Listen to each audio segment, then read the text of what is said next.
Book 5, Chapter 40, Entreaty. The priests lie, my friend. A bargain with the devil does not pervert your meanings or seek to twist your nature. Why would it need to, when the honest desires of men are already so wicked? Kyoto Wusu, warlock under Dread Emperor's vindictive eye and Nihilus. When I told Tarek that if he wanted to talk about the saint we'd have to do it while walking, I'd meant it as a way to put him off. Considering we were in a broken ruin of a realm infested with devils, undead, and whatever else might have been summoned and bound, it seemed foolish to have such a conversation when we should be keeping our eyes out on our surroundings instead. How silly of me not to realize that I was dealing with the Grey Pilgrim. He was more than willing to take my words at face value if it got him his way, and I couldn't even recant. Not without seeming like I was the one out to get the heroin, anyway, which would win me no favors with the heroic 3/5 of our party, as well as quite possibly turn into a liability down the line. It was one thing if I killed the Saint of Sword in my own defense or that of Masagos, another if just like when I'd snatched back Black's body, I was baiting her to better take a swing. One would be a tragedy that could be mended in time, but the other would eat away at the foundation of the alliances I wanted to make. So, when after a few traded whispers with the Peregrine the Saint went on ahead to scout the way through, I sighed but did not object when he fell in at my side. Quite a pair we made, the winded old man and the dusty cripple. I had a conversation with your teacher before his soul was cut out and sealed, Tarek Fleetfoot suddenly said. He'd meant to catch me by surprise, which made the way I was just a little too slow in keeping that surprise off my face all the more irritating. My limp faltered, and the way I turned it into a painful longer stride wouldn't have fooled me, much less an old hand like the pilgrim. Did you? I blandly replied. Interesting. Like a horse about to bolt, there was now no telling where this was headed. If he'd wanted my undivided attention, well, he goddamned had it. He is, the pilgrim agreed. The qualities that steer him could be considered virtues, in a certain light. Had he chosen to serve the cause of above instead of below, he would have made a great champion. My lips quirked, though it was mockery and not amusement that moved them. All I could think of was green eyes burning with something mad, in a little room in Marchford, and that implacable anger that was at the heart of him. Amadeus of the Green Stretch, carrying the banner of the heavens? No, it would go against every grain of who he was. He was capable of doing great good. He truly was, and that Tarek had grasped him exact. But his disdain for good was set in the marrow of his bones, and there would be no changing that without changing every other part of him. I expect if you told him as much it was not well received, I said. I believe he made his finest effort to wound me with words alone, the old man said, sounding unmoved. I threw an assessing glance at the Grey Pilgrim, finding his tone just a little too blithe. His face was the same, so tranquil I could not help but wonder if it was forced. I'd known Black to twist or break people with but a few calculated sentences, and though the Peregrine would be made of sterner stuff than these, he would also have a graveyard's worth of skeletons in his closet. On the other hand, Black had cultivated his reputation, his legends, into as much of a weapon as the rest of him. It was always hard to discern what he could and could not do, which had always been the way the man liked it. Yet his insights, though harshly delivered, have allowed me to shed different light on things I once believed myself to fully understand. The Pilgrim continued. In the East, I believe a distinction is drawn between name and role. The book of all things does to begin with, if you read into certain parts, I pointed out. For a beat, I sought the exact passage, one of the few I'd actually learned by rote. To every soul, great and small, purpose will be tendered, I quoted. Through crucible of choice are lives shaped, and one's mark on creation defined. The passage went on to say some pointed things about villainy being a twisting of that tendered purpose, and so evil as well as evil. But I'd always taken the book with a grain of salt. It was a beloved and well-worn story in Callow that some ancient Count of Denier had used that very passage to argue that it was in fact impious not pay taxes promptly and in full. Once words were put to ink, anybody could put them to use, and those particular words were so old none could say who'd first written them. More than simply the purposes, I suspected that the words themselves had shifted over the centuries. They couldn't not have. After all, considering no one in those days had spoken Lower Misan before said empire came to Calernia, and the Callowan manuscripts of the book were in that language. No translation could be perfect, my expanding repertoire of spoke and written languages had made painfully clear. The Grey Pilgrim's glance at me was openly amused, which was when I was forced to acknowledge I'd just quoted scripture at a man who rubbed elbows with angels. Oh, awkward. As you say, Queen Catherine, he said. I must commend whoever it was that saw to your religious education. I wondered how he'd take if I told him I'd drifted through most sermons at the house and only begun studying the book with any seriousness at the prompting of the wicked servant of the hell gods better known as the Black Knight. Or, for all that matter, that the only person I'd comprehensively discussed theology with in the last few years was Masigo, a man whose main interest in the matter was the practicalities of deicide. In all fairness, I thought, that's turned out surprisingly pertinent to our lives. In Levant, we speak of it simply as bestowal, Tarek said. A gift from above or a curse from below. What is done with these is our choice, and the strength of the mark left on creation is but the illustration of the character of they who were bestowed. One who cultivated customs leading to greatness will leave great legacy behind, deeds worthy of recording. One who allowed mortal failings to remain paramount will be but a line in the ledgers of the blood, soon forgot. I'd noticed, I slowly said, that your nobles, your blood, seem particularly set in their ways. We seek to emulate admirable people, Queen Catherine, but those people are long gone, the pilgrims sadly said.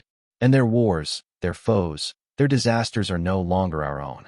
In being inflexible of virtue, we have made virtue of inflexibility, often to our detriment. It is a way of thinking, you see, that exalts great deeds done in the name of the heavens without giving though to their aftermath, their consequences, at our finest. And make no mistake, for all its flaws the Dominion has rendered great and righteous service for no rewards at all. My people are an assembly of heroes, bestowed or not. At our worst, we seek glory heedlessly and recklessly kill over matters of honor. Which, while a fascinating look into the Dominion from a man who knew it like few others could and likely ever would, had little bearing on the Saint of Swords or even Black that I could see. I had thought myself, through the nature events that shaped me, freed of these fetters so common to my people, the Grey Pilgrim quietly said. I was, it has become clear, terribly wrong in this. After the first surprise he'd sprung on me, I'd grown careful to mask my thoughts. But hearing the old man that was arguably the most accomplished hero of our age, and likely a century or two before that, bluntly admit he'd made a grave mistake almost put another stutter to my steps. There was regret in the way the peregrine had spoken, but mostly it was an honest admission of error. And that was, I thought, why even when he sought to end me it was difficult to hate the man. Because even when he dipped into hypocrisy, even when he dug in his heels long past the point he should, the Grey Pilgrim was trying to do good. And when he failed in that, he looked the truth of it in the eye and owned it. I do not regret for a moment my service of the heavens, Black Queen, the old man honestly said, but my blindness to the consequences of it is on my head. In doing merciful work, I have sown the seeds of reprisal far and wide, and though never once will I bend my head to evil for fear of contest, more should have been done to prepare Calernia for the storm. It sounded, I thought, like he was blaming himself for the dead king's stirring, which seemed backward to me, considering I was fairly sure it was militia who'd first opened the gates for his intervention in creation. Oh, I'd sought to make a bargain as well after receiving envoy from Neshama, but she'd been wearing a body in Keter long before I arrived. If my suspicions were correct, and the dead king avoided intervention save at the invitation of another evil, to place, in a way, the burden of opposition to good on another, then it was the tower's hand, and not any heroes that was at work. On the other hand, would he have moved if he'd not seen opportunity? I wondered. I doubted an invitation was all it took to secure the aid of the dead king. Perhaps the Grey Pilgrim was right, and in some eldritch way his works had paved the grounds for the King of Death's coming. But even so, fuck the idea that the old man was responsible for the slaughter that ensued. I'd stood on the opposite end of the field from the Pilgrim more than once, but I could only praise the vast majority of what he'd done over his many decades of holding a name. You've been a helping hand, I replied. Sometimes I question the soundness of the causes you've helped, but not your intent. That is kind of you, Tarek said, bowing his head. And you are not wrong to say I was hand, and mayhaps on occasion a finger on the scale. I was offered chances, you see, to intervene when there was still contest to be had, when the balance had yet to swing. He paused. Lawrence de Montfort was sent forth, for near as many years as I, when there was absolutely nothing left to save, he gravely said. And there we were at last, I thought. The song and dance to convince me to stay my hand, if a moment came where she turned on me. That the Pilgrim had pressed so hard for this conversation to happen in the first place told me everything I needed to know about the odds of it happening. So she's seen the deep end, I said, unimpressed. No, Queen Catherine, she has. Swan. In it, the old man sadly said. When we first spoke in Callow, years ago, you told me you were tired of killing children because they were on the wrong side. Asked me if I was. And I am, Black Queen. Heavens forgive me, but I am. Yet mine was still the lighter of the burdens, for even Lawrence's victories have only ever come in the wake of disaster. My brows furrowed. If I was following his meaning correctly, he was implying that while his role had been snuffing out disasters before they could fully form, while the Saint of Swords had been, well, cutting of limbs when the rot took. You see her now, after a life of holding back the darkness, and find only bitterness and distrust, Tarek said. I do not expect these to endear her to you, your majesty, or even for cordiality to be attained. But I ask that you see her bared fangs for what they are, the scars left behind by a lifetime spent facing down the horrors of Calernia, so no one else would have to. His voice wasn't pleading, not exactly, though knowing what I knew about the Peregrine, if he thought that tossing aside his pride would save the saint's life, he would discard it without a second thought. In that sense, he was remarkably similar to my own teacher, seeing little worth in personal dignity when it stood in the way of results. But though shy of a plea, there was no denying that a suit was being made. I know better than most what it costs someone to tread through ruin, I acknowledged. And many of mine were of my own making. But that must be owned, Pilgrim. It does not abnegate responsibility. Especially, not in the powerful. Those ties got both ways, the old man said. There is not a soul on Calernia, Black Queen, that has not benefited from the toil that clouded Lawrence de Montfort. Sword in hand, she has danced with death for the sake of others 100 times. From the windswept plains of the Chain of Hunger to the silent deeps of the Brocelian forest. She has drowned plagues that would have killed dozens of thousands in the blood of hundreds, slain beloved heroes who sunk into madness and slaughter, sent scuttling back into the dark all manners of old gods whose hungers grew wicked, though not before they had their taste. His blue eyes grew hard as steel when he met mine.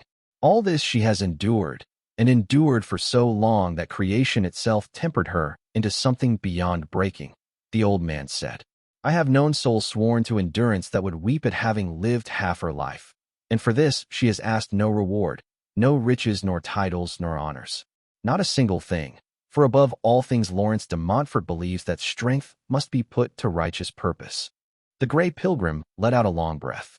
She is not kind, he admitted, for creation has burned kindness out of her. She is not forgiving, for there are graves sown across many lands that taught her to cast forgiveness aside. She is not witty or brilliant or fascinating, those traits that so often make the worst of us seem forgivable. She is rough and brusque, mistrusting, and there will never be a day where she does not see you as a seed of the enemy. The Peregrine, old and bent as he was, held himself with the presence of ruler when he so wished. This was not one of those times, for he did not try to tower over me or browbeat into acquiescence. He was asking, as an equal or something close to it. And still, he said, voice growing rough with feeling, I ask you to see you for what she is, a woman who saw evil preying on the world and took up the sword in its defense. Selflessly, without once grudging what such service would wreak upon her soul. And I could see, through the grief in his voice, that there truly was a tragedy there. Because he might be a decent actor, I thought, and perhaps a liar of some skill if there was cause for it. But he had not taken to it the way some of the people I knew had. The tremor in his voice was genuine, coming from someone who'd never learned to fake it so perfectly they'd blurred even to themselves the difference between truth and lies. It may be, the Grey Pilgrim said, that for the harrowing life she has led Lawrence will be given place of honor at the feet of the gods when death finally takes her. That for greater service greater accolade will be rendered unto her. But that is the debt of the gods above, Black Queen, and that realm known only to the just is beyond our mortal understanding.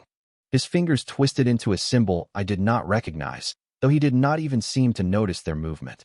Those are not the gods to which you keep, regardless, and so I do not ask you to keep to their ways or their dues, Tarek said.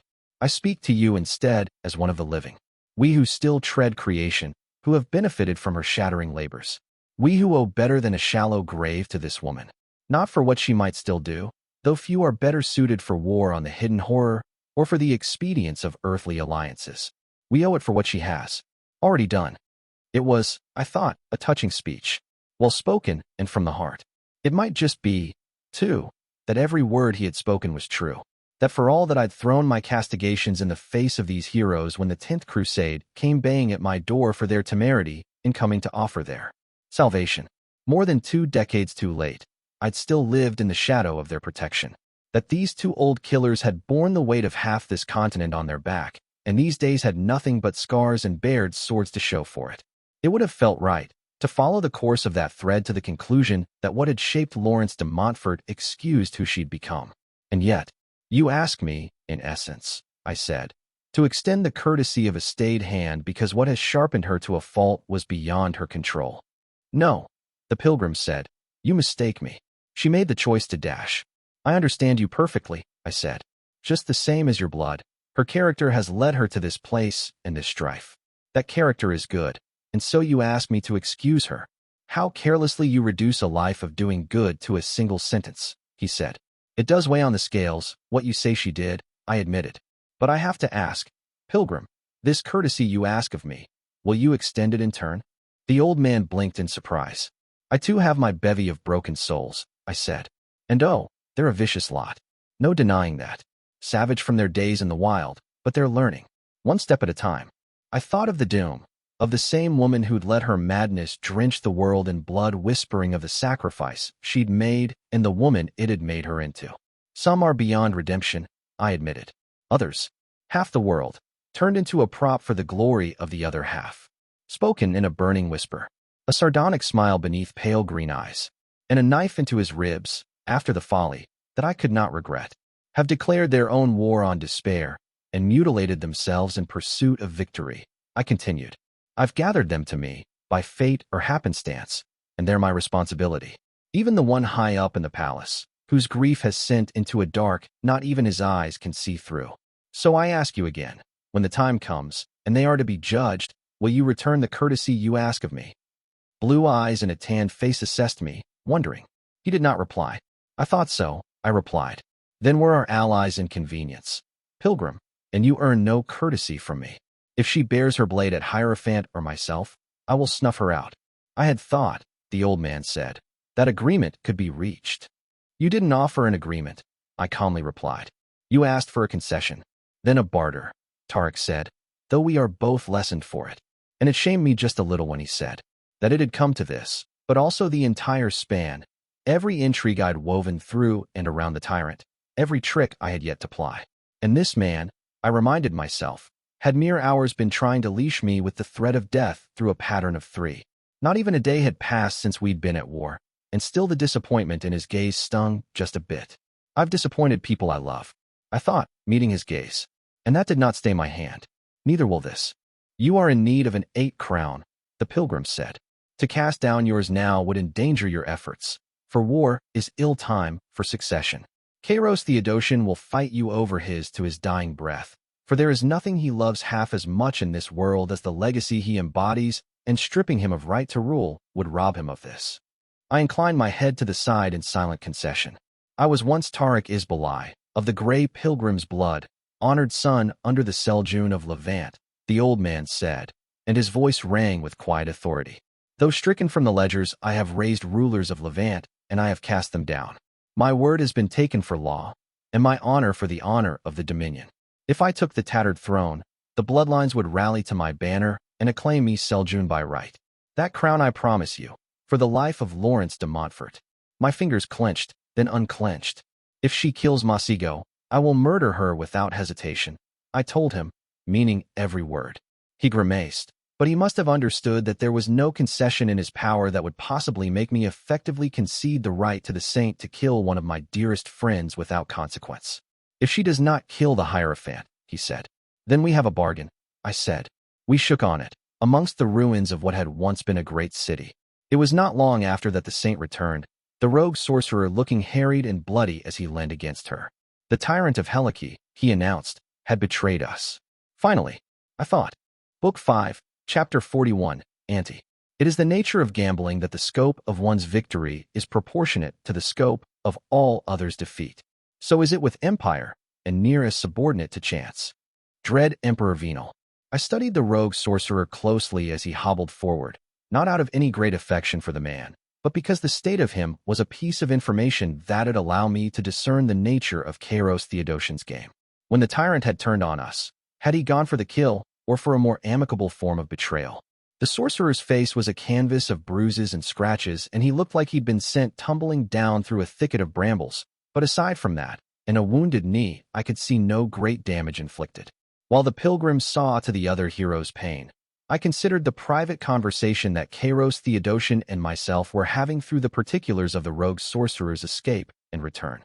If he'd wanted to break with me permanently, the tyrant would have killed the man, or at least made a serious attempt to do so, which did not seem to have been the case, to lure out the pilgrim's lone aspect resurrection. He'd taken the crowns, that much was obvious, and likely whatever artifacts the sorcerer had been carrying on him. That appeared to include the casting rod, and likely Black Soul as well. Kairos had deigned to use the opening I'd left for him, and done it without burning bridges with myself or with the heroes in a way that could not be overcome down the line. Which meant he was still open to turning on the dead king in our favor, if we seemed the horse to back at the latest hour. Assuming he didn't turn on both us and the hidden horror in favor of some still inscrutable aim, which given who we were dealing with was very much possible. He had me thrown off a balcony by gargoyles after declaring that was the last we'd see of me, the rogue sorcerer said, snatching back my attention. Really, Kairos? That's a little on the nose even for you. I thought. If the tyrant was going around throwing heroes off of cliffs, then he definitely wasn't trying to kill anyone. I paused for half a beat and looked the absurdity of what I'd just thought in the eye, though being absurd made it no less true. I tapped the bottom of my staff against a broken pavement, claiming the attention of the returning hero. He took the crowns, I said. He did, the sorcerer agreed. And dash. The man flicked a hesitant glance at the pilgrim, who nodded in allowance. My teacher's soul, I finished instead. That cat's been out of the bag for some time, wizardling. He watched me warily at that, as if the revelation that he'd been going around with my father in a bottle would be enough to have me strike at him out of nowhere. While even these days I relied on being underestimated to get away with gambits, on occasion it was irritating to be taken as this kind of second stringer. I wasn't some cackling dread emperor from the Age of Wonders, sisters bless, and even if I'd actually intended on betraying these people, I wouldn't have been an amateur about it. He intends to coerce you with it, I suspect, the gray pilgrim solemnly said. There was sympathy in his gaze I did not particularly deserve or want. Not from the man who'd ordered Black's soul cut out and bottled for his own manner of coercion. I might hold Tarek in higher esteem than Kairos, but I'd say this for the tyrant of Heliki. When he slid the knife, he did not pretend it was anything but that. He'll try, I simply said. Sorcerer, did he speak anything else before throwing you off the cliff? Balcony, the man corrected. She's right. The saint grunted, almost amusedly. If a villain tossed you down, it's a cliff in every way that matters. I suspected the old killer had been thrown off, or leapt down, more than a few in her time. The dark-haired man cocked a brow, but did not argue. He loudly lamented your lack of foresight, he told me. In some detail. So, Kairos had left a message for me. Kind of him. In what way specifically? I asked. The gray pilgrim grimly smiled. You think he revealed his plan by monologue, the old man said. I think that if he took the bait I offered, it was for a reason. I thought. He just gave me a way to get everything I want the way I want it. He won't have done that without a reason. And if we're to continue negotiating through you, then he needs to have his counterstroke made known. If the pilgrim wanted to take that as Kairos making a name-induced mistake, instead of moving through something that had the shape of one, then that was his miscalculation to make. I dipped my head the slightest bit, then silently invited the sorcerer to keep talking. He castigated your ignorance of precedent, Black Queen, the hero almost apologetically said, and insisted there are reasons people don't go around pulling swords from stones. If you'll forgive my language. It took me an embarrassing 4 heartbeats before I put the pieces together. Shit. That heinous little bastard. There was no way he should be able to know about. No.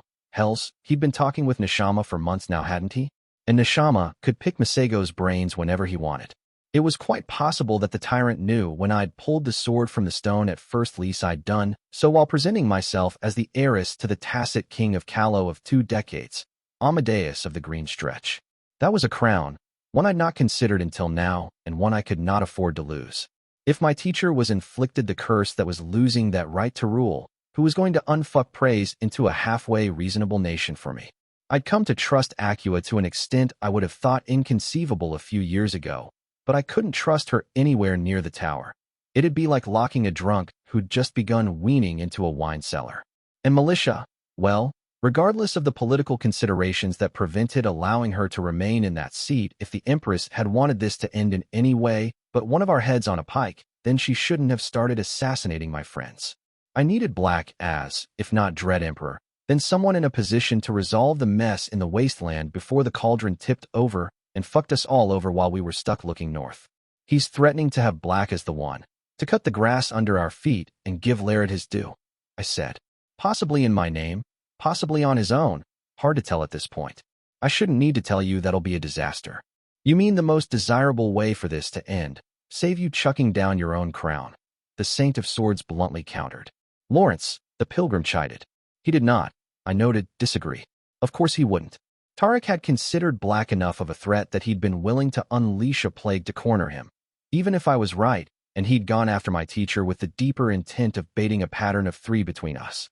The pilgrim wasn't the kind of man to resort to those means unless he thought the enemy dangerous enough to require it. The heroes knew my teacher as the Dread Empire's red right hand, the monster who'd torched the heartlands of Proker to starve an empire into collapse when he judged he could not defeat its armies on the field. And he was that, it must be said. But he was also a great deal more. The architect of the reforms, the lid that had been put on the worst impulses of the wasteland for nigh 40 years, and a stubborn madman who'd fought a bitter, thankless struggle to end the cycle of death that had bound Callow and Praise for millennia. If I was to have peace in the East in my lifetime, and the kind of peace that would last beyond my lifetime, then Black was one of the keystones for it. As Warlock had once told me, for all that the man saw himself as a replaceable cog in a great machinery, he was in truth the beating heart of the dream for a different empire. If I lost him, there simply wasn't anyone else who'd do his work anywhere well, as comprehensively or as reliably. More than just personal ability, there were his personal relationships to consider. Who else had his pull on the legions, on the clans and the tribes? Had Kairos glimpsed that, I wondered? If so, he was even more dangerous than I'd suspected, for he was perhaps the first of my foes to truly understand the world I wanted to make. Or it might be simpler, I thought, a scheme as plain as it was effective. I would want to preserve my father, the heroes would want to cripple him. Conflict would ensue, sure as dawn rising. Theodosian can't be allowed to get his way, the rogue sorcerer spoke up. Especially if what the Black Queen suggests is true. You walk through the same empty towns as us, boy, the saint harshly said. The further the man who wrought, that is from a crown dash. We do not want the man who schemed that to shape this realm. The sorcerer hissed back. That is the last crown's purpose. Gods be merciful, and we'd trade what? A petty blow at a woman trying to be our ally for what could be bloody disaster. Huh, I'd genuinely not seen that coming. Roland, the pilgrim intervened, tone calming. No such decision was made. There is no need for backbiting among us. There is, Peregrine, the hero furiously said. I've kept my tongue through low ebbs, and there have been a great many of those since this wretched crusade began. But what sort of black madness is it that the only one here who has attempted to save lives over the last months is the damned Black Queen? I wondered what it said about me, that instead of being touched by that I was immediately suspicious. If you sat in a high seat long enough, I thought, trust sickened and died until all that was left was the strange kin to it that militia has famously coined, trusting people to act according to their nature. And I did not know enough of the nature of the rogue sorcerer, Roland, to hear Tarek put a name to him, to trust anything coming from his lips. Gods, though, even if he might be playing me, it was nice to hear someone say it.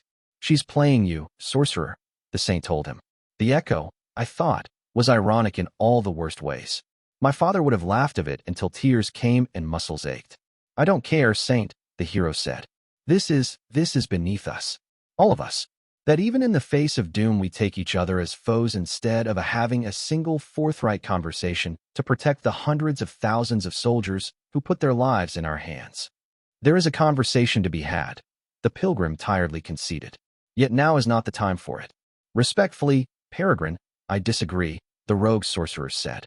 Though his knee had been healed by the pilgrim along his bruises, it must still have been tender by the way he was careful when turning towards me. You have a plan, the dark-haired man said.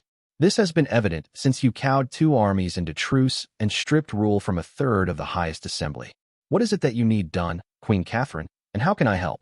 And it might be, I thought, that he was honest.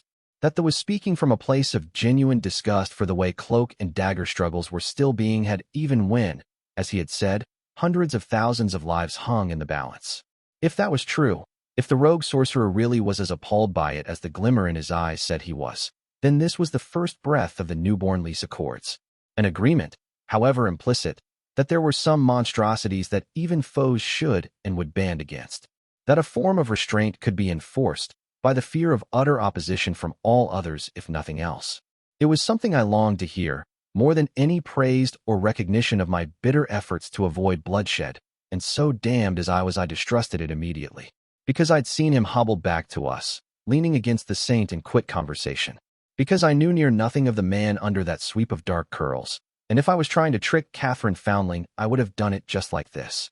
Splitting with the others on root of principle, not for sympathy of the villain but contempt at the actions of my own side. That he'd been a little too castigating, a little too bitter, only made it all the more believable. I'd learned from high lords that anything too smooth was likely to be false. It might be, I thought, that this was all play by the heroes to get a better glimpse the lay of my intentions. Does it matter? I thought, taking a cold-eyed look at the practicalities of it. I was, in the end, surrendering little I would not have to reveal down the line. And if I was wrong, if this was an earnest tirade, then that early surrender was well worth the price of encouragement. I breathed out, slowly, and then slipped 2 fingers to my lip to whistle. The shrill cry sounded loud and far, followed by silence and veiled gazes. I need a company to tear through the ducal palace's front door, loud and hard, and drawing attention from the dagger, I said, which will slip in through a hidden path, to get at the Hierophant directly and pry him awake from the dead king's influence. I tread close to the palace, the rogue sorcerer said. It's a fortress of wards and enchantments. Brute force will flounder, but I have ways to finesse the locks. Good, I said, inclining my head.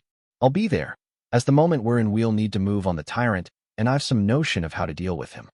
This dagger you speak of, the Grey Pilgrim said. If you do not guide it through the hidden path, how will it know of it? Who do you think told her about that to begin with? Saint's blade had cleared the scabbard before the end of the first word, and even the peregrine shifted his footing to have an easier time slinging light if it came to a fight, which seemed, if anything, to amuse Entreaty all the more. To have come so soon after I whistled, she must have been shadowing us from even closer than I'd thought. Archer's long leather coat whispered against the ground as she moved to lean against a half-broken pillar, hazelnut eyes bright in the gloom of this city she'd seen both breaking and broken. The way her fingers rested on the handle of her long knives was too casual to be a threat, but there was not a hint of fear in her bearing at the thought of tangling with any of the heroes. Archer, the pilgrim said, inclining his head in greeting. How long have you been trailing us, I wonder? Entreaty grinned, sharp and unpleasant. I'm just here to guide you poor lost souls through this nightmare of a city, she said. Nothing to read into. Should I be appalled that even after all this you had yet another card up your sleeve? The old man said, glancing at me. How many more are left, your majesty? One more, Tarek, I said, lips quirking. That's the trick, always one more. Spare me, the Saint of Swords said. Fine, if you need warm bodies for a dagger crew then I'll bite. You'll be a lot more useful in the assault crew, I politely replied. The pilgrim would be a better fit. We don't trust you not to cut our boy's throat at first occasion, cause your vicious old bat. Entreaty cheerfully translated. You're not going anywhere near him without Cat to keep an eye on you, get me? I glanced at the pilgrim. We had, after all, struck a bargain. The reason for which he might hesitate to leave the saint alone with me, she'd try to end me and run headlong into grounds I'd prepared to kill her, should be seen to now. I am sure young Archer will prove sufficient muscle for the pair of us, Tarek agreeably said. We both know, Lawrence, that your talents are best suited to less subtle tasks. Getting your way in all of it, are you? The saint darkly said, matching gaze. Wouldn't have to, if your way wasn't so God's awful, I replied. You might be the single worst ally we've ever had, Entreaty told her, sounding kind of impressed. And I'm counting secret militia in there, since at least she had panache when batting us around. Secret militia doesn't count. She was just impersonating an ally, I said without missing a beat. So that's the woe, the saint said, eyes flicking between us and her lips quirked into a hard and unimpressed smile. Murderers and sowers of ruin, but that's all right because you're clever, and you're droll. Like that's not just a fig leaf on the obscenity of what you are. Gods above, regicide, the sorcerer said. How much time must we lose to incivility in the face of cataclysm? You want civil tongue, boy, she snorted. Fine. Foundling. What has you so convinced that the dusty vagrant you just revealed can do a single damned thing to wake the Hierophant? What is she going to do? Put an arrow in him in a friendly way. Hardly that. There was a story between the two of them that was old and worn and could be put to purpose, but it would have been stripping bare something of Entreaty in front of strangers that were still half foes. I saw no need to sate the curiosity of Lawrence de Montfort at the expense of one of mine. There's a method, I flatly said. You don't need to dash. There's two people close enough to Masigo to pull him back from the brink. Archer interrupted me without hesitation. And of the two, I'm the one in love with him. Oh, well, I kept a wary eye on the saint, for if she laughed now I thought that Entreaty might very well try to kill her. She was proud, my friend, and to have something so fragile mocked would sting all the more. Instead, the old woman silently nodded, face shuddering closed. For the dagger to have chance at making it into the deeps without running into entrenched resistance, the assault crew will have to wreak the kind of havoc that simply can't be ignored, I said, passing over the discomfort with forced composure. Sorcerer, you said you have a method to pass through wards? I can bring them down, the hero agreed. Then, given who it is that's going to be making up this crew, I'd say the time for subtle has passed, I frankly said. Let's smash through the front door and pick every fight there is to be picked. It would, as an additional boon, attract the tyrant the way honey would flies. He'd never be able to let pass an opportunity to meddle in that kind of a brawl, not even if it was to his advantage, and he and I still had a conversation to conclude. I'd put out the crowns and the soul though the sorcerer, and he'd claimed that. That was the seed of a story, Kairos betraying us and my recovering crown and father from his grasp when we fought. He'd offered the mordant rejoinder of taking them, but making it clear he was ready to spend them all before I could reclaim anything. If he genuinely meant to go through with that, though, I wouldn't have received a warning, which meant he was, in his own way, inviting me to make a counteroffer when we next met, which gave me until then to figure out what it was that the dead king had offered him, besides the pleasure of betraying us, and beating that with an offer of my own. Now you're talking my language, Black Queen, the Saint of Swords said, crooked teeth bared. Into the breach we go, blade high, and let the dark cower at the coming it.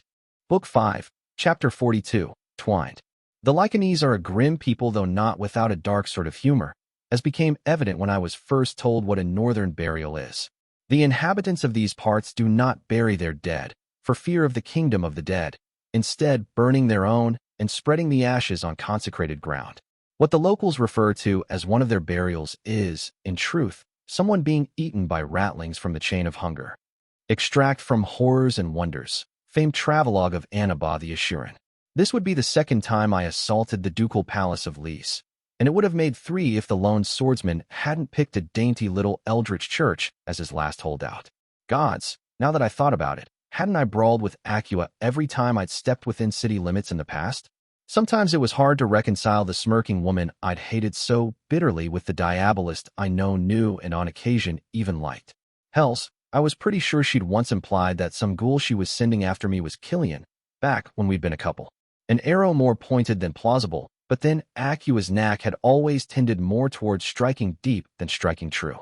I dismissed the thought as the 3 of us began our approach down the Kin Road, the broad avenue that led directly to the gates of the city's ancient seat of power.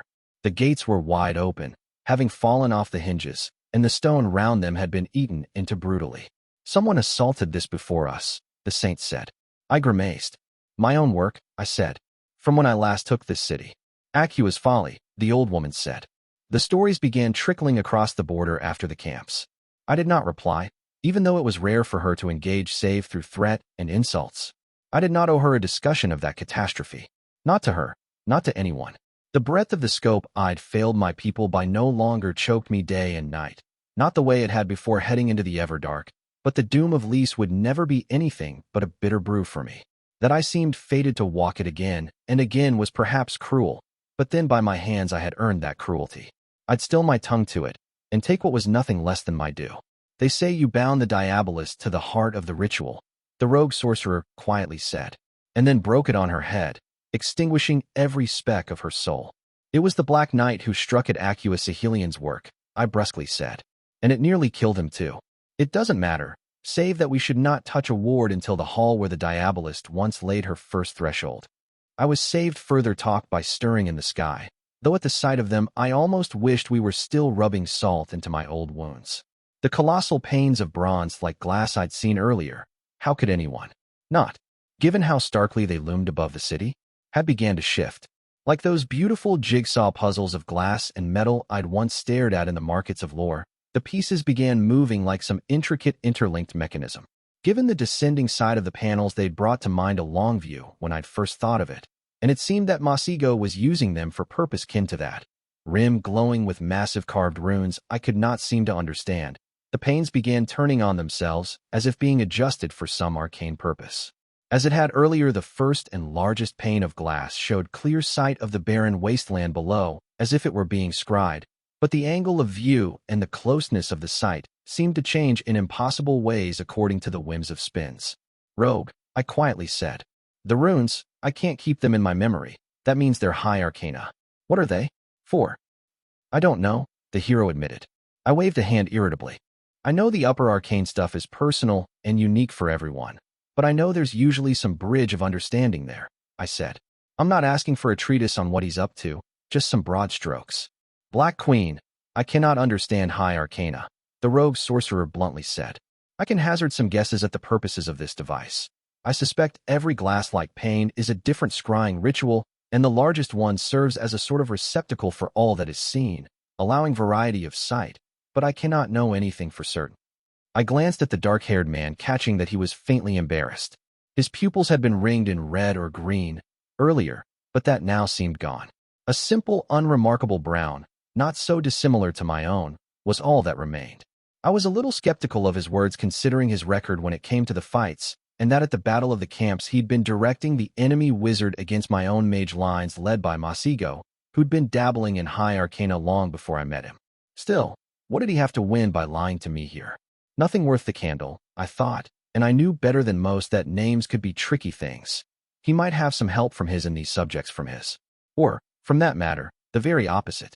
It wasn't unheard of for transitional names to serve as a set of shackles to be surpassed down the line, and this was a rabbit hole I did not have to spare tumbling down. I glanced one more time at the pane, and near flinched when an eardrum-shattering shriek sounded across the ruined realm. I'd heard them before, the interwoven four cacophonies that followed, like old metal being twisted and warped. One after another, the angled hellgates opened in the sky above and devils began pouring out. Lesser breaches, the rogue sorcerer murmured. Yet 4 of them. That is remarkable and absurdly dangerous. The Hierophant is taking a knife to the already chewed-up fabric of this realm. Look at the larger pane, I urged. If it's like the last time, then there'll dash. And there it was, clear-cut in view on the bronze glass in a way it had not been when I'd attempted to look at it with my own mortal eyes. A glittering array of runes that hurt to look at, forming a circle at twice the height of a man. I glimpsed a ghostly silhouette within the circle, but before a heartbeat had passed, there was a flash of blinding light and a gargantuan detonation in the distance. I'd looked away in time, though I noticed that both the saint and the sorcerer had looked through the glare uninterrupted. Lent on their name for it, I guessed, though I'd never found how to work that particular trick myself back in my squire days. I don't suppose either if you can shed light on that, I said. It is no coincidence the hellgates opened before the other part of the ritual, Roland told me, turning to match my gaze. Well, would you look at that? Around his left pupil, the slightest tint of azure blue was beginning to form a circle. Name or sorcery, I wondered? The more I learned of magic, the more I understood that there were as many ways to practice it as there were languages under the sun. Meaning, I asked, that the stuff of the hells is being drawn in at first, then given shape by the circle of runes we saw. The sorcerer said, it is an attempt, I believe, at making something, though whatever was made seems to have been deemed unfit and so immediately annihilated. I would say those failed attempts are responsible for the dew that was used to occlude scrying in Isaiah. My throat caught, not at the subtleties of the sorcery at use slowly being peeled back, but at what the hero had told me without knowing it. Masigo was drawing from the stuff of hells and trying to give it a shape through high arcana, a form of sorcery that was, by nature, deeply personal. That shape looked human, or close enough, and he was being obsessively exact even by his standards when it came to the results of his work. The warlock had been slain at Thalasina, it was said, and having passed to the place beyond there was no sensible way for Hierophant to bring him back. But Masigo had once told me that devils did not die, not truly. They merely dispersed, returning to the primal stuff of the hells where another of their kind would be born when the whims of those unearthly realms demanded it. Masigo was brutalizing the world with sorcery until it gave him back the only one of his fathers he could reach. And he was, heartbreakingly, failing. Your Majesty, the sorcerer quietly said. Grief and miscarriage have seeped into the bones of this place, I said, voice grown rough. And damn the dead king, for having given him hope where there can be none. After all, if the hero was correct, it was the dew from this that occluded scrying, then Neshama was have seen to it that this was an exercise in futility. The hidden horror would need this to continue for months, if not years. Perhaps there was the slightest sliver of a chance, I thought. But how many lifetimes would it take for Masigo to succeed? An obsession had been slid into the ribs of my friend, and not one he would easily be able to shake. I knew him, the way he thought. This would stay with him like an itch he could not scratch. The whisper that if he was a little more accurate, a little more inspired, if he spent another few years of research, then it could be done. That every moment where he had not yet succeeded was a failure. Merciless gods, that old thing in Keter had wrought damage it would take years to unmake. And the middle of a war was hardly the time to do it. Enough dawdling, the Saint of Swords said. The longer we wait, the greater the chance the dagger will be caught. Agreed, I growled. I had more than a little wrath to purge from my blood, now, and a hard fight seemed just the thing for it. A hard fight was precisely what I found us denied. The avenue leading to the palace had been empty, which was not unexpected, but the way that not a soul awaited as we passed the gates was. We'd seen going and that the fresh waves of devils brought through the gates had headed for the deeper palace, so it might be that strife awaited us there. But why allow us any uncontested advance? It wasn't like they were going to run out of devils anytime soon, if the numbers brought through the breaches were any indication. Answer to that was only found after we rose by steps and passed through halls where the marks of my anger in the face of the doom had yet to fade until we reached a plain oaken door that was not unfamiliar to me. Ward, the rogue sorcerer said, resting a palm on it. Beautifully crafted, though it seems to have been aimed sorely at the fair folk. How did you get through back then, if it still stands? The saint asked, eyeing me. I pointed a finger upwards, where I'd once shattered the stone of the ceiling to leap into the room and slaughter the mages that had been hiding in there. Lawrence, every spry for her age, glanced at the adjoining wall once before breaking into a smooth run. The first jump had her angling on that wall, after which I felt a small ripple of name power, and she leapt up through the hole. The sorcerer, meanwhile, was still examining the oaken door with a gaze much too involved for it to be wood he was looking at. Can you break it? I asked. He'd said he could, after all. The dark-haired man blinked and turned to give me a sheepish look. Gods, what was it with practitioners and getting distracted? I can, he said. The saint. The answer came a moment later, as the old woman leapt down the hole and landed in a crouch. More magic upstairs, she said. Peeked through the door, and it was positively reeking of it. Ward, I frowned. Labyrinth, she replied, shaking her head. I'm no maggling, but I've had to go through enough of those to recognize the scent. Labyrinth, huh? I said, and looked straight ahead at nothing just in case it'd be able to see me through spell or prophecy. Didn't work last time, you one trick rat, and it won't this time either. Black Queen? The sorcerer asked, sounding alarmed. I believe we've got the revenant known as the Skein on our hands, I said. It's got a preference for those. The Saint of Swords went still. The Skein, she repeated, like in the old rhyme. What rhyme? I frowned. Eater endless, shrouded silent. Sought and lost sleeping below. Tumult tyrant, snatcher slyest. Dreaming still, but waking slow. Skein scheming, last of five. Lords of Horn from long ago. She was not a particularly talented singer, and I suspected she'd rushed the rhythm, but I understood it without trouble. My brow rose. The rat had a history, it seemed. I supposed I shouldn't be surprised, as the dead king seemed to enjoy raising in his service the rare and the unusual most of all. Might be, I said. It certainly goes by that name anyway. I thought you'd tangled with some hasty longtail that got caught and turned. Not one of the old lords, the saint grimly said. It's tricky but hardly unbeatable, I shrugged. You don't lack stomach, at least, the old Proserpine said, which was not disapproving if not the opposite either. Well, if it's the same as the old legends, it'll be waiting for us. Might as well have a look. Sorcerer, get a move on, would you? Please, I added, flicking a glance at the man. The rogue sorcerer nodded, and after muttering something under his breath, rapped his knuckle against the door once. The hand stayed there. After, though he opened his palm, and the world shivered close to it. That had felt like an old friend, and one I knew well. Whatever aspect it was he'd just used, it was cousin to my old take. An even more distant kin to the more abstract ability I still used as First Under the Night, though whatever similarity there'd been at the source had strayed the further I went from my name. Interesting, though. Instead of breaking these wards, was he stealing them? It was certainly one way to interpret his name, though given how subtle such matters could be, I was reluctant to come to conclusions so swiftly. Done, Roland said. The Saint of Swords strolled forward, elbowed him to the side, and kicked the door down before walking through. I pushed down a snort and limped after them, gesturing for the sorcerer to catch up to her.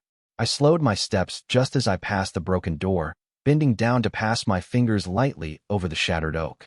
There was not, to my senses, so much as a speck of sorcery left in there. Aqua had laid her ward in there more than a year ago, and considering the usual thoroughness of her work, it should have been exquisitely done. Yet there was not a damn trace of it left, not even some faint aftertouch. Creation rarely brooked such exactness, I thought. This was the work of his name, not any sorcery I knew of. I wonder, I thought, if there's a touch of color around your pupil right now? I'd master my curiosity for now, but I'd never been able to leave secrets alone for too long. I hurried to catch up with them before anyone could notice. I'd give the skein this much, it put in an effort. Though I did not know whether it had powers akin to sorcery, or it was simply wielding the tripartite works of the old Dukes of Lys and the two greatest Precime mages of my generation, it tried to trap and waylay us at every turn. Of course, given that the rogue sorcerer seemed to be able to shatter any ward in less than 30 heartbeats, and that Lawrence de Montfort's answer to mazes was to cut through any wall in the way of marching in straight line, it did not end up amounting to much. While I knew that the Saint would tire in time, she did not seem at the moment more than lightly winded, and if anything, Roland seemed holler than he'd been since hobbling back to the band. While they brute forced their way through the best-laid schemes of the skein, I kept a wary eye out, for this all seemed easy to me. We'd yet to encounter any devils, or the tyrant, or any revenant at all. All three of these would need to be met before we arrived at the conclusion of this journey, and indeed the shape of our story should any nudging us towards that encounter. If we'd yet to meet them, there was a reason for it, and since it was not of our own making, it must be of the enemy's. That usually meant a trap. You ever hear of the 200 axioms, Foundling? The Saint casually asked. Booed against the wall, she pushed until the rectangular shape she'd carved into the wall toppled forward. Abandoned servants' quarters were revealed behind, and if I had to bet, I would bet that we were closing on the edge of the western wing of the ducal palace. Soon we'd hit the inner courtyard, that heavily warded killing field that Aqua had prepared to fend off any attempting to approach the part of the palace where she'd laid the heart of her ritual and her throne room with it. Hierophant was using the ritual arrays that she'd carved into Lys, which meant he was likely in there as well. I doubted any of the holes I'd made in the defenses on my way and were still there, considering the quantity of devils Masigo had been calling forth. They'd turn on him in a heartbeat if they could, dead king looming or not. So odds were fresh layers of viciousness had been raised instead. I have not, I said. Some sort of philosophical book? Close enough, Lawrence de Montfort said. They're best kept out of hands like yours, anyway. Charming, I commented, following her through the opening. Why bring it up? The only sensible solution to a maze is to not enter the maze, she quoted, tone amused. This is close enough, I'd wager. And, there, the rogue sorcerer hummed. The open palm he'd laid on the wall in front of us went straight through what I'd believed to be a stone wall, revealing it to be a skillful illusion. The other half of the room, until now veiled, ended in a broken glass window overlooking the inner courtyard of the inner palace, which was empty, save for the broken and scorched grounds where Aqua had once nearly succeeded at killing me with her clever traps. Were we going to be allowed to run of this all the way to the heart of the palace? Archer had been in here before, and she'd told me the place was swarming with devils. What had? Wait, I said, as the Saint neared the window. What? Lawrence growled. The skein, I slowly said. In your stories, what is it known for? Scheming, she bluntly said. I grit my teeth. Now was not the time to get mouthy on me, Saint. Look, in your rhyme all 5 of the old lords have some epithet that goes with their name, I said with forced patience. The tumult is a tyrant, which I'm guessing means it's good at hurting other ratlings. The eater is endless, which I'd wager means even for a horned lord means it's really hard to put down. The skein is scheming, sure, but the snatcher is the slyest. What does the skein do, Saint? Are there any stories that hint at anything more? The heroine matched my gaze, brow creased with thought. It led a horde to devour whole what would become Hanovan, she finally said. Through some secret way, using wiles. They're old stories, foundling. There's not a lot of them, and the skein is barely in any. Makes sense if old bones got to him. Through some secret way, using wiles. It wasn't a lot to work with, and that it ate a whole ancient city didn't weigh much on the scales to my eye. It was what ancient hungry beasts did. What mattered was the manner of it. Hanovan was, as I recalled, one of the most fortified cities on Calernia. It was usually put in the same breath as Renia, Keter, and Summerhome. Could I assume that even in the dawn of days it had been a fortress? Yes, I decided. The skein had, after all, used a secret way. If it had been a pack of huts, given the size of the damned thing there would have been no need for subtlety. It itched at me that the story spoke of a city, a place that was fixed. Not an army or a band of heroes. It was a city that made the tale, and that was detail that resonated. In Keter, the skein had been given the defense of a palace, and it was the same here. It might have a trick that works well with fixed positions, either both the attack and the defense. I had too little to go on, hells. That was the thing with the dead king, wasn't it? Anything secret that might help in defeating him for good was long dead and buried. If not by his hand, then by sheer dint of centuries. Although, when we'd fought the skein in the threefold reflection, it had been as part of a pattern, hadn't it? One revenant per palace. King Edward in the Garden of Crowns, the Thief of Stars in the Silent Palace, and the Spellblade in that horrid half-realm we'd tread, trying to move between creation and reflections.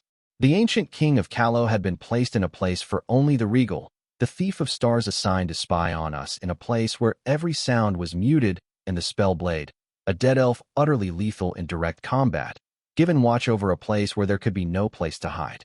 They'd all been posted, so to speak, in a place that benefited talents or nature they'd had before being sent there. Was it the same with the skein then? I knew it had used an artifact to manipulate the three interlocked realms of the threefold reflection, and that its oracular abilities had allowed it to do so even more dangerously. But this felt like a departure from the pattern. The Silent Palace had made it easier for the Thief of Stars to sneak around. Not possible. Amplification of a capacity, not crafting of a new one. It was the same with all the others, too.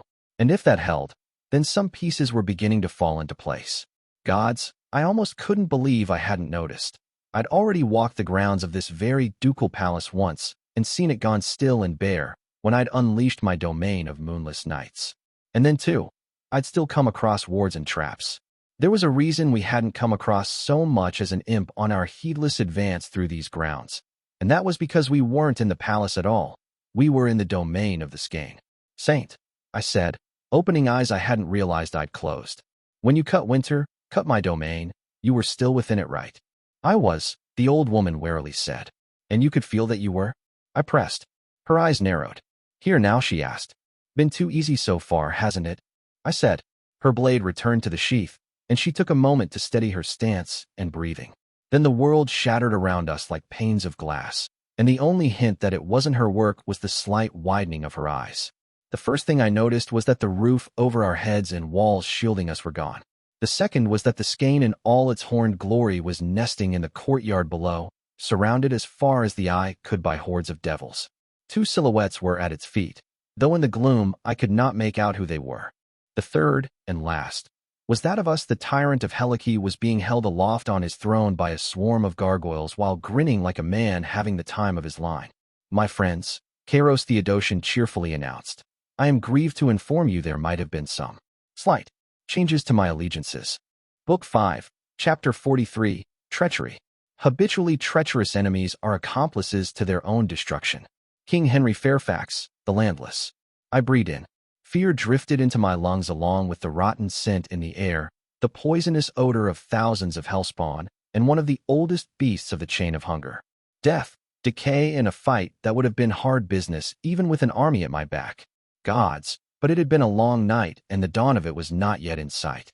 It had been one thing to stare down armies when I'd been named, when I'd been in the deepest throes of winter, but now I was painfully aware this could all end as simply as my throat being opened by some lucky devil. The knowing of that almost numbed my limbs, when it sunk it so suddenly. I could die, in these few coming heartbeats. I could have died at any time on the way here, and even if we survived the closing jaws of this trap, I might still die before the night was over. It was an arresting, though, one that had my palms prickling. I breathed out. Fear is an old friend, I thought. Fear was the pain in my leg, the whispering tune of mistake and mortality and needing to always do better lest if all fall apart. How could it cow me when I leant on it like a pilgrim's staff? I let that tenet straighten my back and took a look at my opposition. Devils, alas, in the thousands. Wallenfaum and Acalypsa, as we had fought before, but this was a disparate horde, and there seemed no end to the assortment. It made gauging numbers difficult, given the wild variation of shape and size in the swarming throng, but it could be no less than 2,000. We moved, from there, to threats in the singular. The undead horned lord known as the Skane was nesting among the ruins of the courtyard and attending hall, its darkly furred, strangely humanoid body folded inwards as if it were a beast at rest. Great antlers of bone jutted from the top of its head, set above golden eyes made even more vivid by the deep red gouges beneath them. It was a creature gifted with foresight, near impossible to damage, and wielding at least one aspect I knew to be capable of unmaking its mistakes. Spool. It had called it in Keter. At its feet stood two silhouettes, veiled to me until a sliver of night saw to that mundane frailty. I breathed in, yet more trouble, and my fingers harshly coiled. My predictions had come up short in two different ways, and quite visibly so, for I now looked upon two men, one whose frayed tabard bore the twin bells of House Fairfax, the other whose pale green eyes watched all unfolding with open interest. The man who had once been the good King Edward Fairfax, seventh of his name, bore old and intricate plate over which a tabard in the gold and blue of the royal line of Callow hung. He wore no helm, laying bare the face of a man in his late 40s with sparse white hair and the eternal beginnings of a beard, and in his hand he held a long sword for which there seemed to be no sheath. To his side, the soul of Amadeus of the Green Stretch had been put in slender silvery stocks, his hands too far kept to reach the gag that had been put over his mouth. My teacher looked much like his physical body did, though there were dark rings around his eyes, and a sort of haggard look to him I found deeply unsettling. Black had always been near obsessively neat in his grooming, but his soul laid bare was in disarray. That boded ill, though at least the sharpness in his gaze had not been dulled. A bag had been absent-mindedly tossed between the two of them, one I had with my own hand filled with crowns. That left only. I breathed out. Kairos Theodosian, tyrant of Helike, sat draped over the gaudy throne his gargoyles were keeping aloft unevenly. Though he'd quite brazenly betrayed us, the odd-eyed villain had yet to bother with foibles such as armor or a blade. Know that he needed them, with a flock of enchanted gargoyles obeying his every whim and a treasure trove of lethal artifacts at his disposal, to which he'd added the casting rod of the rogue sorcerer, which he was currently toying with as he grinned a pearly white grin. This was all of it, I thought. Our enemy, against which stood three, the rogue sorcerer, roughed up and stripped of tools, the now twice-winded saint of swords, and myself. This was not a fight we would win with swords, I thought, given the disparity in strength there. The best that could be hoped for was delay. We did, however, have one advantage over our foes. The foundations of their side were unsteady, while as long as there's such a common enemy before us, my own triumvirate would stand united. How can I take your strengths and turn them against you? For heartbeats had passed, and as the fifth reached us, Lawrence de Montfort sighed. Not out of disappointment, I decided, or sadness. It was the same sigh I'd heard dockworkers in Lorne make when some merchant had filled the hold with no idea taking out the goods out, and an hour-long job was going to end up taking twice as long. The saint spat to the side, then rested her blade against her shoulder. That's going to take a while, she said, sounding irked. That's mine, you loathsome turncoat, the rogue sorcerer yelled at Kairos. I prefer to think of it as ours, the tyrant jauntily replied. Although, if you truly want me to return it. So, the sharper was about to blow, and the moment the three of us were separated by the horde, then there would be no more planning. This was it, all I had to scheme. Saint, how long can you buy me? I asked. You got a way to win? The old woman casually asked. I nodded. Then however long you need, foundling. The Saint of Swords told me with a hard smile. I suppose she could be counted on to be a reliable whirlwind of destruction to anything she faced, even when she was on my side, which was somewhat comforting. Keep them off me, I said. I'll handle the tyrant. Figures you'd go for the cripple, Lawrence de Montfort said. A helpful reminder that on my side didn't mean friendly or any less generally horrid, I noted. A heartbeat later, Kairos got the casting rod he'd stolen working and streaks of flame that looked fluid as water shot out towards the rogue sorcerer, who took off running towards them. God's damn it, Roland. It didn't matter if he could handle the sorcery being thrown at him. Kairos had hundreds of bloody gargoyles to throw at him, and however good the hero's set of mail, it didn't cover his face or throat or neck. I let the knight course through me and flicked my wrist, spinning a hooked chain that caught the wayward hero by the back of the coat and dragged him back forcefully. The sorcerer had been about to reach the edge of demolished second-story room we were still standing on, but the force I used in pulling him back had him half-tripping backwards, and also narrowly avoiding the knife-wielding gargoyles that popped right up from where they'd been hanging off the edge awaiting to scythe through Roland's ankles. Because Kairos being a chatty jackass didn't mean he wasn't clever.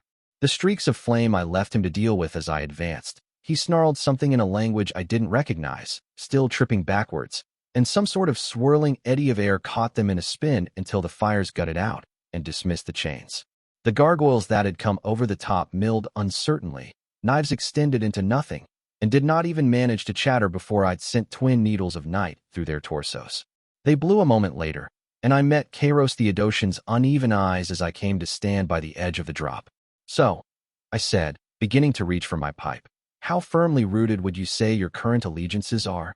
It was theatrics, not directly asking what it was the dead king had offered, just like reaching for a smoke in the middle of battlefield. I could not show weakness in the face of the tyrant of Helike, lest he decide we were spent and that the dead king's victory was assured. Calm, control, and even a smidgen of nonchalance. Anything less, and I would not have gotten that keen glint in his good eye, the one that delighted in there still being a game afoot. For though Kairos Theodosian enjoyed a good bout of treachery, he would not commit to it without purpose and would never climb into a sinking ship. In that sense, I understood him in a way that few people could. Like me, he had reached his current heights climbing over a tottering pile of victories. Like me, he knew it only took one hard defeat for it to all come tumbling down on his head. "We are close as kin, our trust boundless and fondness without peer," Kairos soulfully said. "Kill them," the skein snarled, head suddenly rising up. "Kill them all." I passed my palm over the head of my pipe, allowing a flicker of black flame to light it before pulling at the wake leaf unhurriedly. I sighed in pleasure, feeling the tyrant's gaze unwavering on me. "Shouldn't you see to that?" Kairos amusedly asked, moving his head towards the courtyard. "Devils, Revenant, the closest thing I'd ever have to a father. A fight I could not win. Calm, control, never miss a beat. That's what heroes are for," I said. I glimpsed, from the corner of my eye, the Saint of Swords landing in the midst of a sea of devils with her sword raised high. Screaming followed, none of it hers. So, Kairos hadn't taken the unspoken invitation I'd given to imply he was open to further treachery, which meant Neshama had bought him with a prize that was significant enough the tyrant didn't believe I'd be able to match it. He wasn't refusing the prospect of turning on the hidden horror, that wasn't his way, but he was making it known the bidding had started high and would only get higher. So what did he offer you? I wondered. Given that Kairos' ambitions were still bound, as far as I knew, to the peace conference he'd forced, then it had to involve the survival of the armies below. Or at least his, I corrected. For Isaiah was made into a tremendous butcher's yard by the tyrant's hand, then the threat of utter annihilation could possibly bring either Hazenbach or myself to negotiate with him ever again. Couldn't be just being spared, though, because the Grand Alliance would be crippled by losing the armies below, and so far Kairos had gone out of his way to avoid accomplishing that. I was missing something, because I could see no way in which the dead king taking this realm benefited the tyrant. My fingers tightened, beneath cover of my sleeves. Was it that simple? When I'd irritated the hidden horror, he'd said something that now sounded anew in my mind. "When I have taken what I wish from this ruin, I will forsake it as well." If after he got what he'd come after Neshama had no use for this place, what would he lose by promising it to the tyrant of Helike? I inhaled smoke and blew it outwards towards Kairos, whose nose wrinkled at the acrid smell. I couldn't beat that offer. It was a way for the tyrant to get everything he wanted, so long as the hidden horror got it too. Which was, I realized, my angle. Kairos Theodosian could not, as I'd thought earlier, afford a single hard defeat. And he had to be achingly aware here that he'd made a bargain with an entity his superior in every way, including perhaps even treachery, and that if he was crossed then he had no real way to strike back. Not alone. Anyway, And when it came to opposing the dead king, then there was only one game in town. Well, he's lying to at least one of us, I pensively said. Did you offer something worth more than 100-year truce? You jest, the tyrant grinned. A little too quickly, I thought. I'm deadly serious, I said. Kairos, I'll be blunt here, because if he's actually sold this place to you instead of me, I'll need to cut my losses and break it. Which is going to be damned hard to do a messy besides, so I haven't the time to dawdle. I got my win here in exchange for backing his envoy at the conference when the truce offer comes. One of us got peddled goods already sold, obviously, so which of us is it? A truce, the tyrant skeptically said. Don't be daft, I frowned. You know what it's meant for? I'm willing to take the bet, because I'll get this continent ready for war on Keter even if I have to kill and raise every ruler myself. But I'm hardly blind to the risks. 100 years was a long time. Time to prepare, yes, but also for the continent to come apart. A truce meant no armies, not absence of schemes, and the most brutal blow the hidden horror might yet deal was to let that century come to pass, and then do nothing. To let every willing sacrifice turn into bitter recrimination, to let his opponents devour themselves from the inside, without sending a single soldier across the border. If I tried to weave a lie out of thin air, I thought, the tyrant might just have sniffed me out. But this? If I were Kairos Theodosian, I'd believe it. Because I would afraid I'd been double-crossed. Yes, but also because of who it was I was looking at. A woman who'd bargained with the king of winter and save NOC. When the cliff's edge was reached, and hell's hadn't I headed to Keter to make another deal not so long ago? The tyrant of Helike watched me with an inscrutable expression in his face, and the simple fact that he was no longer grinning like a lunatic told me I'd drawn blood. I thought, for a moment, of feigning impatience and trying to hurry him along. An announcement it was time to cut my losses, cryptic action begun, but I stilled my tongue. On real stakes I would not gamble this way. And the more I actually lied, the more I risked this exceedingly more skilled liar catching me out. Speak to me, then, Black Queen, the tyrant coolly said. Not victory, this, but it was an opening. I'm not going to bribe you, I snorted. You just knifed us, Kairos. You want back on this side? Make it worth my while to keep the heroes from putting your head on a pike. I'm willing to deal because I'd rather you sell me this place than the dead king, but don't mistake that for actual need. For a terrible moment, I thought I'd overplayed my hand, that the bluster had been too much, that I'd been seen through because I'd refused to bend my neck even if in that situation it would have been my words exact. Instead, I was interrupted by a flock of steel-clad devils, whose leathery wings beat loud as they descended towards me with raised spears. My muscles began to tense, and it was all I could do not to reach for the knight. But I had appearances to maintain, and gods, I was so close to flipping the tyrant I could almost taste it. The Wallenfong hit a hastily slapped-down ward like birds hitting a window as the rogue sorcerer came through for me. I did not even grin, instead pulling at my pipe as I continued matching gazes with Kairos. Look at how in control I am, I thought. Wouldn't I have to be a lunatic to stick to a bluff so stubbornly when the situation is this dire? Airily tossing aside the sorcerer's casting rod, Roland distantly screamed in a furious voice about it being irreplaceable and worth a fortune, and extending an open palm, Kairos was handed his jeweled scepter by a chitter gargoyle and used it to thoughtfully scratch his chin. Are you lying? The tyrant of Helike asked, cocking his head to the side. I grinned, all teeth and malice. I don't know, I said. Am I? A heartbeat passed, both stares unflinching. I think, Catherine, Kairos Theodosian fondly said, that you are lying through your teeth. But I still can't tell, and so it seems we're still allies. Calmly, I inhaled a mouthful of wake leaf and waited for there it is, I thought as the skein's hulking shape obscured the sky, rising behind the tyrant and myself.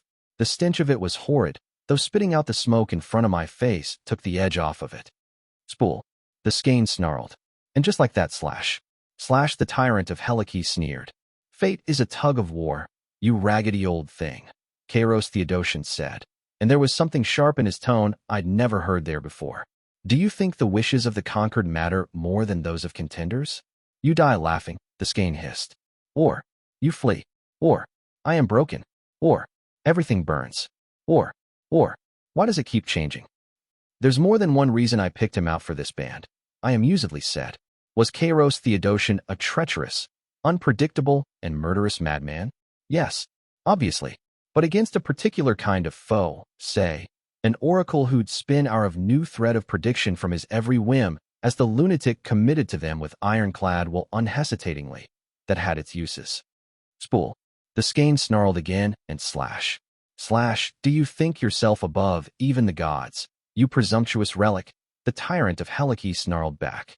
Do you think you can erase me, like chalk on a slate? Learn your place. Shouldn't have done that, I told the revenant, pulling at my pipe. It will kill you. The skein cackled, its laughter like rumbling thunder. Wish into the grave. How many years can you spend? I winced.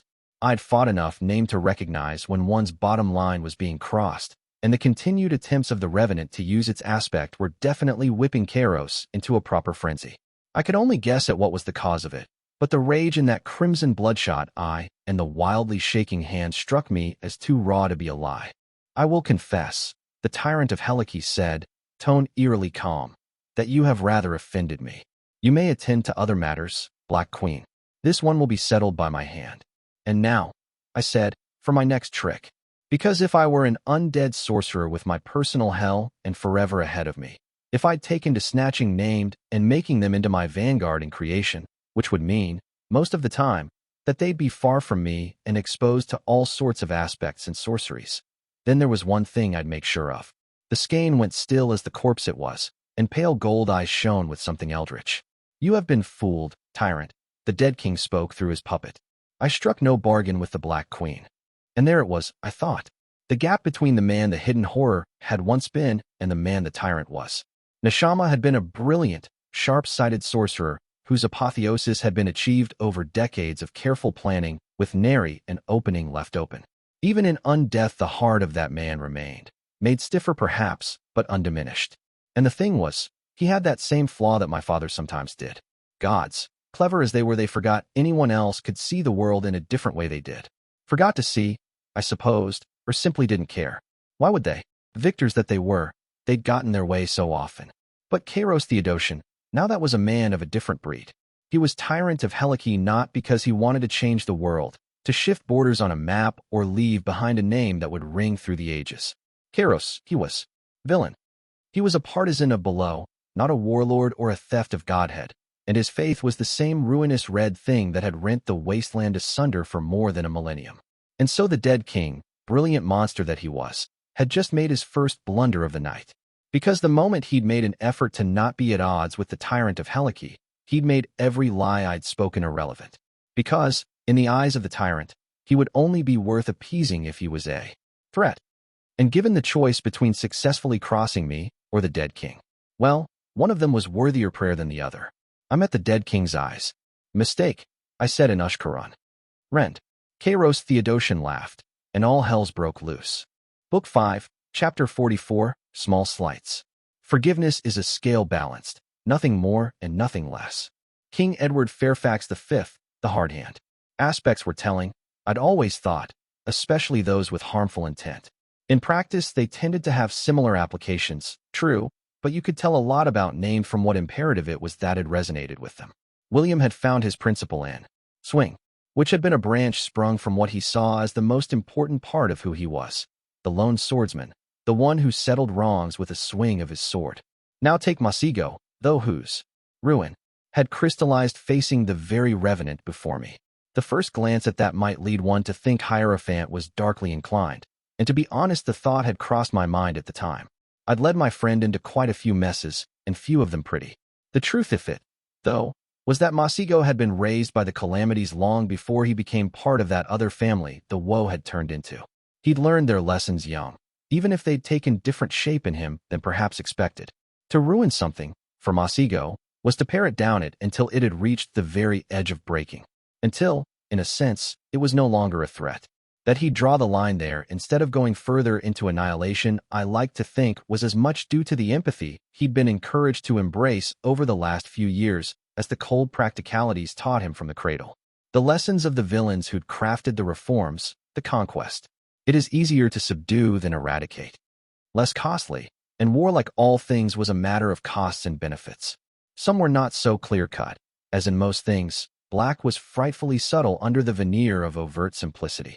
His destroy, seemingly a straightforward cudgel to bludgeon the tower's enemies with, was a glimpse at what lay at the heart of the man. Someone who, when moved to act, would not tolerate any result but the annihilation of what had stirred him to violence. There was no nuance to the word, or to its effect, because in the end to him the world was split in half by the line he'd famously drawn for the legions of terror, victory and defeat, with nothing of worth in between. And so it was with that knowing in mind that I watched the tyrant of Helike laugh his will into existence, the word he'd spoke ringing out in a way that had nothing to do with his voice. Rent. Kairos Theodosian had said. The splash of that decree was swift and brutal, the Skane's skull half caving in as a tall antler broke, and its right arm was so harshly snapped it came to be hanging by half a bone at the shoulder. Bones broke across the horned lord's body, though in a manner that was haphazard. It was tempting to ascribe that the tyrant's whimsical nature, but I was not fooled. To rend something was not to destroy it, to break it, or anything so thorough. It was to tear something into more than one piece, to wound it, to hurt it, but never, I grasped might be the essence of it, to kill. Wound and hurt and sow enmity, but never to finish the fight. Because that was the tyrant's way, wasn't it? Always an enemy, a scheme, a betrayal afoot. Like a spinning top, if he slowed might just tip over. The deeper gold had vanished from the Skane's eyes before the tyrant had even finished speaking, the dead king leaving behind the corpse he'd inhabited without hesitation at the first indication of danger. It was the great rat itself that screamed in rage at returning to great wounds. All the while a swarm of gargoyle gathered in a chittering flock around the villain. I claimed a last inhalation from my pipe, and reluctantly poured over the last of the wake leaf over the edge and quite likely onto some devil's head. Wasteful as this was, given how rare and expensive the herbs was out here, I'd need to intervene soon enough. Not quite yet, though. May I assume, Black Queen, that you have a stratagem? The tyrant of Helike idly asked. Shaking the dragonbone pipe one last time to make sure it was all gone, I put it away in one of the many pockets of my cloak. I do, I said. The way I see it, my lord tyrant, our trouble at the moment is that the opposition's got an army and we do not. Below us, wading through the sea of devils still filling the courtyard, the Saint of Swords reminding why even at height of my brute power over winter she'd put me to flight on our every encounter. The sight of that old woman wearing no armor save a tunic and pale tabard flickering through the tide of creatures was spellbinding, because Lawrence de Montfort had sallied out to fight an army on her own, and she was not losing. I watched her cut through the knee of some devil of smoke and stone twice the height of a man and broad as city gate, pass under its toppling form as it fell, and take with 3 quick strokes the head, the arm, and the eye of jackal-headed devils leaping out at her. The last, still living though half-blinded, saw its face used as a stepping stone for the perfect somersault she executed to evade the furious swiping of the devil she'd hobbled. It made paste of the jackal head. The Saint of Swords landed precisely in front of the still bellowing devil's overextended shoulder, and with a cold sneer, she severed its head from its body. She'd never once broken stride in all of that, nor had she overly hurried or strained herself. She was not using any of those wicked cuts I knew she was capable of, pacing herself in a display of utter scorn at the caliber of her opposition. Gods, if it was just her and the devils contained inside a ward, she might not even lose. It wasn't just that, unfortunately, which meant that the Skane's snarled order to kill us all had been followed eagerly by the devils. And while a great many of them were rabidly going after the Saint, there were others who decided on different prey.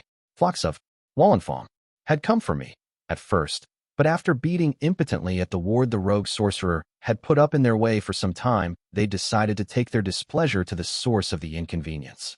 Leathery-winged and furious, the devils converged on the broken balcony the hero had claimed as his perch, bearing armaments scavenged from the dead of the legions and Acua's most loyal. It did them little good, for while he'd wielded wards when it came to ensuring my protection, now the dark-haired man was going on the offensive. It was like watching a talented but self-taught musician at work, I thought, for while the sorceries he used were rough and raw, the cleverness of the use and the breadth of his range were astounding. A swirling vortex of air that drew in a dozen devils was fed a cloud of bright yellow acid, earning screams as the creatures began to burn and melt. A large globe of translucent sorcery, much like the shields Masigo was fond of using, formed around another pack, and after opening a single hole through it, the sorcerer repeatedly shot sloppy but powerful fireballs within until all that was left was ash and slag. Of the 100 or so that had first gone after him, at first simply Wallenfaum, but soon most everything winged and born of the hells, only half reached his balcony, where they found the rogue sorcerer to have nailed small spike of silvery metal in broad circle around his position. Innocuous, at a glance. But their purpose became clear when he began pouring lighting in a stream above him, and the spikes each drew a sliver of that flow in a sudden arc. By this sudden caging of himself in lightning, the hero caught the first wave and fried them in a heartbeat. Lesser devils fled in fright, but the Wallenfam had been soldiers for the tower once upon a time. They were made of sterner stuff. They caught and skewered some of their allies, using them as shields to pass under the lightning untouched. There they found only a ball of radiant light that blinded and burned them, scattering them as the rogue sorcerer reappeared atop another balcony after dismissing a glamour almost fey-like in nature. The silvery spikes were still there, and in their wounded surprise the devils were in no state to adjust the new angle. Then the lightning began pouring again. None were left alive. Well, the tyrant of Helicus said, one must concede they have slightly less of an army now than they had an hour past. We both knew that was a temporary state of affairs, though. Already I could see the rogue sorcerer's face was flushed and dripping with sweat, his breathing hard. Mages like Masigo and Acua, who used the exact amount of power needed to make a spell function to the intended purpose, would be able to continue throwing around sorcery for longer even if it was of higher caliber. Roland, clever as he was bleeding power well in excess of Keter's due, and I suspected his natural gifts weren't particularly impressive besides. If he continued at this pace for much longer, he was going to fall unconscious. If he didn't continue at his pace, he was going to get eaten alive. Something of an issue, that. Meanwhile, the saint had been forced to give ground by the sheer mass of bodies being thrown at her. You could not, after all, maneuver around tidal wave of flesh and claws. After that, her cuts began tearing at the fabric of this realm, leaving those sharp arcs behind and changing retreat into brutal stalemate. But that was effectively flipping the hourglass on how long remained until her aging body caught up to her. Still, it was almost absurd how well they'd done. Oh, they had a story at their back, enough to earn a nudge or two, buying time for an ally against hopeless odds. But most of that was still simply that they were very good at killing things. Devils in particular, I suspected. Above did not send its champions out into the world without first doling out a few tricks aimed at Below's favorite instruments. It's not a battle where there's only one host, I chided. Proper form, Kairos. My apologies, Catherine, the boy grinned. Quite right, quite right. And where do you intend to acquire such an army? One was helpfully provided, I murmured, looking down at Below. Yet I need someone to be nuisance, if you will. Just horribly inconvenient in every way. At last, my day has come, Kairos Theodosian gravely said. I could almost feel the eagerness boiling in his veins. How long do you think you can grab everyone's attention? I asked. Do you have a monologue in you? Catherine, the tyrant said, sounding deeply offended. You're right. I apologize for even asking that, I replied. I'll leave this in your trustworthy hands. You are a dear friend and honored ally, so I'll let it pass this once, Kairos said, waving nonchalantly. You may proceed, Black Queen. I squinted at him for a moment. He was definitely going to betray me at least once more before this was over, but it shouldn't be before we'd reached the end of this.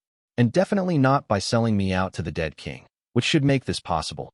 I was a lot warier of being disrupted halfway through by the tyrant than one of Neshama's brood of the dead and the damned. Now, to make my way through this mess on foot would take too long, even if I killed the pain in my leg and borrowed some hurt without looking at the interest. I could probably call on the saint to carve me a quicker path, but that'd make my intentions obvious, which, given that the dead king could be looking through anyone's eyes and could intervene through any of them, was the same as dooming my scheme. I had another way, of course, though it wasn't impossible he'd prepared for that. Couldn't call on the sisters for it, though, since the more I asked them to intervene, the higher the chances Neshama would get his hands on slivers of save NOC, with all the disastrous consequences that entailed. Sloppy and imprecise it was then. Kind of you, my lord tyrant, I said, and stepped off the ledge. The mantle of woe and my unbound hair both flapped as I fell, but my attention was on the night coursing through my veins. Like threading a needle, I thought. The cloth was thinner than I was used to, and the window to get it right would be slight, but I still had faint of memories of what it felt like to have that inborn knack winter had lent me. Darkness spread out like an inky pool beneath me, a handful of the tyrant's gargoyles curiously following me with eager cries and also much less endearing knives. I dropped into the dark, and for a moment it felt like plunging into cool, deep water. From the moment I touched the edge of the gate, I had less than a heartbeat to align it properly with the gate out. It was hard to describe, the act of putting it together. Like catching a faint spot of light in a dark cave that told you where the way out was. Though that realization had to be paired with the instant act of will to move there lest the way out be botched. Or worst, lost. But I had it, near perfect and wind. The skeins susurrated, great golden eyes like lanterns in the gloom. I tumbled out cursing in Carsum, well to the side of where I'd been aiming for. That goddamned rat. If I didn't have a stripe of its fur as my cloak's collar by the end of this, I'd eat my boots. It took me a heartbeat to get my bearings, which didn't improve my mood any. I'd meant to come out near Black and the Good King, but instead I was hip-deep in Acalypsa, on the east side of Courtyard. Devils who had most definitely heard me swearing formed the way their hound-like faces turned to me. Armed and armored in stone as they were, I did not count them as a great threat, but given enough anything they could be trouble. Either I was going to have drawing on night again, which was playing with fire when I had 2 large workings ahead of me, or ladies, gentlemen, other assorted beings, Kairos Theodosian said. If I may have your attention, I suspect they might have ignored him if the grounds beneath the skein had not exploded in the moment that followed. I spared a glance at the mess of broken stone and dust that had appeared without warning, eyes narrowing when I glimpsed dirted snow in there. Hells, had he just weakened the barrier between this place and creation to the extent there'd been an impact? Had he done that precisely enough to use it as a weapon? How had he? No time for that right now. The Acalypsa had turned towards the noise, and when they returned their attention to me, they found I'd disappeared.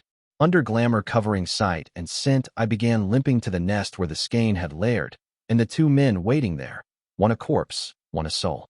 King Edward had remained unmoving throughout the entire skirmish, eyes calmly gazing at his surroundings as he openly kept watch on both my teacher and the sack filled with crowns, which had yet to be destroyed, interestingly enough.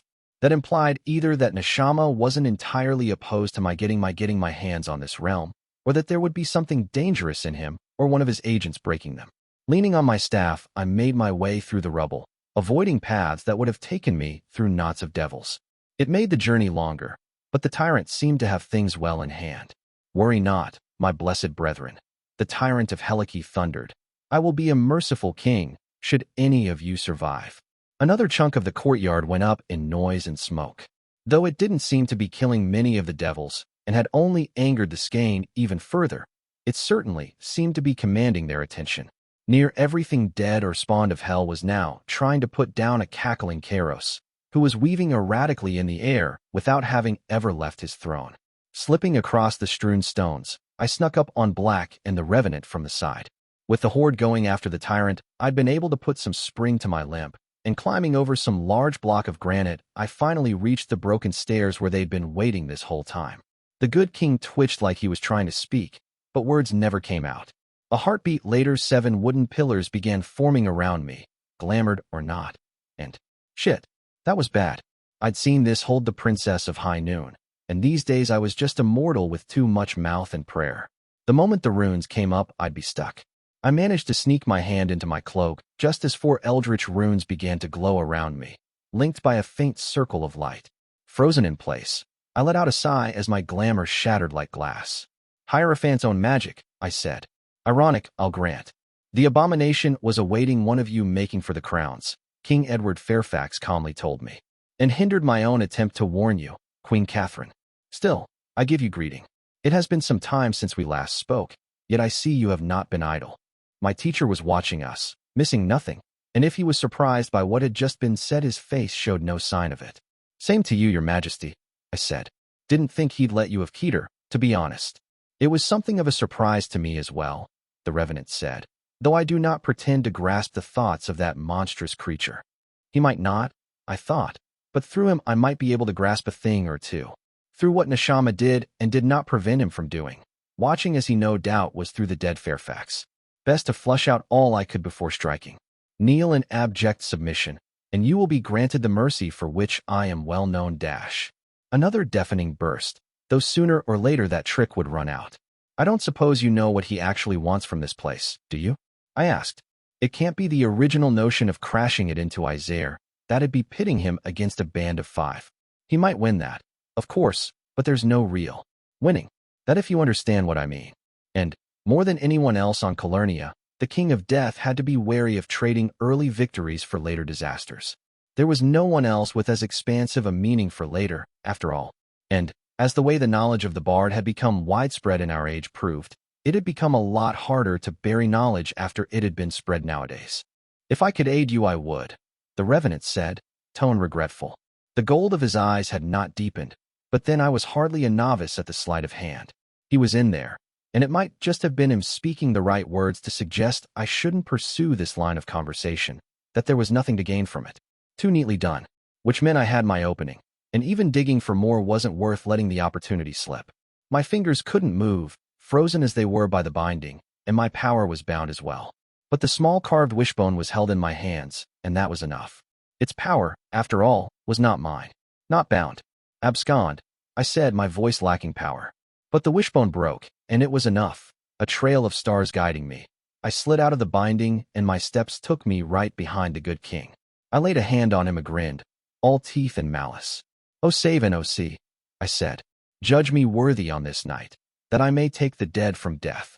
Night poured into the man who had once been King Edward Fairfax, and with wicked laughter save NOC, began to wrestle away rule over the Revenant. Book 5, Chapter 45, Long Prices. Grudge is born of blood, carried by it, and redressed through it. As they who came before me swore, I so swear. There will be no peace nor rest till the cradle is reclaimed. First oath of the people, taken by all in the Duchy of Daoin at age 7.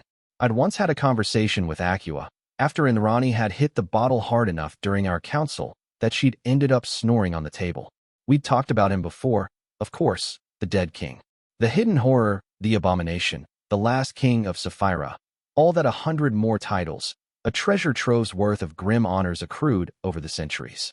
We'd all been spinning our schemes around the ancient thing in Keter since the invitation had first reached me in Callow, and no small amount of talk and ink had been spent over the thought of what he might intend. In a sudden moment of honesty, sharing a shoddy table with a woman I still sometimes remembered to hate, I'd admitted that the dead king's ambitions were opaque to me, assuming he even had any. What could the immortal ruler of a near untouchable realm truly desire from creation? All the wants of a mortal ruler were in his hands already. Wealth almost absurd, authority absolute, the adulation of the people he'd forged to worship him as their sole idol. What was there, in all the world, that the King of Death could not obtain with either a snap of his fingers or use of the patience in which he was peerless? Companionship, Acqua had eventually suggested, and perhaps there was some truth to that. When he'd spoken of the bard, it had been with an almost fond manner of respect, though they were foe in all things, and more than once she had ruined him. Yet while I would not deny I'd had my moments of arrogance over the years, I would not seriously countenance that my potential apotheosis had been reason enough for him to stir the crown of the dead to war. Militia's invitation had been an open door, but walking through it had been his own will, and the purpose of that will escaped me still. Even if he ended up successful beyond a monster's wildest dreams, even if he devoured the continent whole and brought forth 1,000 years of darkness, then what?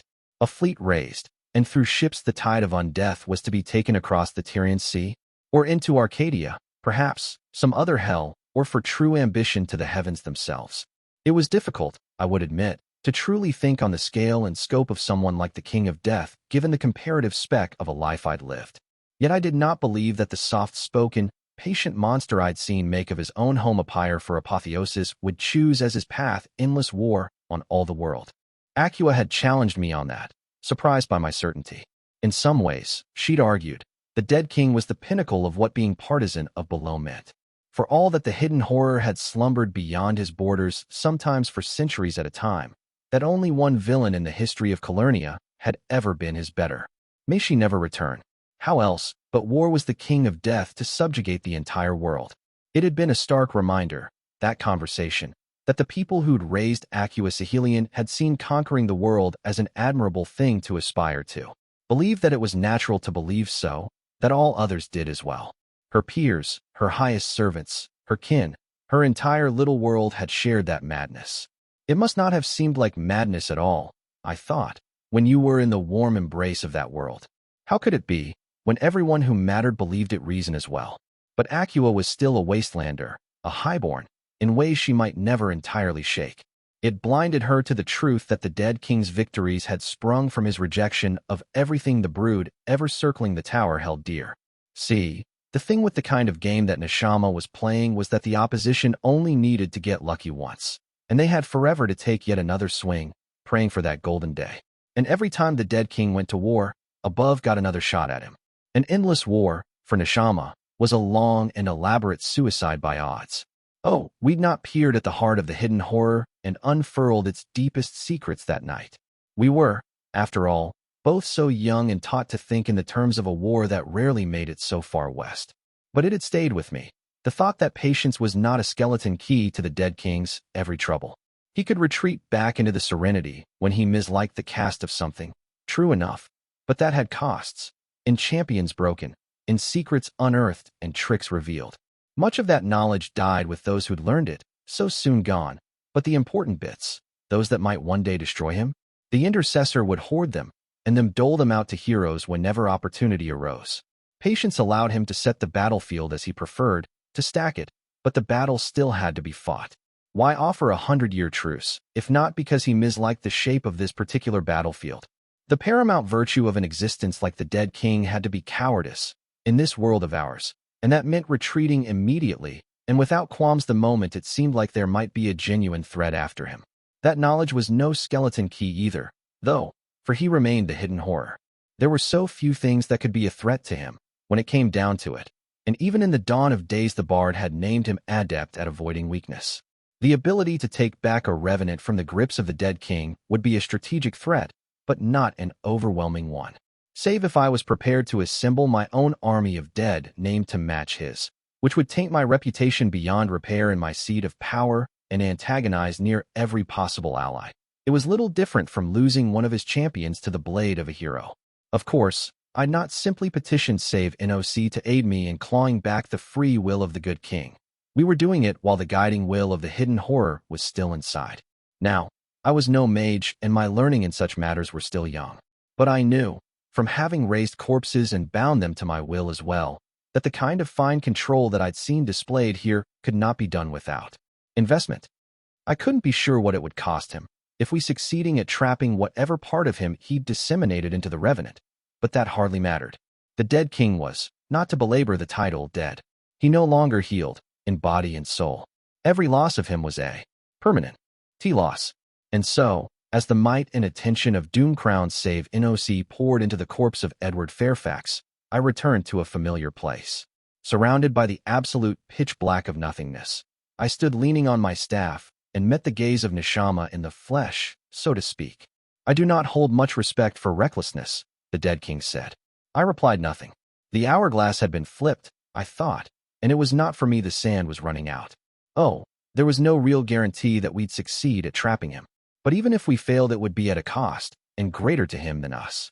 For all that the king of death had made attrition his sharpest sword in some ways, it may yet be turned on him to cut just as deep. Still, Neshama said, your use of it as a calculated measure continues to surprise. It would have been an empty gesture to look at anything other than him, for there was nothing else to look at, so I did not bother with the theatrics. I did not speak either, though. It was not me who had come to bargain, though I had schemed the coming of this conversation, I would not deny. You will require guarantees as to the Hierophant's life, he said. I inclined my head in agreement. I'd been worried, since the start, that there might be some things that not even the Pilgrim's resurrection could take back, or that his hand would be forced early to spend that aspect on some life I cared less for, preventing the use I needed for some lesser prize. Receiving assurances from the dead king was preferable, for though he was no fay bound to his word, he had to know that if he crossed me on this after making a promise, I would never bargain with him again. Recklessness, he'd called this. Like in these struggles of ours, there was meant to be a manner of cordiality, mayhaps not of fair play, but at least of an understanding that this was a game, a play, a sport to be had. Do not forget. The ache in my leg whispered. Do not forget. I bared my teeth in a feral smile at the king of death, the savage pupil of savage teachers, and let that pretense die. We were no Proserpine princes making courtly war, for there could be no such thing as a war courtly. 6 months, I said. Pardon, the dead king said. You armies will not advance a single step for 6 months, I said. This, and the release of the Hierophant. That's my offer. You overestimate the strength of your position, Neshama warned. You have, I murmured, taken my friend and now bargain with his life while scheming the death of others dear to me. You arranged the destruction of my armies, of near everyone I've ever cared for. But for my intervention, you would have buried Isaiah in death and borrowed Hierophant's hand for the deed. You clutch the remains of what you once were, Black Queen, the hidden horror said. It does no favors to what you have since become. It was never really personal to me, before, I told him. You were a foe, but in some ways an ally as well. In principle, I thought it tragedy that others died to your invasions, but no one weeps for faces they never knew nor loved. A taste, the dead kings said, of what is to come. They will be strangers, Catherine Foundling. One day, and sooner than you believe, they will all be strangers. And if that day comes, I may yet become the horror you foretold, I admitted. But today, dead king? I limped forward, into his space, with cold eyes. Today you are the thing that took my friend, I hissed. The thing that would have slaughtered the woe and the army of Callow without batting an eye. I overestimate the strength of my position, merciless gods. I struck at the nothingness we stood on with my staff, the sound ringing like a thunderclap. You think after this I'm not willing to try falling off the cliff together, Neshama? I said, tone sharp. To gamble on which of us will find our wings on the way down. Look at my back, king of death, and see what is writ there. When given the choice between risking ruin and kneeling, I've only ever replied one way. A moment passed. Has your tirade ended? The dead king calmly asked. No purpose was served by it, save the thinning of my patience. You have my terms, I coldly said. 6 months and the release of Hierophant. That is no bargain, he said. I replied. It's a price. And if you know a single thing of my people, you'll know ours are always long. I've more than a single hostage in my possession, even if the tyrant has once more turned, the dead king said. I knifed Black when we last spoke before ordering him to find his decency, I said. He's since arranged the starvation of several 100,000 innocents. Try again. If you are to assemble your coalition against me, you will need a ruler for praise, he replied. You cannot tolerate the continuation of dead Empress Militia's reign, which leaves him your sole reputable candidate. My fingers clenched. It had been too much to hope for that playing it off would work. Amadeus of the Green Stretch and Masigo the Hierophant, Neshama said. For assurances, I will not take the life of either on this field. Your crows will loosen their talons. I breathed out. No, I said. His eyes tightened the slightest bit, which on another man would have been frustration and surprise. Down we go, dead king, I said. Gods help neither of us, the fickle pricks. Assurances, he said. And 3 months. It meant he wouldn't release Masigo, that whatever purpose he was using my friend's body for he would continue until the very last moment. But 3 months, gods, even just 3 months? It kept the Lycanese in the war instead of letting them stumble down the slope into oblivion. And it was enough breathing room to turn this war from loss to losing. Night's not over, I said, matching golden eyes to mine. Once more, in this we agree, the king of death said. Bargain agreed? Bargain agreed, I replied, and darkness broke. The sisters had not reached apotheosis gently, and their works were not gentle ones. Yet this was a matter of theft, of taking, and in such matters we were all well learned. Save NOC, discerning my thoughts as they formed, loosened their grip on the revenant just enough that the wisp of smoke that had been the dead king's will slipped away into nothingness. And along the footpath the hidden horror had used to withdraw, rapacious night coursed down. Imperious and grasping, it devoured what bound the man who had once been the good King Edward Fairfax to his subjugator in Keter. Kamina, I knew as she deigned to brush her thoughts with mine, wanted to claim him in the hidden horror's stead, to have a Fairfax flag-bearer of her own, to spread the tenets of night wherever dusk was known. For where, among the realms of men, were more fertile grounds for her red-handed lessons than the war-torn fields of Callow. Andronike, ever cautious and calculating where her sister craved clash of arms, felt more inclined to snuff the revenant out. Mastery over the tainted carried risks, she grasped, and brought opportunities for that most dangerous of foes who our war against was only beginning. Why chance it, when there was little need? I disagreed. With both of them I disagreed, and though it was not in the nature of prophets to argue with prophecy or of heralds to argue with the message borne, that was not the lay of our ties. It was for my contentious nature, most of all they had raised me to be first under the night. And so when I spoke the sisters listened, and our wills joined in miracle. King Edward Fairfax, 7th of his name, breathed his first free breath since he died below the walls of Keter. That was the first of the two great workings I would unleash today.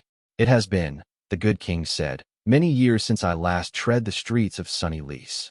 Letting out a long breath, I opened the floodgates and night began to fill me. A rising tide of power, too much of it for me to able to shape or grasp with my own hands. In the sky above us all, deafening shrieking noises began to fill the air as hellgates were torn open one after another.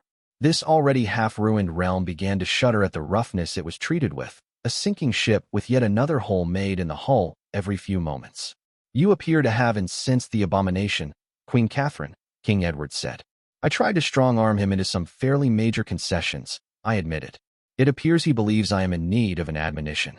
Night continued to pour into me, a tide rising, until the world around me turned into an oil painting, imprecise, as if smudged, but no less beautifully colored for it. So it does, the Revenant said. I thank you now for the breaking of my chains, you who they name Black Queen, but I must wonder at the price of it. What dark patrons have sought my indebtment? Nothing, I said. You owe not a single thing. Miracles are not bought and paid for, even those of the night. A gift, King Edward said, sounding unconvinced. I have requests to make of you, I admitted. Yet it would be meaningless if you did not agree of your own free will. And so there will be no talk of debt, to either myself or save an OC. On this all three of us agree. Mercy gifted without strings, yet with purpose, the good king said. He sounded, I thought, almost glad. I am a priestess, I said, but also a queen. And there were so very few things that a queen could afford to do with a single pure benign intent, in the end. Virtue alone did not win wars, or keep people fed through winter. In the distance, as if in an entirely different world, the tyrant of Helike was still speaking. The devils around us and afar were boiling like a pot about to tip, stirred into a murderous frenzy by sorcerous means, and now swelling in number with every passing moment. The Saint of Swords fought still, unbending, and without pause, and though I could almost hear the rogue sorcerer's panting breaths in my ear, still spellfires spun out and devils died. Yet the battle around us, coming to us, seemed almost like a distant scene. I already knew that it was not out there victory or defeat would be found. Your petition, Queen Catherine, the Revenant said. I would hear it. Leaning tiredly on my staff, I raised up a palm and compressed everything I could of the night in a ball. My will failed, though stubbornness made that defeat slower than it should have been. The forces I was trying to wield were simply too large. But where I faltered, the will of the sisters drew me up, and with their two grips, one deft and soft, Andronike the spinner of weaves, the other imperious and coarse, Kamina the breaker of spears, an orb of pure night formed above my open palm. Can you hear them? I asked. Our people, the echoes of them in this place. The indelible mark a terrible slaughter leaves long after it has ended. Like songs woven of wails, Edward Fairfax softly agreed. The foe who did this I slew and made my own, I told him. Though that end is a pittance to the madness that was the doom of Lys. But there is an enemy that stands before us, using her works for ruinous purpose and waging war on all the world. That, too, is a scale to balance. His eyes flicked to the orb of night. One last time, he said, into the breach. It will kill you, I warned. There is little kindness in that power, and it was not meant for your hands. I am long dead, the good king replied. And kindness is not what I would have of this day. Edward Fairfax had no longer been young when he was claimed, and I suspected even if he had been few would have called him handsome even then. But to the strong cast of his face there was a manner of regality, like it had been hewn from stone and taken the noblest properties of that make. Helmetless, his crown of white hair was the sole he wore, and the sword in his hand was bare. Without a sheath to return to, for there was none at his hip, it would never be allowed to rest. The war never ends, Queen Catherine, he told me, tone quiet. The faces and the borders, the foes and the friends, they are but the shallowest measure of the thing. Not all tyrants reign from the tower, and many who have hunted the wicked partook of wickedness in the hunt. I inclined my head. One should not confuse striking at evil and doing good, I quoted, lest good become the act of striking. The good king completed, tone approving. You understand, then, that when your evil is no longer necessary, Black Queen, to linger would be to stray from the narrow path you have tread. My fingers clenched. I know, I croaked out. Dead fingers snatched the night from my palm, clenching into a fist and letting the darkness sink into the flesh. Then rise, Calawans, King Edward called, voice like thunder. Rise once more, for we yet have debts unsettled, and House Fairfax calls on you. One last time. There was a heartbeat of silence, a stillness like death. And they answered, as they had for centuries, for even a grave made for a petty hurdle when it was a Fairfax calling you to war. Book 5, Interlude, Repudiation. It is written that the hidden horror sent envoy to the Iron King Tancred, threatening that should he not strike the banners over Hanover and open the gates, the city would be stormed and burned to ash. So did Tancred Pappenheim then send back a single torch, with on the side engraved 3 words, if you can't. Extract from Crowned in Iron, a compendium of Lycanese histories assembled by Prince Alexander of Lyonesse. It was like watching 2 enemy hells trying to devour each other. The Revenant, stolen from the dead king, she'd thought, by the grim patrons of the Black Queen, that had once been a king of Callow, spoke in a voice like a clarion call, and the dead of this accursed place answered. Lawrence watched, jaw clenched, as a coursing tide of wraiths made of silver and shade rose from the scarred ground. Mere dozens, first, but that swelled into hundreds and then thousands before more than a handful of heartbeats had passed. Those were not soldiers, the saint saw. There were children and elderly among them, men and women whose hazy silhouettes bore no arms save angry hands. And oh, how angry they were. The rage of them was a clamor and a song, the weight of it making the air feel taut. Thousands of voices, of silhouettes, moving like a seething river of souls to tear at devils and dead alike. Lawrence splattered the blood of another devil on the ground with a flick of the wrist, catching its clumsy strike and sending its head tumbling down with the riposte, and without hesitation began to move. Not towards the Black Queen, whose lone silhouette was surrounded by an island of stillness, or the other Revenant. No, roughly forcing aside any spirit that in their advance got in her way, Lawrence de Montfort headed for the imprisoned soul of the Carrion Lord.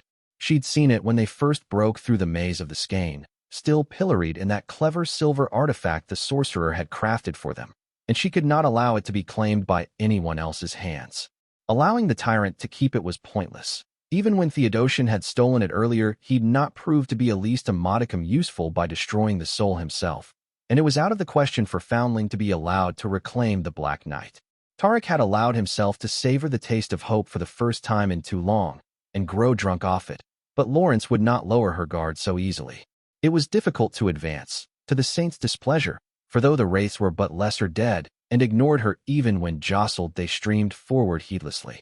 It was like swimming in death, and more than once Lawrence found her sight obscured by the flows. The devils who'd been in the courtyard were ripped apart within moments. She'd seen harsh hands clawing at them and wailing mouths biting down on flesh. The skein was not destroyed, but from what she could glimpse, it was being drowned in sheer numbers. Foundling, at least, had not moved from her perch. Stumbling over broken stones and just one more push away from beginning to hack at the bloody wraiths, no matter the consequences, Lawrence finally broke into what had been the Horned Lord's nest of ruins and found Amadeus of the Green Stretch still imprisoned and gagged. Thank the gods for that. If she had to hear a single other sly barb from that viperous tongue, she'd cut it out of his mouth. Another company of wraiths flowed before her, cutting her path, and she felt like screaming, but she was too close to draw attention to herself now. Only, through 2 passing spirits, she saw a tall shadow standing by the villain. In the flickering lights, she could not be sure, but Lawrence could have sworn its face had been painted purple. Feeling her stomach drop, the saint dropped all pretenses of subtlety and harshly forced her way through the wraiths. Several swiped at her with angry hands, though when she continued pushing forward they lost interest and returned to their war instead of pursuing. She'd been too later, the saint saw. The drow that had been standing by the prisoner snapped closed the silvery artifact that had been unfolded into a pillory, now no larger than forearm, and with an amused silver glance at her, it took a single step forward into nothingness. Bortle. Lawrence silently cursed. That was Foundling's little attendant, wasn't it? The one she'd called Yvonne, or maybe Iva. The saint, fingers tight around the grip of her sword, turned her gaze to the Black Queen. She was still standing alone on the rise, that many-colored cloak flapping around her from the wind of the wraiths flowing around her. Hair long and unbound, her limp grown more pronounced and nowadays leaning on some sort of walking stick. She seemed nothing like the angry, mutilated child Lawrence had tried to put down at the Battle of the Camps. Catherine Foundling had yet to strike a single blow with a blade since she'd returned to Isère from her journeys, the rumors went. And she had grown more dangerous for it. All night they'd danced to her tune, the saint thought, glancing at where the Black Knight had been spirited away before she could take him back, down to this very last note. You don't know what you're bargaining with here, Tarek, she appraised. Setting a wolf on a tiger only has two beasts prowling the wilds, wounded and twice as vicious. Yet the time had not come where Lawrence would bare her blade to redress yet another mistake made by kinder or weaker souls, so her longsword returned to the sheath. Climbing up the mound of ruins, the saint came to stand by the side of the rising villain of their age. The woman remained silent, eyes on her dead countrymen, now taking the battle to the devils pouring out of the open hellgates. Among the horde, the crowned revenant led the charge with a shining blade. How did you know it would work? Lawrence asked. The look on Foundling's face was strange, almost subdued on a face that seemed to have been carved from hard edges with the razor-sharp cheekbones and too strong nose. Even grief looked harsh on a face like that, much better suited for the sharp grins and cold stares the Black Queen was infamously known for. It always does, Catherine Foundling said, when you make it hurt a little. Lawrence's lips pulled back in disdain. Does it sting that much, to have had to borrow another's hand? The saint said. You've not been shy in doing so tonight. Though perhaps it struck closer to home, that even being crowned in lore had not been enough to give the warlord a fraction of the pull the long-dead Fairfaxes had on her people. It was no great endorsement of her reign, that she'd had to use the name and name of another for that working. This city is a mass grave dug by my failures, the Black Queen replied, tone remote. And yet here I am, walking its grounds once more. How many more, I wonder, will it take before I have been made to look that failing in the eye enough? Lawrence hesitated, for though it was a monster she spoke to in that moment, she sympathized with the woman more than she'd thought would ever be possible. Because this was not a smirking, victorious puppeteer tugging at all their strings. That distant bleakness she knew well. It came from the same place that had the Saint of Swords wondering what might have changed, if she'd arrived a Sin night early instead of late. If she might have slain the beast when it had taken a handful instead of a village. If she'd found Isidorio's when the dragon blood first began to decay, instead of after the red had taken him. What if? That old and tireless flagellant's whip. It'll never leave you, the saint said, not unkindly. It was honest, which was the highest courtesy she had to offer the likes of Catherine Foundling. I don't suppose it will, no, the Black Queen quietly admitted. There were a few heartbeats of silence, left unfilled by either of them, before the old woman grew impatient. And now what? Lawrence asked. We're a distraction, Saint, Foundling reminded her. And I would say that the enemy is suitably distracted at the moment. The skein's not finished, Lawrence replied. It'll take more than wraiths to put it down. See to it, if you'd like, the younger woman shrugged. Take the tyrant and the sorcerer if you please. You're not going to lend a hand, the saint grunted. What a helpful hand you make. Theodosian was probably enough on his own to entirely bury the Horned Lord's oracular insights instead of simply muddy them the way Lawrence's own domain would. But it'd go quicker with a priestess or ruin keeping the revenant contained while those of them better versed in killing the dead put an end to the abomination. I'll be headed inside, should King Edward succeed at breaching the wards on the inner palace, Foundling casually said. Should? Lawrence asked. Depends whose wards they are, the Black Queen grunted. Let's hope they're still using the Diabolus work as the base, otherwise it'll be like trying to topple a rampart by throwing eggs at it. Further hellgates opened above them, devils pouring in. The victorious battle for the courtyard finished with the tyrant of Helike, laughing maniacally as he shot streaks of a fire from a jeweled scepter at a hissing and fleeing skein swatting away the dead pursuing it. They had, Lawrence saw, ripped away great swaths of fur and eaten the flesh like hungry ghosts, until the Horned Lord leapt over the cliff's edge of that was the end of the ducal palace. In the distance the dead king of Callow raised his sword at the sky, filling with fire and brimstone, and grimly declared war upon it. The dead obeyed. Lawrence waited. There was ending coming, she could feel it, and when the moment came, she would be ready to meet it as it should be met. Tarek had faced many a villain in his time, and not always with light and strife. Often words could bring greater good in the world than a harsher touch, if they were the right ones. And so it might just be the truth that there was no living on Calernia who had spoken with more villains than he. The quiet ones, he'd found, tended to be the most dangerous. Those who did not feel the need to boast or fill a silence oft had greater designs occupying their thoughts, and so proved more perilous adversaries. This was no cast-iron rule, however. For example, It would have been a lie to say that Kairos Theodosian was not one of the deadliest bestowed he'd encountered over the years, and the boy simply could not stomach holding his tongue. Still, the tendency was pronounced, and though the Woe were as peculiar a band of villains as their infamous predecessors, when Tarek had first assessed the archer, her constant chatter had encouraged him to dismiss her as an ancillary threat when she was without the guiding hand of the Black Queen at her back. A skilled and seasoned killer, mind you, with a way bow in hand that might as well be sorcery. But not a true danger, like the brilliant mind behind the brutish face of the adjutant or the eerily innocent atrocities the Hierophant had it in him to commit. He had been wrong in this. While it was true that the archer, Indrani, as she'd casually confirmed she was named, was loquacious, the pilgrim had beheld what went on behind the smiles and the swagger, and it had him unsettled. The archer's thoughts and feelings shifted constantly, mercurial as the tides, yet there was a bedrock beneath them that was as subtle as it was watchful. It had taken him the better part of an hour, for one, to put the finger on what a particular association between a part of that bedrock and amusement directed at him meant. Namely, that the smiling young woman was considering she might have to kill him in the future, without feeling so much as a speck of guilt over it. It would have been easier to swallow, Tarek would admit to himself, if the archer were a cold-blooded devil like some of the monsters wearing human skin he'd had to face, incapable of joy or fondness in more than shallow ways. Though it had to be said that no all such constrained the pilgrim had met were monstrous or even particularly nefarious. Yet the young woman was not.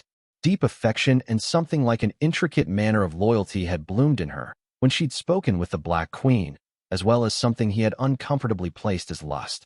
Something more romantic in nature emerged when mention was made of the Hierophant, though it was paired with a manner of wonder that implied to him the admission there was still fresh. Indrani the archer was, he knew by virtue of his aspect, a pleasant if hedonistic young woman would not even slightly hesitate to slit his throat if she judged him a threat or was asked to by someone she trusted.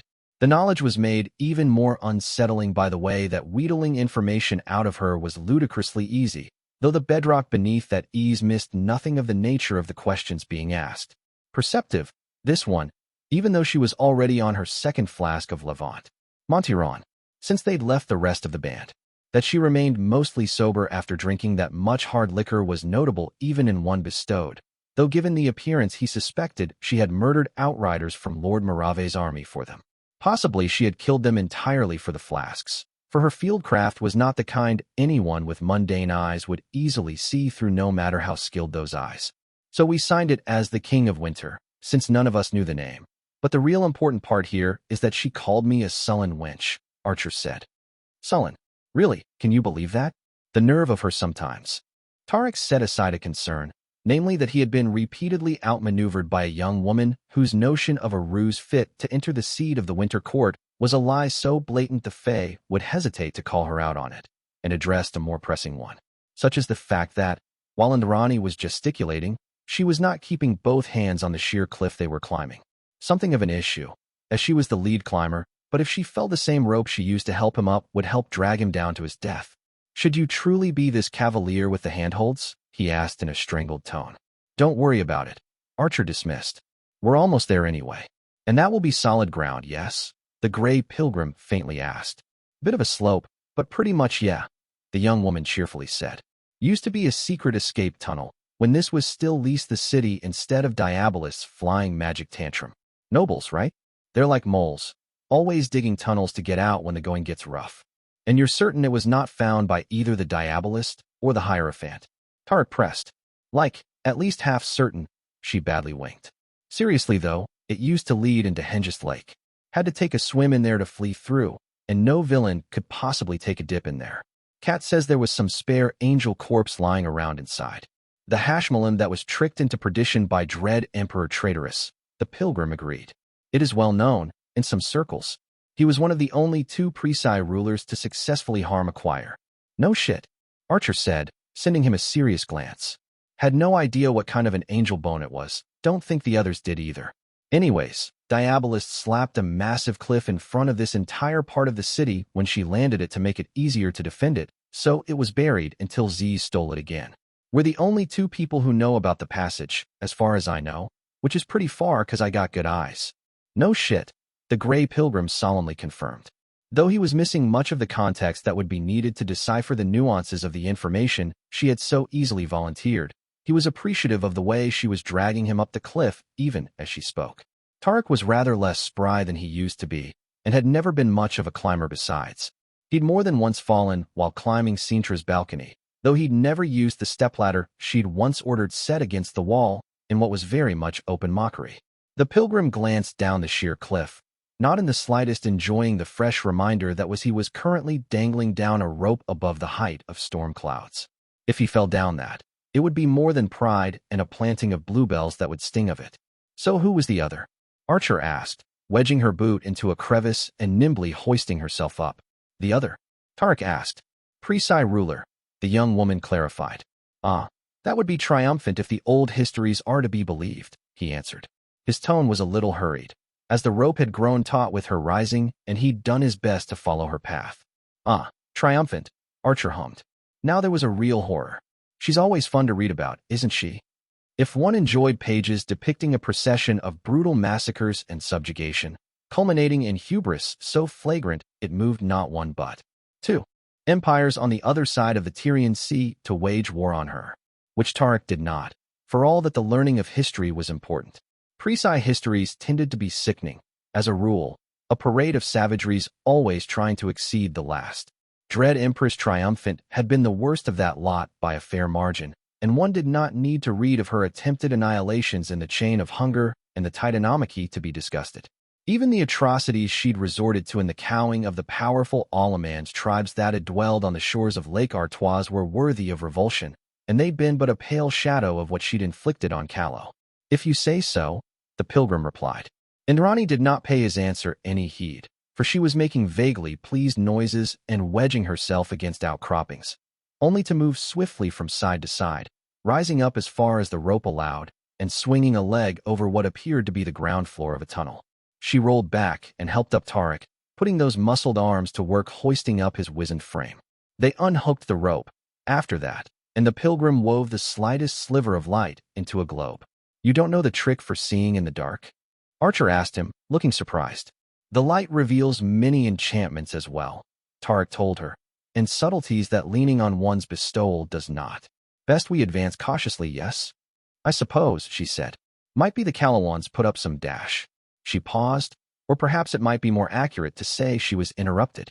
Her senses were sharp, but Tarek had more to rely on than what his frail mortal shell could provide. The Ophanim whispered into his ear, urgent but not disapproving. Above them, leash shook and a rampant clamor was distantly heard. Well, Indrani said, it looks like Slow and Careful just took a leap down that cliff. So it did, the gray pilgrim murmured. Look at the bright side, Peregrine, Archer cheerfully said. Nobody does distraction like Catherine. Book 5, Interlude, Renunciation. We fight not only our own wars, but those of our forebears and our children, for we inherit the wounds of those before us, and pass our own to those that follow. And so, fools that we are, we keep trying to fill one grave by digging another. King Edmund of Callow, the ink hand. The damned rat had made a mess on the way out, though that had turned out of some use. Whatever blighted eastern sorcery kept the last stretch of the palace protected, it had been no match for a horned lord fleeing without much thought given to its surroundings. Its swinging tail and massive limbs had torn through walls and halls, bearing what looked like a set of large private chambers. Maybe the lodgings of whatever jackals had settled into this place after the Dukes of Lys were chased out. Even eviscerated in such a way the palace was not defenseless. The first wave of wraiths to try charging through the opening had dispersed like smoke in the wind. So much, Lawrence had thought, for the dead Calawans opening the way. Odds were it'd have to be the boys serving as the key to the locks again, and best he got to that sooner rather than later. It was pretty piece of theatrics the Black Queen had put together, snatching a dead king and appointing to the head of the host mint to meet the hidden horror's last guard. Clever, and not without worth. But if the Saint of Swords knew anything, it was that pretty stories came to swift ends, and when this one collapsed, she had no intention of being caught out on the open where the devils could swarm them. Foundling must have shared at least some of her opinions, as she'd sent for the other members of this band of theirs. Roland dragged himself up the mound of ruins looking half dead, though without wounds. The rogue was a better hand at avoiding blows than dealing them out, as far as Lawrence was concerned, though it took all sorts to reach a journey's end. Storming a villain's fortress like this wasn't really what a boy like the rogue sorcerer was meant for, anyway. That they'd yet to run into practitioners while pushing further in just dragged him further out of his depths, though the saint suspected his particular talents would find sharp use at least once before dawn rose. He spoke a few words with Foundling in a quiet tone. Her own was kind, Lawrence noted, maybe asking about the state he was in, before coming to a discreet collapse against an upraised stone that could from a distance be taken for him, simply leaning against it. Having pushed herself to the edge of what her body could take more often than the boy had seen winter pass, the saint was not fooled in the slightest. He was on the edge of collapse, and his pride must have the lion's share of the toil of keeping him standing. Lawrence approached, as they all waited for the tyrant to join them. Saint. Roland greeted her without opening his eyes. Not too worn out. Unlike you, Lawrence bluntly replied. If Tarek had been there, he might have been able to smooth away the rougher edges of that exhaustion with use of the light, but Foundling had sent him to traipse around secret ways with her foremost assassin. It wasn't the adjutant, at least. Word was when the Black Queen really wanted something dead, it was the orc she sent out. But Lawrence knew better than most the kind of lessons the archer would have learned at the knee of the Lady of the Lake. It'd be a surprise if any of them didn't involve a corpse in some way. That Tarek had simply accepted being split from the rest of them, where ambush from other forces sworn to Foundling might see him turned into a hostage, had riled her up more than a little. If they were dealing with some raving madman with more minions and powers than sense, it'd be one thing to surrender one of their own into their custody. It was a reliable trick to get close enough to a damned to surrender yourself into stabbing distance. Foundling wouldn't make mistakes that elementary, though, and she'd played them all for fools more than once tonight. It was one thing to bargain with one of Below's servants, though Lawrence still believed that dire mistake. But pretending arrangement was alliance could only be furthering that mistake. I have tonics, the sorcerer said. I will not topple, if that is your worry. Relying on potions is a good way to get killed, Lawrence said. Trust your choosing, not anything that can fit in a bottle. The boy's eyes fluttered open, the orange rings around his pupils still slowly fading. Whose sorcery had it been that he'd been spending in the fights? Hard to say. The saint was no student of the arcane, and Tarek had told her that Roland de Beaumarai's wanderings had taken the boy far and wide. It could have been anyone's, from anywhere. There were places on Calernia where even she had not found the road taking her. We have different approaches, Regicide, he replied, almost defiantly. Lawrence's jaw tightened. Even now, she was not sure if this was a long game of Tarek's, or if the boy had genuinely blundered into halfway trusting someone that had spinned him without a second thought. The Peregrine had an eye for detail, and for the long view Lawrence had never seen the likes of in all her days, so she would not put this past him. But she was uncertain of the boy was this skilled a liar. The truth might lay somewhere in the valley, she considered. A lie but spoken with real anger. There'd been too many defeats of late for a proud young chosen, like Roland, not to feel their wisdom had failed. He was not, Lawrence would admit, entirely wrong. It was never enough to be right. You also had to be victorious, or it didn't mean a damned thing. Don't be a mule, she said. Stay in the back save when your talents are needed. Foundling and the tyrant can take the hits until we get to the pivot. Spreading around the herd a bit ought to even things out, when the villains started considering sticking the knife and taking the wild prize instead of keeping to the arrangement. Lawrence wouldn't draw first, not when Tarek had given his word. She trusted him too much for that, inconveniently sentimental as he could be. But neither would she stumble blind into the inevitable. And if he proved to be right? Her fingers clenched. Do we not have enough foes, that we must ever make more? Roland tiredly asked her in Shantan. Just because she's not fighting us, Lawrence gently said, doesn't mean she's not our foe. Could be the bargain would hold for a few months, a few years. A decade, gods forbid, though she would not put coin on that. But it would break. Foundling wanted to wiggle her way into Cordelia Hazenbach's dreams of a grand alliance. That much had come clear, and given the way the Ventures was on fire, the saint did not mind so much. If the Black Queen wanted to do them all a service and be taken by the blaze, fighting for the last scraps of decency she still clung to, then Lawrence would keep her mouth shut. But Catherine Foundling could not have a hand in shaping the world that would come after the ashes settled, lest the old sicknesses carry through to the foundation that would be laid in the ruins of the old order. An alliance of victors, is it? The rogue quietly said. He was speaking half of a saying old and dear to their people, though some claimed it was some ancient Merovins who'd first spoken it.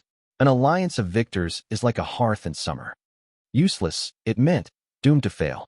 For when the covenant of need passed, the nature of men ran its course instead. You're young, the saint tiredly said. So this seems like the sum of it to you. But there's always an after. Roland, is it not this very manner of thinking, saint, that saw us end up here in the first place? He replied.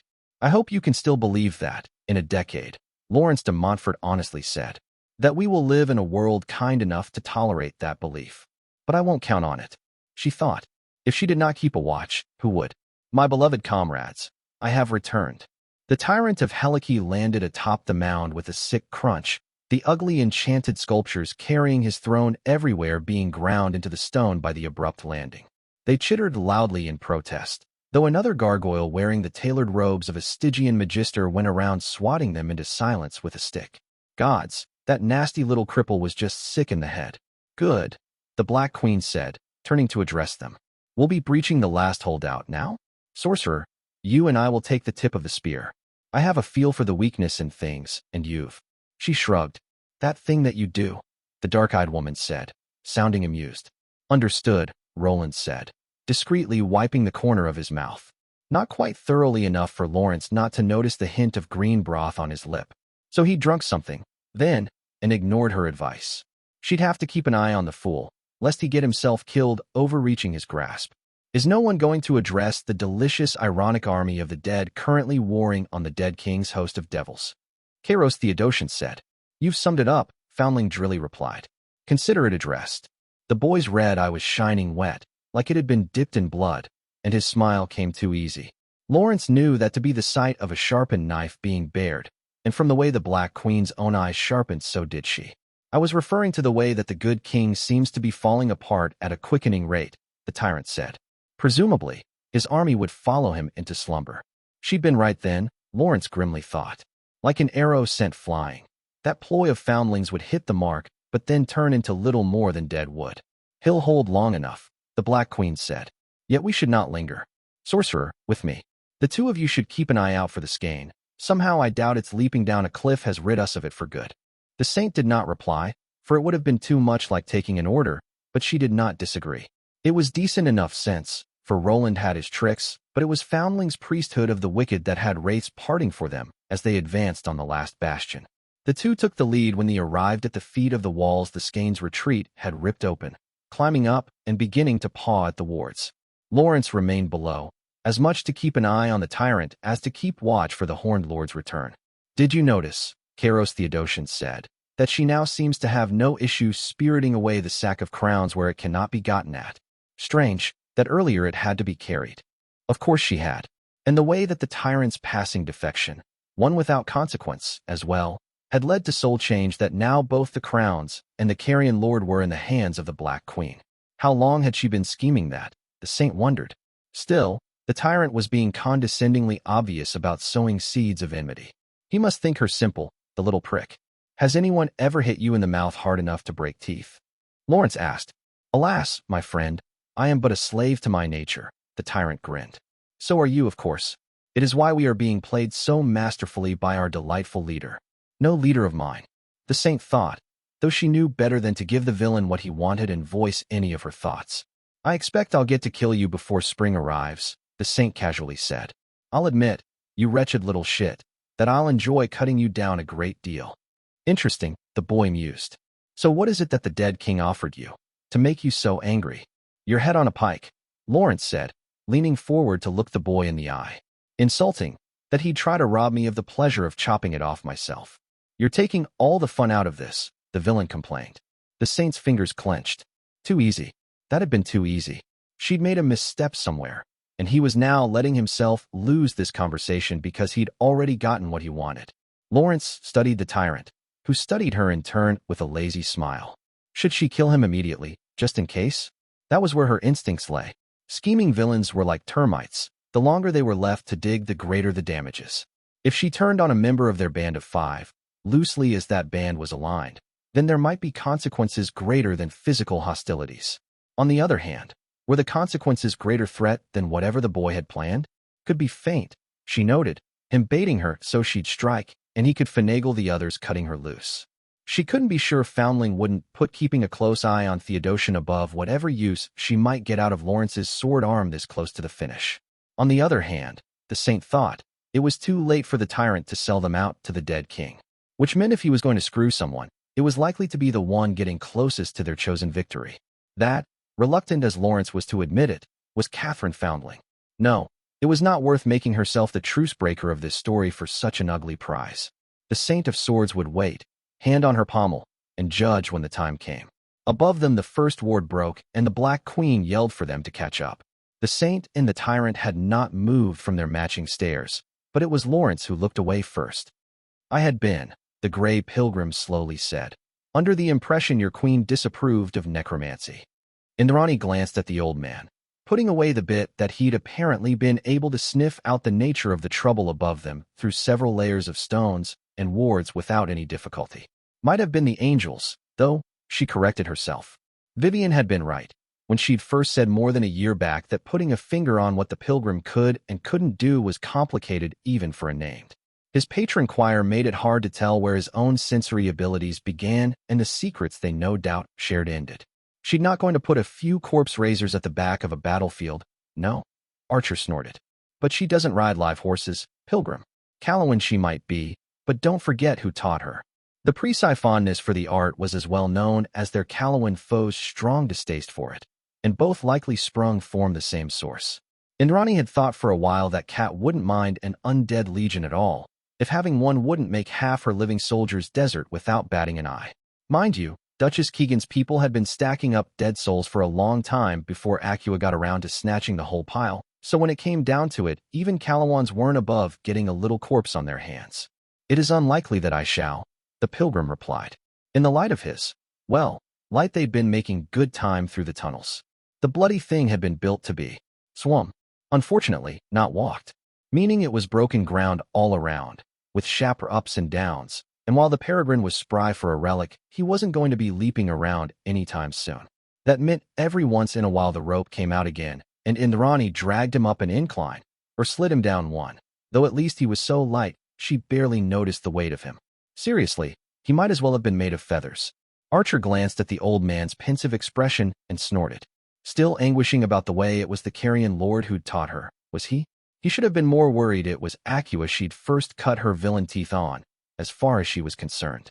The Black Knight was sensible kind of savage, most of the time, getting into scraps with Acua Sahelian, though, taught lessons about grinding people into dust so they could never swing at you again.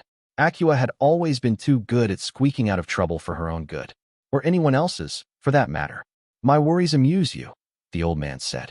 His tone was a tad disappointed, like she'd been unkind to someone's puppy. Sure, Indrani shrugged. You're going about this all wrong, Gray.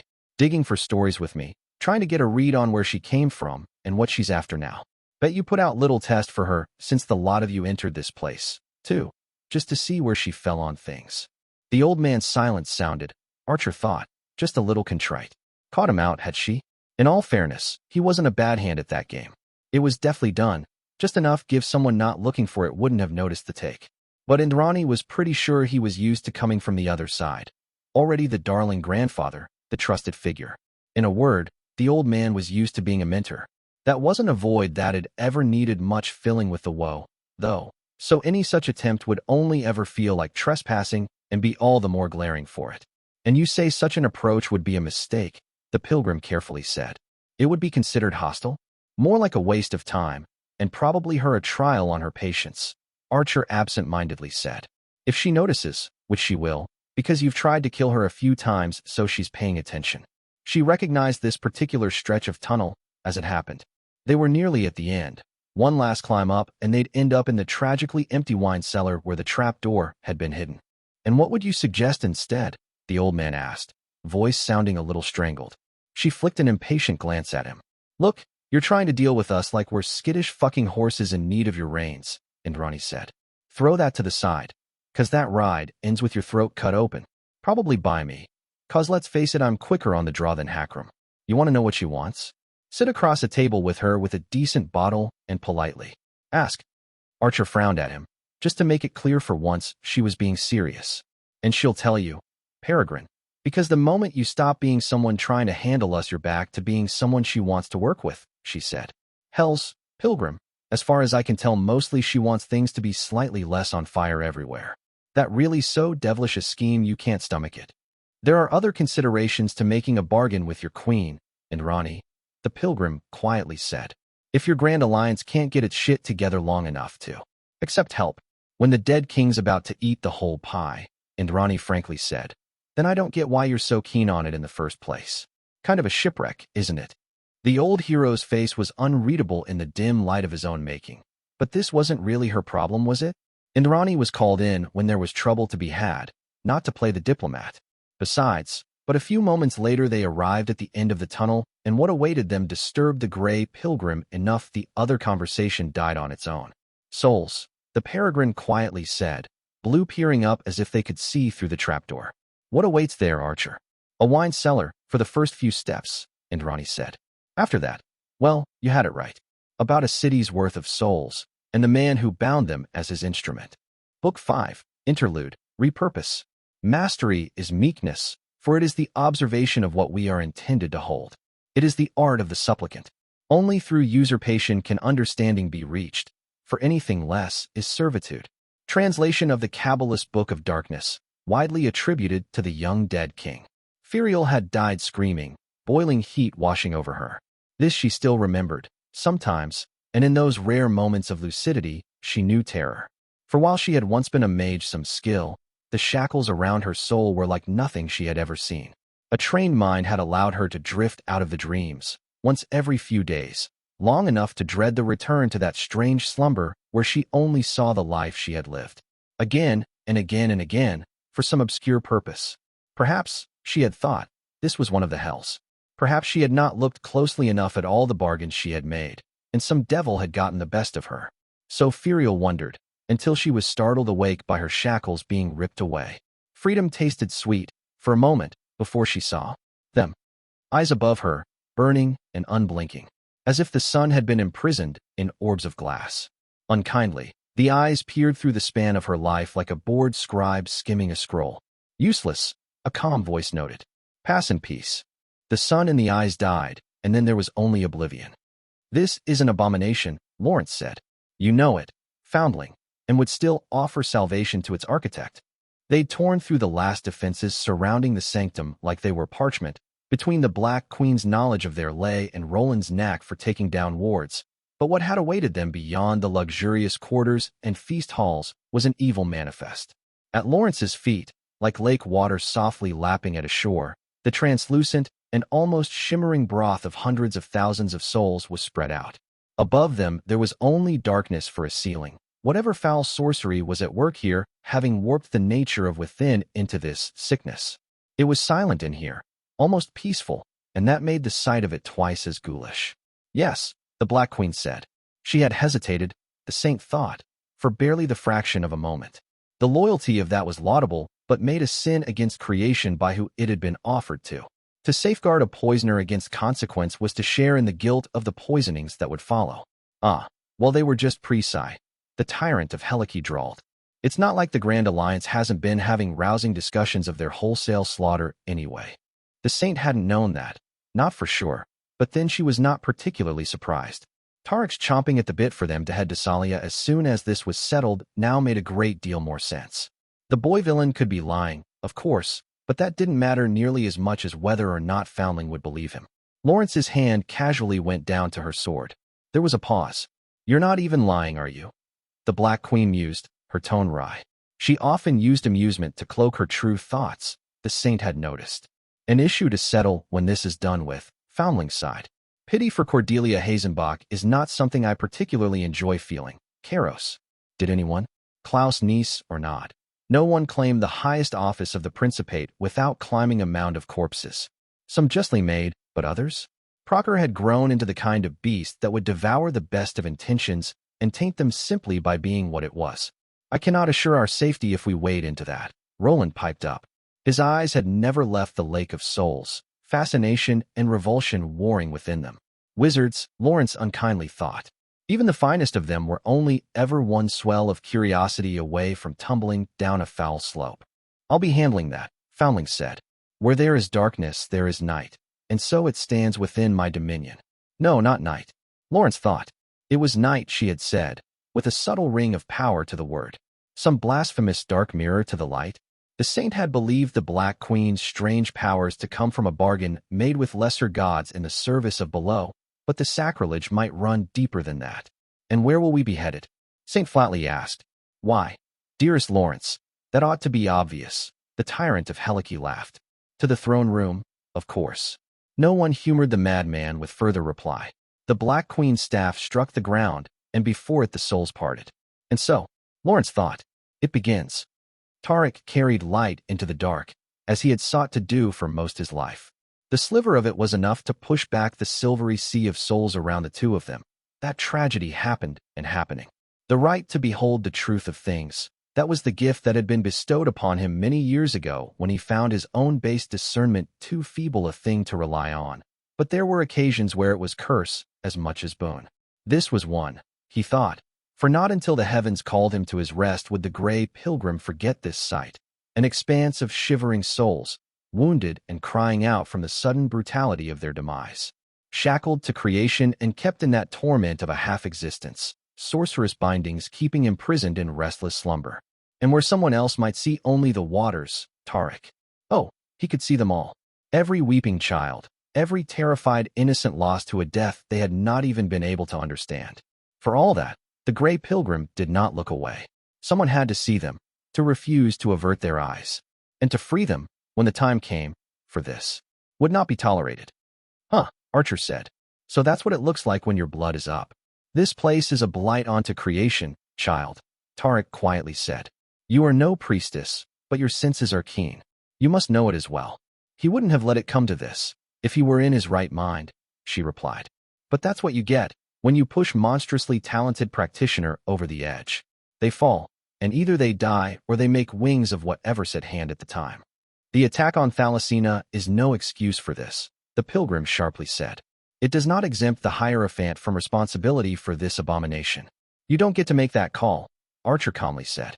He's not for you to judge, Crusader. You take a swing at a nest of vicious diabolists, well, you get shit like this. If he crossed a line in defending his home and family, then it's not the enemy that'll discipline him.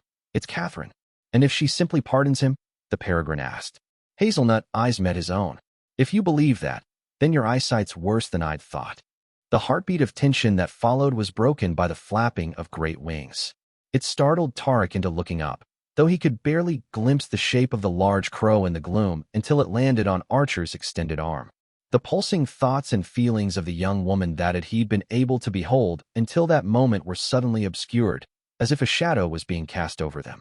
The loss was discomforting, he'd admit, though that was a paltry thing compared to the black-winged horror perched on young Indrani's arm. Even a casual glance into those night-woven feathers was enough for him to hear distant screams, to smell fresh blood being spilled, as if he was standing by an altar where a throat was being opened. The Ophanim breathed into him, and the haunting faded. Though like a prowling beast, it was not gone, merely held at bay. You sure? Archer said, cocking her head to the side. She winced before she was even finished speaking, and Tarek noted she never looked directly at the crow. I always get stuck with the snippy one, the young woman angrily growled. Fine, we'll do it. Away with you, bird. The murder made flesh flew above, and Tarek breathed in sharply when he saw its talons had left bloody marks on Archer's arm. He raised his hand, silently offering healing, but his companion shook her head. The sisters don't really do nice, but they don't bleed people without a reason, she said. The blood was taken for a reason. Also because I pissed them off, but hell's at this point it'd a shame to stop. She did not lack courage. Though the Peregrine found it regrettable, she chose not to exercise it on worthier pursuits than recklessly provoking lesser deities born of ritual slaughter. And what did the sisters request? Tarek asked. Masego's nearing the end of whatever the dead king using him for, Archer said. We can't afford this slow a pace anymore. We will hurry, then, Tarek agreed. Tired as he was, better exhaustion than inaction. You're not getting my drift, the young woman said. Walking the road won't cut it. Your meaning? The gray pilgrim asked. Snuff the light, the archer said, and stay close to me. We follow the crow. Iblin had been so proud to be called to stand among the ritual, even though he was young and not entirely schooled in the proper ways. Yet he had power to spare, and that had been needed most of all, and so among the circles that supported the Lord Warlock he had stood. But then it had where was he? There'd been a light, a terrible light, and a voice had spoken. This was not Thalassina, Ibelin realized. This was not Thalassina, and blinding eyes were staring down, releasing a pressure that had been keeping him constrained, and the relief lived only until his soul began suffering examination. Like an insect pinned and opened so that the entrails could be looked upon, the last moments of Ibelin's life were studied by that burning glare. He screamed, for it was an intrusion unlike any he had felt before. The presence had been calm, at the start, patient. But twice it looked upon the same moment, when the voice had uttered a word, and the circle had lost control of the gathered power, and tried to look at the warlock from where Ibelin had stood, but found the angle too stilted. The examination grew rougher, forceful, until the grip suddenly loosed. Useless, a voice impatiently said. Leave. Oblivion fell over Ibelin like a blanket. Like children wandering into the woods at night, they moved in a line, everyone close enough to the one in front of them to see their back even in the gloom, save for the Black Queen herself, who gazed into the darkness with seeing eyes even where there should be nothing to see. Under their boots, the translucent liquid souls turned into solid ground, though only as long as they touched, and not an instant more. The saint had claimed the rear guard, for she would not trust the tyrant to stand at her back, even if he were truly standing instead of letting himself be carried by his ugly creations. She'd kept an eye on him in case he warmed to the notion of striking at the rogue sorcerer's back, whose earlier spoken sympathies had apparently convinced the Black Queen to place behind her. If this was a ploy, Lawrence thought, it appeared to be working. Catherine, the tyrant of Helike, said, I've a query, if you would. Do you? The Black Queen replied. Imagine that. Lawrence noted that their pace quickened at that, limp or not. We are being guided by one of your crows, are we not? Kairos Theodosian mused. I can almost hear the beat of the wings. The saint could not, though she'd felt there was an air of carrion to this abominable place from the start. She'd presumed it to be either the souls of the dead or Foundling's own powers, though not the presence of some old monster. I don't have crows, the Black Queen mildly replied. She'd not outright denied having a guide, and the tyrant hacked out a wet laugh. And are you not worried, my dear friend, that so wantonly parading pieces of a godhead around the hidden horror will have intriguing outcome? If he wants to catch save NOC in the dark, Foundling said, I can only wish him good luck. I thought you might say that, Kairos Theodosian said, which is why dash. In a single continuous movement, gathering the power of her choosing to refine her strength and swiftness, the Saint of Swords unsheathed her blade and thrust it through the back of the tyrant's throne at the height where his heart would be. Always tempting to go for the neck, with villains, but while clever damned often had artifacts meant to protect such a weakness, they rarely bothered with more than a single layer of enchanted armor over their chest. The blow went straight through the stone and metal, but it was no flesh that was torn through afterwards. Lips thinning with displeasure, Lawrence withdrew her blade and let whatever illusion had been laid over the gargoyle shatter. Betrayal, the tyrant called out through the mouth of another gargoyle. Betrayal most foul. The Black Queen turned to gaze upon the mess, and Saint took a careful step back. If the confrontation began here, then, I really wish you hadn't done that, Catherine Foundling said. He was about to turn on us, Lawrence flatly replied. Yes, she agreed without missing a beat. But now we turned on him first, and that means dash. Light bloomed in the sky above them, chasing the shadows, and wreathed in a halo the tyrant appeared, carried by a swarm of chittering gargoyles, seated on what appeared to a measurably gaudier specimen of the throne he'd previously sat on.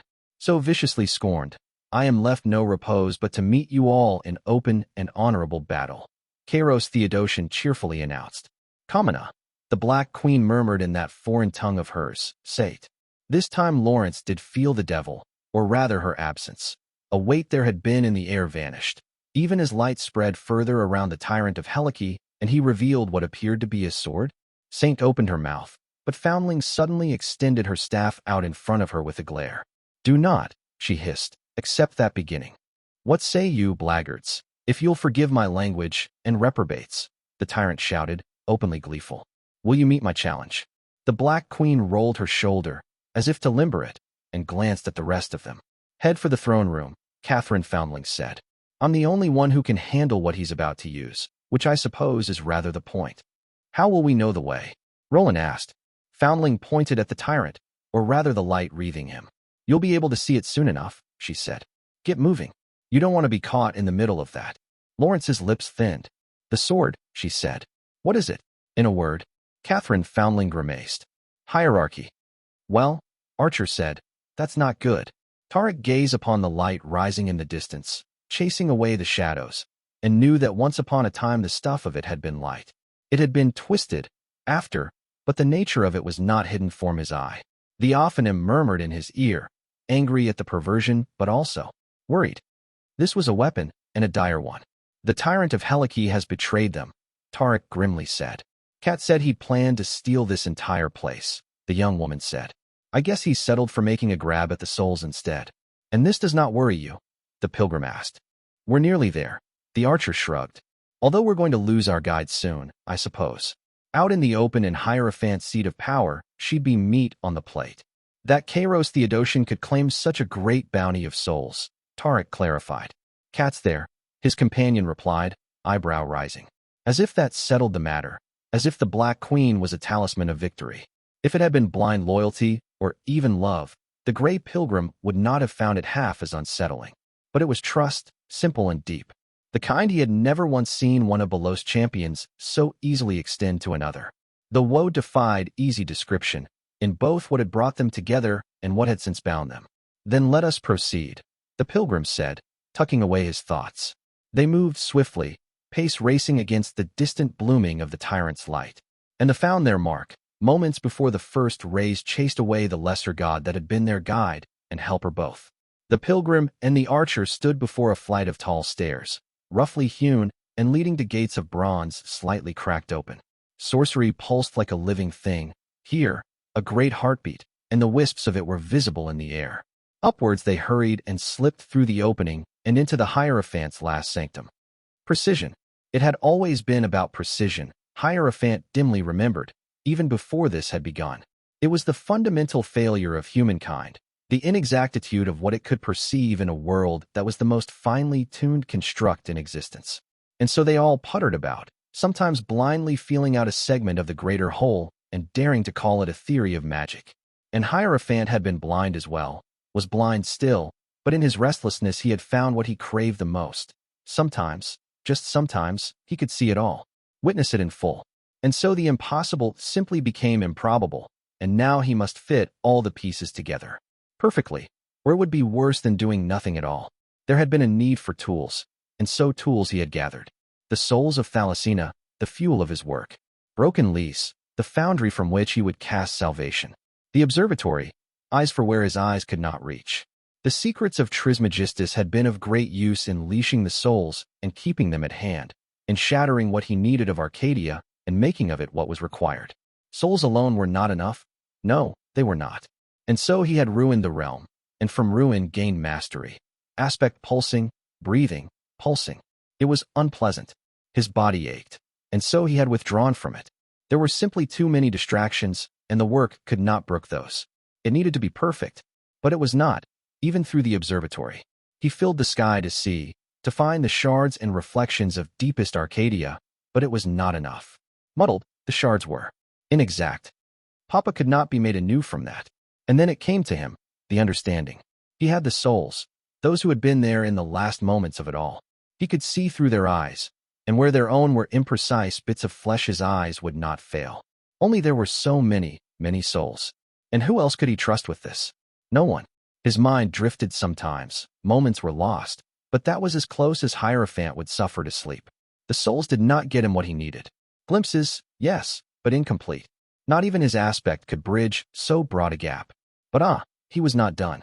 Like jigsaw puzzles, those toys someone he could not recall had loved. He took the glimpses and put them together. Fit them until it could all be seen, and then, again. All eyes that could be found, for anything less would mean imperfection. Yet distractions came knocking at his door. Vermin wandering through the ruin, armies and travelers. Named, even, that resisted the storms he redirected towards them. Entities, sometimes, and those he spared thought to catching.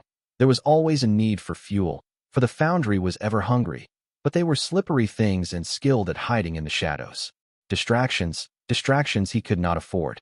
The essence he extracted from the hells had bleed, and using old arrays he bound devils with it to put in the way of the vermin. No further thought was given than that, for Lys was high up and defended. But now, there was assault. Things crawling in the dark, named everywhere and even. Contamination. Someone was trying to take souls, to rule them through law and faith, and when Hierophant had tried to swat them out of existence, he had found the laws resisted him. They disallowed his interference and sunk further into the sea of souls, poison in the well. One of the entities was trying to contain this. And was this not a familiar presence? No. We cannot afford distractions. Hierophant had to hurry, yes. Containment would fail, contamination would spread, and it would all be made inexact. The pieces were together, though there would be more. If he kept looking, it would be perfect, as he needed it to be. It is already perfect. We must hurry. They are trying to break it. Vermin everywhere. Yes, it needed to be now, before it was soiled. It all fell together, dozens and dozens of glimpses he had painstakingly gathered, and when they were all fitted, Hierophant breathed out. Witness, he whispered. It rang out, went out, and then it was caught. Yes, the dead king whispered fondly into his ear. Now show me what it is that she's planning. Show me what the intercessor seeks, Hierophant. Miraculous. Courage is what's left when the rest is gone. Albrecht Pappenheim, the lone sentinel. Captain Freda squared her shoulders as she strode up the stairs leading to the summit of the Wessenhaupt, her cloak tightly clasped at the neck over her grandfather's mail. She was glad for the way the cloth over her lower face hid her mouth, lest the soldiers she had been placed in command of see her biting at her lip. Though the responsibilities of command were fresh to her, and she young for them, they were not the source of her worries. She could handle leading a company, on the wall or off it. No, it was the ringing bells that were summoning her to the top of the ramparts that had her uneasy. Her soldiers should have been given 6 hours of rest in the depths of the Wessenhaupt, where no dead could get to them, and not even the constant pounding of the enemy's mages could keep them awake, yet they'd only had 4 before being called back to the rampart. Father, who had been a well-known captain back home for all that he'd insisted he was a terrible innkeeper when she'd been a child, had always told her that you could tell a siege was going bad when they sent tired soldiers back into the fray. Her father, who might be dead, for there were rumors going around about Hotchaban Heights. No, she could not let fear win. It might be, Freda told herself, that was seeing rattlings instead of hares. But it also might be that her father had been right, instead, and that the Morginter was on the eve of falling. Morginter, Morning's Gate, the last fortress barring the way out of Twilight's Pass. The last fortress the armies of the north still held in the face of the enemy, for inch by inch they had lost the grounds. Well, hold, Freda chided herself. The Morginter hasn't fallen since the founding of Procher. Had her mother not been a scribe, the fair-haired captain might not have known that the last time the fortress had fallen was the last time the hidden horror had invaded the north. As it was, the fond learning of her childhood was the dread of her later years. Blades out, Freda howled, glancing back at the soldiers following her. They don't ring the bells to make it lively. Where else are we supposed to earn a tune, Captain? One of her soldiers yelled back. Certainly not your singing, Hannah, or the dead king would run back to Keter in fright, Freda called out, and the lot of them hit the rampart to the sound of hard laughter. The dead had forced a foothold, damn them all, and Keter twice. A WRM's great fangs had sunk into the crenellation, and the gargantuan dead serpent's open maw was now spewing out an endless stream of enemy soldiers. Wessenhaupt, the westernmost of the 3 peaks, was held by the soldiers of Neustria with reinforcements from those hard Hanoverian bastards when the going got rough. There was no lack of soldiers, but Princess Matilda Greensteel was fighting the dead in Hainaut, so the Neustrians had few of the old blood to rally around. It didn't help that the finest soldiers and officers had gone south, but they'd earned the fucking keep, and if the Morginter was to fall, it would not be through their peak. Shield wall, Captain Freda screamed, raising her own. Her company fell around her, and they advanced briskly into the melee, smashing into the side of the dead. The fair-haired captain hacked down with her axe, tearing through dead flesh and smashing old bones, and as she howled, her soldiers howled with her. Inch by inch they forced back the dead, until the melee was so tightly packed there was no room for the enemy trying to climb out. Where are the goddamned burners? Captain Freda screamed.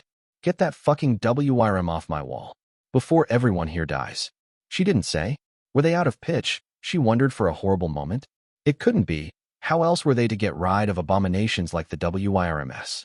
But then screams of, Pappenheim, and, yet we stand, sounded, and flames spread across the dead serpent's flesh. If custom hold, it would retreat now. The enemy only had so many of those undead moving siege towers, and could not afford to lose them. Instead, The head of the soldier to Freda's side disappeared into red mist. Fuck, the flaxen-haired captain thought. Chosen, she yelled. Torch the stretch. It'd kill her and half her company. But if one of the enemy's undead heroes was allowed to linger up here, they were all done for. She's seen one shred near 200 Henovan heavies 3 nights back before it was thrown down the wall. The enemy's champion was a half-naked man, a mass of hard muscle wearing little but trousers and scarring. And even though she raised her shide, her smashed through it effortlessly and grabbed her by the throat. Audis! Someone screamed in Shantan, and the lance caught the Chosen in the throat. Falling to the floor, Freda wondered if she was dreaming. There wasn't a man or woman in the army who didn't know who Prince Frederick Gothel was, the sole southerner prince to bring his army to fight for the pass. But the fluttering hundreds of horsemen in red and blue silk couldn't possibly be here. Could they? They held the Ossenhaupt, the tower on the other side of the 3 peaks. The dead Chosen vaulted up, even with his neck torn through, and after punching right through the head of the horseman who'd ridden him down, he was run through by another 3 lances in quick succession, pushing him further back, until the last had him dangling over the edge of the ramparts, and a ridiculously ostentatious man with long curls held by ribbons laughed out loud. Enjoy the drop, yes? Prince Frederick Gothel said, and with his sword hacked through the lance holding up the damned. Captain Freda had risen to her feet by then and gotten her shield wall back in order. The WRM's fangs left stone soon enough, and it slithered back down the 400 feet it had extended to serve as a siege tower. With the Wessenhaupt secured and no other captain coming forward to do so in her place, Freda ambled forward to speak with the Prince of Bruss herself. He was still atop his mount, though someone appeared to have handed him a fine glass of brandy since she'd last looked. Your Grace, she greeted him, and the respect was not feigned. How could it be, when the Kingfisher Prince and his army had bled for every fortress from Valsaga to Morgenter? This would be remembered. There were Alamans, in the end, and there were Alamans. The man might look a fool, in silk and ribbons, but he was a fool who'd ridden down a sheer cliff to slay an undead dragon. Even the bitterest of Hanovan exiles had to approve of that. Captain Freda, yes? The Prince of Bruss smiled.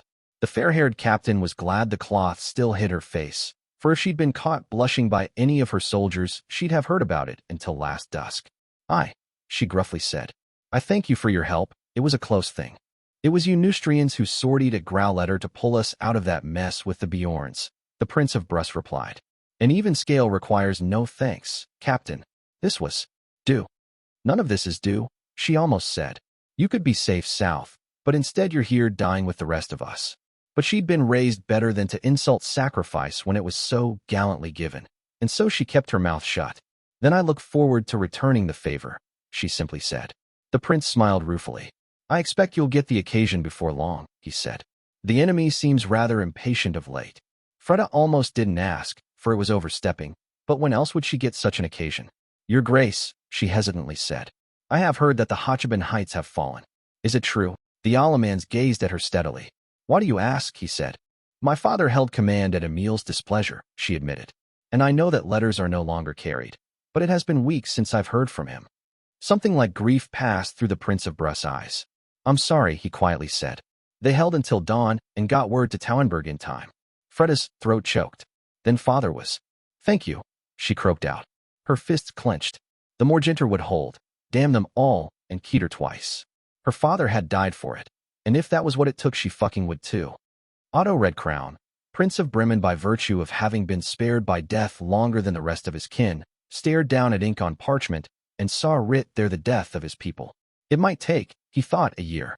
2, perhaps, if the enemy spent months thoroughly razing the lowlands of Bremen and Neustria rather than forcing the Rhenian gates. Yet the moment the fortress around him fell, and Twilight's Pass with it, the last doom of the Lycanese had come. They'd lost Hotchaban Heights last month, and the dead king had since begun to march hordes through the plateau. The fortress at Tauenberg would slow them down a few weeks, he thought, for but after that the dead would have no wall or host hindering their advance into the heartlands of the principality his father and sisters had entrusted to his unworthy hands. Within the month they would be at the gates of the city of Bremen itself, which was in no state to withstand a siege.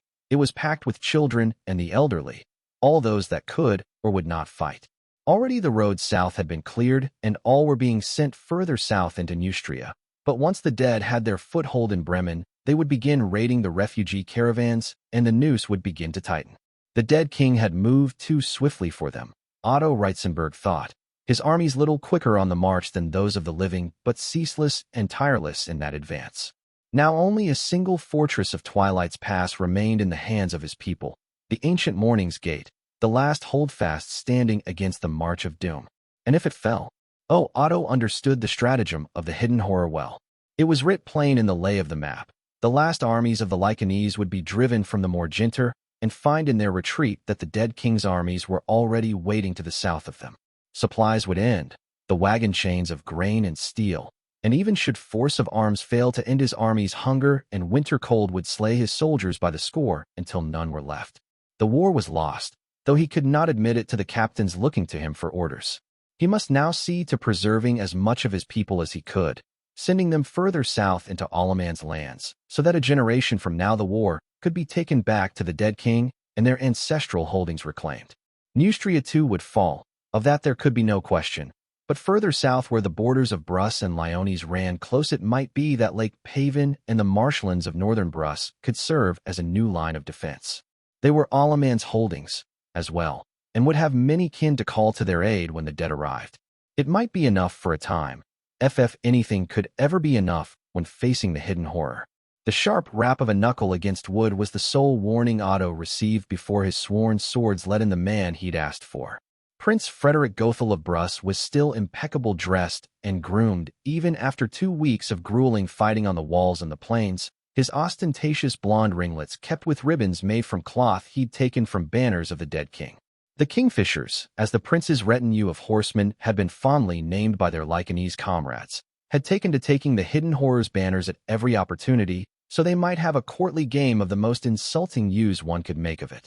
Reitzenberg, the other prince, cheerfully greeted him. Back staring at the maps, I see. Good. I've been itching for us to try a sortie. That is what I would ask you to consider, in a manner of speaking, Otto acknowledged. The blond man seemed pleased. If you'd lend me some of the Hanovin riders, I do believe we could catch their camp near the mountain rivers unaware, Prince Frederick said. The waters are already poisoned, I dare say, but we'll have better luck there than trying the abomination's front lines. Last watch insists they brought in fresh damned and another pair of WIRMS. The chosen dead and raised in the service of the enemy had been leading the waves trying the walls for days now, though smashing through the ladders before they finished climbing was enough to keep most of them at bay. The WRMS were darker news, for the great serpents the hidden horror had crafted from corpses were worse than simple monsters. They were as undead siege towers, their insides made ladders so that the dead could climb up through them after the WRMS sunk their fangs into stone deep enough nothing could move them. Pitch fires were enough to set them to retreat, sometimes, but supplies were running low and more WIRMS meant further thinning of them. They might have even less time than he'd hoped before the walls fell. I would have you ride in another direction, the Prince of Bremen said. Now, before it is too late. Take 40,000 with you, and all our horse. Delay the enemy near Tauenberg, if you can, but you must take everyone you can south. Otto, the other prince said, it is ill done of me to ask after the sacrifices you have made. The Prince of Bremen admitted. But if you could let them into Bruss, all who can will fight in its defense. If oaths must be made to you in place of the old crowns, then they will be. I have seen to it. Otto, Prince Frederick sharply said. I'll hold as long as I can, he promised. And send word to the Rhenians to march everything they can through the gates to slow the enemy's march south. A month, at least, I can promise. Beyond that dash. If you speak another word of this foolishness, gods forgive me, but we may have to duel, Frederick Gothel flatly said. We're going to die, Frederick, Otto Redcrown quietly said. There's too many of them, and even the Morginter cannot hold forever. Thrice in 2 days did we come within a hair's breadth of losing one of the 3 peaks, and the moment we do our annihilation has begun. Go while you still can and take the seed of my people with you, so that one day the Lycanese may return north. Of course we're going to die, Otto, the other man replied, tone gentle. This is no surprise to me. My cousin Henriette has already been confirmed as my successor, and I've tasked her with preparing our lands. What remains of the Gothel army will advance north into the marshlands to raise forts and escort your people to safety. It won't be enough, the Prince of Bremen said. You are held in respect, Frederick, in a manner that will not extend to your cousin. A prince needs to lead the last of us. Then go. Prince Frederick languidly shrugged. You, too, have been crowned. I am the last of the house of Reitzenberg, Otto Redcrown said, in a tone that brooked no argument. So long as one of us breathes, dawn will hold. Of that matter there was nothing more to say, for Twilight's past would be as grave as it had been that of greater men. I do not begrudge you that pride, my friend, Frederick Goethel said. Do not begrudge me the same. It was not the same, Otto thought. It was not the same, but he did not know the right words to speak, and he would fail in this as he had been failing since the moment Elsa had pressed her bloody crown into his hand and breathed her last. Yet before he could say anything more, the door was roughly banged against. Your Graces, the enemy stirs. The two princes traded a glance, and wordless agreed to set aside the matter for now. If there was to be another assault on the walls, there were more pressing concerns to attend to. Neither of them left their arms or armor save when they slept, these days, though attendants brought helmets to them, as well as reports as they both made for the ramparts. The Morginter had first been raised in the days of the Iron Kings. After the third time Hannoven fell, and a rattling warband swelled into hordes swarmed down Twilight's Pass looking for yet more to devour. The Rhenian gates had held, as they always did, so with the way north into Rhenia barred the rattlings had ended up heading south towards Bremen like a tide of vermin. The battle for the lower mouth of Twilight's Pass was great victory, but a costly one. When one of the Krauf, who had ruled over Bremen, in those days, predecessors to the Reitzenberg, was elected Iron King in the years that followed, he ordered the raising of the Morginter to ensure, when the chain of hunger next broke through, there would be walls awaiting them. In the centuries that had followed, every grade against the dead and the plague had seen it built into a greater holdfast. There was no greater fortress in the north, it was said, save for the cities of Hannoven and Rhenia themselves. That was no idle boast, Otto knew, for otherwise he would not have been able to hold at bay the more 500,000 dead the hidden horror sent against the walls day and night. The three peaks had begun as the two great towers leaning against the sides of the pass, the third one originally raised as a simple bastion before centuries of additions turned it into a massive mountain of granite masonry. The walls between the three towers rose higher and thicker with the passing years, until it seemed like peaks made by the hands of mortals had filled the mouth of Twilight's Pass. The great gates that allowed armies and merchants to pass through were layers upon layers of enchanted steel, raised in times of peace, but now fully closed since all to the north had been lost. Tunnels dug into the mountainside allowed for sorties from hidden places, though each had been built to it, could be collapsed on the enemy if they found it. Otto himself had been commanding from the central peak, which was held mostly by Bremen soldiery. Prince Frederick's army held the eastern peak, while the Neustrians held the western one, and the Hannoven exiles served as reserve and reinforcements for all. It was at the heart of the middle peak that Otto had set his quarters, and it would be swifter for the Prince of Brust to rise to the top of the tower and head east from there than to descend all the way down before doing the same. As such, it was together that they reached the summit of the Herzhaupt and came to gaze down at the dead king's sea of dead. That is not an assault, unless I am gravely mistaken, Prince Frederick said, frowning. Otto did not disagree. The armies of the dead had made their camp further north, among the ruins of Grauletter, where their sorcerers were less vulnerable to sorties. Not without reason. The Lycanese had proved more than willing to trade dozens of lives, if not entire companies, for the destruction of corpse mages since the beginning of this war. It was known from ancient lore that the dead king could not easily replace these, and that many of his foulest rituals required their presence. The Prince of Bremen had been forced to halt the practice of late, as he could no longer afford such losses no matter the price, but the dead had remained cautious anyway. Close to the Morginter they had only raised forts and filled them with tireless watchers. The river poured forth only when the ramparts were tried, be that day or night. What had at first been constant bruising assaults, some of them having lasted more than a day and night in length, had since slowed in frequency, though none wise would believe that to be good omen. Yet for all that the armies of the dead had come out of the ruins to the north, none of them had advanced further than the outer forts. Among the seemingly endless ranks of corpses garbed in ancient armor, there lay greater abominations. The WIRMS, foul serpents that were monster and siege tower both. The Bjorns, bear-like monsters that served as the first wave of assault by climbing the ramparts and spewing out a company's worth of dead to aid their own rampage while ladders and WIRMS advanced. Flocks of long-dead drakes circled above, waiting to spew their clouds of poison and acid. And among the lesser soldiers, ready to lead the dead hordes that would attempt to land their iron ladders on the ramparts, chosen slain and raised into damnation stood still as statues. More than a dozen times now had Otto driven back that host when it tried to take the Morginter, yet gazing upon it still sent a shiver up his spine every time. It was an army, he'd thought, raised to be the end of Calernia. And ahead of those dark ranks, a company of riders had approached under ancient banner, a circle of silver stars around a pale crown, the hidden horror's own heraldry. The riders bared their blades and raised them blades in salute, high and shining in the morning sun.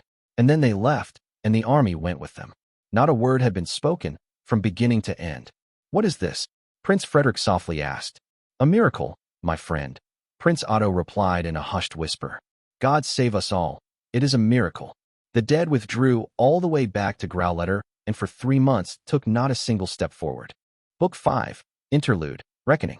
Fate is not a bridle, it is an arrow in flight. No hand but your own can loose it. Yet once loosed there can be no desisting from the path. Dread Empress Maleficent the First. Masigo awoke from his dream to a firm hand on his shoulder. The touch was unpleasant, as most touches tended to be, but not so distasteful as to stir him to action when he was so tired. He'd said something, hadn't he? Just now, and it had been important. Yet he could not quite recall, and there were other matters to have his mind aflutter. Masigo could feel sights flickered just beyond the reach of his eyes, as if stolen before they ever became his. "I would have preferred," a measured voice said, "to use means that preserved your gifts. For that I apologize, Hierophant. You are a rare talent, and so this stands a great waste." Masigo had heard that voice before. Months, years ago. It was not to be trusted. It belonged to an enemy. He tried to extend his will, to claw back the sights that had been taken from him, but it was difficult. He saw a garden and a pale woman in a dress. He saw a man with a silver coin, spinning and spinning until it dropped. He saw a crowned corpse, a grinning skull, and his will was firmly set aside, like a child whose wrist had been slapped. He struggled against it, but only weakly, and ceased when the futility of the act became clear. "It is necessary, however. If we'd had more time," the voice said, "it could have been done more cleanly. Yet your mistress forced my hand in this, however kind her intentions. So did that amusing child, though from him I would not presume kindness of any sort." Masigo had no eyes to blink open blearily, but the glinting lights of summer's noon came alight once more. There were arrays around him, in the dozens, that he could not remember making. He wanted to study them more closely, but it was difficult to concentrate. He felt exhausted, and it was only worsening, like a barrel draining out.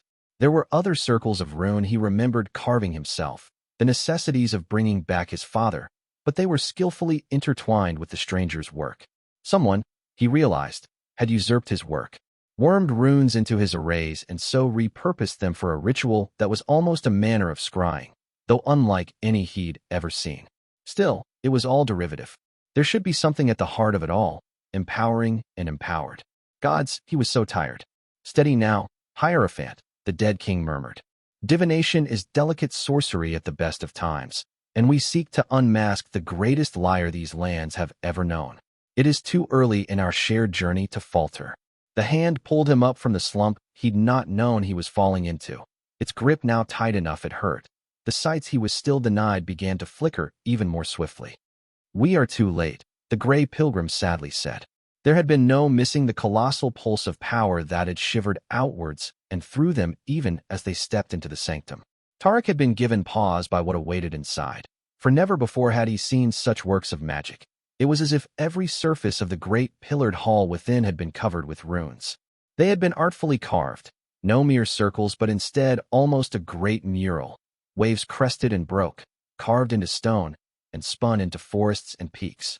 The sight of it was oddly beautiful, like a painting made 100,000 little brushstrokes. But like rivers returning to the sea, all the patterns of runes coursed back to the throne at the center of the room. On it, a sickly thin man in dark robes was seated, sightlessly looking up at the ceiling through a tattered black eye cloth. The Hierophant, though he looked more than half dead, and great strokes of manifest sorcery whirled around him like a storm. "He's still breathing," Archer flatly replied. "Careful what you step on, pilgrim. Follow my path." Tarek felt a swell of grief, for he beheld the young woman's anticipation of what might yet come, and it was like a flinch of the heart. The first time, he well knew, was always the worst, and no amount of years or seasoning could ever truly prepare you for it. He is being used by the hidden horror for a ritual, Indrani, he softly replied. Even should he survive, there will be little of him left. You don't know that, she sharply said. I know we cannot let that ritual run its course, the gray pilgrim said. If we interrupt it could dash, she began. Like quicksilver, without the slightest hint of warning, the archer had two bared blades against Tarek's throat. He'd not even had time to blink. The cool touch of steel against skin would have been relief, after the exertions of the day, if not for the slight bite of the very sharp knives. You won't cleaning up any loose ends under cover of good intention, pilgrim, the archer mildly said. I did not intend to, Tarek said. She looked at him searchingly. Might be that's true, she murmured. Might be it's not, or just that it won't matter. The lady said there's only one way to deal with your breed, so I'll speak plain now. Just between you and me. She leaned forward. You kill him, Peregrine, and I'll make whatever 10 corpses I need to make the Grand Alliance eat itself alive, Archer said. You might think Cat will keep me in line, or the war on Keter, or 100 different other practical little worries for practical little minds. But look into my soul, Tarek. When I tell you not a single fucking thing will stay my hand. Am I lying? The pilgrim looked and beheld the truth of it. No, he quietly said. You are not. The blades left his throat, and a few spins later they were sheathed and put away. Glad we have an understanding, Peregrine, the young woman smiled. Now let's find a way to wake him without hurting him. There's something out there, Lawrence said. The dark of this abominable place had been chased away by the glow of the tyrant's own blasphemy, which brought to mind more than a few passages from the book about evil clawing at evil. Not that the book of all things was all that reliable a guide, when it came down to it. Whoever had penned the old things seemed under the impression that chosen were naturally prone to holding hands and tearfully joining righteous cause, in contrast to the spirited backbiting of the damned. Presumably they'd never witnessed two chosen with different intentions existing in each other's presence, much less two of Above's servants coming from different parts of Calernia. Without someone like Tarek to keep the peace or someone bearing a clear mandate to unite behind like the White Knight, you might as well be throwing a whole bag's worth of angry wet cats in a half a bag. Lawrence caught the drift of her thoughts and killed it quick as he could. The mind tended to wander when one tired, and she'd not been this exhausted in a very long time. The Hierophant, presumably, Roland delicately said, or our more discreet comrades. He was looking at her like she was old, which was fair. She was. He was also looking at her like she was doddering, though, a dowager seeing monsters and shadows, and for that almost slapped him across the face. Her fingers itched with the impulse, though she pushed it down. There are other things out there, the saint sharply replied, and they are looking at us. Prepare for trouble, sorcerer. The weight of the attention placed on them did not waver even after she revealed her knowledge of it. It might be that the Watchers were not hostile, she acknowledged. It might also be that they were either powerful or ignorant enough to be unmoved at the prospect of two heroes' wrath. Whatever the truth, they would not learn it by hesitation or idleness. Taking the lead, Lawrence quickened her steps as they approached the final stretch separating them from the shadowed silhouette of the throne room. The saint bared her sword, for anything that would be offended by such a gesture already meant to be a foe. Sharp eyes picked out the Watchers, and what Lawrence found did not please her. There were dozens, though each stood alone as some sort of sinister of honor guard around the Hierophant's prison sanctum. Only one was seated, halfway up the steps leading to the gates. It was in the shape of a man, though its hair was too unnaturally dark and its lips too unsettlingly red to truly be one. It was like looking at a story made flesh, Lawrence thought. Raven-haired and red like blood, something pretending it was made of flesh with a mocking smile, and one eye covered by pretty dark silk cloth. On its lap there was a sword, and the thing was sharpening it patiently with a whetstone. One languid stroke at a time, the sound of it a rasp in the strange silence of this place. Lawrence knew a thing or two of swords, and that one had no need for sharpening at all. I bid you welcome, chosen, the thing said. You are awaited. The saint spat to the side. Been skulking about, have you? She said, and turned out about as useful as a wings on a trout. Saint, Roland softly hissed, having caught up to her. We greet you in peace, huntsman. The old thing glanced at the boy approvingly. Your kind were a mannerly people, once upon a time, it said. It is pleasing to know some of those ways remain. In the manner you have greeted me you may leave, to seek your fate beyond me. My thanks, the rogue sorcerer said. What's inside? Lawrence asked, meeting the fairy's eye. She glimpsed something like darkness in there, hungry and old, but she bared her teeth, and it found no purchase in her soul. The saint spat to the side again. I asked you a question, scavenger, she said. The king of pins, the fairy laughed. I see you, Cutter. Wounding and wounded, a rag in pale grasp. How much filth can you swallow before the stains no longer wash? Lawrence snorted. I've had more ominous from street soothsayers, she replied. If you want to earn a copper, at least toss around a few fumes and powders. Ignoring the creature's open displeasure, she strode forward, making sure her tabard flapped in its face as she passed it. Roland hurried at her side after making apologies to the thing, but he was only a step behind when Lawrence passed through the cracked open bronze gates. It's killing him, isn't it? Indrani quietly said. The old man sucked in a breath, but after a moment shook his head. I expect he'll remain alive, the pilgrims said, though there will little left of him save a broken mind and ruin of flesh. It was difficult to look at him. Masigo had thinned, back when he'd first gotten into the observatory and entranced himself with his own work, but out on campaign afterwards he'd reclaimed back some of the weight. Enough it didn't look like he was being starved. Anyway, though he'd been nothing like the plump man Indrani had first met years ago. Now that was lost, for he was little more than skin on bones with wildly overgrown dreadlocks. He must have eaten on occasion. Mage or not, he'd be dead by now otherwise, but not often, and he'd likely cheated hunger with spells. His sickly frame would have been bad enough by itself, but there was a river of sorcery coursing through him that was burning his body from the inside. Whatever it was the dead king was doing, it was not gentle to her, to Masigo. You need to get me through, Indrani said. If I could reach him, dash. We've tried, Archer, the pilgrim said, pointedly looking at her arm. It's just flesh, Indrani angrily thought. The swirls of pure and lingering magic around Hierophant did not. Immediately, breaking through a coating of light, but it was a near thing. Indrani had tried to speed through anyway, though she'd had to pull back. If she'd stayed any longer, she might have lost the entire arm, but as it was, all she'd lost was some flesh. You couldn't even see bone. It was basically a scratch. So we try again, she replied. Slap some more light onto me, and I'll take a running leap. You'll lose more than a part of your arm, the old man calmly said. Yeah, so I was thinking, Indrani mused. Keeping up the protection won't work, we saw that. But what if the moment it break you just start healing me instead? As long as she didn't lose anything essential, then it didn't matter in what state she arrived on the other side. Immediately around Z's was safe. She'd seen it, and the pilgrim agreed. It was just the outer shell that she needed to get through. You may very well die regardless, the pilgrim bluntly said. Neither of us has the means to breach this defense without risking the Hierophant's life. I know it runs contrary to your nature, but it would be best if we waited for dash. We might not have that long, Indrani interrupted in frustration.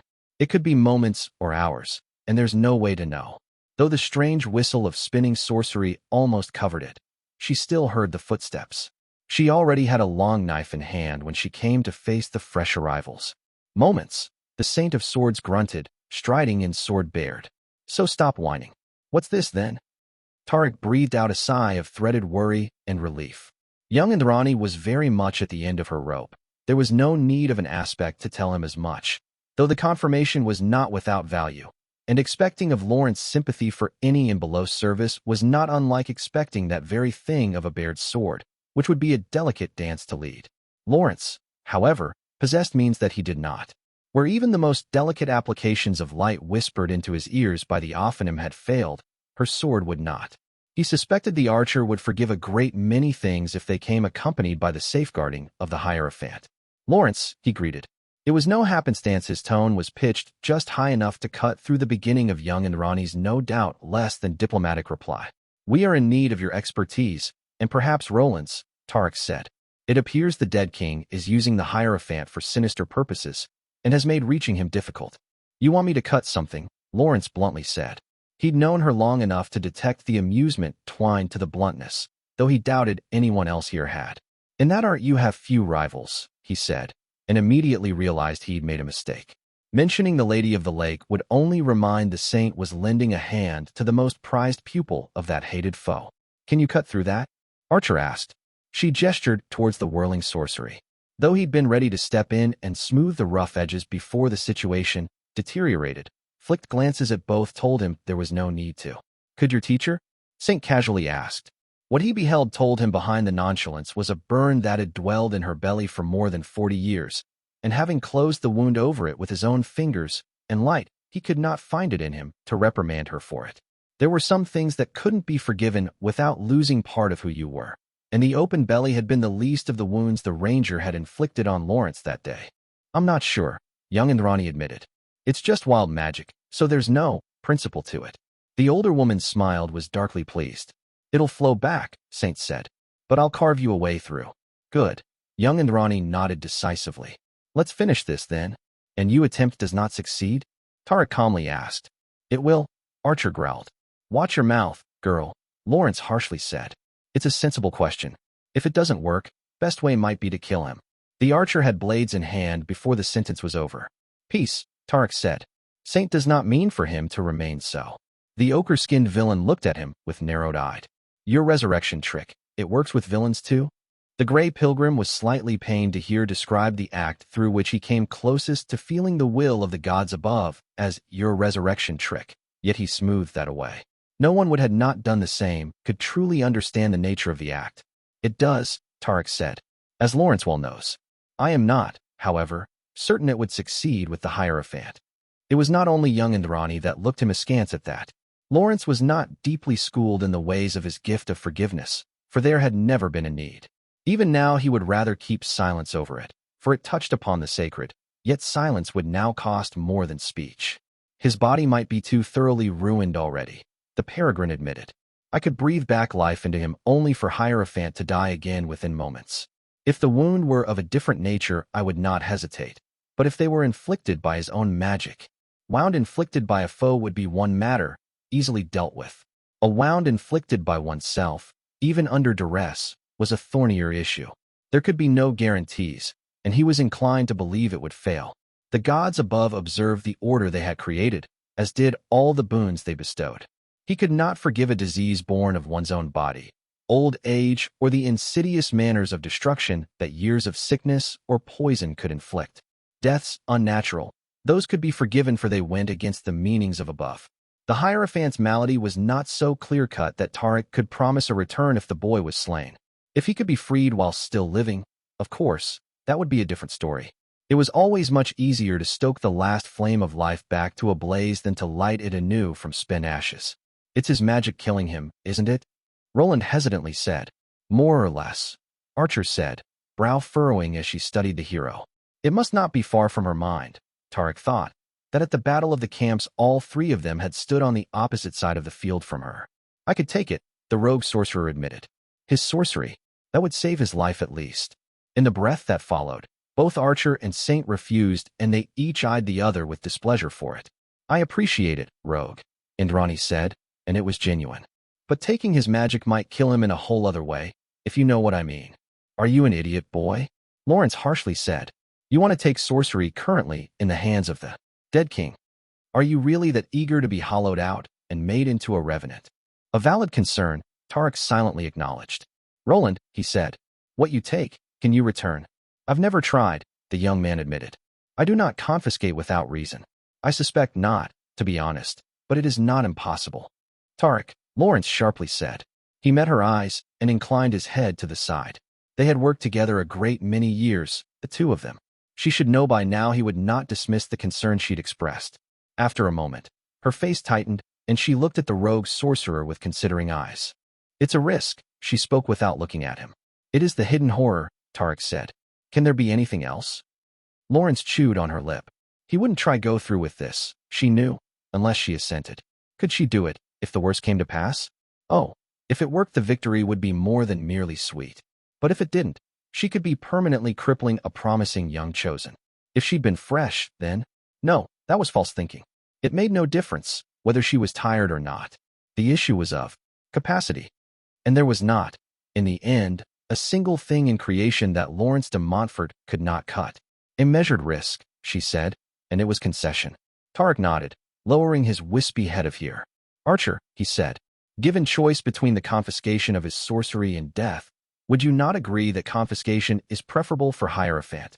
The vicious girl glared, more at the situation than anyone in particular. Lawrence could almost sympathize. It had been a long night for all of them, wicked and righteous both. It's not impossible for him to get the magic back, right? The ranger's pupil said, looking at Roland. I don't know, the rogue sorcerer admitted. But I would do my utmost to return it, that much I can swear. Fuck, the archer said. All right, worst case if Cat doesn't get here we can go down that road. Won't matter, anyway. Saint, carve me a path would you? Lawrence looked at the child the ranger had so fondly raised. She saw there the same indolent pride and skill, only without the weight of centuries behind it. Say please, the Saint of Swords said. Please, the villain replied without missing a beat. Lawrence's fingers clenched. Oddly enough, she felt more cheated by how easily the girl had said than she would have if the archer had never said it at all. Sword in hand, the Saint tread across the carved floor and came to stand by the edge of the sorceress whirls. She adjusted her stance, weighing her sword in her hand. Archer, she said. Ready, the girl replied. Now, she hissed and struck.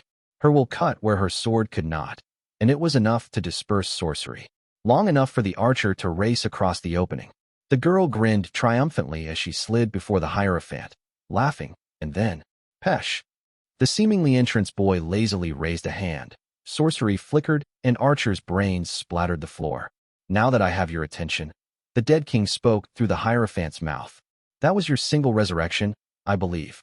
Do not attempt to meddle again, lest your losses expand beyond the recoverable. Masigo was half asleep, for not even the painful squeeze of the hand on his shoulder could keep him entirely awake anymore. Almost dreaming, he drifted in and out of consciousness. The sights still came, but he could feel they were nearing the end. They were slower now, like they had to reach deeper for less. How mundane, a voice spoke close to him. How petty. I expected better of you, intercessor. This is beneath us. Oh, Nessie, a woman's voice fondly said. You should know by now the house always wins. It was a jolt to his consciousness. Masego's knot-eyed fluttered open. Though his surroundings were still hazy, what had been lulling him into slumber had drawn back. There were two people here with him. One stood behind the sorcerer and had a hand on his shoulder. He was the dead king, an enemy, and in front of him a woman. Slender, dark-haired, much too pale to be Catherine. He could not make out everything about her, but there was a silver flask in her hand, and she was drinking from it. You believe I cannot see your little scheme, the dead king said. The thief and the cutter, to lessen me for every year to come. I need not witness your plans to see that. It is an acceptable trade, for I now know the lay of you. That's getting a bit ahead of yourself, innit? The woman chuckled. I know, the dead king said. And now that I do, I need not lift a finger. I'll tell them, intercessor, and every last one will turn on you. Yeah, see, that's the part where you're getting ahead, the woman drawled. You knowing. The little shard of you in poor OLZ's nose, but you, that's a different story. You failed, the dead king said. The tyrant spread into the souls, yes, but the Black Queen contains him. I will still have room enough to pass what I know. Do you? The wandering bard grinned. Masigo saw her perfectly then. He saw, too, the blood and brains on the floor and the woman they belonged to. Dead king, Hierophant roared. You did this. The wandering bard raised her flask in a toast. Always, she smiled, wins. Book 5, Interlude, Reverberation. At which point Lord Bijun and Lady Rania both accused the other of being the emperor in disguise, and the meeting devolved into protracted argument until the final quarter hour had passed. Extract from the minutes of the fourth meeting of the Red Fox conspiracy, as taken by the stenographer Shamna Mahir, later revealed to have been Dread Emperor traitoress all along. She is not permanently dead. Hierophant caught the withdrawing hand by the wrist. This was, he knew, mere symbolic slant, a way for his feeble mortal mind to interpret a complex interplay of forces it could not truly understand even as it used them. The dead king was not truly standing behind him. The wandering bard had not stood in front, either, smiling like a well-fed cat. And so when he squeezed the wrist of Trismegistus until the bones broke, it was not the strength of his grip that mattered, only that of his mind. Listen to me, the dead king said. The pilgrim can still resurrect her. If I do not intervene, do not make me intervene. Can you? Masigo asked, cocking his head to the side. His sorcery, usurpation usurped, rose without his bidding, like a spear being formed from a dozen threads of magic. It was not, Hierophant noted, the formula that would make a revenant. But it might be that turning Indrani into such a manner of undead would interfere with Above's work, so it was not to be tolerated.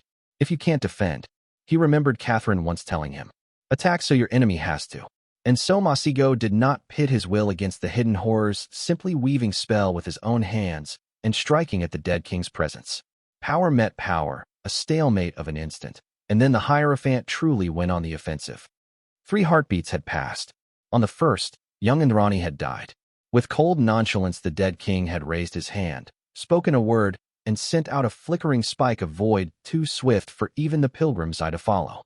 It had ripped through the archer's forehead, the flesh not wounded or even vaporized so much as unmade. Gone. The sorcery around the flesh was so strongly concentrated it obscured even his sight. The warning that began to be spoken after through the mouth of the imprisoned Hierophant, Tarek cared little for. He'd heard many of those before and might yet hear more. Threats presented as a warning. Fear spoken calmly, as if that simple veneer changed the nature of what was being said.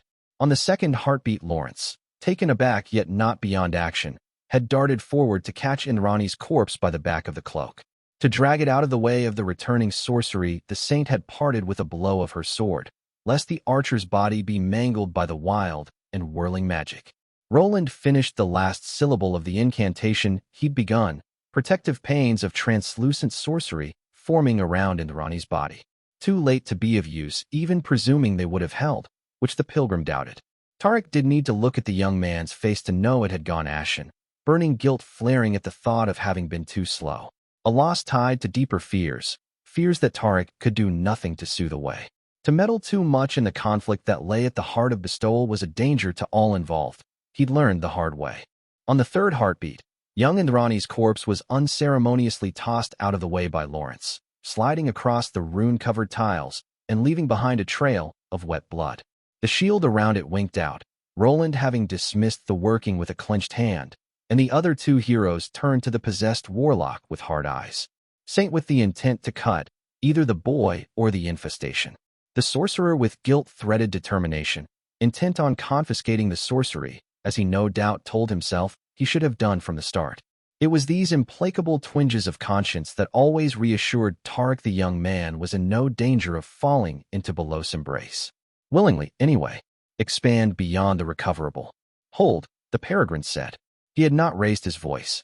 It resonated anyway, and the other 2 stilled. The Hierophant's body half rose, sorcery flaring, but then it fell back down and his power seething uneasily. The boy's fighting it, Lawrence said, tone holding the barest hint of respect.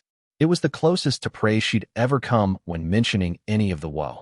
Tarek gazed down at the corpse of the vivacious young woman he'd spoken with, and for an instant wondered at coincidence.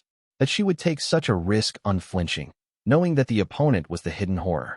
That it would be young Indrani he was partnered with heading into the deeps, as if to make it certain he'd know what was lost should he stay his hand. How far ahead did you see, Catherine Foundling? How deep did the Black Queen's cunning truly run? It did not matter, the pilgrim told himself. Not so long as it was turned against their enemy, against the enemy. There will be an opening, Tarek said, tone calm and patient and unrelenting. And when it appears, we will strike at the dead king with our wrath entire. The Hierophant, empowered by his affections and the death of one beloved, would throw off the abomination's yoke for a moment. It would be enough for the rest of them too. A shiver went through the room, through this warped place, and as if tugged by strings the fabric of it began to pull inwards, towards the Hierophant. Like silver mist, the souls of hundreds of thousands slithered through the open bronze gates and burrowed into the blind warlock's thin frame. Villain, the pilgrim remembered then. The woe were, for all the kind intentions of their leader, still villains. And their kind did not get clean victories, even against each other. You are being made use of by the intercessor, the dead king said, to your own detriment and that of your mistress. I do not have a mistress, Masigo said, in any sense of the term of which I am aware. The bindings he'd wrought while half-mad were, it had to be said, a work of art.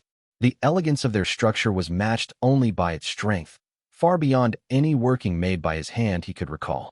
He suspected that Trismegistus might have whispered insights, though considering he was going to end the creature it was unlikely he'd ever know for certain.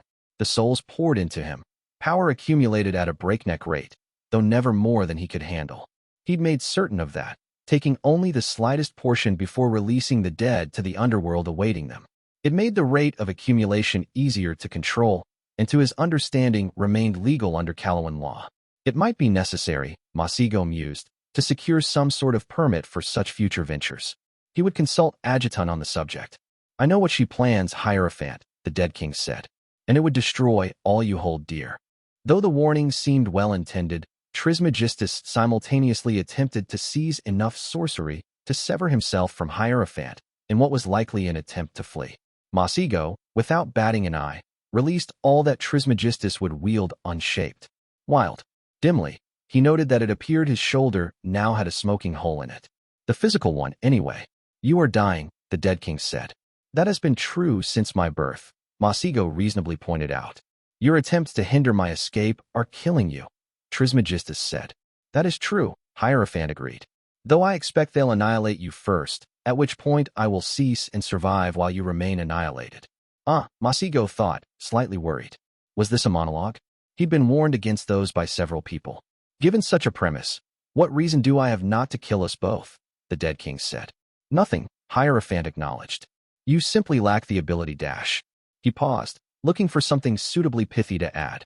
Insults were pithy. He vaguely remembered quite a few of his friends using them. You, Jaquinite, he scathingly added. Tarek, Lawrence hissed. What the hells is happening? The torrent of souls was streaming around the gray pilgrim without ever touching him, as if the dead were shying away from the choir ever holding vigil over the soul of the peregrine. But the rest of them didn't have a pack of winged guardians to rely on. She'd put her sword through the floor and anchored herself to that. But inch by inch, she was being dragged towards the Hierophant by the sheer quantity of dead souls pushing against her.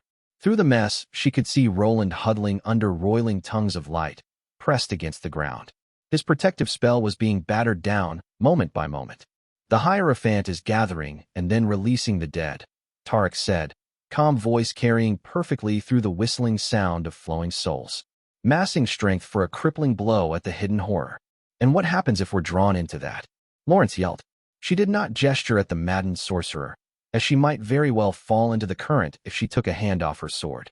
Already her blade was being pushed back through the stone, her boots slowly sliding with it. Death, presumably, the peregrine said, then paused as if speaking to the unseen. Definitely death.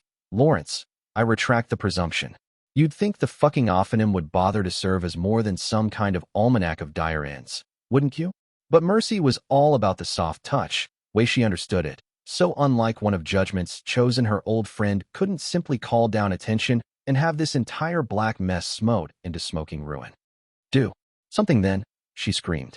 That won't be necessary, Tarek said. It's been long enough. If the souls are in here, Saint, then out there what is left to fight over. Now wasn't the time for bloody riddles, she thought, but then there was thunderous sound above and the room's ceiling dented. Solid stone. A heartbeat later the dent became an explosion of shards, and shape fell through. It was a throne, Saint saw, though acid seemed to have eaten away large chunks of it. The ceiling shook once more, though a stunted silhouette tumbled through the hole. The tyrant of Helike, Lawrence saw, was being carried by gargoyles holding his robe and had a visibly worsening black eye. He looked up, slightly worried, though he rallied quick. It's not what you think, Catherine, the tyrant called out. I swear, I didn't betray you to the dead king again. Why I'd never. There was a beat. I betrayed you to someone else entirely, Kairos Theodosian proudly announced. The gargoyles had to draw him back when a crumpled sword fell through where he'd come, and Lawrence half expected the Black Queen to follow through. Only, instead, tendrils of darkness tore through half the ceiling and ripped it out like some gargantuan monster. Above them, the hood of her many-colored cloak raised and two large crows perched on her shoulders.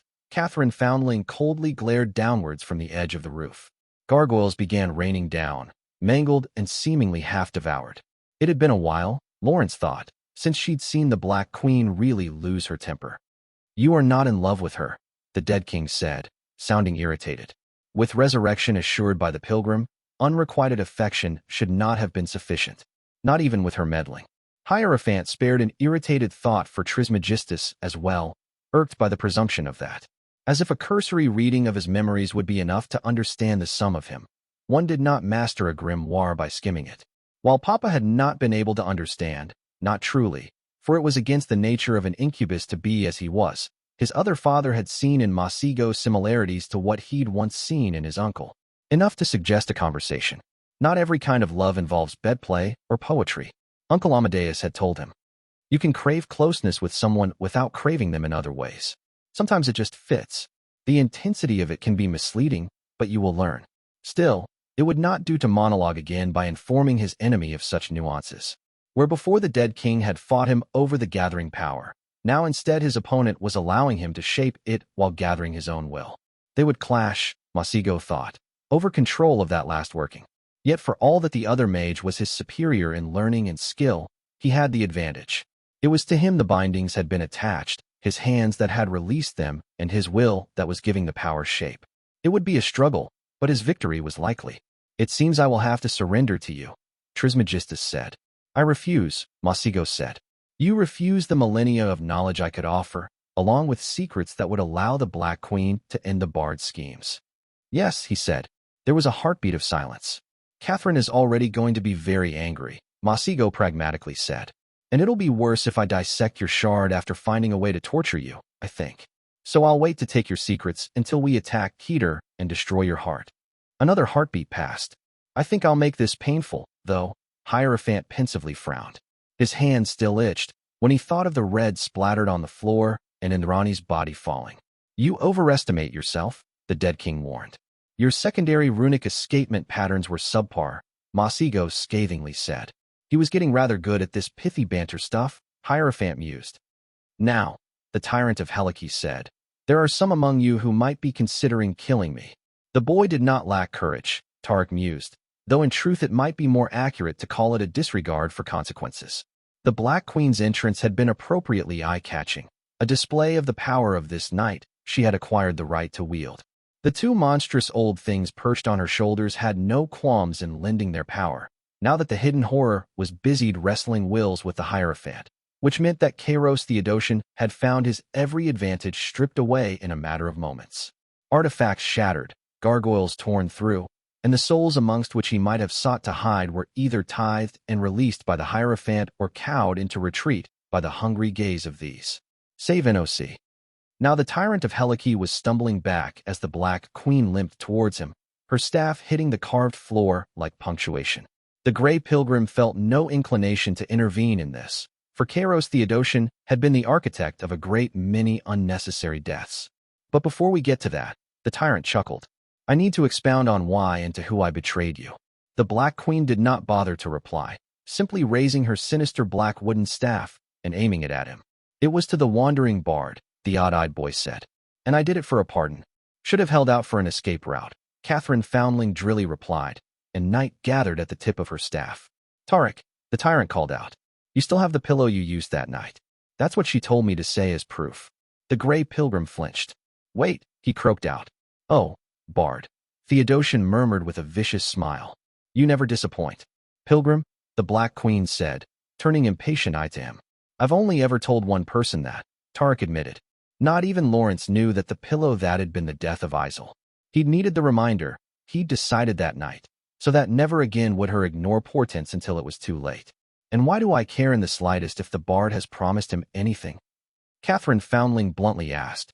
To be honest, I want to kill him twice as much now. Because she would not make that promise without reason, the Pilgrim said. And I trust her discernment in such matters. I don't, the Black Queen said. I've seen her get up to some pretty shady shit, Pilgrim. And not all of it serving above, either. It might have seemed that way, Tarek delicately said. But I assure you, Dash, when this is over, we're going to talk about the wandering bard, the Queen of Callow grunted. But fine, Kairos bargained for the lot of you to spare him. Hold to that. I'll tie up the loose ends for you. Just close your eyes and count to 5. We are not Fae, to muddle through on exact wording, Tarek sharply said. Tarek, allow me to be perfectly clear, the Black Queen said. There is no way in the fucking hells that I'll consider the word of the wandering bard to be binding to me because you and I are on the same side. She makes a good point, Tarek, the tyrant of Helike solemnly said. I hate to say it, but it seems you might be losing this argument. The Peregrine grit his teeth. I will count it favor, he said, if you withhold your hand now. The Queen of Callow eyed him silently, considering. Same terms as our last bargain, she said. Should the other condition fail to happen. The old man breathed out. She was doing him a kindness. Here, the Black Queen could have demanded much steeper price, or even kept the favor hanging above his head. Then you have my thanks, Tarek said, dipping his head. For both this and your restraint. I am deeply pleased to be returning to the fold. The tyrant of Helike grinned. Why? It's almost like I never dash. The The sudden pulse of sorcery caught them all by surprise. The Hierophant rose from his throne, gasping a breath, and the gray pilgrim beheld the rotten orb that was the dead king's hold being torn out of him. It still held by threads, and was slowly its way back into the villain's soul, but if they acted now. Lawrence was already moving. The Black Queen dismissed the power at the end of her staff and began shaping night anew. Roland was halfway through a spell, but quickest among them would be Tarek, until his eye caught a slender, dark-haired woman leaning against the wall, in the blind angle of everyone save him. Though she held her usual silver flask in one hand, she was not drinking. It was the other hand that drew his attention, wagging a finger disapprovingly. 1, 2, 3. She counted out, and only then mouthed. Now. The pilgrim struck out with light, just as Saint began to carve away at the dead king's rot, but the Hierophant only screamed. Trismegistus leaned over Masego's shoulder, looking into the distance. "Did I not tell you?" the dead king said. "You overestimate yourself. To be rid of me, there will be a price." And though the hidden horror's hold was ripped out of him, it did not go alone. For all the power and sorcery the Hierophant had been holding vanished into smoke, and there was not a single piece of it left. Masego reached for his magic, and found nothing at all. There were exactly 2 things within it: instructions, and a secret witnessed through another's eyes. It waited inside the corpse, and only slithered away under cover of the souls when all foes were distracted. It crawled and crawled and crawled, as instructed, until it reached the edge of a cliff and fell. Far below, a large creature opened its mouth. The skein swallowed whole the animated shard of sorcery, and in the moment that followed fell apart in a shower of dust. Far away, as the slightest shaving of the shard, no doubt destroyed by now, returned to him, the King of Death laughed. 733 years, crafting the spell he'd used in his mind, without a single word or line of it to be found by the opposition. And the loss of the shard would lessen him forevermore, impossible to recover. Though without it, how could his defeat possibly have been believed by the intercessor? All of it a contingency, for it had been victory he sought. But for centuries he had watched his old friend make a friend of plans he'd thought flawless. Neshama said nothing at all, for it would be a warning if he did, but alone in the dark he softly laughed. This once, it seemed the house had lost. Book 5, Chapter 46, Abdication. 102. Defeat is inevitable, yet it can be just as useful as a victory. Fate assures you at least one loss, so make sure it's the right kind. 200 Heroic Axioms. Author, unknown. Weed 1. So naturally in the heartbeat that followed it all went to shit. Masego stumbled down his throne with gasping breaths, fingers blindly clawing at the rune-carved stone. He'd always been tall, but never before had I seen him so thin. It made him look spindly, like some long-legged insect in ragged black robes. The sorcery that had been hanging heavy in the air was gone now, like some great gust of wind had blown it out, and I suspected that whatever it was that it achieved, that was the same thing that had Masego's limbs trembling. Heaving, he began to puke, and I had to restrain myself from going to him after taking an unthinking step forward. It'd have to wait just a little longer, graceless as that truth was. Before the rest, I needed to be sure that I wasn't going to be asked to make an ugly choice between 2 people I dearly loved. "Pilgrim," I said, "what ails him? Does it threaten his life?" Even if the man did not know, Theophanim would. Only if not attended to, the Peregrine said after a moment. The fever will rise and his body will weaken. It will take weeks, if not months, of recovery. "Then raise Archer, if you would," I said. I'd phrased it politely, but we both knew it for the order it was. Wordlessly, the sisters left my shoulders. "We don't raise the dead, foundling," the saint sharply said. "Resurrect, then," I replied, rolling my eyes. I met Tarek's stare, and slowly he inclined his head in agreement. I wondered if I was right in guessing he'd not immediately brought Indrani back, because he'd thought Masego might yet die, and that, in the war on the dead king, the Hierophant would be more useful than the Archer. I set aside the thought, for there was nothing to gain from pursuing it. Even if he'd been thinking that way, the colder part of me had to acknowledge that it might not be a bad thing at least one of us had been. I was too close to them, to be able to genuinely do the same. Leaving the gray pilgrim to the business of overturning death, I hurried to the still-crawling Hierophant. By the looks of it, there hadn't been much in his stomach, which no doubt made the heaves worse as the body stubbornly tried to spew out something that wasn't there. His glass-crafted eyes moved wildly beneath the eye cloth, but he did not seem completely blind. I knelt in front of him, swallowing a pained wince, and made sure he saw me before further approaching. "Masego," I softly said. It's me? Do you recognize me? Catherine, he croaked. It's gone. I know, I softly agreed. We all saw you push the dead king out. We struck at it together. I caught his shoulder and, shivering at the weight it put on my bad leg, tipped him back so he was leaning against me instead of half sprawled over the floor. Here we go, I said. I'm going to get the vomit off you, Masigo. Is that all right? Not the dead king, he rasped. It's all gone, Catherine. My magic. I stiffened at the announcement. I wished he'd spoken in a softer tone, so that the heroes and Kairos, who'd remained dangerously silent through all of this, would not have heard him, as they most definitely just had. I immediately rebuked myself for the thought, for he was in no state to consider such matters. Are you sure? That pointed little question held on the tip of my tongue for a heartbeat before I buried it. It'd only insult him. He wouldn't be this devastated if he wasn't sure. It'll be all right, I whispered. We'll fix it. There's always a way, Masigo. Always. A lie, I thought, but one I would have wanted to be told in his place. He'd be able to speak to this more clearly when he'd rested and recovered. And when he did, he'd have Acua to help and the knowledge of Save NOC to look through. If there was a path to be had, we would find it. I feel warm, he said. Fever. My teeth hurt. I can't fix it. Sickly as he was, Masigo was larger and heavier than me. I had to draw on night to subdue him without hurting him, his sudden violent flailing taking me by surprise. Shit. I'd wanted him awake for the last stretch of this, but he was going a bad way. Weaving a long thread of night as gently as I could, I pressed my thumb against his forehead and let the working gently tug him into slumber. His thrashing subsided until it was little more than twitches, and I let out a shaky breath of my own. All right. It looked bad, but once we got back to camp it could be fixed. We had mages and priests, and I was owed by the foremost hero on Calernia, a man who had an in with a choir. He'd come out of this all right, and then we could see about clawing back his magic from our enemy. Breathe in, breathe out. There was no place for weakness in me when the tyrant and the saint were looking. I unclasped the mantle of woe and bunched it together, sliding it under Masego's head so he wouldn't scrape it against the runes. I rose back to my feet, leaning against my staff. Touching, the tyrant of Helike drawled. I do not jest, Catherine, it was truly dash. There's a general that's been with you from the start, I said, meeting his gaze. Basilia, is it? Are you threatening me? Kairos asked, sounding amused. Finish that sentence, I said, and you'll find out. Whatever might have followed that was to remain unspoken, for with a gasp Indrani returned to the land of the living.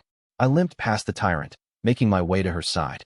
Tarek had put her on her back before digging into his aspect, and now miraculously enough there was no trace of the hole that had been blown through her head save for dried blood over her face.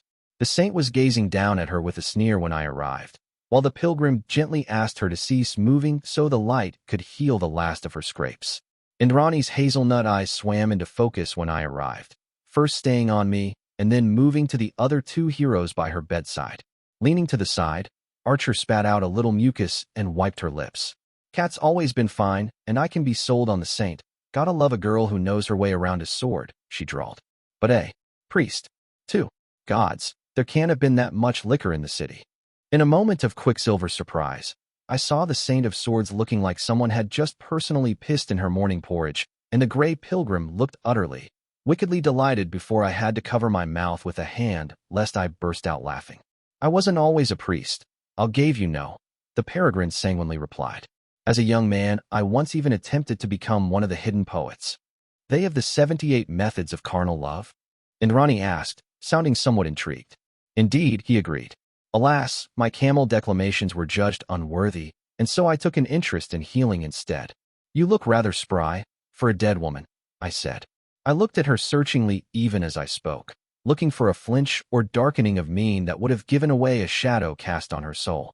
Resurrection was too great a boon to come without a cost, in my eyes, though that did not mean that price would be paid immediately.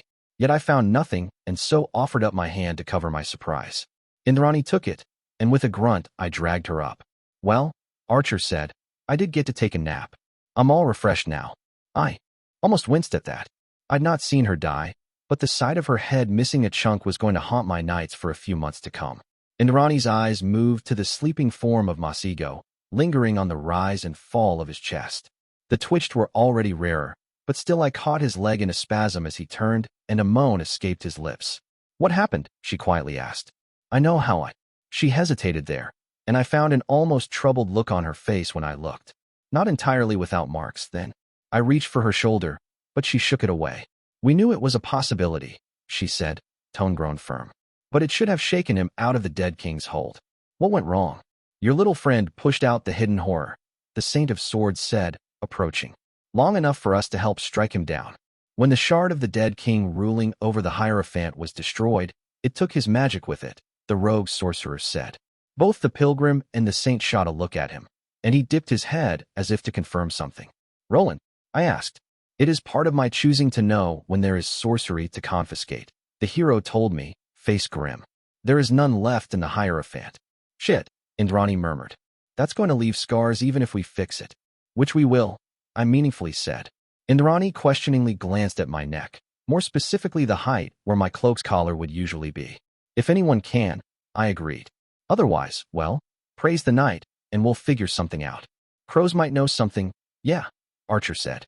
They're basically magpies only with, you know. She gestured vaguely, trying to get across the concept of godhood.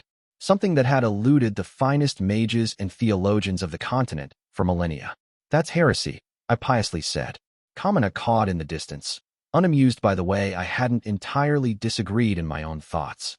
See, you've angered the gods, I said. After the hellish, riotous night we'd gone through, and which had yet to end, trading barbs with Indrani like this was like a balm for the soul. The rest of the band had been looking on with various degrees of amusement and impatience, which was fair. Most of us were allies of convenience, if even that. I cleared my throat, Archer falling in at my left like it was the most natural thing in the world. I found strength in that where earlier I'd begun to find mostly exhaustion. The five of us have made it to the journey's end, I said. And so now we bring about an ending. This where you reveal the last crown. Lawrence de Montfort bluntly asked. Overdue. I'll confess to some curiosity as well, the rogue sorcerer said. There was a moment of silence, a courtesy I was offering to the man in question, the opportunity to speak himself, if he preferred it that way. It will be mine, the Grey Pilgrim said. Though the dominion of Levant has no kings, I was born to the bloodline that has ruled it since its founding. The saint spat to the side. Funny how it's always us who ends up paying the butcher's bill tonight, she said. Almost like it was planned that way. I didn't answer that. It was true, at least in part, though I regretted nothing. For all that I'd scraped them raw, I'd made them fair offers and would deliver on all I had promised. As we'd begun the year deathly foes, I considered that far more generous treatment than was owed by the ways they'd dealt with me in the past. There can be no us and them. Lawrence, if we are to survive the decade, the pilgrim quietly said, not against the kind of foe we face. And it is no great loss, I assure you. I know better than most how ill-suited I would be to rule. Some would say merely knowing that would make you better ruler than most, the saint replied. I bit down on my tongue, because now was not the moment to express my strong opinion on the matter. Humility wasn't necessarily a bad thing in a king, but it was hardly a qualification. Ambition wasn't a flaw, it was the character trait behind most. No, now was not the time for that. Gods, was this my Shatranj speech? Of all the damned habits I could have picked up. Oh, please, do. Have him elected Holy Seljun, the tyrant grinned. That would be delightful. We'll have to have his great-great-nephew? Close enough, I think. We'll need to have the current Seljun assassinated first. That is my implication, but worry not. Mercantis offers very fair prices on poison these days. Must you, tyrant? The rogue sorcerer asked. It's simply getting a little too chummy in here for my tastes, if you'll forgive my language, Kairos cheerily replied. As if most people in this room had not tried to kill each other at some point. Well, Indrani mused. He's not wrong. Why is he alive, anyway? He made a deal with the wandering bard, I said. That is the opposite of a reason to keep him alive, Archer pointed out. A courtesy was extended, I said, tone informing her the line of questioning was at an end. Hear that, saint? Indrani grinned. We're being courteous to you, so maybe you try not being such a dash. Archer, I hissed. Card. Indrani adjusted at the last moment. I was definitely going to say card. Kairos gasped, as if deeply shocked by her foul language. It will not be long before dawn rises, the Grey Pilgrim said, even given the nature of this place. We must attend to the tasks ahead. Namely, to slay a god, the rogue sorcerer said. That bought an aftermath of silence for a few beats. If he'd not been Procerin, I would have assumed a pun, but given his origins my assumptions erred on the side of clemency. Unless you're holding out on us, Foundling, the odds are not skewed in our favor, the Saint of Swords bluntly said. It would have been one thing with the Warlock, but he's done. The 5 of us, and your cheap ranger imitation won't cut it. There were more than simply the huntsmen outside, Roland said. The entire Wild Hunt was standing vigil around the room. We will be outnumbered. We won't be, my dear friend, the tyrant of Helike said, for the same reason that the Hierophant is nowhere to be found. 3 pairs of eyes sought Masigo, and when they found nothing at all turned to me instead. Alas, without my cloak I'd been robbed of my pipe and wake leaf. Hadn't thought that through properly, I mused. Did you think she wanted this done before dawn for the ambience? Kairos Theodosian grinned. Oh no, she wants the war ended before daylight scatters her little army of darkness. I've dealt with Fey royalty before, I mildly said. A story is the one blade they can't parry and that we earned, as our band of 5. But you still need to sink in the knife, and that means power. I've provided it, of which there would be no lack, before the coming of dawn. The sisters were circling in the sky above, patient and slow, but the mighty I'd sent for would have long ago made their way through the broken grounds of Lys and reached this deeper palace. If the coming court and my own side came to blow, as I expected they would, I would have warriors awaiting more than the match of a wild hunt reforged. You think our Larret's going to be a rougher ride than High Noon? Inrani asked. If we let him get a grip, that seems likely, I grimly replied. None of the others here had been part of our fight against Princess Sulia, the general of Summer's hosts and herald of its son, so while the idle reference by Archer was not gibberish to them, neither was it really. Understood. The Saint and the Pilgrim had faced villains and monsters I'd never known the likes of, but the Fae were different, less and more dangerous at the same time. And Larret, once the Prince of Nightfall, had been all sorts of dangerous even before his service under my oaths had taken him across the breadth of Calernia. Fae couldn't learn, not the way mortals did. Their natures were static in the way our weren't. Yet I knew from experience that they could learn to interpret themselves through different eyes, shaping themselves through oaths and stories. The Wild Hunt, while bound to me, had seen more of creation than the rest of their likely had in centuries. I fully expected any court they had a hand in making to be dangerous in ways that the ancestral forces of nature that were summer and winter could scarcely have imagined. I breathed out, rolled my shoulders to limber them. Ready yourselves, I warned. We begin. I seized my staff and struck down at the ground, a thin wave of night rippling out, and from that darkness I leaned down to snatch out the bag that held 7 crowns. Without even needing to look, I knew that the Fae had come. As I strode towards the throne on which Masigo had sat, when in the throes of the dead king's enchantments, from the corner of my eye I saw silhouettes standing atop the walls. In ripping out the ceiling, I had made of this throne room an arena of sorts, and in a silent circle above the Wild Hunt stood, eyes watchful. I emptied the sack at the bottom of the throne, an old crowd of ivory and gold, set with a great carved topaz, a straight-edged cavalry sword, wrapped in a cloak, an ornate longsword, specked with its dead owner's blood, a silver tiara, bitter surrender, a bloody knife, regicide absolved, a bear blade within a banner, and last of all 2 silver wings ripped in spite. A harvest of royalty that cast a shadow over a third of the greatest realm under Calernian sun. No small harvest, this. The gray pilgrim padded forward as I threw aside the empty sack, and with measured ceremony came to stand before the pile. The old man brusquely snapped his own staff over his knee, the old thing breaking like it had been fragile as driftwood, and tossed it onto the pile. He whispered 2 words under his breath, though I caught only one. Isel. With that last addition, the 7 crowns and one I'd promised were offered, and so the creature I'd promised them to arrived. Larret drifted in from right, steps silent and smooth, long black hair trailing behind him.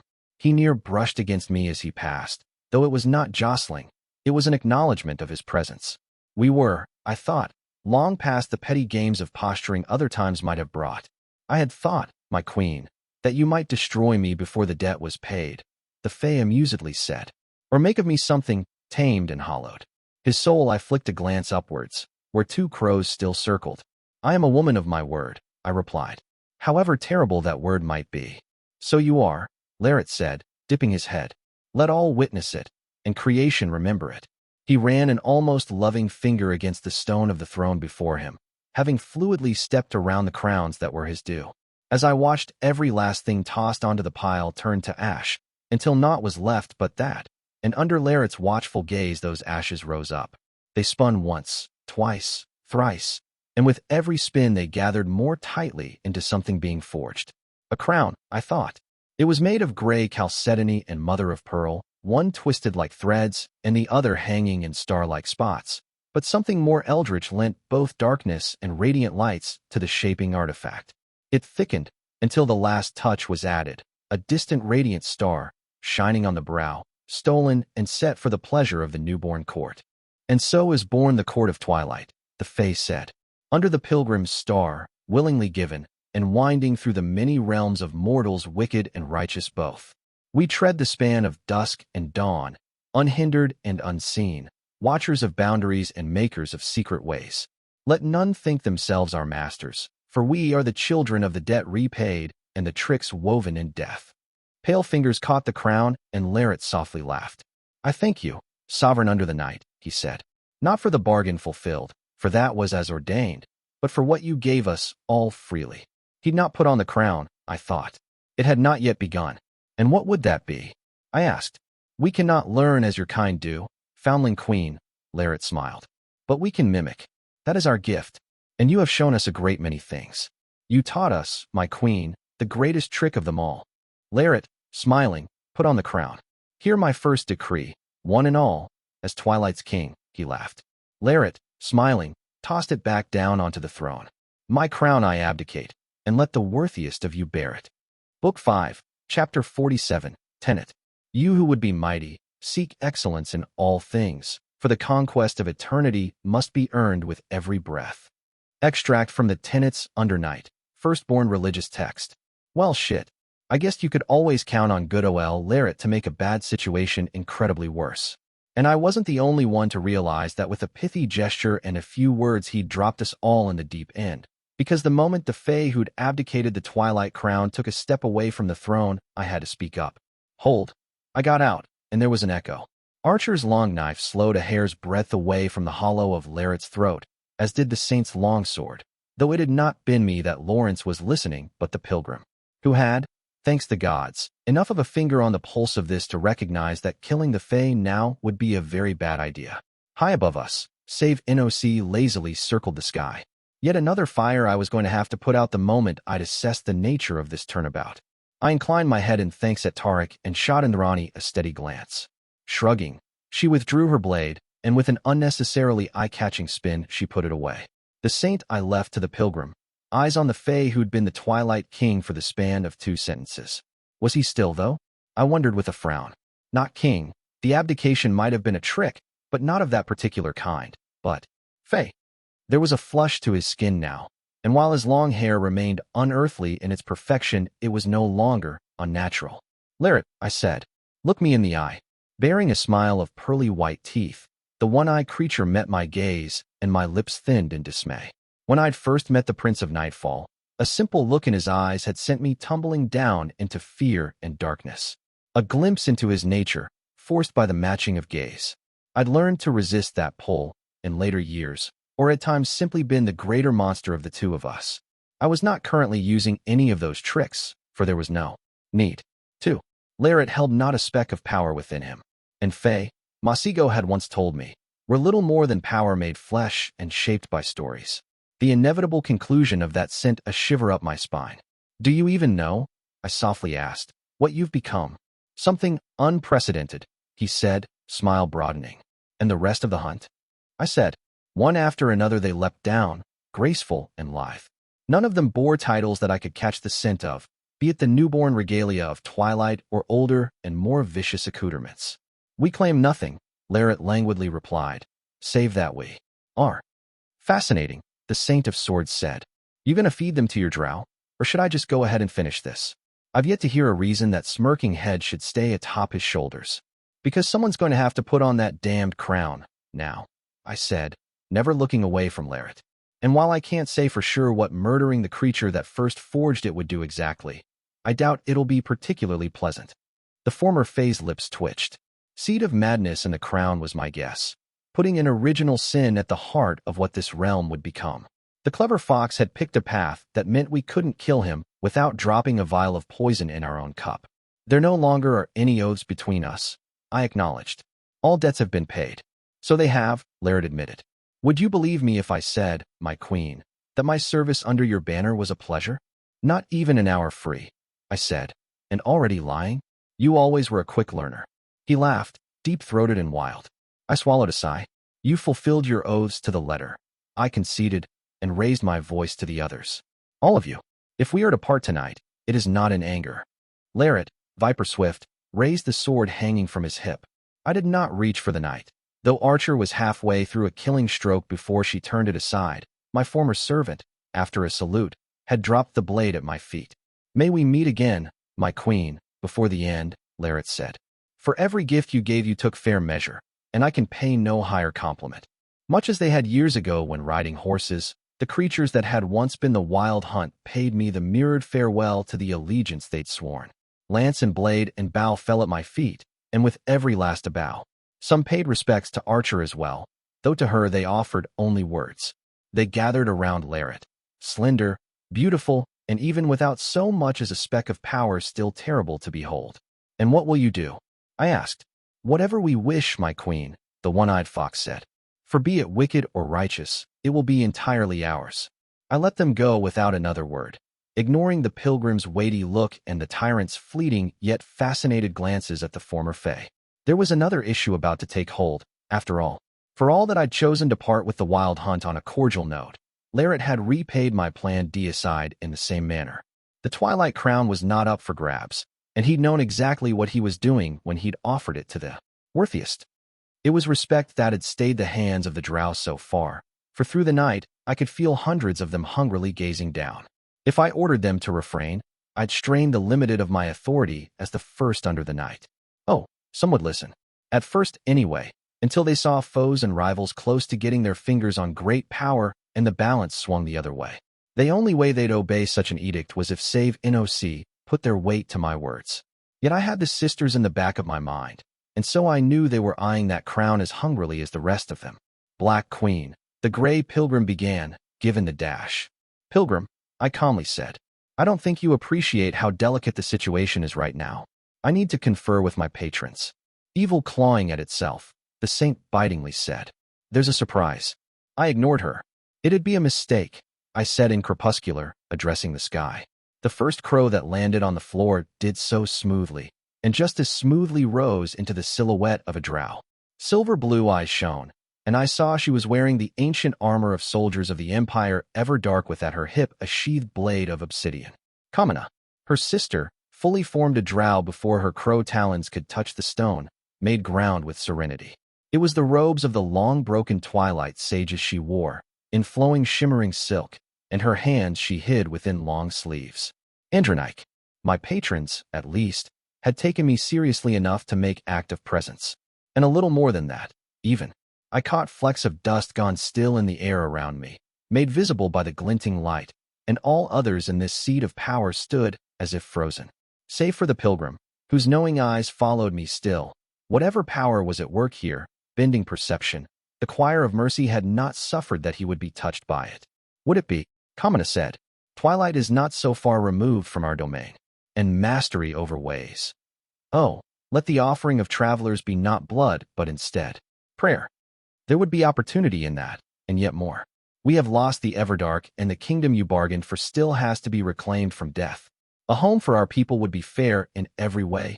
Herald, you can't eat 2 quarts of the Fae, Kamina, I said. That would be grave overreach.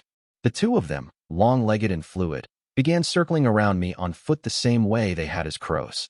You have warned us of such perils before, of the foes they would bring, she replied, and glanced at the gray pilgrim. Having seen them, I am less than cowed. The way I see it, there's 2 ways that could go, I said. Both end up with every single gain you've made so far pissed away. That had them both looking at me with their full attention. You could become the monster that eats courts, I said. And just like that you're the greatest threat kicking around Calernia, both taking the weight off the dead king and beginning a death match with every powerful entity in the service of above up here and gathered to deal with him. I paused, letting that sink in. Or, perhaps even worse, you've just begun a pattern, I said. I made a court of winter, and you ate it. I made a court of twilight, and you'd eat it. There's only one court of the Fae left, save NOC, and I also had a hand in its inception. Where do you think that story leads? We would be mistresses of the greater part of the garden, Kamina said. Would you? I said. I wonder. When I stole winter, it didn't do anything to the ruling court of Arcadia, as far as I could tell. See, what I think is that it's the never-born courts they get their blood from. Autumn and spring, never to be again. Because summer and winter had to die. So the unification of Arcadia could happen. So they couldn't be foundation of an entirely new realm, could they? So my theft of winter? Fine. I was robbing a corpse. The crown just to our side might just be what used to be summer.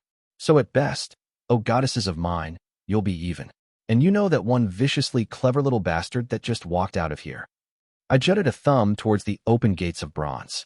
The ruling king of Arcadia considers him to be a little dim, I said. Think on that, before you start believing you'll be the winners in that scrap, even if the weight is even. You're too young to the godhead. Your power is too fragile, and your foundation's too unsteady. You're not ready for the kind of attention eating Twilight would bring. Kamina did not reply. She was not pleased. I could feel it, but she did not dismiss what I'd said. I do not disagree, Andronike said. And now for the other one, I grimly thought. Let us allow the mighty to find who is worthiest among them, and so establish influence without overstepping, the oldest of the sisters said. Short-sighted, I assessed. I saw Kamina hide a smile. Pardon, Andronike said, voice too calm to truly be. You're thinking in terms of gains without also weighing the drawbacks, I said. Do you intend to make whoever takes the crown the leader of your people, fold them under their rule, and effectively have them stuck in this ruin of a realm forever? Because that's what you're headed towards if you make a play here. They have no choice but to make bargains with us if the ways are under our stewardship, Andronike said. This war is lost otherwise. You're robbing them while the dead king holds them at knife point, I said. That's a mistake. What happens when the war is over, save NOC? Do you think they won't go back on treaties you crammed down their throat when they were in duress? And will they come to love us, if we treat them lovingly? Andronike mockingly replied. That is surprisingly naive of you, Herald. If they turn on us for this, they were always going to turn on us. All the more reason to claim what we can before the knives are bared. You're missing the point, I patiently said. There's nuances to this, Andronike. Sure, the Proserans are never going to put a crown of flowers in your hair, but there's a difference between the enemy we leave alone because it contains a worse enemy, and those bastards that extorted us while we were facing annihilation. You know what's going to be a lot more useful to your people than one of the mighty on that fancy chair behind you? An undeniable and weighty precedent for the firstborn being reasonable, restrained actors. You're going to have to. Live. Up here, after the war ends. You would have us pin our hopes on amity and mercy, Andronike said. I'd have you fight this war in a manner that doesn't guarantee having to fight another one in 20 years with your current allies, I frankly said. You named me first under the night because you needed feet on the ground. Someone to steer you away from the mistakes you're blind to because of your position. I paused. This is one, I said. This might be the mistake. The choice that decides whether you're a decade-long catastrophe that ends up drowned in heroes or the latest nation to claim a seat at the table up here in the burning lands.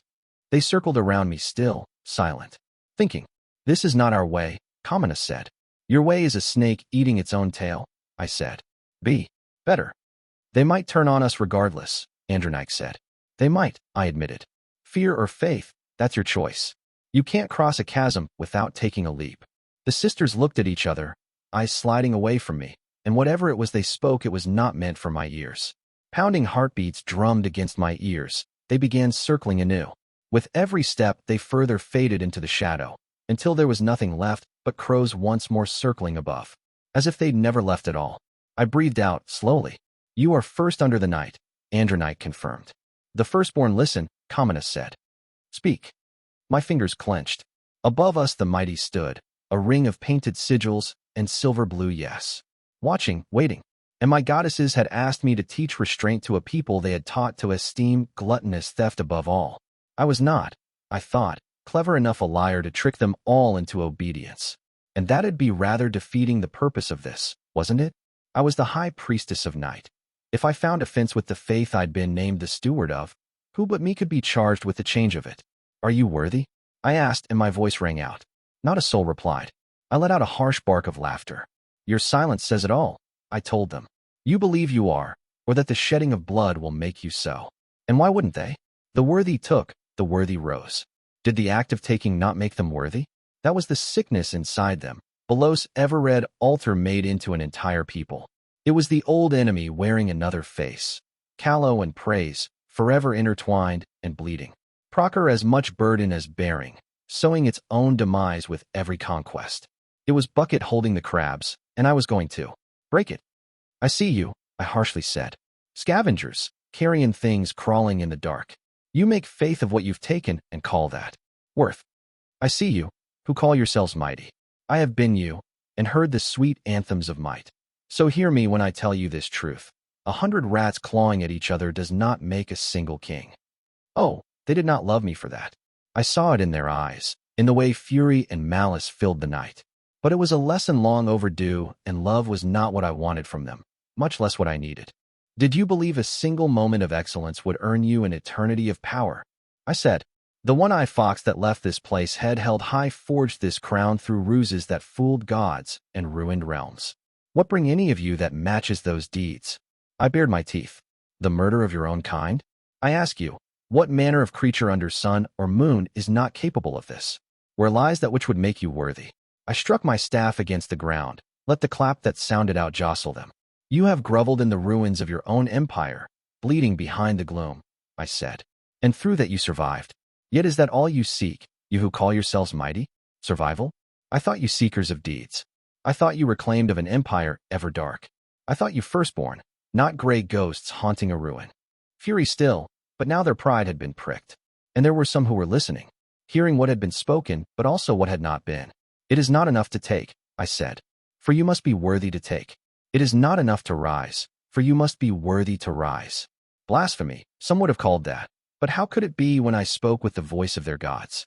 Did you think eternity would so easily be conquered? I laughed. Seek excellence in all things, firstborn. Seek to stand mighty not by lowering others, but by rising above them, lest you make your own victory worthless.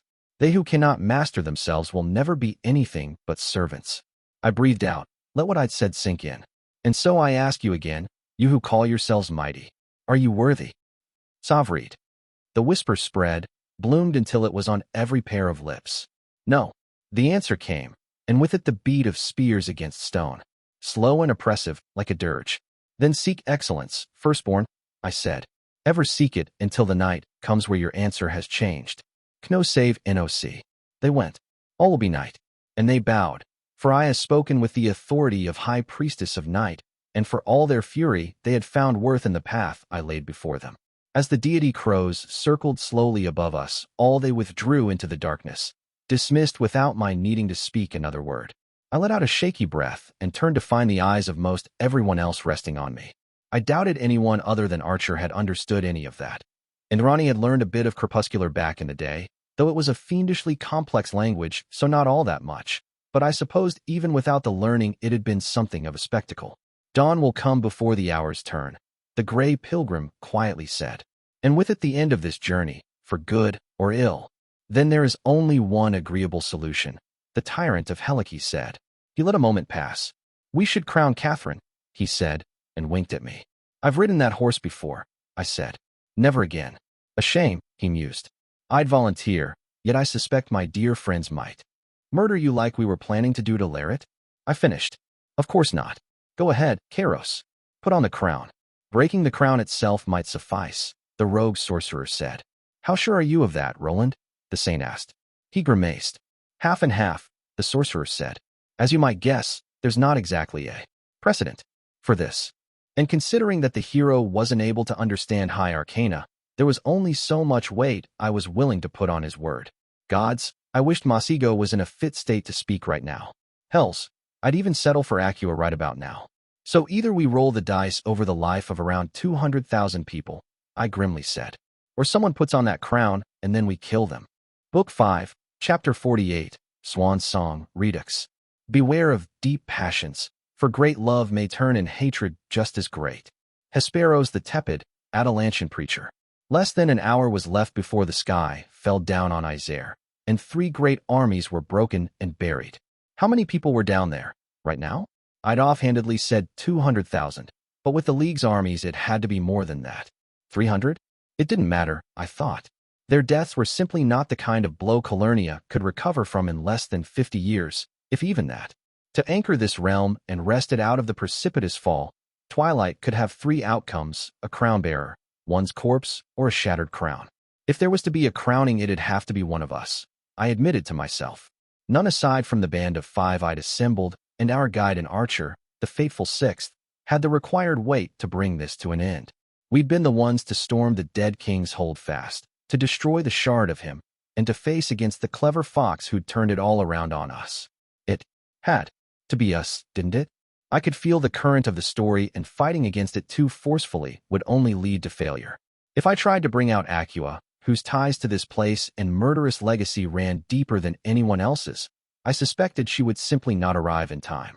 In a place like this, where the rules of creation ran so thin they could be twisted and snapped, having the story going the other way was a stone around your neck.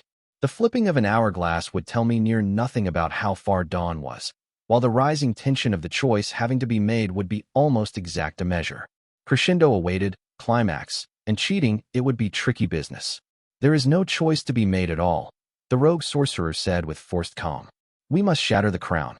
Anything else would be odious.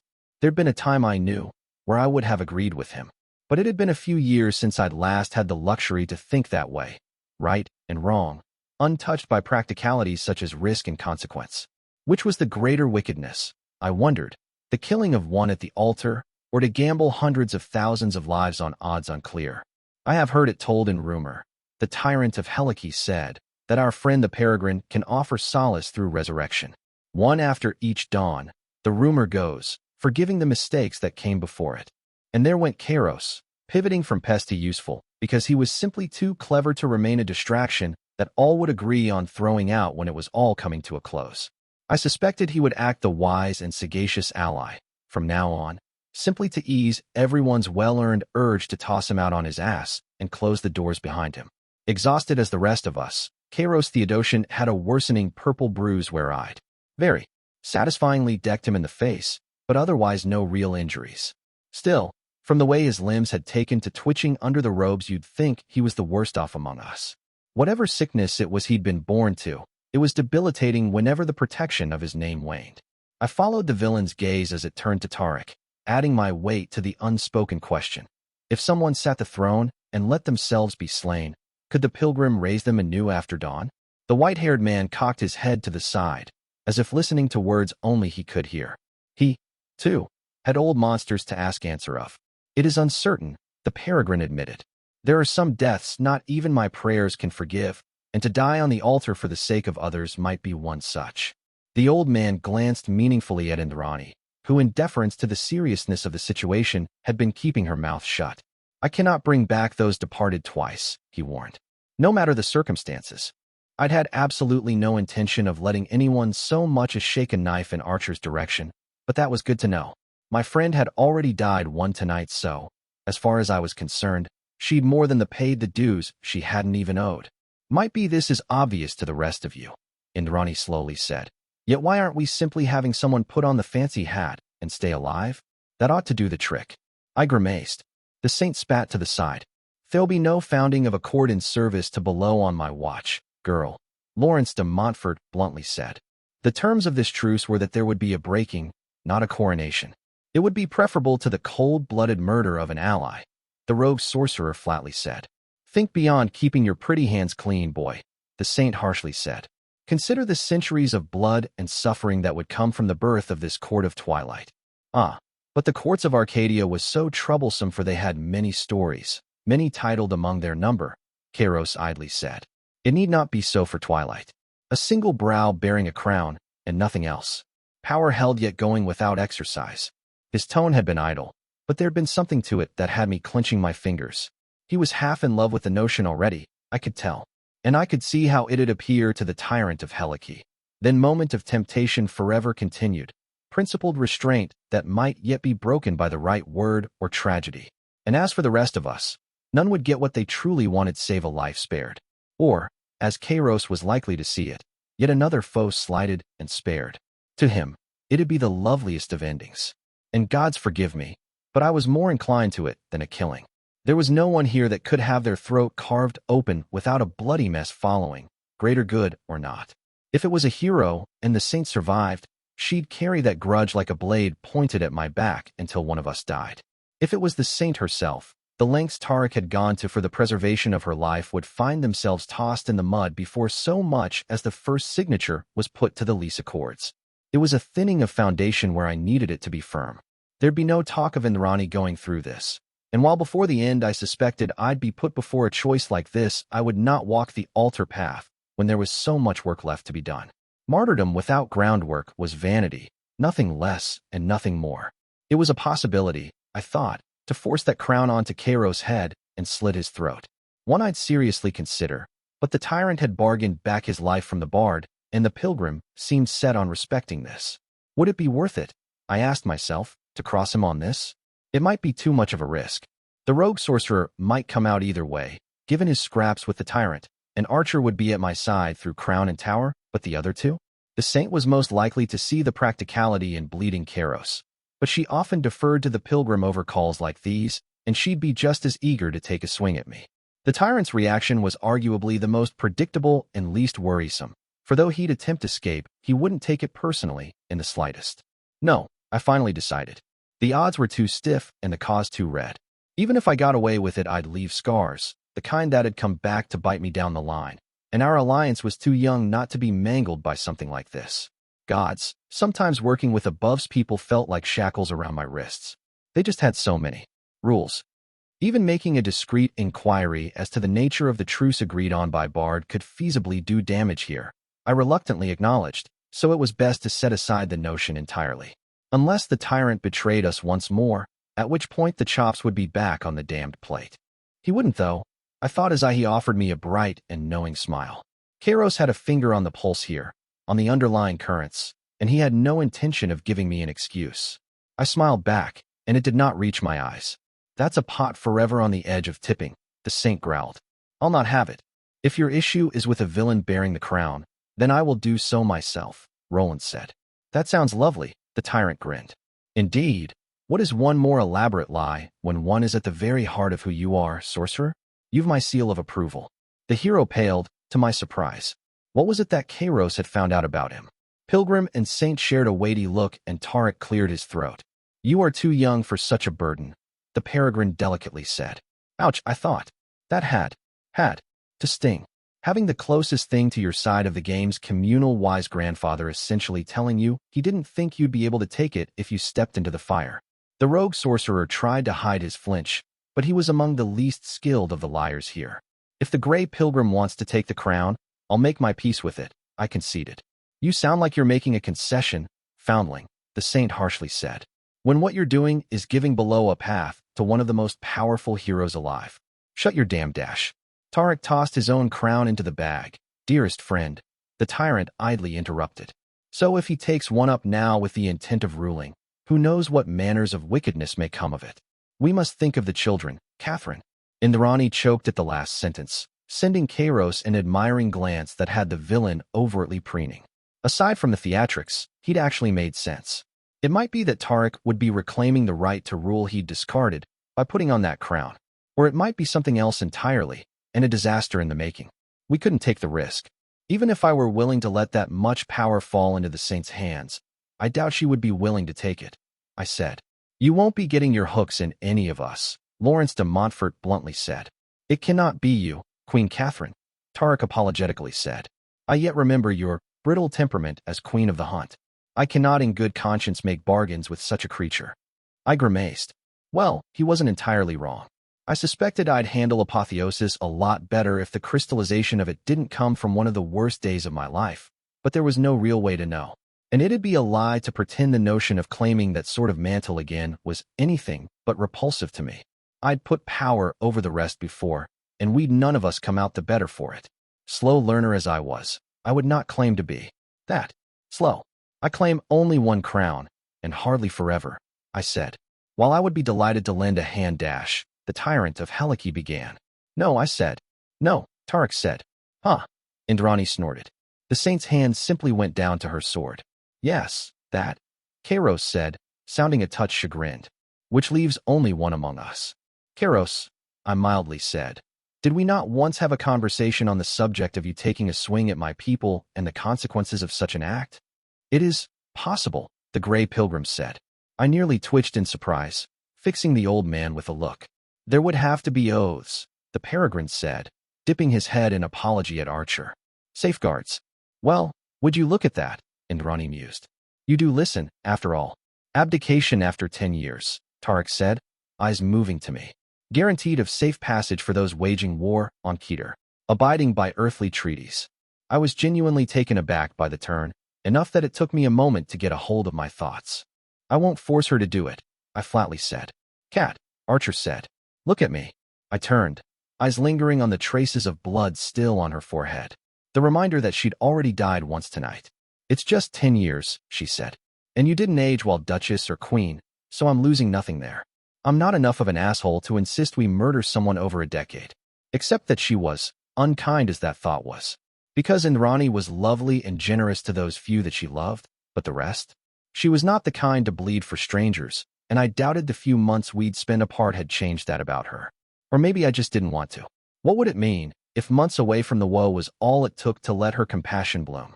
Or it might just be away from me. I darkly thought. What had I ever really asked of her, save for slaughter? And though that thought remained, so did my gaze remain on the bloody marks streaking across her forehead. That, too, might be a reason for seeking crown. For all the other burdens of my time as sovereign of moonless nights, I'd been absurdly difficult to kill. I won't pretend it doesn't make things easier, I said, meeting her eyes. Having that much power at your fingertips. But it blinds you to other ways to die, Indrani. It takes from you as much as you'll gain, perhaps even more. I know, Archer said. I was there, remember? But I want to know what the word looks like, from that vantage. That's reason enough. Is that really who you want to be? I quietly asked. An entire world of secret paths, of unknown horizons. Indrani smiled. Wouldn't be that something to tread? It'll change you. I wanted to say. Even if you put down the crown after 10 years, and that is never as simple as you'd think, it will still have changed you in ways you can scarce understand. Gods, I wanted to forbid her to go through with it. And the thing was, if I pushed hard enough, she just might withdraw her agreement. I knew that sure as I knew my own breathing. Indrani trusted me enough for that. But it would never be the same. Afterward, we would no longer be partners or friends. A line would be drawn, and she'd be on the side of it that meant servant. Merciless gods. It was ugly and selfish of me, but I would rather let her try the crucible of Twilight than knowingly destroy what bound us to each other. We'll have to agree on the wording of the oaths, I finally croaked out. I met her gaze, and an understanding passed between us. It was not love. Neither of us had been afflicted with that particular delusion regarding the other, for all that we occasionally shared a bed, or at least not that kind of it. It was a recognition, maybe, that I thought she was making a mistake, but that I respected her enough to stand in the way of decisions she freely made. Had this, too, been a pivot?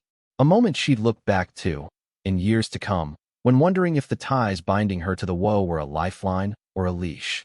Perhaps pivot was a conceited term to use, when matched to the unspoken understanding of two mortals of no real import in the greater scheme of things. Too grand for the two of us.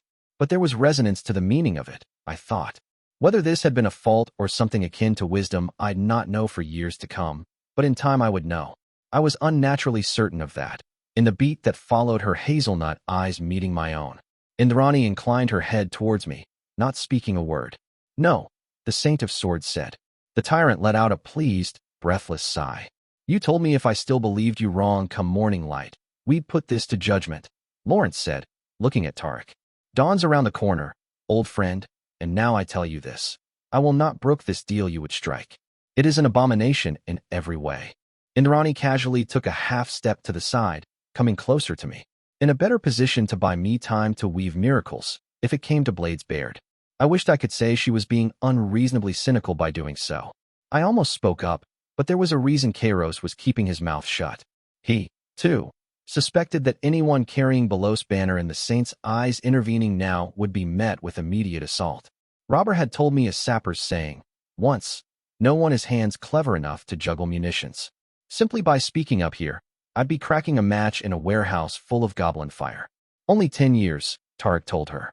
It is breathing room so that we can arrange for a more agreeable ending, Lawrence. It's condoning the birth of a court hatched by servants of the hell gods, the Saint barked. There's no going back from that once we unleash it, Tarek. And odds are we won't live to see that garden of ruin come to bear fruit. By what right do you pass on that woe to those that come after us? You would rather embrace murder than compromise? the rogue sorcerer said. Shut your mouth, boy, Lawrence hissed. You understand nothing. You shy away from taking a life now, from taking a risk, and you think that makes you virtuous? All it makes you is complicit. Your scruples will cost 100 generations blood and fear simply because you flinched when time for the hard choices came. How hard a choice is it really for you? The sorcerer replied, tone ice cold. When did you last make another Saint of Swords? Lawrence's face shuddered closed. Hells, I had to admit that Roland was starting to grow on me some. Peace, Roland, the pilgrim said. Would that she'd hear of it, if only the once, the younger man scathingly replied. No, Tarek, let him speak, the saint said. Let him sing the praises of compromising with the enemy.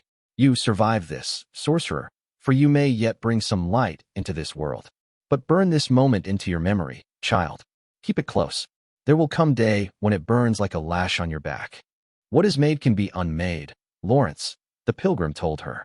Even if this bargain were a mistake, and I do not believe it to be, it remains impermanent. Does it? She asked. You're letting them in, Tarek. You are setting a precedent for us sitting across the table from the monstrous and the mad, pretending they can be reasoned with. And gods be good, perhaps this once it might even be true. My brow rose. And yet it cannot be allowed to pass, Lawrence said. Because once the exception is made, the precedent is set, the ink touched the water, it's done. It's over. The poison is in and there's only sickness and death ahead. How many times will this bargain you'd strike lead those who come after us astray? How long will it take before Twilight becomes a murderous madness that can reach everywhere across Calernia? We must first ensure there is a Calernia left to safeguard, Lawrence, Tarek quietly said. Compromising the soul to preserve the flesh, the Saint of Swords said, is the first step into below service. There are things worth facing ruin for, Tarek. No compromise with the enemy, the gray pilgrim echoed. That is your principle. Yet you know mine, Lawrence. So I do, Lawrence de Montfort softly agreed. Light bloomed, but already the Saint of Swords was moving and she struck. Book 5, Chapter 49, Cracked. They who first look at the sun will never see aught else. Helikian saying. It was just steel. There must have been thousands of longswords just like it in Isère alone, decently crafted, but nothing extraordinary. It was the work of some smith somewhere, not an enchanter or legendary artisan, so there was nothing to that sword that should allow it to cut into the likes of Twilight's crown. Except, of course, that it was Saint of Swords have wielded it. Tabard trailing behind her, the old heroine crossed the room in 3 smooth strides, and her sword arced down beautifully. The strike was like flowing water, and hit something that shouldn't have been there. A subtle glamour broken when Lawrence de Montfort's blow scythed straight through the gargoyle that had thrown itself in the way. The tyrant of Helice cackled, high-pitched and delighted, but the saint's blow carved through the stone construct and continued through and into the crown. I thought, as I watched the edge of the steel bite through chalcedony and mother of pearl, that if not for the gargoyle, it would have gone straight through. Yet the tyrant's stage trick had tainted what would have otherwise been a clear blow, and so instead the saint's sword cut halfway through the Twilight crown before it stopped. Not even a heartbeat of stillness reigned over the room before a torrent of power tore out. Everyone here had been in a scrap or two, so the raging tendrils of sorcery that went out did not score a kill the way they might have with less experienced named. Reflex had me half-stepping to the side, still a swordswoman picking her distance for all my lack of sword, and dusk-like power howled through a bare few feet to my side. More importantly, having been close to the initial burst, the saint had been forced to retreat or see herself run through by a tendril. More than one, even, for a handful of howling streaks chased her even as she retreated, never slowing nor missing a step. Had her attack awoken something in the crown, some shard of sapience? A flicker of a look to the side instead showed me a hard-faced rogue sorcerer with his hands outstretched and his long coat fluttering in unnatural breeze, guiding the sorcery with sharp gestures. Treachery, the tyrant of Helice gleefully hooted. Treachery most foul. With great flourish he presented his left palm, allowing one of the chittering gargoyles and attendants to place down a wand of what looked like pure gold on it. Cat? Indrani calmly asked, eyes on the Saint of Swords. She was ducking and weaving, for now, driven back by the sorcerer's trick. But it'd be temporary. I wouldn't trust means that feeble to hold back Archer for long, and Lawrence de Montfort was her superior in several ways. Don't kill her, I said, unless it puts you at risk not to. Gotcha, Indrani nonchalantly said. In a whisper of boots on stone, she slipped into the fray, the maelstrom of unleashed energies that had yet to ebb in the slightest. I'd expected the crown to either keep bleeding like a stuck pig or translate the wound into a single punishing torrent of power, but it wasn't indulging any of my expectations. It seemed almost like the lashing sorcery was the wound itself, thrashing about the room in some kind of eldritch pain. A nudge from Andronike had my gaze lingering on the side of the cut Lawrence's sword had made, a sliver of night sharpening my sight. Oh, so it was eating into the rest of the crow, shaving through a sliver at a time. It was simply slow and little at a time, though if we didn't settle this mess for too long, we'd still be in trouble. The tyrant's wand proved to be an artifact of some power. A heartbeat later, as he aimed it towards the saint and spoke an idle word, streak of brilliant lightning went out, forking around an approaching archer and striking at the saint from both sides. Undaunted, Lawrence de Montfort parried one streak and smoothly ducked beneath the other, just in time for Indrani's boot to catch her in the chin, sending her sprawling back. 3 streaks of Twilight stuff, guided by the sorcerer, snapped out at the falling heroine. One would have punctured her throat, by my reckoning, but Roland redirected it towards her shoulder instead at the last moment, and that was room enough for the saint to maneuver. She twisted on herself, allowing one of the streaks to hit her flank and using the pressure to adjust her fall out of the way of the other 2. She landed in a crouch, slapped aside Indrani's follow-through strike with the flat of her blade, and brutally backhanded Archer. I sucked in a breath, but Indrani had scrapped with Lawrence before. She slid back, parried a probing blow by the saint, and adjusted her angle of attack to make the most of the support the sorcerer was still providing. She'd make it through this, I told myself. I couldn't even hold it against Roland not to have put an end to this fight right out of the gate. Not truly. The saint had been a respected elder and ally until not so long ago, and even though she'd done so treacherously, she was only going through with the fate he'd himself advocated for the Twilight Crown. A glance told me Kairos already had another artifact in hand, some sort of jeweled silver arrow, and was preparing to throw it like he was playing darts in a tavern. Yet it was the last of us whose reaction I was most dreading to look upon, and my eyes finally turned to the gray pilgrim. I hid a grimace. The peregrine looked as if he'd aged 20 years in the last 20 heartbeats, and given his age that led him at least 1 foot into the grave. His face had gone ashen, his footing unsure, and if he'd still had his staff, I was certain he'd be leaning on it for support. He had, I thought, genuinely not seen this coming. Neither had I, though that had been more because I'd expected the pilgrim to seem more worried if it was a possibility, and he hadn't been. I could almost hear my father chiding me for relying on second-hand knowledge without having contingencies in place accounting for it being false. "Pilgrim," I said. He did not reply, eyes clouded as he watched the Saint of Swords cleverly snap out of Indrani's long knives out of her grasp, catch it with her free hand, and smash the pommel into Archer's cheek. A moment later, the tyrant's strange arrow struck at her with a keening sound, and though she flicked her blade back in time to cut through, it barely helped. At the moment of impact, the arrow broke and a dozen sharp darts of wind exploded out. Maybe half hit the saint's flank, scoring blood if no deep wound, though that didn't hurt her half as much as Indrani's other blade cutting halfway through her thumb and snatching back the stolen long knife. "Pilgrim," I said more loudly, "this is not the time to sink into yourself. Tarek, whatever grief you might hold, how many lives is it worth?" That shook him out, enough his blue eyes turned to me. "The crown is wounded," he said. "So I'd gathered," I flatly said. "You do not understand," Tarek said. "The wound is permanent. It is part of the crown, now, and it will kill whoever bears it." "Shit," I thought. "This from your choir?" I pressed. "Yes," he tightly said. "Shit," I thought once more, with feeling. I wasn't going to return for a sermon at the House of Light anytime soon, but in current situation, I was willing to take the Ophanim to their word. We'd be killing whoever ended up putting it on, which disqualified Indrani from his discussion of succession as far as I was concerned.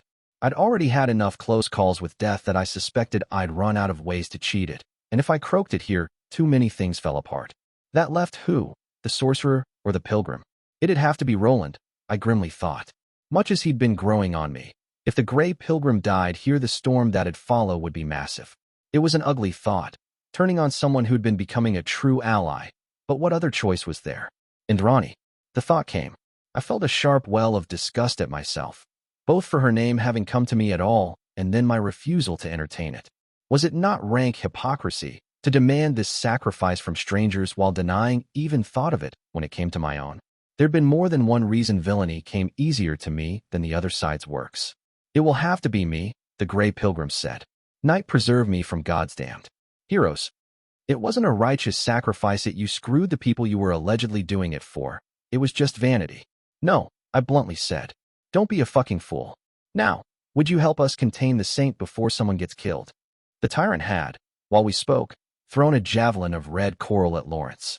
Poorly, for his arm was trembling and it was dubious he'd ever trained his body, so it flew errantly and skittered against the ground, where it blew up into a storm of fire, a solid 10 feet to the side of anyone else in the room. The saint leapt through the flames, apparently deciding to take advantage of the opportunity to shake her pursuit, but Kairos already had tossed out a large opaque orb of glass, and it caught her in the belly as she went through. It broke against her and smoke poured out as words boomed out in the traitor tongue, the smoke solidifying and trying to bind her limbs. Lawrence, the Grey Pilgrim called out, but his call was drowned out by the booming traitor tongue harangue. For a moment, I wondered if Kairos had planned it that way, before dismissing the motion. Though it was possible, in truth it hardly mattered if it was. I reached for the knight, wove a globe of it, and sent it spinning forward. Though it'd do no harm to anyone, it swallowed the words that had come from the orb like a pit of darkness, swallowing even the sound of falling. Unfortunately, it also took the smoke bindings with the rest, which I'd not meant for it to do in the slightest. Kairos protested, though I ignored him. Lawrence, the Grey Pilgrim repeated. Desist now, while you still can. Better dead than kneeling to the dark, the Saint of Swords snarled. Do your dash. The cold beam of light struck her in the chest before she even finished speaking, and I almost let out a whistle. I'd felt that, the rippling of it in the air. The peregrine was finally done fucking around, it seemed. The side of her chest a ruin of burned flesh. The old heroine swallowed a scream and slid across the stone floor. Already the Grey Pilgrim was crafting fresh strikes of light, while Archer ran towards our opponent with 5 streaks of twilight stuff guided by the sorcerer following hidden behind her. The tyrant had a handful of gargoyles before him, presenting artifacts for him to wield like a pack of chittering wee sommeliers surrounding an Allaman's prince with choice vintages. With the pilgrim having been moved to act, the balance of this scrap was sharply on our side.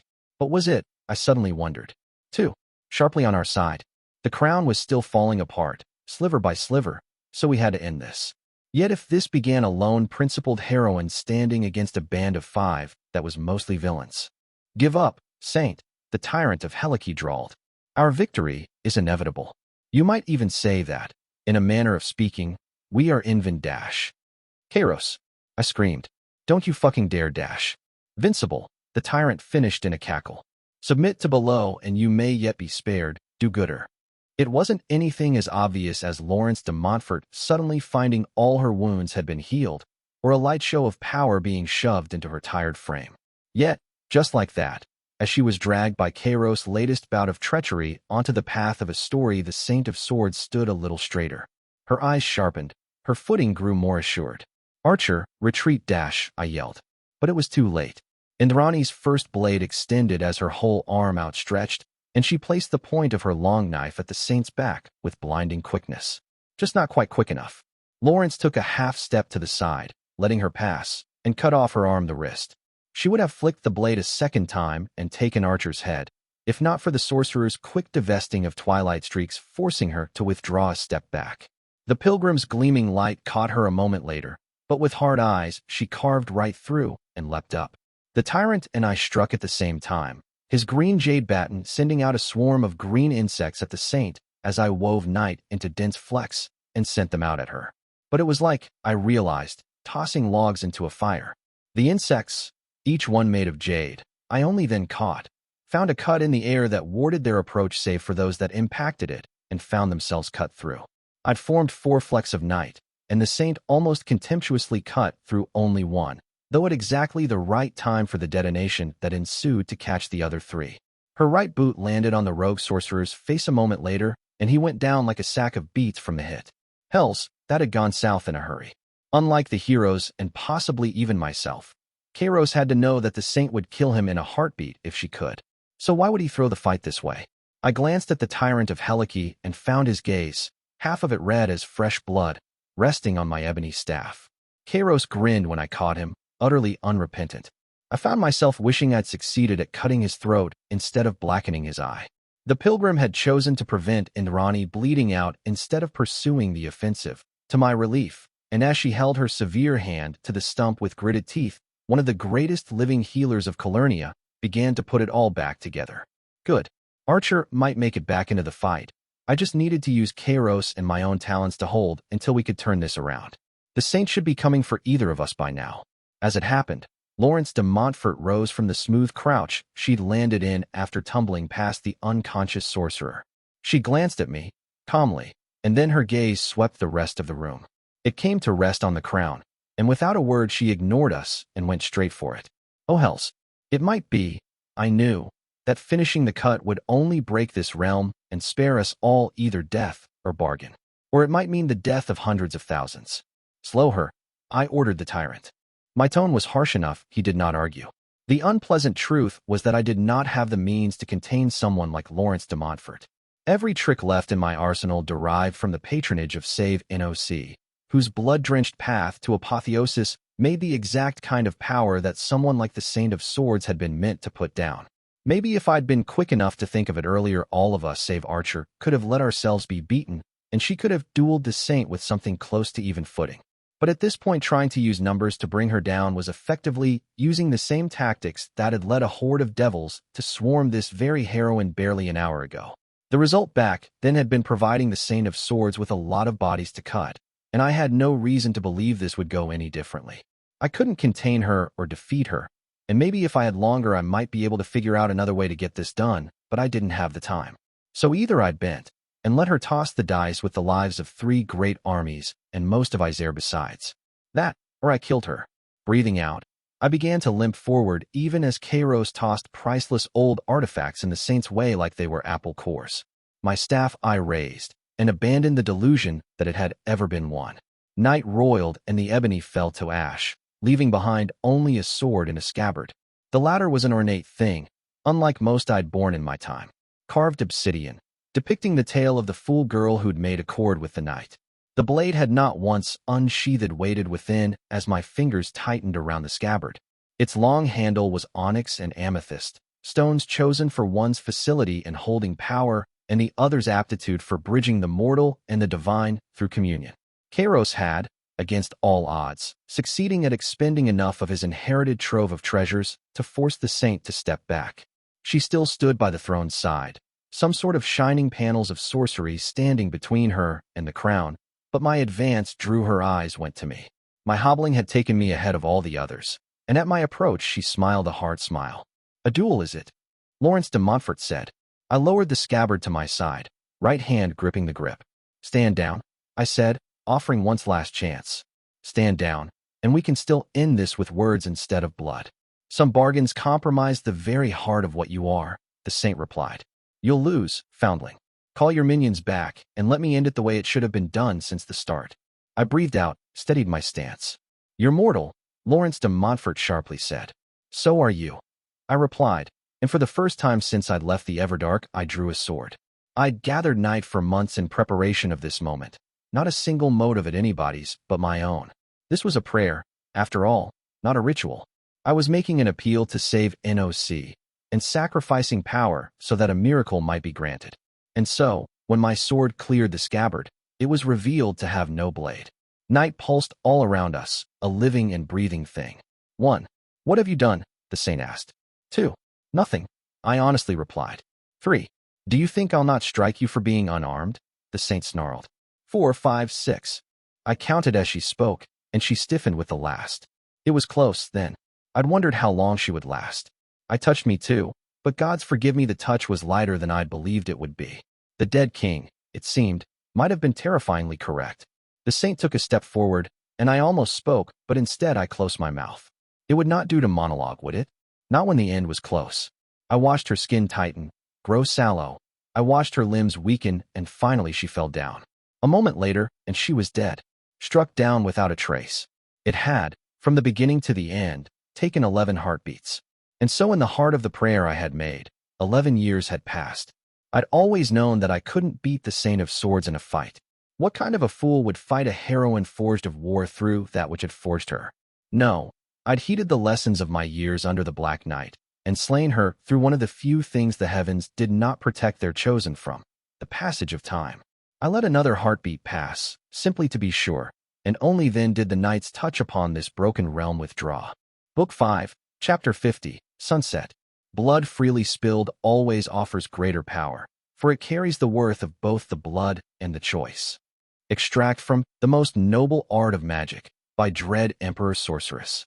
Huh, the tyrant said. That is not what I believed that would do. I wheeled on him with cold eyes. For all that he'd helped me land the killing stroke on the saint, he was also the reason there'd been a need for one at all.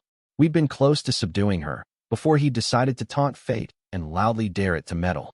There would still have been the issue of the wounded crown, but gods, I would have preferred ending this without Lawrence de Montfort's corpse on the ground. Not because of any deep affection for the heroine, though I'd had a few perturbing glimpses on this journey at the woman that lay under the zealotry, but because the Saint of Swords' death would both have a messy aftermath and rob us of someone who might have been able to truly hurt the dead king. I'd begun this winter itching to put her down, but now, a virtue was no less of one because it belonged to an enemy, and for all her horrid flaws Lawrence de Montfort had hardly been without the opposite. My hand had been forced, in the end, when the choice had been between a woeful roll of the dice and slaying her where she stood. But for all that the choice I'd made would stay with me, I would not for a moment forget who'd forced me to make it. This was, I said, one betrayal too many, Kairos. There's no such thing, Catherine, he confidently told me. And if there was, yet one more betrayal would see to it. Shouldn't be too difficult to kill him, I thought. I had no intention of allowing anywhere near the decision yet to be made over the crown, or of sparing him after that last knife in the back. So ending this here and now before the Twilight crown finished crumbling seemed the way to go about it. Kairos Theodosian still had a handful of attending gargoyles and more artifacts than anyone should have at their fingertips, but aside from that he was spent. He'd burned his strength against the skein and then against me, shaken his sleeves enough that all his worst tricks had already been revealed. And while I was hardly fresh, above us 2 crows still slowly circled. Omens of death, and death was what I intended on delivering. If I need seek the helping hand of my patronesses for that, so be it. On the other hand, I grimly thought, there was still one last use left for the tyrant of Helike tonight. There's one path that doesn't lead to me snatching the life out of you tonight, I coldly said. And that's you putting on that crown. So it seems I am to die, the tyrant pensively said, unless, instead, I am to die. Truly, my friend, you present me with a dilemma. Burn enough bridges and you'll find there's no pretty path left, I bluntly said. You just try to get half of us killed by flapping your mouth, Kairos. Fuck the amnesty you bargained for. The last courtesy I offer you is deciding the shape of your grave. The slightest flicker of power, but there were only so many times someone could use a trick around me before I caught on. Riddle me this, Catherine, the tyrant cheerfully said. What makes you think that dash? Night flooded me, bringing strength to my hands, and I crushed the obsidian scabbard still in my grasp. The powder that fell I blew through, and, shaping the night I threaded within it, cast it outwards. The obsidian dust revealed Kairos' glamoured silhouette as he tried to make for the door, and the night I'd sent out wove itself into a noose that delicately went around his neck. The end of that rope fell into my palm, and as the noose tightened my fingers closed around it. Well, Kairos Theodosian slowly said, glamour dispelling. This is embarrassing. Don't pay attention to him. The glamour I'd been conversing with insisted. He's an imposter. I wound the night rope around my fist and spread my stance to steady my footing. How's your dilemma coming along? I asked. Bracingly. The tyrant replied without missing a beat. Enough, the gray pilgrim tiredly said. The streak of light cut halfway through the rope of my own making, severing it clean. I was, bluntly put, too surprised by the old man's sudden turn to properly react. How many of us do you intend to slay tonight? Queen Catherine, the peregrine said. Enough. If it's not him, it'll have to be one of us, I pointed out. There is no reason to spare him, pilgrim. One might well argue, he earned that end. Shall we speak of endings earned then, Black Queen? The gray pilgrim replied, tone remote and eyes considering. It would be an exchange of some consequence, I think. You can't be serious, I said. You struck out too, pilgrim. To contain her, as I wanted to. And the damned reason it had to go further than that was the bard's fucking amnesty, which, you, insisted on dash. I am well aware of what took place here tonight. The peregrine harshly interrupted. Are you? I'd just lent my hand to the killing of a woman I loved like kin and trusted just as deep. Those ties were already tried and tested when you were yet to be born, Catherine Foundling. I did this because the bargain you offer may yet save lives by the millions and lay the foundation of a long-lasting peace. But do not mistake that, not for a moment, as my having been suborned to your every whim. None of that means he should be sent home with a slap on the wrist, I hissed. A trusted and far-sighted comrade has asked me to spare the tyrant's life, he flatly said. And so it will be spared, no matter the nasty tricks he may play. You are the hero of my heart, Grey Pilgrim, Kairos Theodosian said, picking out the night noose still around his neck and dropping it to the floor. In the spirit of my deep gratitude, I would offer dash. The weight that fell over the room was almost a familiar thing. Above us, save NOC spared a glance, and so my knees were not made to buckle, but the tyrant of Helike was offered no such protection. The odd-eyed villain collapsed, first on one knee and then outright to the ground for that leg shaking. Twitching on the stone floor, Kairos rasped out a pained breath as the Grey Pilgrim stared down at him. Sharing that gaze, the choir of mercy looked upon the tyrant without the slightest speck of compassion. You are not forgiven, Kairos Theodosian, the peregrine said, voice ringing with power. You will yet serve a greater purpose, and for that you will be allowed to crawl out of this place through filth and dust. But you are not forgiven, you creature of ruin and perfidy. The tyrant twitched on the floor still, and I realized with a start it was as much from his convulsing body as a shivering laughter ripping out of his throat. Coward, he gasped. Even now mercy holds your hand. Coward. The old man strode forward, dusty gray robes trailing behind him, and he knelt before the cripple before laying a hand over his lips. Through lies and deception you have brought great suffering, the Grey Pilgrim said. And so from you I take that poisonous gift. Never again will you speak untruth, lest it be the last words you speak at all. Radiant light blinded my eyes for a heartbeat, and through the pilgrim's touch I felt the Ophanim reach out into creation. This would be a curse if a villain had been the one to place it. I wondered what it was to be called when a heroic hand had done the placing. My brow furrowed. Would lying make Kairos make him mute or kill him? It had not been clear by the phrasing. Looking at the peregrine's shoulders, I wondered if that had been on purpose. The tyrant's body shuddered one last time, like someone whose fever was going the way of the grave, and only then did his twitching end. He exhaled a ragged breath. This is not, Kairos Theodosian guffawed, the last you've seen of me. Mismatched eyes going wide, he looked up and waited. A moment passed, and he did not die. Best get crawling then, I suppose, the tyrant of Helike mused. Until next time, friends. Without a hint of shame he flipped onto his belly and began dragging his expensive robes through the filth, fleeing the throne room like a snake slithering on the ground. 3 heartbeats later the last remaining gargoyles ran out after him, as quick as their little legs allowed. I debated, seriously, reaching for the knight and just vaporizing the back of his head. The temptation was there, made even heavier by the way the odds were good I'd manage it. But if I did, it wasn't the story that'd punish me. I'd be, in essence, breaking off ties with the Grey Pilgrim, which I couldn't afford to, if the accords were to be more than a waste of ink and parchment. That was a mistake, I finally said. If it was, the Grey Pilgrim said, then it was mine to make, not yours. I kept my face calm, but winced beneath it. Already the cracks were beginning to run through what I'd wanted to be the foundations of the lease accords. And it wasn't fair, I thought, for there was plenty of fault to spare and divide. But in the end, the peregrine had stuck to our arrangement and helped slay the same woman whose life he'd bargained for. I could not truly ask more of him or begrudge his bitterness over having been led to this pass. If you're quite finished, Archer spoke up, then I could use a hand, Pilgrim. I'm usually concerned only with hitting heads, not what comes after. Does he need healing? She'd propped up the rogue sorcerer over her knee, supporting the back of his neck. The saint had knocked Roland unconscious, but aside from a red boot mark on his forehead the spellcaster should have no lasting marks. A concussion seemed likely, though, named or not. The pilgrim hurried to the younger hero's side, wielding light with a delicate touch for but a few moments before the sorcerer woke. The mark, I noted, had gone from bright red from light pink, but it still remained highly visible. She's dead then, Roland croaked out, eyes going to the heroine's corpse. Gods, what a waste. So it was, I quietly agreed. His eyes, for once without trace of a colored ring around the pupil, met mine. Your work? He asked. I nodded. Behind us. As is mocking the quiet of the conversation now taking place, the crown continued lashing out around itself with tendrils of sorcery. Whoever bears that will die, the rogue sorcerer frankly said. I'd be like trying to grip a naked blade as tight as you can, only with your soul instead of your fingers. The Saint of Swords' last kill, unerringly made from beyond the grave. Her aged figure still lay sprawled at the foot of the throne, still and silent. No one had dared to touch it. Looked like the choice was made for us, Archer said, seemingly amused.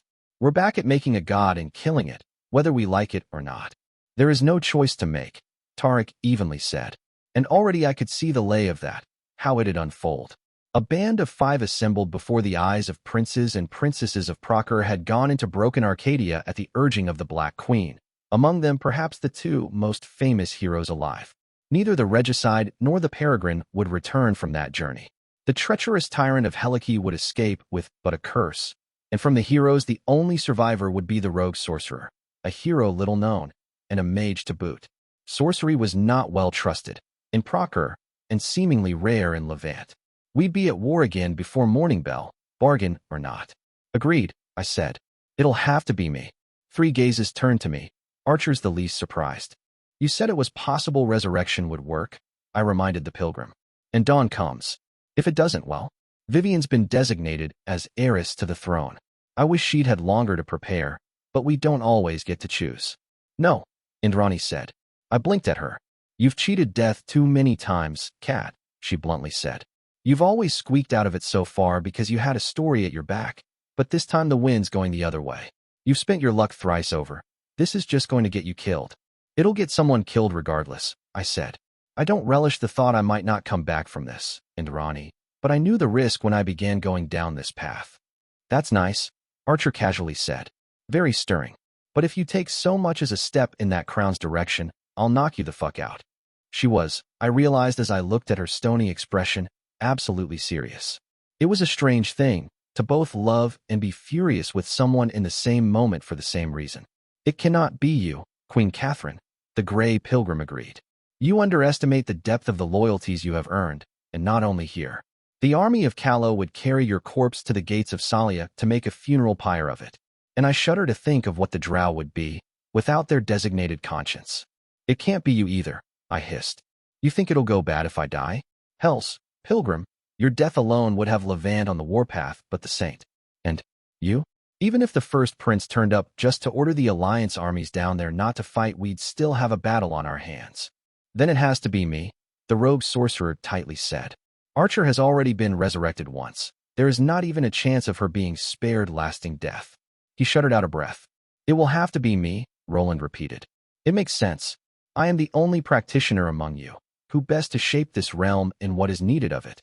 At a guess? The only person in this room to have ruled over a court of the Fae before, I said.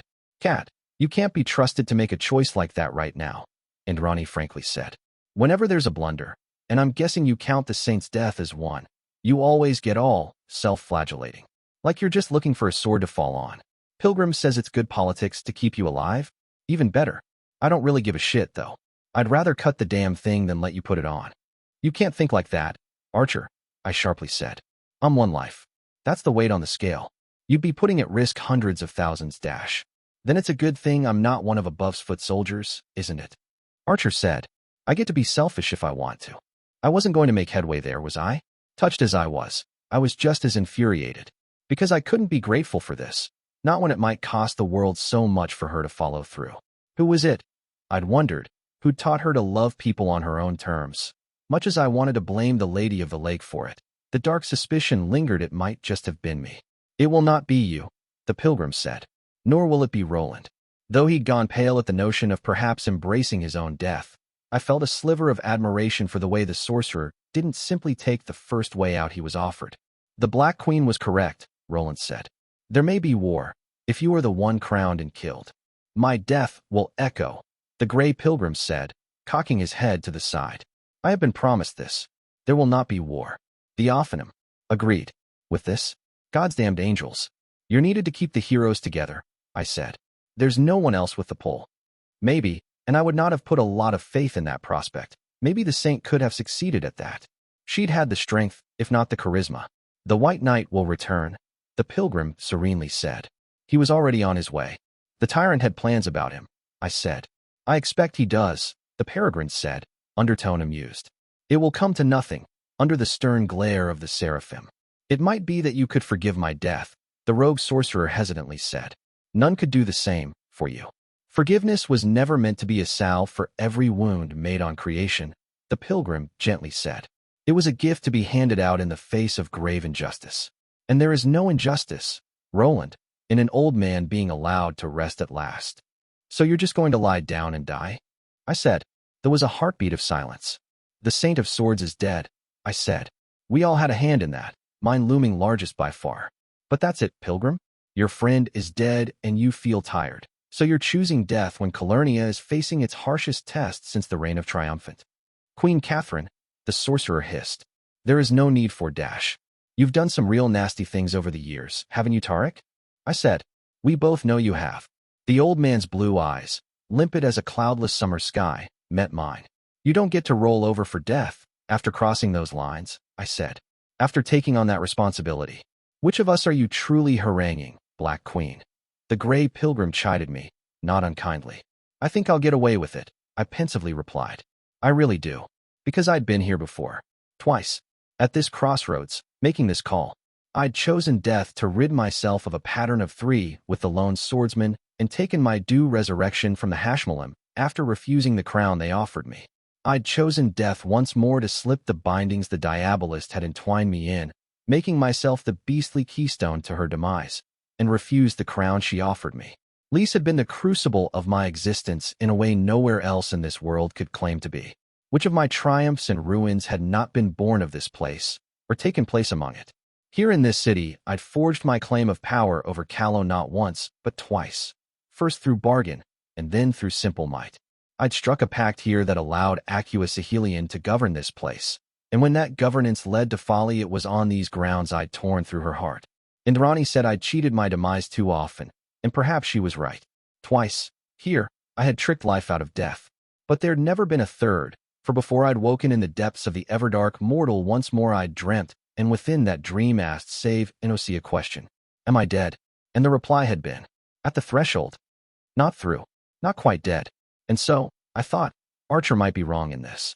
Maybe I did still have a story at my back, twice living through death after twice being offered a crown. There was power in reiteration, in repetition, and few numbers had heavier hand on a story than 3. Or, I knew, this might be where the pattern came to a close. This once I'd be reaching for the crown, and so my death would remain. It could go either way, I felt. Yet even then, I had a better chance of living through this than any of the other 3. Rolling the dice on poor odds had always been one of my worst habits, I thought. But why stop now? You only lived once. Give or take a few times. 3 times I've been offered a crown here, by someone neither fully friend nor foe, I began. 3 times dash. Archer, sighing, slid behind me, and to my indignation, she covered my mouth with her palm and put me in a chokehold. I began struggling, but she was named and I was not. The disparity in strength could not be breached by mundane means. Is that necessary? The rogue sorcerer delicately asked. If you feel like you're winning, Indrani said, the single stupidest thing you can do is let Catherine Foundling talk. Go on, Tarek, before she turns it around on us. I reached for the knight, preparing to force her back as gently as I could, but it slipped through my fingers. Fear rose up in me, and I looked up.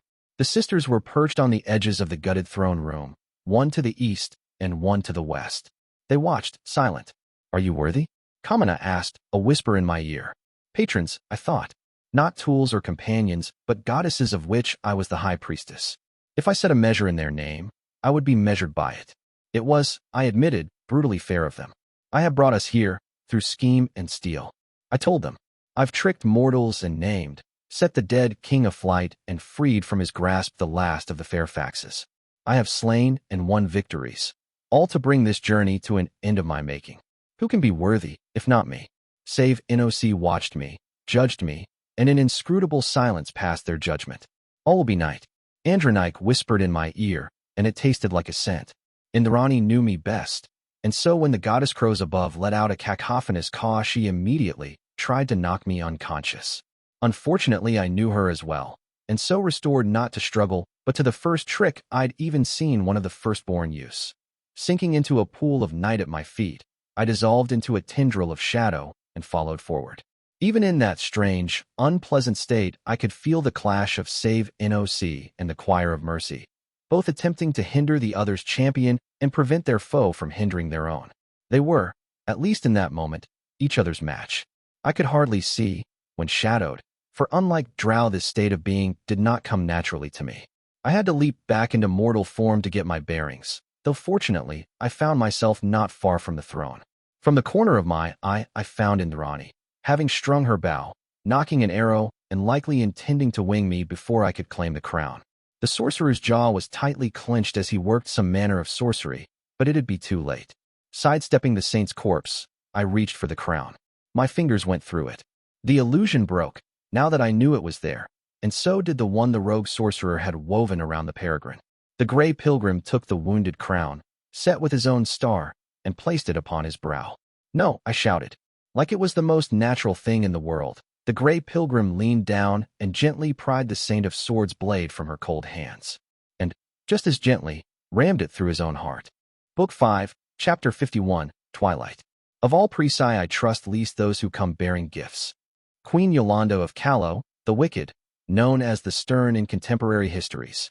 There was a part of me still, after all these years, that expected the momentous to be flagrant. That the closing of an era or the birth of a realm should be an affair of thunder and lightning, a crashing and crackling storm of power. But that was so rarely the way, wasn't it?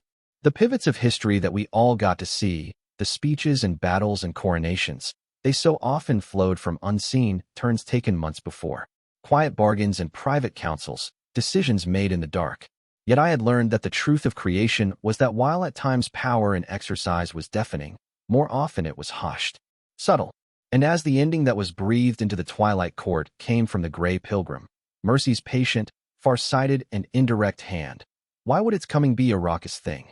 Tarek Fleetfoot, the sword of his oldest friend through the heart, let out a soft gasp and slumped onto the throne. Blue eyes fluttered to a close as trails of scarlet tainted the dusty gray of his robes, death blooming in 3 hues, painted by the peregrine's own hand. The pilgrim's face loosened slowly from a clench decades in the making, and as he sagged down against the throne, he let out one last shuddering breath. That shudder rippled out, the last will of a man whose life had been a thankless struggle to lessen suffering in a world so very intent on wounding itself time and time again. It was a death that would ring out across Calernia, I thought, one not easily forgotten. Yet, looking at the white-haired healer who'd stumbled back with a sword through his chest, I could not help but believe it had been a lesser ending than he'd deserved. I'd had my quarrels with the Grey Pilgrim, but never once had I thought him malevolent or deliberately vicious. The shudder I'd felt slowly faded, and in deference to the death of a man who had tried so very hard to be a good, I closed my eyes. I had no prayers to offer, for the goddesses I kept to were not the kind whose attentions would have been welcomed by the pilgrim, and so I remained silent instead. The roof that would have been above our heads had been ripped away by my own wrath, when I'd hunted down Kairos Theodosian meaning to kill him, and so the lazy summer breeze reached us unhindered. It shook me out of my daze, enough that I opened my eyes and looked up. What had been darkness above us, Masego's grief and madness given shape, had become something softer, almost wistful. It was closer to night than day, to my eye, but the shade of the twilight writ across the firmament of this realm was a pale and starry blue. Speaking not a word, I limped out of this cursed room. The summit of the tall stone stairs beyond the bronze gates allowed me to stand and take in the breathtaking sight splayed below. What had once been a ruin of dust and flame was now a realm in truth. The Hierophant's devastating use of this broken realm had been turned into something beautiful, a sprawling kingdom of tall grasses and rolling hills, of shadowy rivers and secret paths. It was a warm evening, like a southern summer's, yet the breeze was soft and its caress almost playful. It was the kind of night, I thought, that would be a pleasure to journey through. I wondered if a young man called Tarek had once roamed a twilight much like this one, a very long time ago in a land far from here. If the echo of that memory had been enough to leave its mark on this place. For that this was the inheritance of the peregrine, there could be no denial. Just as it had been set on the twilight crown, the pilgrim's star shone above in the starry sky. "It's beautiful," the rogue sorcerer quietly said. I'd not even heard him approach, too deeply lost in my thoughts. Long leather coat trailing at his back, the last of the 3 heroes to have heeded my call came to stand at my right. He was looking not only at this starlit realm below, but also had what had been made of thrice-broken lease. The city of Swans had partaken of life breathed into this place, and though it was not the same city that had once been the jewel of southern Callow, I could still see the traces of that place in its fresh face. The ruins had not been raised anew, but the sight of them had been eased by the growth of greenery. Tall shaded trees had become the pillars of slender basilicas. Gutted churches turned into ethereal gardens of flowers in shades of dusk. Vines with umbral flowers bound together streets like strange arches, and soft grass had grown through both pavestones and graveyards. Lys, I thought, had become the city of Twilight, a resting place for pilgrims and the lost, bell towers and soft beds of moss awaiting all who'd wander to this cradle of tragedy. I found my throat choking at the sight. How could it not, when Tarek's last gesture had been to make beauty out of the broken shards of my bitterest failure? The stars, always watching, Archer softly said, having come to stand at my left. You old rascal. Keeping an eye on it all, are you? How strange that I found the thought comforting when the man had tried to kill me more than once.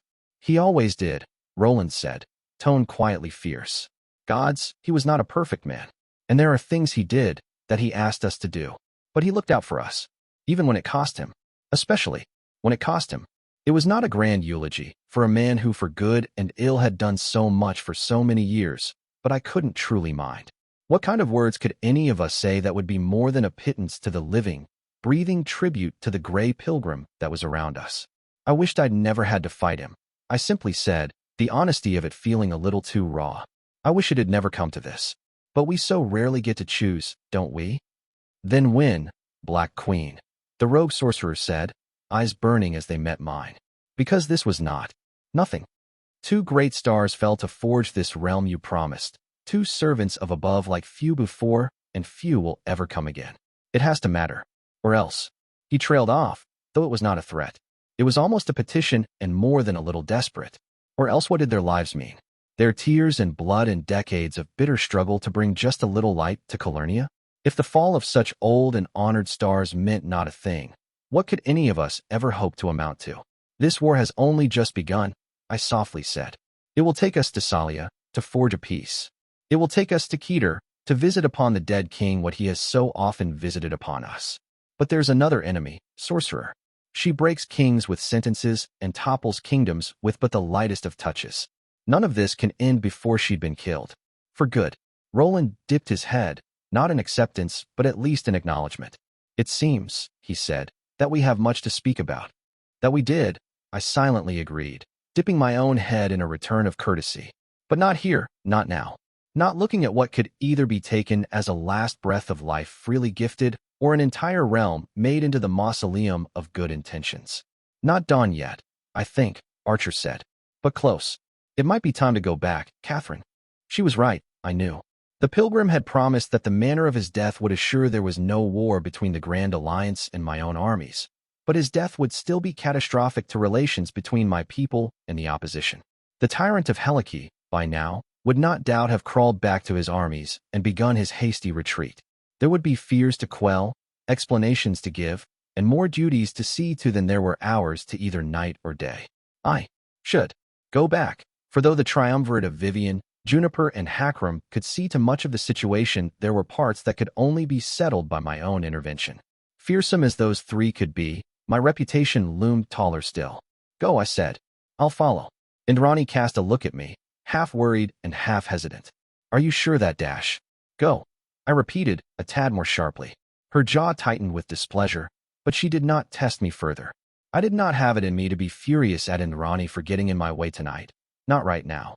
It was like the pilgrim's death had replaced sentiment in me with some manner of exhaustion, but her actions there would not go unanswered. It would be a thorny knot to untangle, this mess we'd made together, for she had died, and we'd both need knives sheathed if we were to help Masigo out of the worst of his grief. But she'd not trusted me, in the end, even if her intentions had been guided by love of me. That would need to be addressed, lest the wound fester between us. Archer can guide you out, I told Roland. She has a knack for paths like these. He nodded, though his face was unsure. Come along, rogue, Archer said, tone thick with forced cheer. We're all in a need of a stiff drink after a night like this, and there's none to be had here. No elaborate farewells followed, as they simply disappeared into the city below. Indrani would find a way out, as she had first found a way in when seeking Masigo. The Lady of the Lake had shared knowledge with her I'd not asked the lay of, long aware that the keeping of her teacher's secrets was one of the few things Indrani considered sacred. I sat, after they'd gone, resting my bad leg against the rough granite steps. But for all that I was tired, it was a restless of weariness that had settled over me. Before long, I was hobbling down into Lys, through the broken palace of the proud and ancient house of Can, gone from Callow, like the city they'd once ruled. Above me, shadows among the shade, crows flew beneath the starry sky. I had no destination in mind to guide my steps, little more than a wandered in a realm of wanderers. Feeling the breeze stirring my hair, cooling my sweat in the crook of my neck, I passed through the garden that had been made of Lys. I trailed my fingers through luminous bushes bearing wine-red flowers, limped through fields of soft grass made silver by starlight.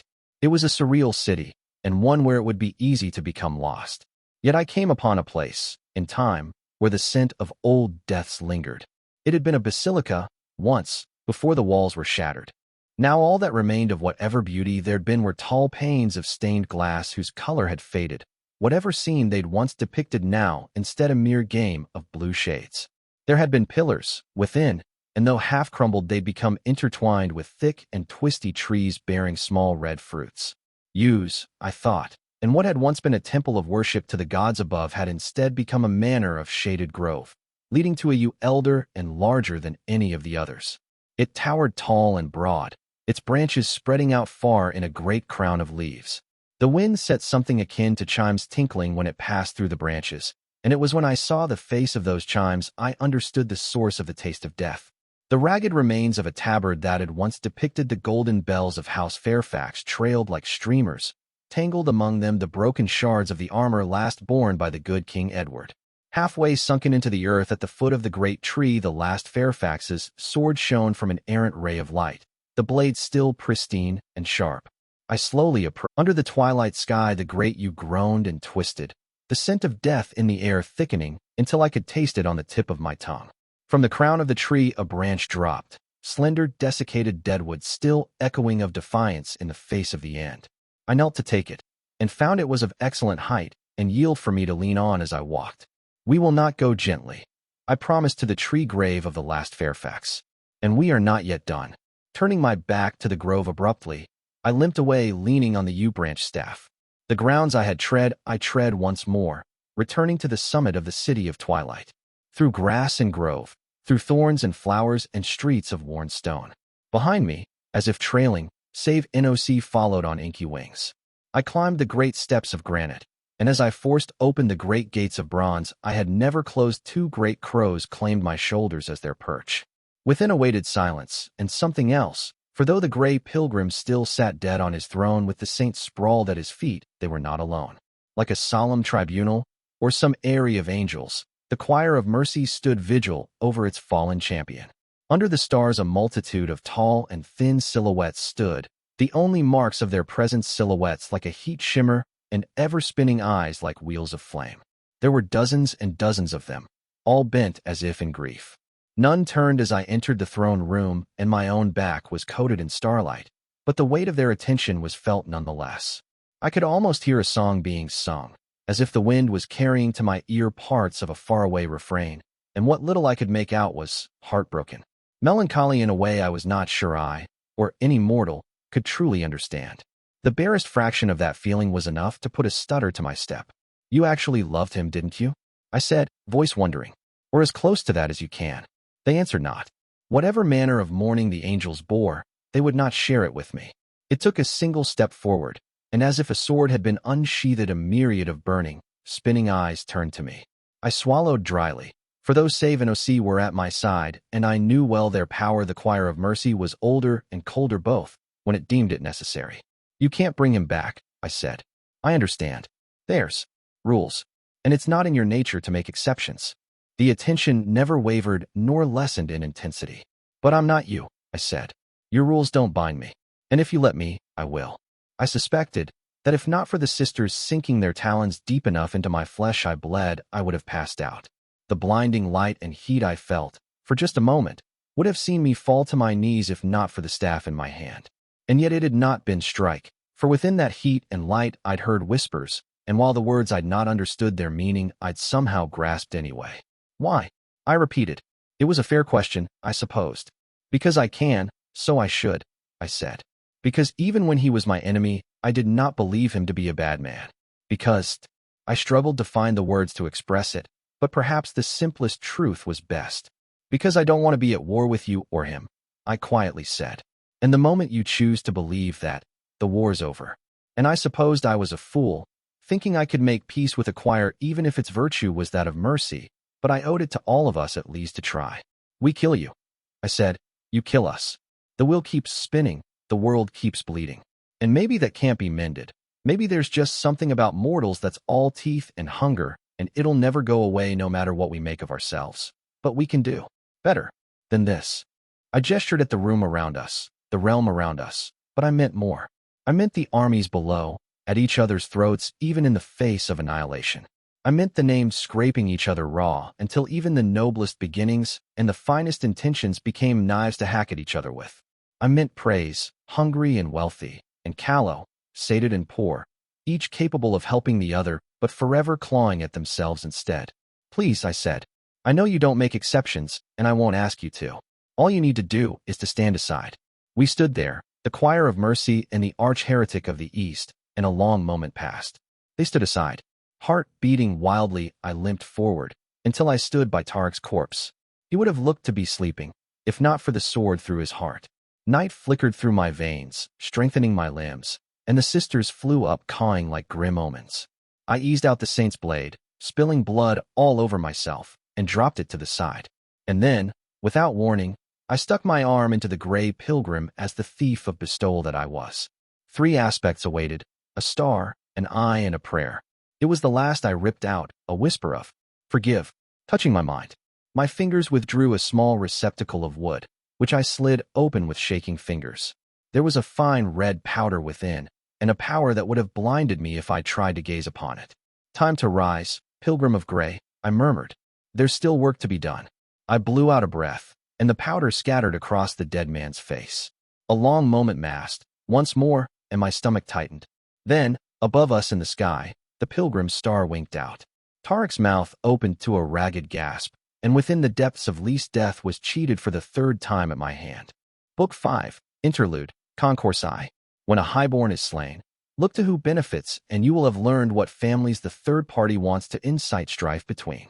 Extract from the Behaviors of Civil Conduct, by High Lady Mchumba Sahilian. There was only one crowned head left south of Salia, and it was Princess Rosala Malanza of Equitan.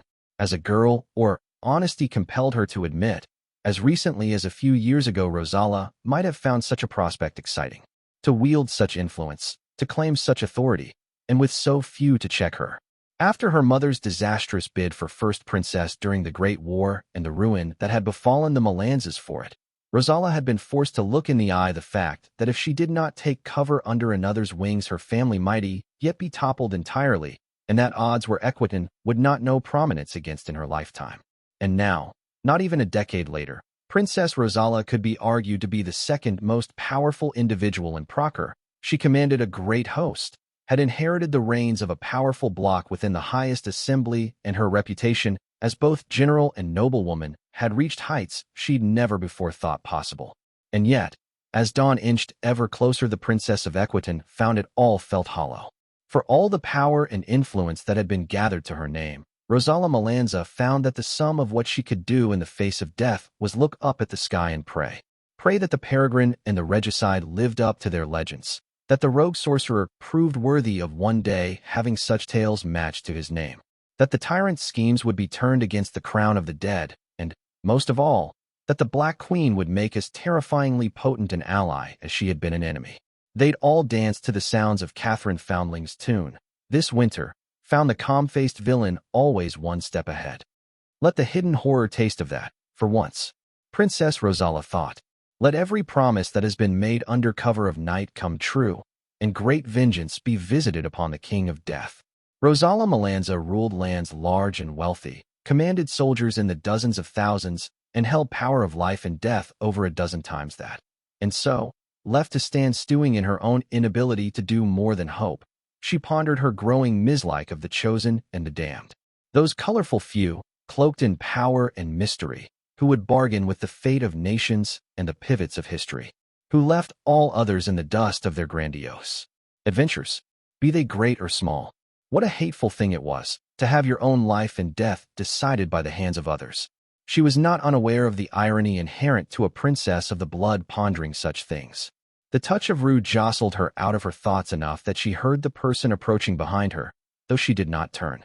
Hair loose and going down her back, Rosala tightened the warm fur cloak around her body and kept looking at the night sky brought about by the blasphemous sorceries of the drow. There have been another dozen, Louis Roanon, once Prince of Cruzens, told her. The Princess of Equitan did not need to look to know he was exhausted beyond all words. Neither of them had slept in much too long, and there was only so far brandy and alchemical tonics could carry one past what one's body could tolerate. Were they more coherent than the last? She asked. In a manner of speaking, Louis sighed. It has become apparent that the visions all concern the same journey, but the heavens were seemingly unconcerned with the order of the revelations. It is all rather haphazard.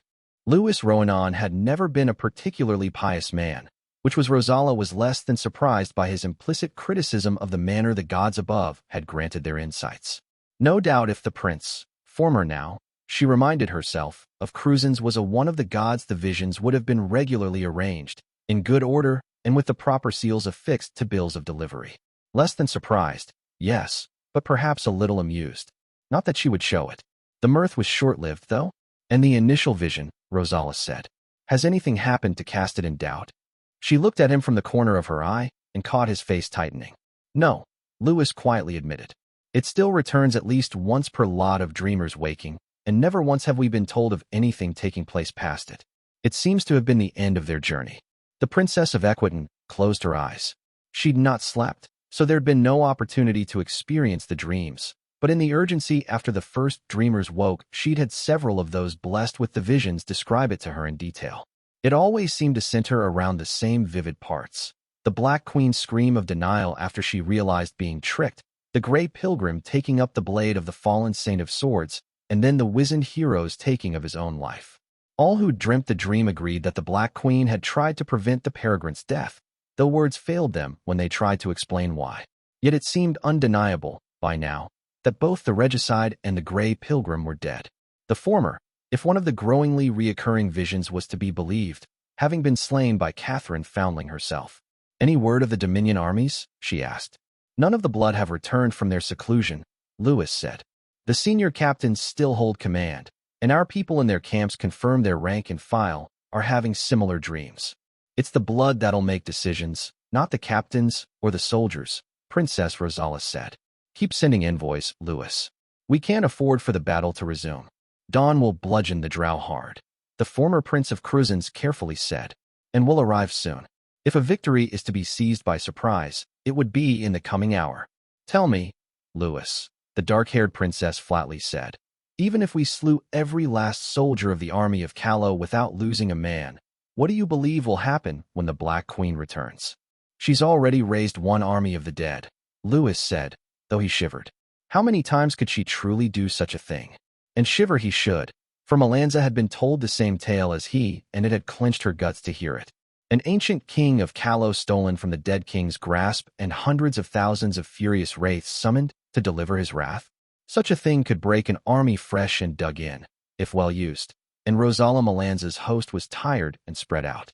For all that the Black Queen had come to favor subtler tricks than those she'd plied at the Battle of the Camps, it would not to do forget for a moment that they were facing a woman capable of slaying thousands with snap of her fingers.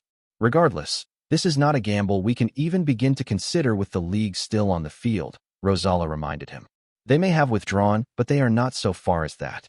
The disparate armies of the League of Free Cities had, as of an hour past, begun to retreat. They'd put perhaps a mile between themselves and the other two great hosts on the plains, their great combined camp turning into a labyrinth of mayhem before it had even been fully raised. Rosala had ordered envoys sent there to probe for intentions and information, But so far all had been turned away outside the camp, and the few spies she'd tried to slip in had been shot and hung from poles as a warning. She'd not even tried to get anyone inside the army of Kalos camp, well aware that wasteland sorceries would make infiltration more than merely difficult. But at least there her envoys had been received by Lady Vivian Dartwick, who was now, it seemed, heiress to the throne of Callow. Lady Dartwick had been courteous but declined Princess Rosalla's offer of sending a contingent of priests from the House of Light to see to her wounded, likely suspecting the additional intent of gleaning the state of her camp through it.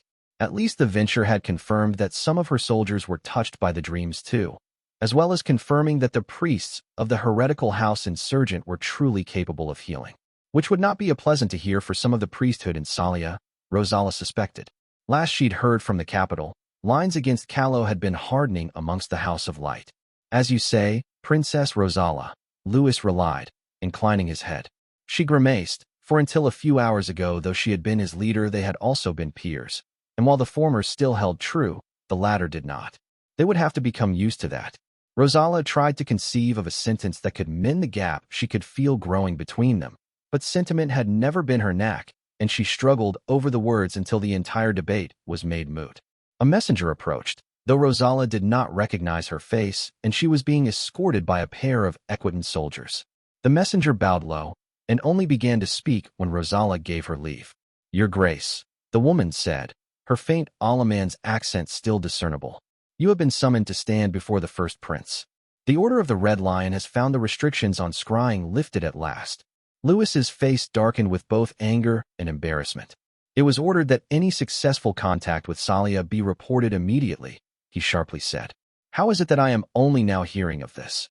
"You ordered everyone under your command to do so," the messenger politely agreed. "Yet I am here on behalf of Her Most Serene Highness Plenipotentiary Envoy Arnaud Brobois, who answers only to the First Prince and the Highest Assembly."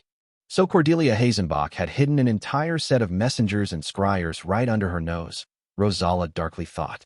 Likely among the army of the former Prince of Cantal, who until so recently she believed one of her most eager supporters. The Princess of Equitan grit her teeth at the memory of Arnaud's treachery revealed in the bloodiest of ways, though now was not the time to settle that account. "As always, I am at the disposal of the First Prince," Rosalla replied flatly. "Guide the way, messenger." Louis was left with instructions to have someone inform her the moment there was movement from the Levantines, no matter who it was she was speaking with at the time. The dark-haired princess followed the messenger into the camp of the Cantal army, though she was not so foolish as to do so without a company of trustworthy Equitan soldiers escorting her. She was well aware that the first prince would find it much more difficult to take her head after the dust had settled and her star rose in the eyes of commons and royalty alike. And while Rosalla was not certain it was in Hazenbach's nature to so bluntly snuff out a rival, these were dark days for all. Fear could do strange things to a woman. Sometimes it could urge her to greatness, but it could just as easily spur her to the basest of instincts.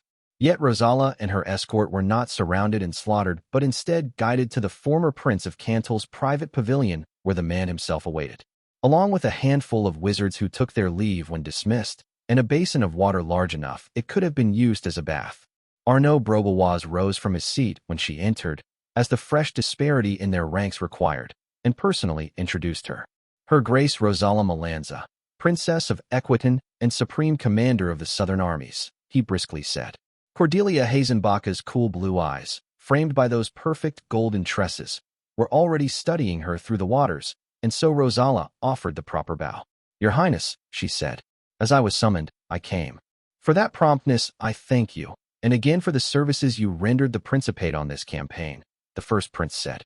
"You may consider me informed or recent developments in Isère for the purpose of this conversation." "So I shall," Rosalla replied, resisting the urge to glance at Brobois. "May I then inquire, Your Highness, as to what the purpose of this conversation is? While I have matters to bring up before you," your messenger implied, pressing need.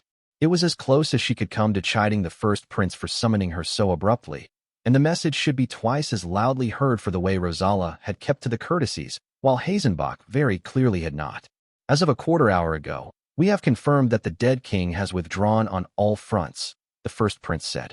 Rosalla's eyes widened in surprise. "Furthermore, while my cousin finds it difficult to see through either the hidden horror or the Black Queen, She has confirmed that a truce of more than 1 month and less than 6 was bought, though not at what price. I did not escape the dark-haired princess' attention that Catherine Foundling had been mentioned in this, though for now she could only speculate as to why.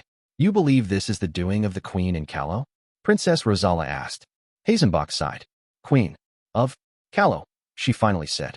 Best we grow used to that, Your Grace, for it seems bargains will have to be struck. The augur had gleaned that the truce is related to the Black Queen, though little more than that. Given the consequences of hostilities resuming, we cannot afford to take risks with Queen Catherine's life, or, indeed, to risk provoking her at all for at least a month. A pause saw the first prince's tone grow heavy and solemn. In that spirit, Princess Rosala Melanza, as commander of the Principate's southern armies, I charge you with the preservation of Queen Catherine Foundling's life and the safeguard of her armies and associates. Should the Dominion strike at her, you are to take any measures short of open war with Levant to prevent conflict reigniting between Callow and the Grand Alliance.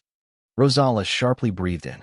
Open war, the first prince had said, which was implicit endorsement of assassinating Dominion commanders over allowing the Black Queen to be put at risk. If it ever came out that Cordelia Hazenbach had given such an order, the Grand Alliance might very well splinter. The first prince, Rosala thought, had just handed her a knife to put to her throat in years to come. The Princess of Equitan would never like the cold-eyed woman ruling over Procure. She knew that. There was too much bad blood. Yet there were times where she could not help but admire the other woman, in spite of all the rest. I understand, Your Highness, the dark-haired princess said. I believe you do, Princess Rosala. The first prince of Procure evenly replied. Whatever comes, the Principate must survive. Do as you must, and know you have the full weight of my authority behind you. The water in the basin rippled, and in the heartbeat that followed Cordelia Hazenbach's silhouette disappeared, leaving behind only tepid liquid. While the first prince had been within her rights to take her leave so abruptly, it surprised Rosala that a woman known so far and wide for her diplomatic talents would so carelessly offer discourtesy twice on the same night. Then it occurred to her that with the audience having come to an end so swiftly, she'd never had opportunity to bring up the petitions passed on to her. The dark-haired Arlazite turned to Arnaud Brobois, who still stood in silence. His dark eyes had not ceased studying either of the princesses as they spoke, though at least he'd not bothered to put on the pretense of being a blustering fool again. In Klebes, the middle-aged former prince had put on some muscle, adding it to his pudgy frame, but Rosala had never found him to have much of a presence. On occasion, a sort of buffoonish swagger, but nothing to give her pause. Yet now his girth seemed less laughable, his ruddy face no longer a fool's visage, and the Princess of Equitan realized odds where he was physically stronger than he. It was somewhat unsettling to know that, now that she'd seen Arnaud Brobois open the throat of royalty without batting an eye. You are still her envoy. I take it, Princess Rosala said. She was princess, and he not. No longer was courtesy owed. I am to begin negotiations with the Queen of Callow when she returns, the older man acknowledged. I've already spoken with her right hand, to interesting result. Lady Dartwick, Rosala asked, surprised. Hakram Deadhand, the adjutant, the Allemans corrected. He lacks formal titles save for his damnation, but wields the influence nonetheless. An orc, holding power in Callow. It had been one thing when the wastelands still held sway over these lands, but it seemed rather odd that one of that land's ancient enemies would have such authority within its borders now. And what did the dead hand have to say? The Princess of Equitan asked. A great deal, on the subject of accords, Arnaud replied, lips strangely quirking. I have a great deal of reading ahead of me. More than you believe, Rosala said. I have petitions to pass on to the first prince. As you've demonstrated a knack for reaching her, they will be placed in your hands. Delaying would be ill-advised, Arnaud. The man let out a breath that straddled the line between a sigh and a chuckle. You have something to say? The princess flatly said. I would not speak out of turn, Your Grace, he said. Yet I wonder, these petitions, would they be the designated succession for the abdications of the night? They were, though Rosala did not immediately say so. Thought it was little more than a formality, save if accusations of treason and other great crimes were to be made. The designated succession for a principality of Procure was to be submitted to the highest assembly. There'd only been a handful of refusals throughout the entire history of Procure, usually when villainy or civil war had split the realm asunder. Why would such a matter amuse Arnaud? Certainly the amount of crowns to be approved was unusually high, perhaps even without precedent, but The princess of Equitan's blood ran cold. "Send for the wizards, Brobois," she said. "I will put the matter to the first prince myself." "I will change nothing," he replied. An extraordinary session of the highest assembly was called. In times of troubles, the wisdom of our predecessors is once again needed, and so the Guillermont decree has been restored. It took a moment for Rosala to place it. Not the name of Guillermont, for that she could hardly ignore. It was the name of royal house that had ruled Equitan before the Melanzas rose to prominence and set them aside. The decree in particular, though, came from the first Princess Eloise Guillermont, best known for ending the Principate's occupation of Calais. Before she'd been first prince, she'd been a sitter of the highest assembly, and her election to the office of first princess had been contentious. The politics of the time had been complicated, as they often were in Procure. Guillermont had been the leader of a bloc among the assembly that held no lands in Calais, and so considered the taxes levied to keep armies standing there in utter waste. But the broad lines had been that Procure in those days had been split between the royalty that wished withdrawal and those that wished to tighten Procure's grip. Princess Eloise had risen to power by seizing an opportunity after Calawan rebels had slain 5 princes in their beds in Lore, gathering her allies in the assembly and passing her eponymous decree before succession could be arranged. It was an obscure procedural measure that specified no asserment. That pretentious Allemand's term for proxy could be used to present one's name for confirmation of succession. The would-be ruler had to attend in person. In practice, that had meant that the designated heirs and heiresses of the slain royals had been forced to leave their seats in the assembly empty for more than a year as they remained in Calais, trying to keep their holdings from collapsing. Those empty seats had allowed the Princess of Equitan to swing the balance of votes in her favor by enough of a margin. She was elected first princess and ordered the withdrawal from Calais, changing the path of history. Yet that had been a mere procedural trick, one that first Princess Eloise herself had been easily persuaded into rescinding when she'd ascended to the office. What Rosala was beginning to piece together was a different beast entirely. 7 crowns had been abdicated this night. That meant that almost a third of the highest assembly, which held 24 seats, had been silenced. Proxies could not vote when there was no ruling prince or princess stood behind them, for they were the voice of that ruler and had no formal decisional power of their own. That left 17 votes. Then, for the foreseeable futures, the Lycanese principalities made 4. Salia itself, the domain of the first prince, held a vote as well.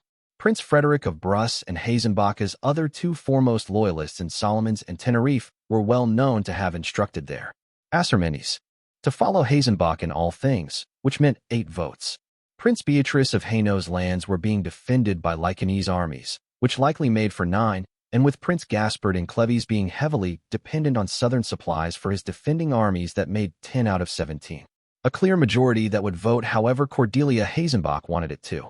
And it would not be broken in the coming months, for the first prince would be able to put her chosen candidates on the abdicated thrones long before any possible designated heir presented themselves in Salia. After all, the only mages who knew the secrets of scrying in Isère were in Hazenbach's service, and no rider could ride quicker than sorcery. "She has made herself the queen of Procure," Rosala croaked, "in everything but name." On doom's approach, Arnaud Brobois said, "Law must fall silent." "And you would enable this?" Princess Rosala hissed. "You were a prince, Arnaud. You understand what is at stake. The assembly can be led, but it must never be commanded. That way lies tyranny." "Oh, we'll survive a spot of tyranny," he replied. "Yet we might not survive Keter without it." "What did she give to make of you such a loyal hound?"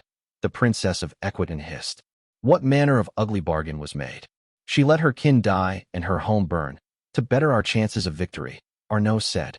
"Loyalty is a child's sentiment, your grace. I heed her highness's decrees because she had proved willing to sacrifice whatever is necessary for Procure to survive." The scathing reply on the tip of Rosala's tongue had to be swallowed, for another entered the pavilion. It was, the princess saw, one of her own officers. "Captain Matthias?" she asked, tone harsh. "Your grace," the soldier said, bowing. "Louis Roanon has sent word. The armies of the Dominion are gathering." Cursing, Princess Rosala Melanza thought, would not help in the slightest. Yet she still blasphemed several times, before sending for enough soldiers to give those damned Levantine madmen pause before they got everyone killed. Book 5. Interlude, Concourse 2. Thus the gods granted us the third boon. No longer would scales close our eyes, obscuring knowledge of good and evil, and preventing us from earning just deserts. The Book of All Things, 6th verse of the second hymn.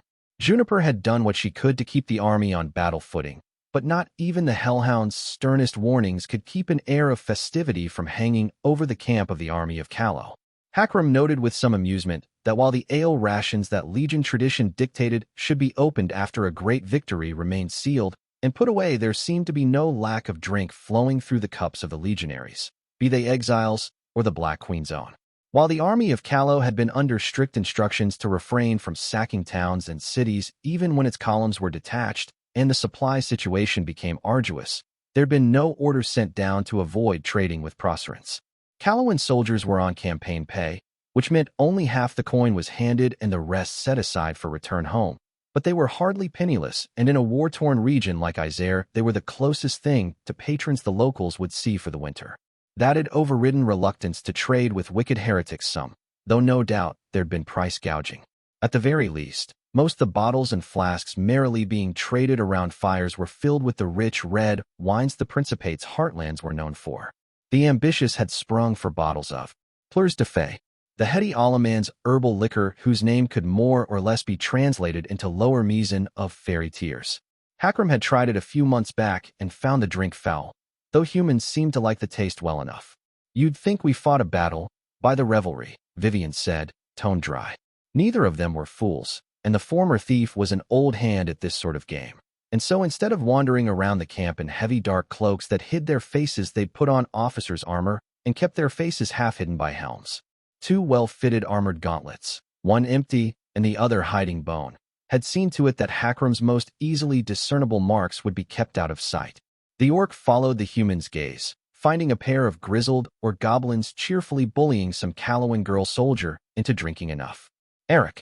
It was a near certainty she'd puke. The sappers noticed the attention but were unbothered bit it. Not unreasonably so. Adjutant was passing for a captain of heavies, and Vivian for a mage lieutenant.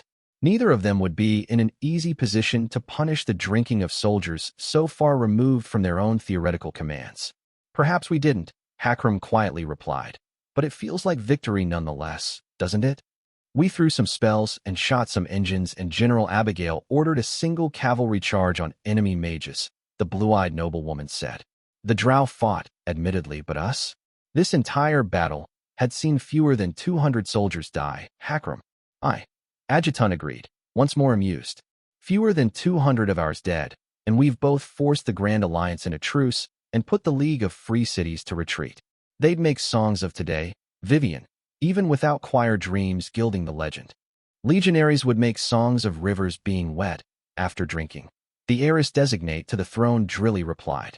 They've taken to the sport of it the way Callowans once loved jousting. Hakram had never actually seen one of the famous Callowan tourneys, much less a joust. Tough he'd read of them in books. Under the Carrion Lord's rule, knightly orders had been banned, which effectively killed the practice. And though under Catherine the Order of the Broken Bell had risen anew, it was also part of the kingdom's army in a time of war, and so not free to pursue such leisurely pastimes. Under the Old Kingdom, the Fairfaxes had often held tourneys to recruit promising knights into the Royal Guard, which had lent the practice a certain legitimizing weight, but Cat had balked at resurrecting it. When Grandmaster Brandon Talbot had pressed the matter, she'd told him she'd rather arm another company of regulars or feed a village through winter than piss away gold celebrating the virtue of knocking down people with sticks. He'd caught Juniper, whose distaste for the chivalric trappings of Callowan knighthood was deeply ingrained, grinning to herself for a solid month after that session of the Queen's Council. Mock if you will, Hakram gently said, but you know I speak the truth. Tonight will be remembered for many years to come. It will have consequences, Vivian. Ripples. They'd resumed walking, and though the gloom of Aqua Sahelian's curtain of night had cast darkness over all, it was not enough that Adjutant did not see the unease his words had brought to Vivian's face. Like him, she had difficult grasping what might yet come of what had taken place tonight. Unlike him, however, that blindness worried her. Their steps slowed as they left the outskirts of the Second Army's camp in favor of Fourth's. He'd have to speak less here, as he'd spent months as an observer with the Fourth Army, and he might be recognized by some through his voice even in the dark. Vivian's gaze was on a young Sonic legionary, standing on the shoulders of a pair of orcs with a clay pot of black paint in hand as he added to one of the army's banners. Wings, she softly said. I will not be surprised if the third is doing the same. Save NOC were not meek of hand in Sarcella. The legionary had some talent, Hakram, though instead of a brush, it was the work of fingers dipped in paint. The fresh symbols added to the banner could not be mistaken for anything but what they were, crow's wings. 2 pairs, sharply shaped and feathered, and the Sonic finished the last touches on the last wing only to reveal the 4th Army's changed banner. The 4 in Meson numerals, gold on Fairfax blue, but now framed with crow wings at the upper corners. It'll spread from there, Adjutant acknowledged. The soldier artist was helped down by the pair of well-built orc women who'd been holding him up. One of them, Hakram could not help but notice, had an enticingly muscled frame and fangs that looked like they'd go right through bone, and the 3 of them were greeted by cheers from the throng of soldiers that had been watching. I'd say something scathing about soldiers and superstitions, Vivian mused, but for all I know that might be enough to attract the gaze of the crows. Best to keep on good terms with gods, when death and dying's your trade, Hakram said. Even those, the noblewoman said. I wonder. That Catherine has charmed ancient horrors into some manner of patronage I've no trouble believing. Merciful heavens, it wouldn't even be the first time. But that does not mean the spread of their influence is a boon. She will not always be there to keep them honest, and when our soldiers return home, there might be complications. The House Insurgent has been rather amiable to the Drow, he pointed out. There'd been incidents, of course, but the firstborn were being kept in hand by their chieftains, and to be frank, the insurgents were trouble all around. Hakram had been told of quarrelsome priests before, but it had been with the understanding that those quarrels were largely theological. The House Insurgent was rather prone to fistfights for priests, and it likely did not help that most of them were young and fresh to their rebellion. The insurgents are the hotheads and Catherine's most radical partisans in the house, Vivian said. It's the priests in Callow that might have words when the banners come back bearing knights' wings. Heresy, in particular, comes to mind. Hakram had followed the debates within the Callowan House of Light with great interest, to the extent that he'd sought a sister for theological lessons. More than once Sister Marriott had hinted that he should consider conversion for the sake of his soul, but given how clear-spoken and learned the old woman had proved to be, he'd hardly minded. The conclave and lore that had followed the Jacks, seeding the rumors he and Vivian had agreed on of the woe's time in Keter, had taken them both by surprise, and they'd both found that as they had no real influence within the house, they could only be spectators to what then unfolded. Perhaps a third of the priesthood of Callow, numbering high with the young and those hailing from the heartlands of the kingdom, which had always been the region most eager to embrace the Black Queen's reign, but also a surprising among of oldest priests from the north who'd been infuriated by the Proceran house being involved at the Battle of the Camps, had taken a hard line and pressed for the entire 10th Crusade to be declared graceless. That had been judged too extreme an approach by many, even though the Grand Alliance had come to be held in great disdain. It would be, in essence, declaring the entire priesthood of the Dominion, Procer and Ashur, to be grasping heretics, and any soldier participating in the crusade to have forfeited the grace of the heavens. Cooler heads, mostly priesthood from the ravaged south and the wary east, had tried to broker a compromise by instead declaring the decrees of the same Salian conclave that had declared Catherine to be arch-heretic of the east to be themselves heresy. That vote had passed unanimously, but the radicals had pushed for denunciation of the House of Light and Procer as a whole and found little appetite for the measure among their fellows. The talks turned harsh when the compromise motion of the House providing a tithe from its coffers to the Kingdom of Callow to support the defense of the realm was flatly refused by the southern priesthood, who was already beggaring itself, providing charity to the families displaced by the Arcadian War. With that second compromise collapsing, the radicals scorned their fellows and mocked them for children of Dana, which, Hakram learned from the ever-helpful Sister Marriott, was a reference to the infamous Sister Dana of lore who'd colluded with the Procerans during their occupation Callow before walking out of the conclave. They'd come to call themselves the House Insurgent in the months that followed, and many had flocked to the army of Callow. Yet it could not be denied that most the Callowan priesthood, more than 2/3 of it in truth, had preferred a tamer stance. In the kingdom, the priests who'd remained in the fold had come to be called the House Constant, though that was more story than truth. They were united mostly in their eschew of harder measures, and in other things remained as prone to squabbling among themselves as the Callowan priesthood was reputed for. They could be counted on to back Catherine against all comers, so long as those comers were foreign, but Vivian was right in worrying of dark wings painted on banners. The settling of a goblin tribe on Calawan soil had been a hard mouthful to swallow for many of them, as was the entrusting of so many high offices to wastelanders and greenskins, yet those had only been earthly matters. The crows earning some devotion of their own, however, would be seen as below sinking its claws in the hearts of the Calawan flock. There would be trouble. Most of the soldiers we took in from the old legions keep to below, if they keep to anything at all, Hakram said, and many of what used to be the 15th do the same. It may not be too contentious a matter, so long as it is kept ceremonial. Soldiers' superstition, as you said. I hope you're right, Vivian said. Yet her eyes were on the cheering soldiers, surrounding a crow-marked banner. But if you are not, she said, then it might be necessary to back our favored horse within the House of Light. Adjutant's brow rose. Insurgent over constant, you mean? He said, tone pensive as he measured the rusks. It might be it can be done. If we return victors one and all, their reputation will have risen. Yet there are risks to meddling there, especially for us. House Fairfax had been embroiled and disputed with the House of Light more than once, over the span of its line, most often over the great cathedral of lore and what was spoken in the sermons given there. Yet the old kings and queens of Callow had been named as often as not, exalted in above service.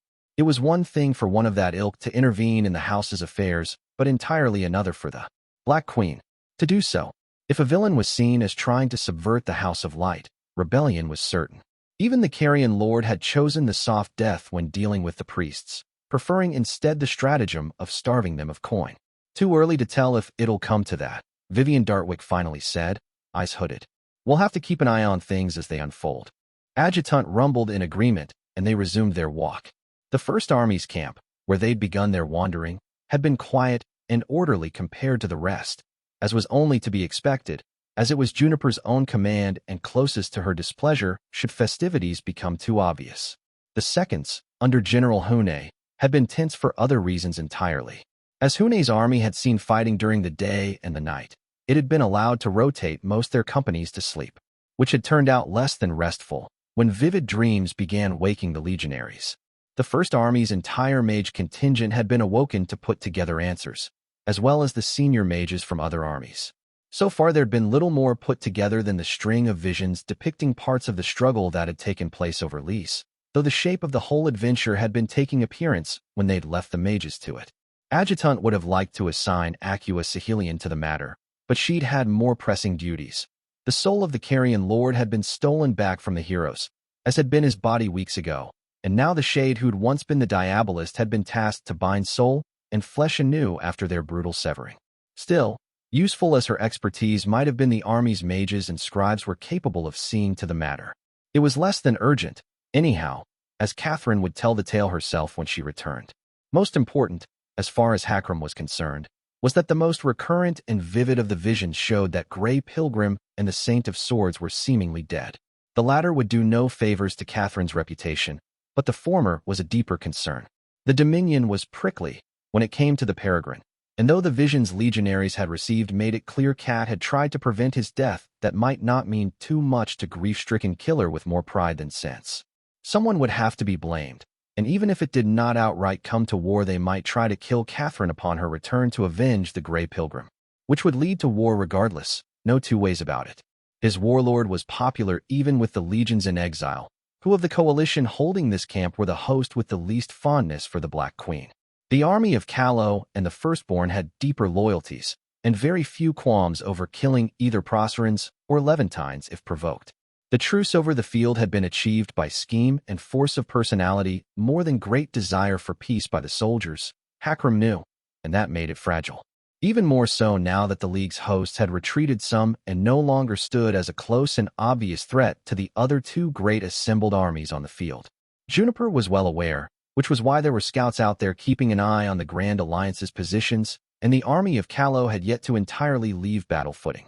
If the betrayal came, they knew, it would come after dawn rose, when the drow would be struck by the sun's sickness and forced into slumber after being stripped of their power. Some would remain able to fight, but few and as little more than tribes of warriors. The orc was forced out of the thought from the first stirrings of a song in the distance, one he did not recognize. The mismatched pair wandered closer to the source by unspoken accord, until they found a broad bonfire and a crowd half-drunk soldiers around it. Orcs and goblins, Tagreb and Sonic and Kalawans. They were, to hear of it, crafting a song in the old Legion manner. Everyone trying a verse, a chorus of loud voices singing the attempts until something passable had come of the crucible. Hakram missed knock like a limb in that moment. The other orc's rough humor and gift for song and poetry, his strange yet unrepentant sentimentality. It was not enough to distract him from the sight of one of Vivian's agents approaching her discreetly, whispering news in her ear when she gestured permission. The orc's attention turned instead to the song, heart clenching at the remembrance of a friend he'd now twice grieved. Came they proud princes, one and all, great lords from olden, golden halls. And as one they fell, under the moon, when the Black Queen sang her tune. For in lovely Isare did come undone, dominion of 7 crowns and 1. Low blood of slayer, brigand, binder, and champion too, binding tighter. Yet what star could shine so brightly?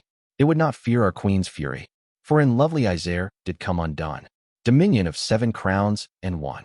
The song, he thought, was fiercely proud, raw and half done, yet already he could see the grimly boastful shape of it ripping free of 100 voices. The jack slipped away, and without pause Vivian leaned close, lowering her voice. Juniper sends that the Dominion has begun to gather troops, she whispered. So has Princess Rosala. The one-handed orc looked up the night sky, so very close to fading. He could feel it in his bones, how close to that veil falling they had come, how near to the end of the journey they'd arrived. It would all end soon, one way or another. And beyond that, Hakram felt another pull, an older claim to him, one he'd embraced body and soul. We gather our own, then, he growled. And quickly, the woman who'd once been the thief glanced at him knowingly. You know where Catherine will return? She said. I do, Hakram Deadhand said. So let us gather steel and march towards it. Vivian did not question him, for she knew the truth of it. In end, Hakram of the Howling Wolves clan was many things. A soldier, a killer, a steward, and on occasion a scribe. He'd served as an advisor and a herald, as an ender of loose ends and watchman of missteps. For the hand taken from him by the penitent's blade and returned by the sorceries of the sovereign of red skies, he had earned the sobriquet of Deadhand. To ensure the succession of everything that had been built in the beating heart of Callow, he'd carved through the other wrist, and not once regretted it. That lesson, like many others, he had learned from someone he loved the way a knife loved a steady hand or sparrow loved flight. For, most of all, he was a board sergeant on a warm wasteland night, catching his first glimpse in the eyes of a stranger of the girl who'd topple empires, and feeling his blood burn. He was the adjutant, and Catherine Foundling was returning. If any stood between them, they would be broken, sure as dawn and dusk, and the death of men. Book 5, Interlude, Concourse 3. All law is upheld through violence. But when violence itself becomes the law, then only disorder can come of it. As prosperity requires order, to ensure prosperity a ruler must therefore suborn violence to law. Extract from the memoirs of dread Emperor Terribilis II. Razan Tanya was not yet Lord of Malaga, and in truth might never be. Father had named him heir before they left Levant, and so of all that could lay claim his right would be the foremost and hardest to dispute. Yet he remained only heir until he'd stood the ancestral grounds of the Tanya and been acclaimed to lordship by his closest kin. Razan had no right to call on the oaths once sworn to his father, and so the captains of Malaga could defy him his orders if they so wished, though on war grounds with the death of Akil Tanya still fresh, they'd chosen to follow his commands nonetheless.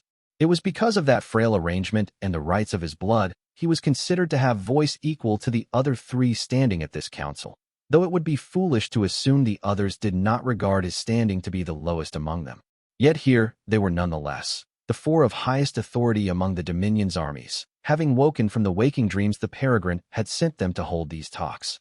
There were only seats and a deep-dug fire pit within the tent, for though it belonged to Lord Yenu Marave, it was not the same they'd before used for war councils.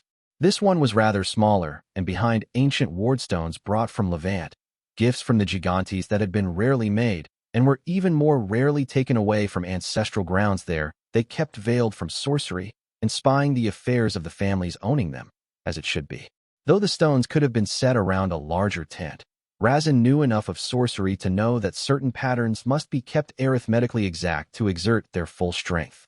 The wonder-makers of the Titanomachy were free in speaking the secrets of use when they granted gifts, though never the secrets of making, and no 2 such gifts were ever truly the same. If the Lord of Alava had chosen this lesser tent, it would be for good reason. Razin would acknowledge, in the quiet of his own thoughts, that the closer seats and crackling flames set to the talks a different tone than that of the battle councils. It was easier to see the truth of the others this way. Lord Yenu Marave, careful Yenu, as the man was known in Levant, had not personally taken the field, yet the general of the champion's blood looked drained under his sweat-flecked face paint. For him Razin found little compassion, for the man had slain his father even if the matter had been settled in fair and honorable duel. He found near as little for Lady Idema Ifriki of the brigand's blood, who had held command of the Vakii warriors, but left her eldest son to lead the vanguard that had tried the fortifications of the Kalawans. Moro of the brigand's blood had been made to sleep again, fed herbal potions concocted by binders so that if there was more to be seen in dreams one of the blood would see it. He might yet be allowed entrance to this tent, should he come with pressing knowledge. Though Lord Yenu sat on the other side of the flames and Lady Idema to Razin's right, to his left was the only person in this tent he counted as more companion than foe. Lady Aquiline Osina, who twice had tried to see him slain before they had shared strife against the drow. He found his gaze drawn to her bronze-green paint, the sinuous lay of it covering every inch of skin not covered by her tanned leather vest. He'd not forgot the sight of her running over moonlit snow like a whisper of smoke over water, beautiful and terrible like some ancient goddess of the hunt from olden days. Ashen gods, how could he? He might as well been branded with a hot iron. Aquiline found his gaze, for he'd allowed himself to linger too long, and though the cast of her face was difficult to read under the colors, she did not seem displeased in the slightest. Though Razin had known women before, something of the wicked glint in her eye had him feeling like he should blush. He looked away, careful not to display undue haste in doing so that would draw attention from the others, but found he had to force down something like a smile. The peregrine is dead, Yenu Marave said, voice shattering the silence. We have all seen it. And more besides, Razin thought. The journey the five bestowed who'd gone to fight the dead king had not been shared in full, he thought, but enough had been offered to know what need be known. The Grey Pilgrim had gone to death for the sake of all the world, and though the Black Queen was wicked and scheming, she had not schemed his death nor broken the bargain she had made. The same could not be said of the regicide, which had troubled all. Lawrence de Montfort, though unfortunately Procerin, had been held in high esteem by most of them. Rarely had the heavens known so righteous or unyielding a servant. The tyrant of Helike must die, Lady Idema of the brigand's blood harshly said. The Theodosian line should be ended for good, lest the viper keep biting again and again. Are we to wage war on the League, then? Aquiline replied, unconvinced. The one-eyed king is poison to all he touches, but still surrounded by a great host. We can petition the Grand Alliance for soldiers, Lady Idema insisted. Which ally would you petition, Ifriki? Razin calmly said. Ashur, broken at Thalassina and besieged on its own island by the fleets of Nice? Or perhaps Proker, who even now makes desperate war on the hidden horror? You would let this go unavenged, Tanza? The Lady of Vakii sneered. All knew you without magic, but are you without honor as well? You talk like a coward. His teeth clenched, his anger rose. Razin Tanya rode with a slayer band and fought death steel in hand. Aquiline sharply said, Can you claim the same tonight, Idema Ifriki? Did you even come close enough to drow or legionaries to loose a single arrow? I have nothing to prove to you, girl, Lady Idema replied, tone just as sharp. When you fought in half as many battles as I have, then you dash. The peregrine is dead, Yenu Marave repeated, calm voice cutting through the rising voice. And so, without his wise hand to guide us, we must decide where the honor of Levant lies. Though neither of the two ladies were pleased with the interruption, they allowed it nonetheless. There would be other knights to pursue their feuds. Dangerous words, Marave, Aquiline warned. It is the holy Seljun who keeps the Dominion's honor, on behalf of the Magilis. Must we keep to that pretense even now that he is dead? Lord Yenu asked, tone exhausted. Custom is custom, yet we all knew who was the Isbalai we followed, stripped of that name or not. In this tent are 4 of the 5 that would be seated if the Magilis was called to session. The 5th has not been more than a decoration in my lifetime. Hasn't been a ruler of the pilgrim's line worth the name since Yasa Isbalai, Lady Idema conceded. What it is you suggested, Lord Marave? Razin stiffly asked.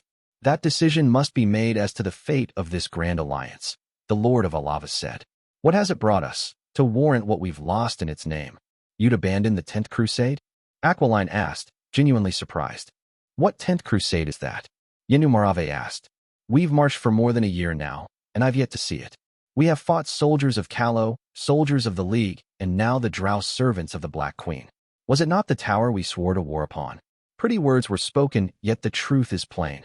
Only Ashur tread wasteland soil, and it has been defeated.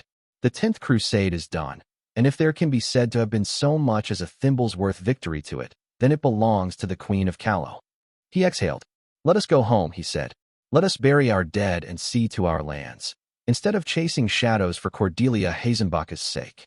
Odes were made, Lady Idema said. To march, Lord Yenu said. March we have, and fought too. How much more can be owed? Aid was given, oaths kept. And what will happen when the dead king devours the entire principate and raises it as an army that'll outnumber grains of sand? Razin said, do you suppose he'll simply stop at our borders and turn around? The Red Snake Wall has never been breached, the Lady of Vakii said. Her blood knew the great work better than any other, having often snuck past it to raid Arlazite lands. But this was foolishness. Aquiline agreed, it seemed. Never has the hidden horror tried it, the Lady of Tartessos said. Mighty as the enchantments of the Spellsingers are, the crown of the dead is a spawning pool of endless fresh horrors. What manner of abomination might be made from the corpse of an empire? Best not find out, for all our sakes. It is not written in stone that Proker will fall, Lord Yenu said. Bestowed have flocked to the north, and now both the Black Queen and the League offer truce to the first prince. Let Proserans see to the defense of their own lands, and if friendship so compels your souls, we may offer other bounty than the blood of our people. Foodstuffs and arms, loans of gold to fund their war. And so when the war for Calernia's survival is ended, we shall be remembered as those that crawled back to our own lands after the first taste of bloodshed, Aquiline scathingly said. Or, even as the continent dies around us, we'll be cursed as the cowards who might have preserved it, if not for the wisdom of Yenu Marave. Thousands have been lost already, the Lord of Alava said. Our old ally the Thalassocracy is ruined for at least a generation, even if it shakes the Nicaean boot off its throat, which is hardly certain. Would you exhaust our every army as well, so that Salia can reclaim Levant after the war end? We all know how much. Alliance meant to princes, after Callow lost its armies in the last Eastern Crusade. The first prince is an honorable woman, Lady Idema said with a grimace, looking like it cost her to admit it. Though the brigand's blood was fervent in its hatred of enemies abroad and Proserans in particular, the Lady of Vakii had spoken of Cordelia Hazenbach with respect more than once.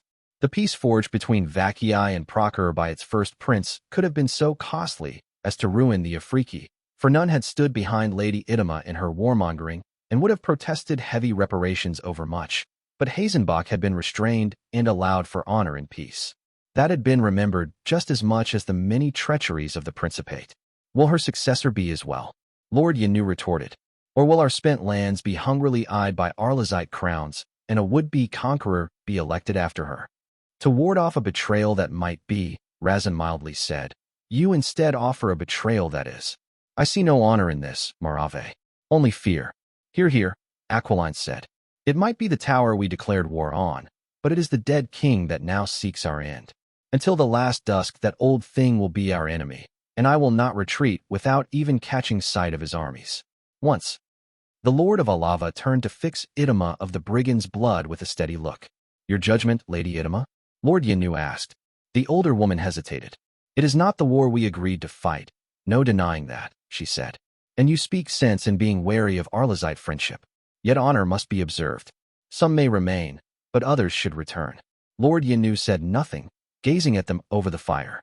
Then let it be remembered that when the enemy marched, Vakii flinched and Alava turned tail, Lady Aquiline said, tone cold and contemptuous. Tartessos will not shame itself in such a manner. My captains will remain, and I with them. Run back behind tall walls, if that is the sum of you. The gaze moved to him. Malaga stays, Razin simply said. You're not lord, boy, Lady Idema replied. You've no call to make that decision. It will be put to the captains. I imagine it will, Razin Tanya of the Grim Binders line replied. I will be certain to tell them the Lady of Vakii believes them so cowardly as to flee. No doubt they'll be eager to prove you right. It might have been enough, Razin suspected, just for the captains to be told that retreat was Lord Yinu Morave's own notion. His slaying of father had seen him politely despised among the men and women who'd spent decades in the service of Akil Tanya. Now that one of the brigands' blood had called their bravery into doubt this way, gods, there might be honor duels over insinuations they'd even considered returning south. Lord Yinu gazed at him for a long and silent moment, until he tiredly sighed. Has your shoulder been fully healed, Razan Tanya of Binder's blood? The Lord of Alava asked. It had been. Though the drow's blow had been hard enough, it was still tender. The healing of his binders had ensured that within perhaps a day, he would perfectly heal. As it was, save for a mild ache when he moved, there was naught left to fix. Still, a strange amusement took him when he realized they were not even speaking of the same shoulder wound as the previous time. It was not a goblin blade that had hurt him last, but a monstrous drow appendage. It has, Razan acknowledged. He would not lower himself to lying over the matter, even if Yinu Morave meant now to kill him just as he'd killed father. By smoke add dust, you vowed enmity between us, Lord Yinu said, to be set aside until healing was seen to. The Lord of Alava rose from his seat, graceful for all his exhaustion. Let us settle matters of honor, then, Yinu of the champion's blood said. As was sworn, Razan calmly agreed, rising to match him. The tent was not large, he thought, yet neither was it so small it could not be put to use as dueling grounds. It would best to keep this away from the eyes of their captains, regardless. Will either of you require an officiant? Lady Idama drawled. I've no horse in this race, and so put forward my name. Razan declined, as did Lord Yinu. Theirs would be a duel to the death, not first blood or first wound, and so there was no need of another pair of eyes to adjudicate when to call a halt. Aquiline had risen as well, and leaned closer so her whisper would not be overheard. I've seen the two of you fight, Razan, she said. You're one of the finest blades I know, but he is finer still and experienced in such duels besides. You will not be the victor in this. He is tired, Razan replied. So are you, she said. I vowed enmity nonetheless, he told her. She studied him in silence. So you did, Aquiline conceded. She leaned closer still, and for a heartbeat he believed she might kiss him. Instead, he swallowed a gasp when he felt a knife slide into his lower belly. He'd not even seen her draw. Still studying him, the Lady of Tartessos nodded approvingly. You didn't scream, she said, sounding proud. Good. You may consider this the formal beginning of our courtship. Well, Razan croaked, you've certainly made an impression. Lady Aquiline, what is your meaning by intervening here? Lord Yinu coldly asked. Aquiline graced his reply with a twitch of the lips before turning to the Lord of Alava. As Razan Tanya is injured, he may not fight you, the Lady of Tartessos said. That was one way to delay the matter, he conceded. She'd even been kind enough to slide the blade somewhere that had little risk of killing him. Yet it would amount to little, for Yinu Morave's intent remained. The man would slay either himself or Aquiline, and so ensure that few enough captains remained that those of Malaga or Tartessos would follow the rest home, simply not to be stranded without allies in the midst of the Principate. Before long, there would be one more. And so I claim his right as his champion, Aquiline Osina casually continued. Any may contest this claim if they so wish, but it will have to be blade in hand. Aquiline, he began, don't dash. Alas, he has become delirious from the pain, she said. And so his word can no longer be taken over the matter. Lord Yinu's cool eyes moved from him to the Lady of Tartessos, assessing. So it seems, the Lord of Alava agreed. The choice was clear, Razan supposed, between a mere unacclaimed heir like himself and a true ruling lady like Aquiline. If one of them had to die, in Yinu's eyes she would be the better choice, for unlike him, she could call on oaths to force her decisions onto captains. Knowing there was no point, he set aside the urge to continue protesting. Both duelists moved to the side of the tent, where they would have more room to move, and the other two of the blood were invited to withdraw to the opposite end of the tent. Knife still in his belly, Razan obeyed. Even if she is the victor, Lady Idama casually told him. I've not agreed to your own decision. What do you want, Afriki? He grunted. The tyrant of Heliki, she murmured. If not the annihilation of his line, then at least his head. Aquiline and Yinu unsheathed their long, hooked swords and bowed. The Lord of Alava was taller than her. He could not help but notice. Larger and heavier, with a great deal more blood on his hands. The Slayer's blood were unnaturally skilled duelists. It was true, and Aquiline skilled even compared to her kin. Yet the champion's blood were known to reap lives like wheat and laugh through wounds great and small. There was no telling who would be the winner. We've no soldiers for that reckoning, Razin said, and no ally to borrow them from. You know my terms, boy, the Lady of Vacuii simply replied. They will not change. If you and the girl want my warriors, earn them. The unspoken threat being that otherwise she would leave with her host, and perhaps the Alava men as well. If Yenu was slain and no other captains left, the Olivans might be shamed into remaining with the greater army, lest they be known as the sole warriors of the Dominion to have fled. If the Vacuii swords left with them, however, there could not be talk of dishonor, or at least not quite as pointed, which for men who wanted to leave would suffice. Of course, this meant nothing unless Aquiline won. The two duelists had begun to move, he saw, yet blades had yet to clash. They were fighting over position, for now, looking for an opening to end it quick and clean. They were both tired and well aware of it. The Olivan captains would be hard to keep, he thought, if Lord Yenu was killed. The hill folk of Alava disliked taking orders from any save the champion's blood, and were prouder than most. Aquiline suddenly lunged forward, blade flickering forward, but Lord Yenu calmly parried and withdrew, with the hook of his blade scoring a long cut on the Lady of Tartesso's cheek. Red blood trailed down onto paint of green and bronze. This would only end when one of them died, Razin thought, and in that moment the though disgusted him. The peregrine's corpse was hardly cold that already the children of others' lines were killing each other over disputes of honor. Was there really any honor to be found in this? Razin wondered, watching Aquiline deftly maneuver around the fire pit to avoid a blow that would have taken her hand, and scoring a cut of her own on Lord Yenu's face, above his brow, where the blood might trickle down onto his eye if he was not careful. There was skill, that much was certain. Admirable skill. But honor? It was his own father being avenged, Razin reminded himself.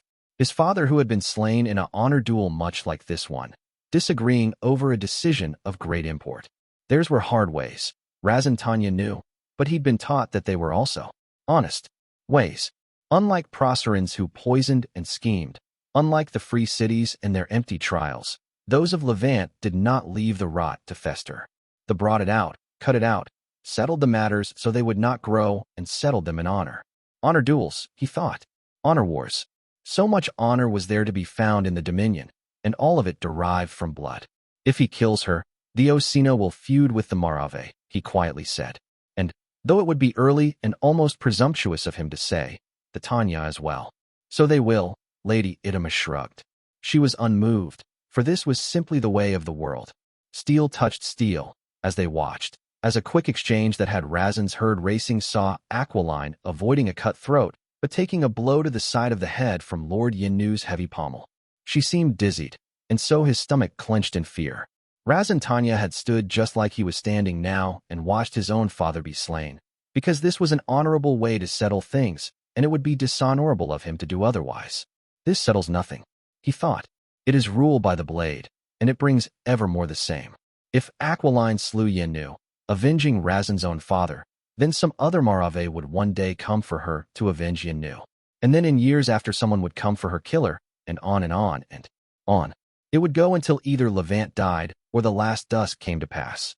Razin felt as if he were standing on the edge of a tall precipice, as if he were about to fall, and every inch of him wanted to retreat, to take a step back. But he thought, in that moment, not of anything his father or teachers had ever said, but of a pair of cool brown eyes and a cutting grin wreathed in smoke. You mock yourself. The great monster of their age had told him almost gently, by pretending today did not happen. It did. Learn from it, or die in a ditch somewhere blaming everything but yourself. Enough, Razin Tanya of the Binder's blood said. Lady Idema eyed him curiously, but nothing else came of it. Enough, Razin hissed, and he ripped the knife out of his own guts.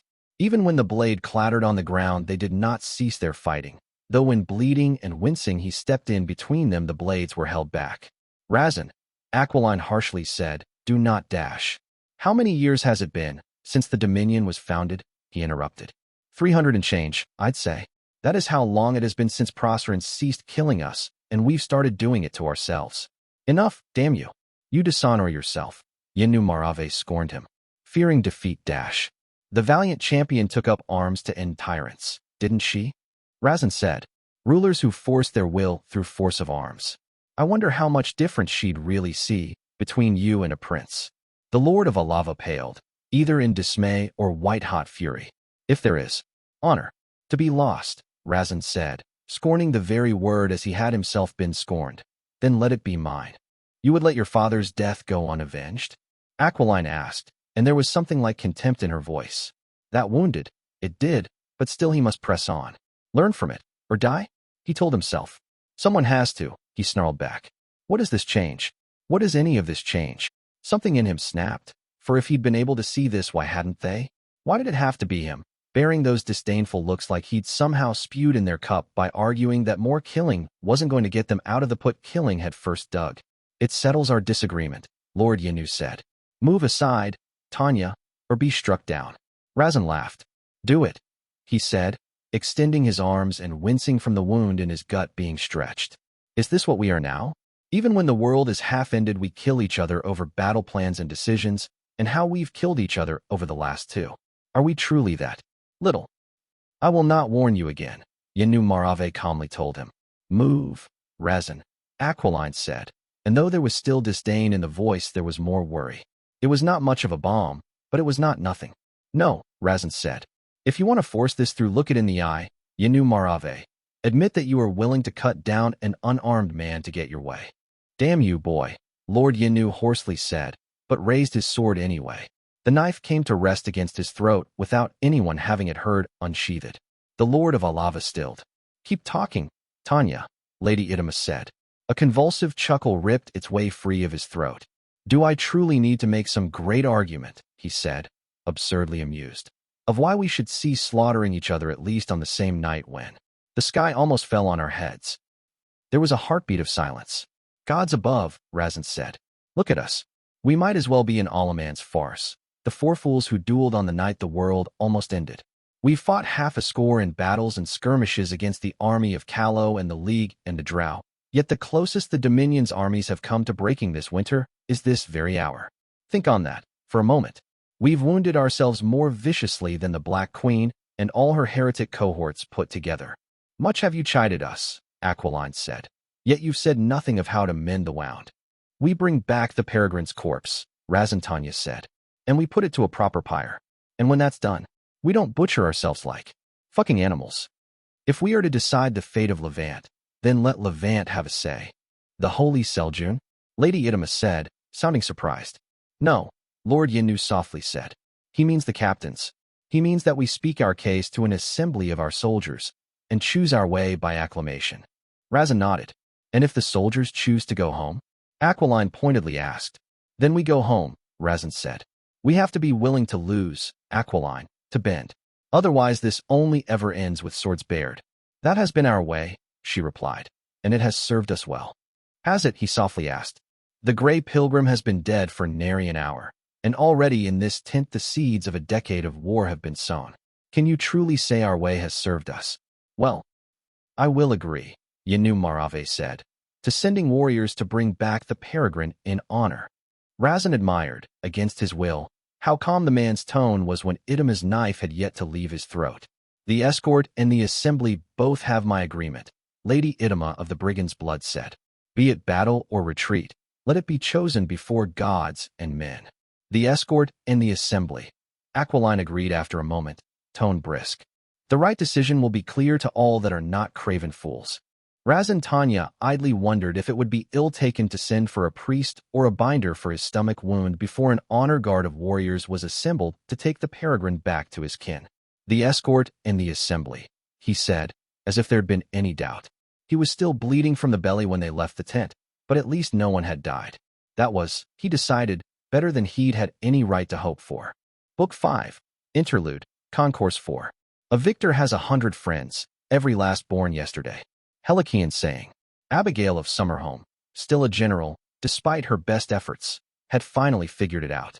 As the gods despised her for reasons known only to them, her attempts at mild incompetence had instead been rewarded with successes that had earned her a reputation as a tactical prodigy.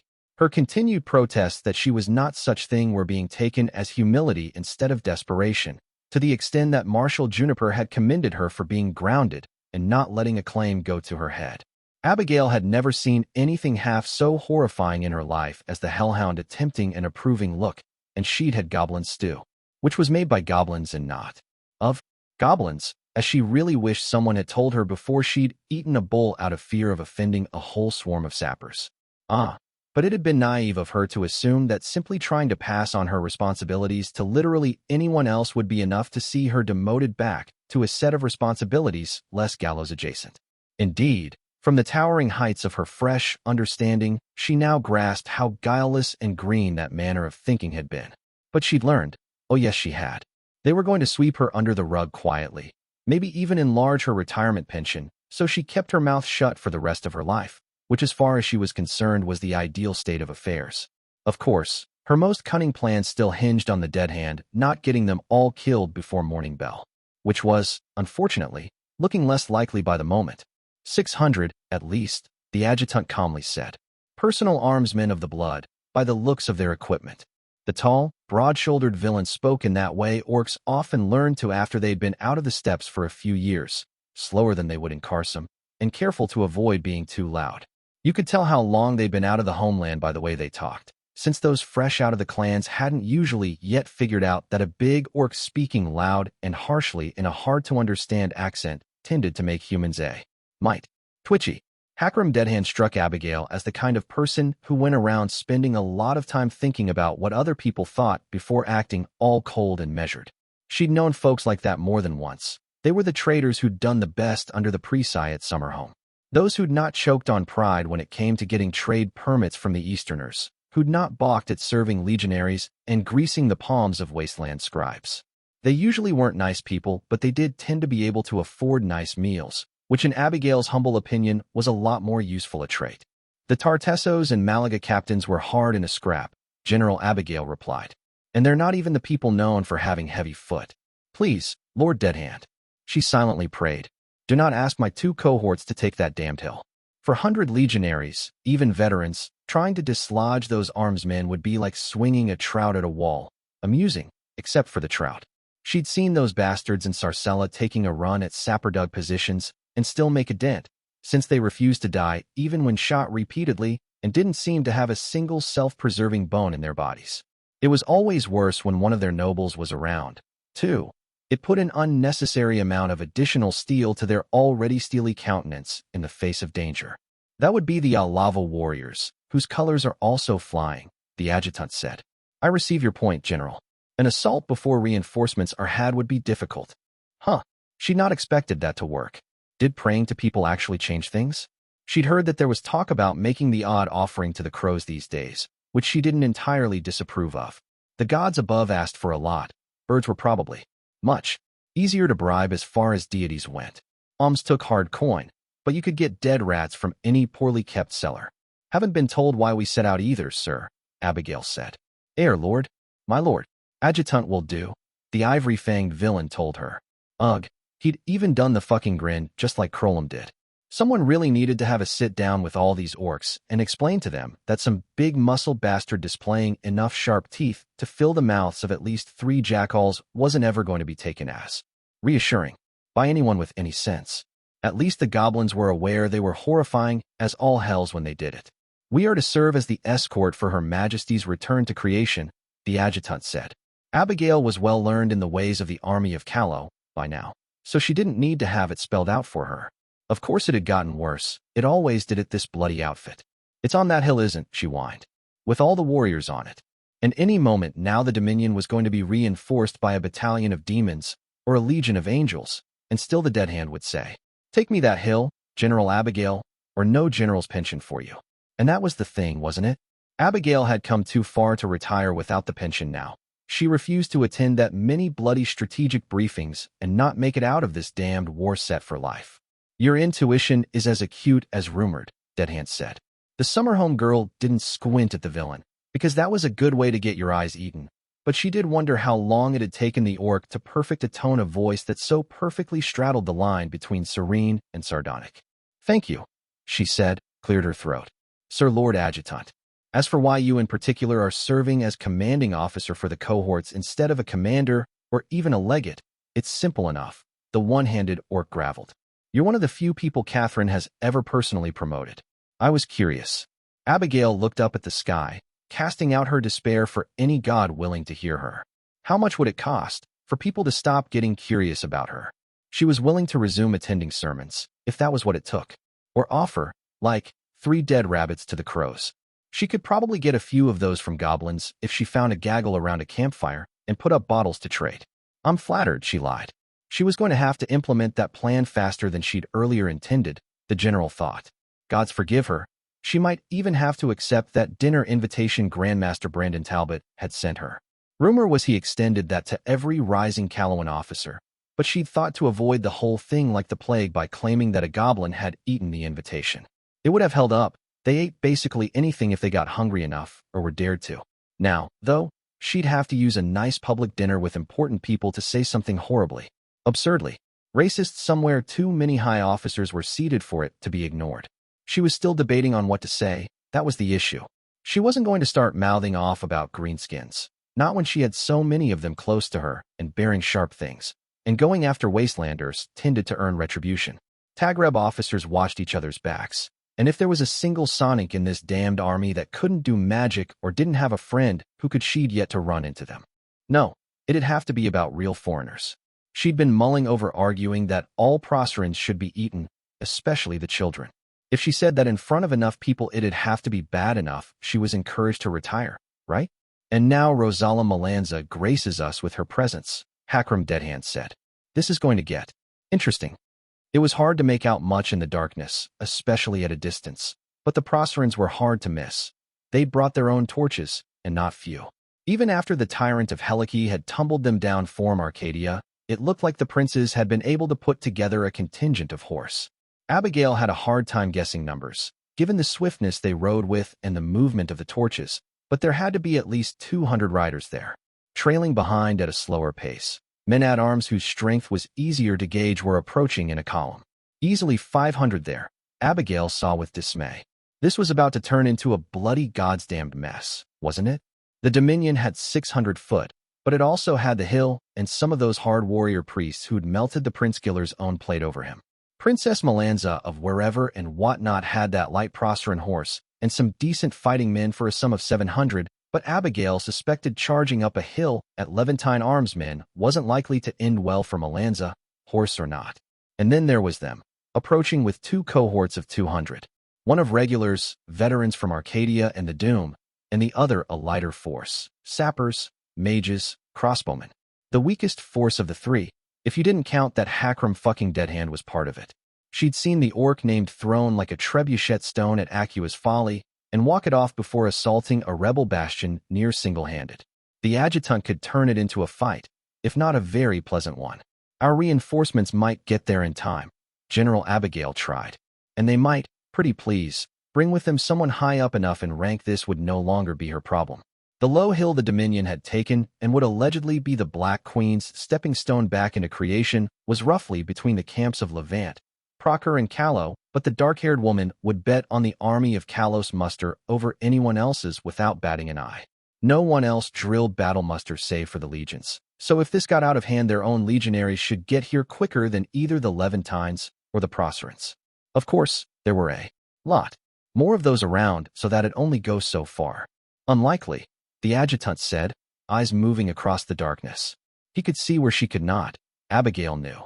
We're mobilizing faster, he acknowledged, but they began earlier. This is the vanguard for all of us, and it'll have to be by our hands it's settled. By the time reinforcements are on the field, Catherine will have returned, and it will be over. Please don't order me to take that hill, Lord Deadhand, sir. Abigail desperately thought. I suppose we'll have to take that hill. The orc mused, and she whimpered a little inside. He cast at her an almost knowing look before offering the barest flash of fawn. Not alone, though, the adjutant said. See the banner riding towards us? Rosala Malanza seeks audience. Princess Rosala rode her destrier hard, intent on snatching this disaster out of Belos' ruinous grasp before they all ended up paying for it. Whatever it was the blood had been up to in their closed council, in the wake of its end they'd not bothered to even acknowledge the presence of the messengers she kept sending to their camp. They'd gathered entire war parties of their finest warriors, sent for the lanterns, and marched out for the hill, where Rosala's mages said enough power was currently coalescing to burn a town to the ground. The Black Queen's return must be imminent, her people had concluded, and its location was beyond dispute. which meant the way the Levantines had made for it without missing a beat unlikely to be a coincidence. The riders she'd sent after the Dominion forces with orders to try anything short of bearing blades to get an audience with the lords and ladies had been turned away roughly, though at least not in utter silence. They'd been informed that this was a sacred matter, and concerning only the blood. No interference would be brooked. Heart-clenching, Princess Rosala had sent forward the soldiers she'd been able to muster up until then and left Lewis to assemble the second wave. The Calawans weren't blind, of course, so they'd send out a force as well. Just 2 cohorts from the Third Army, but that force's general had something of a reputation. The Levantines spoke of her with a measure of respect for the way she'd held on to the city of Sarcella even when taken by surprise and outnumbered. This General Abigail was also said to have slaughtered like lambs almost a quarter of the Levantine mages during the first assault on the southern palisade, which was no small thing. Rosala Melanz's ancestors had fought binders often and known them to be dangerous foes when moved to war. Still, even led by a superb field tactician, 400 legionaries were not a major force. Not so great as the one fielded by Levant, at least, or even the hasty party the Princess of Equitan had put together and led forth. Or so she had fought, until she'd seen the Black Queen's own banner flying above the cohorts, silver on black, a balance bearing a sword and a crown. That the sword weighed heavier said much of the woman who'd taken that heraldry as her own, and how it was she'd come to be queen in Callow. Of Callow, Rosala corrected herself.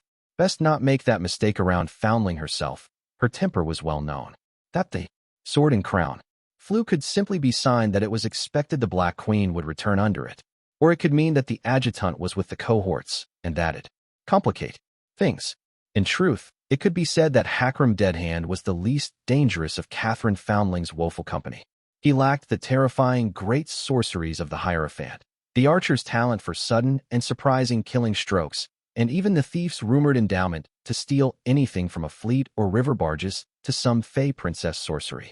The adjutant was a lesser figure in the stories that had made it across the mountains, as the nature of his damnation would imply. Yet there was one thing all tales agreed on. Of all the woe, none were so implacably loyal to the Black Queen as her adjutant. The others, Rosala felt confident she might have swayed into holding their hand. The archer was drunk and sot. For all her lethality, the Hierophant had read through then entire peace talks after the Battle of the Camps, and the thief had been cautious even before she'd been rumored to have lost her power. The adjutant, though, be reputation, he was temperate and even-handed sort.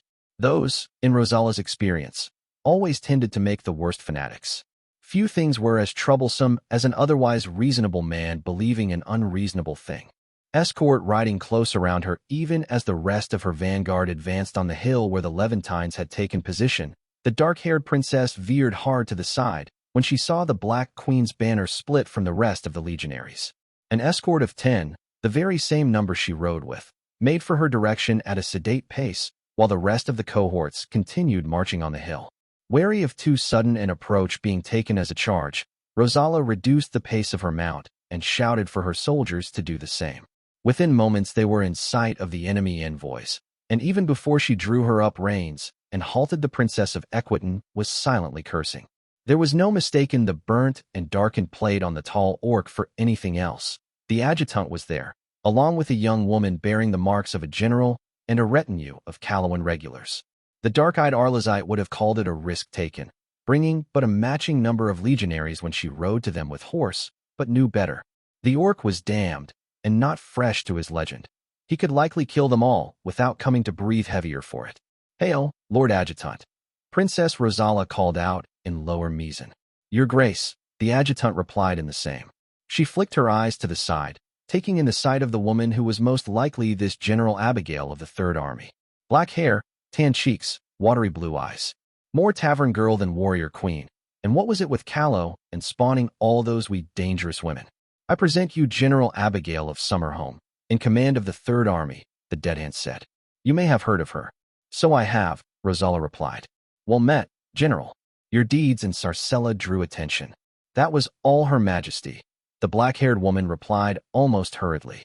"Truly, I have done nothing worth remembering." Humble, the Arlazite princess wondered, or trying to remain obscure so that she would take her enemies by surprise in wars to come. Either way, she was one to watch out for.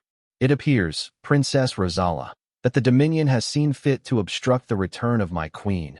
The adjutant gravelled in that unsettlingly deep voice. This seems to me a violation of the truce that was struck. I am sure they merely mean to serve as an honor guard, Rosala lied. Though, of course, that honor should be shared between all of us. Indeed, I brought soldiers with me for this very purpose. The orc's hairless brow narrowed. A threefold honor guard is your intention? He asked. Of course, the Princess of Equitan said. Is it not yours? Surely the army of Callow would not seek to break the truce your very queen arranged. The damned let out a noise that was either amused or contemptuous. Rosala knew too little of his kind to tell. I've no intention of sharing the honor, Hakram Deadhand calmly said. We'll be clearing out the Dominion by force of arms. General Abigail let out a mocking bark of laughter, though her voice made it sound like strangely terrified trill. There is no need for such a thing, Princess Rosala insisted. I can accompany you to treat with the blood, and this can all be achieved without breaking truce. The orc studied her for a long moment, and then slowly bared his fearsome great fangs. The first prince ordered you to keep Catherine alive and amenable, the adjutant serenely said. You'd have tried threats otherwise. Well now, that's a fascinating turn. How far are you allowed to go to assure that? You assume much, Rosala flatly replied. I suppose it doesn't matter, the orc said, snorting. Send your people in a flanking position for the hill on the eastern side. We'll take the other flank. You and I can speak with those Levant lordlings from a position of strength. You overestimate your position, the Princess of Equitan said, tone glacial. Hakram Deadhand studied her, then laughed. No, he said. I don't. Glad to have you on our side, Princess Rosala. I've great esteem for your campaigning in Cleves. And just like that, he turned and began to walk again. Though anger boiled in her stomach, the Princess of Equitan found she had no means to deal it out. What could she do? Strike out at the Black Queen's own aid, or let him lead his cohorts into a fight that could not be won? She'd been ordered to avoid provoking Catherine Foundling, and letting the adjutant die would be very much the opposite of that. The Princess of Equitan found that General Abigail was looking at her still, a strange expression on the Callowan's face. She reached for something within her armor, and Rosala tensed, half expecting a knife, but instead it was a dull bronze flask. The general tossed it to her and patted her horse's neck with what seemed to be genuine sympathy. I tell you it gets better, General Abigail said, but it would be a lie. See, in declaring all that is not good to be evil, one surrenders the better part of the world to the enemy. Theodore Langman, Wizard of the West. The librarians were skulking about again. Amadeus was going to have to kill a few before this was done and over with, he suspected, which would have been trouble if Dread Emperor Nefarious still took interest in anything but his Seraglio and his grimoires. The Deep Library, as the misshapen people of this place called the true imperial archives, those hidden deep beneath the tower, where none without permission could enter, was purely the Emperor's to oversee. It had been that what since it had grown from a tomb full of secrets to one of the greatest repositories of knowledge on Calernia, in the days where Dread Emperor Sorceress had reigned and learning had flourished in praise like never before. The Deep Library was as a small city, now, those that saw to its obscure labyrinthine stacks, and records born and raised within the depths. Few had ever seen the light of day, and centuries of inbreeding and exposure to old sorceries had warped them in unseemly ways. They wore the hoods by imperial decree, as some ancient tyrant having been disgusted by their appearance. For all that they'd made clear their disapproval of Emir Dunny, like Amadeus being granted access to the stacks even if he'd come with a writ bearing Nefarious' own seal. It had been the Chancellor's hand that had pressed it down, truth be told, but the rats scuttling in these deeps had no way of knowing that. I can't hear you, the Black Knight calmly said. Come into the light or be treated as a spy. The Chancellor no doubt had suborned a few eyes among this lot, and tasked them with study of what it was. He was studying, but he'd hardly be the only one. The old families of the wasteland would have agents of their own, entire bloodlines of traders cultivated over centuries whose practical worth was greater than that of a vault full of rubies. The ring of flickering lights cast by oil lanterns, mage lights would have been more efficient, but they tended to go wild in these parts, affected by the ancient wards and magics, revealed the yellow-robed silhouette of a lesser librarian. To a guest bearing a seal, like Amadeus, they were to be ordered about as wished, though it was customary to allow one of the greater librarians to see to it instead, expressing wishes to the greater so that they could send the lesser to carry them out. Of course, That would require one of the greater librarians to have remained in attendance of the Black Knight, as was also customary, instead of vanishing back into the dark maze.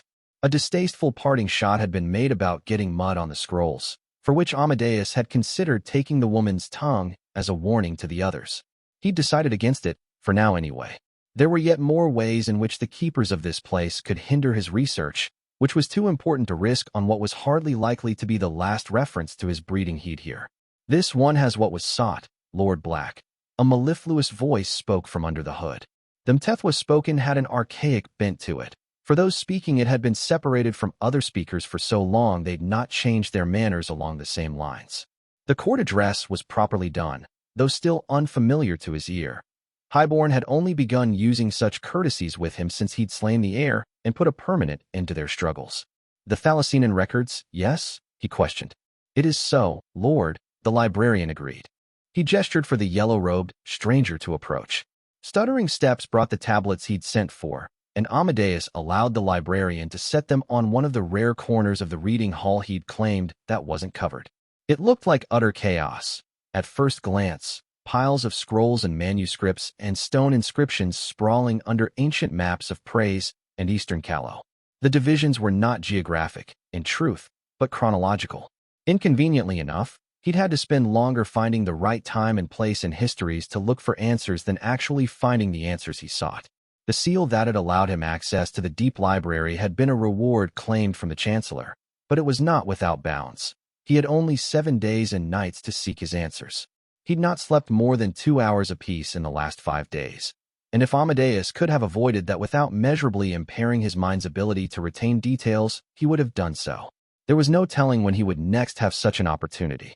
If this one may speak, Lord, the librarian said. Black's eyes flicked up in surprise.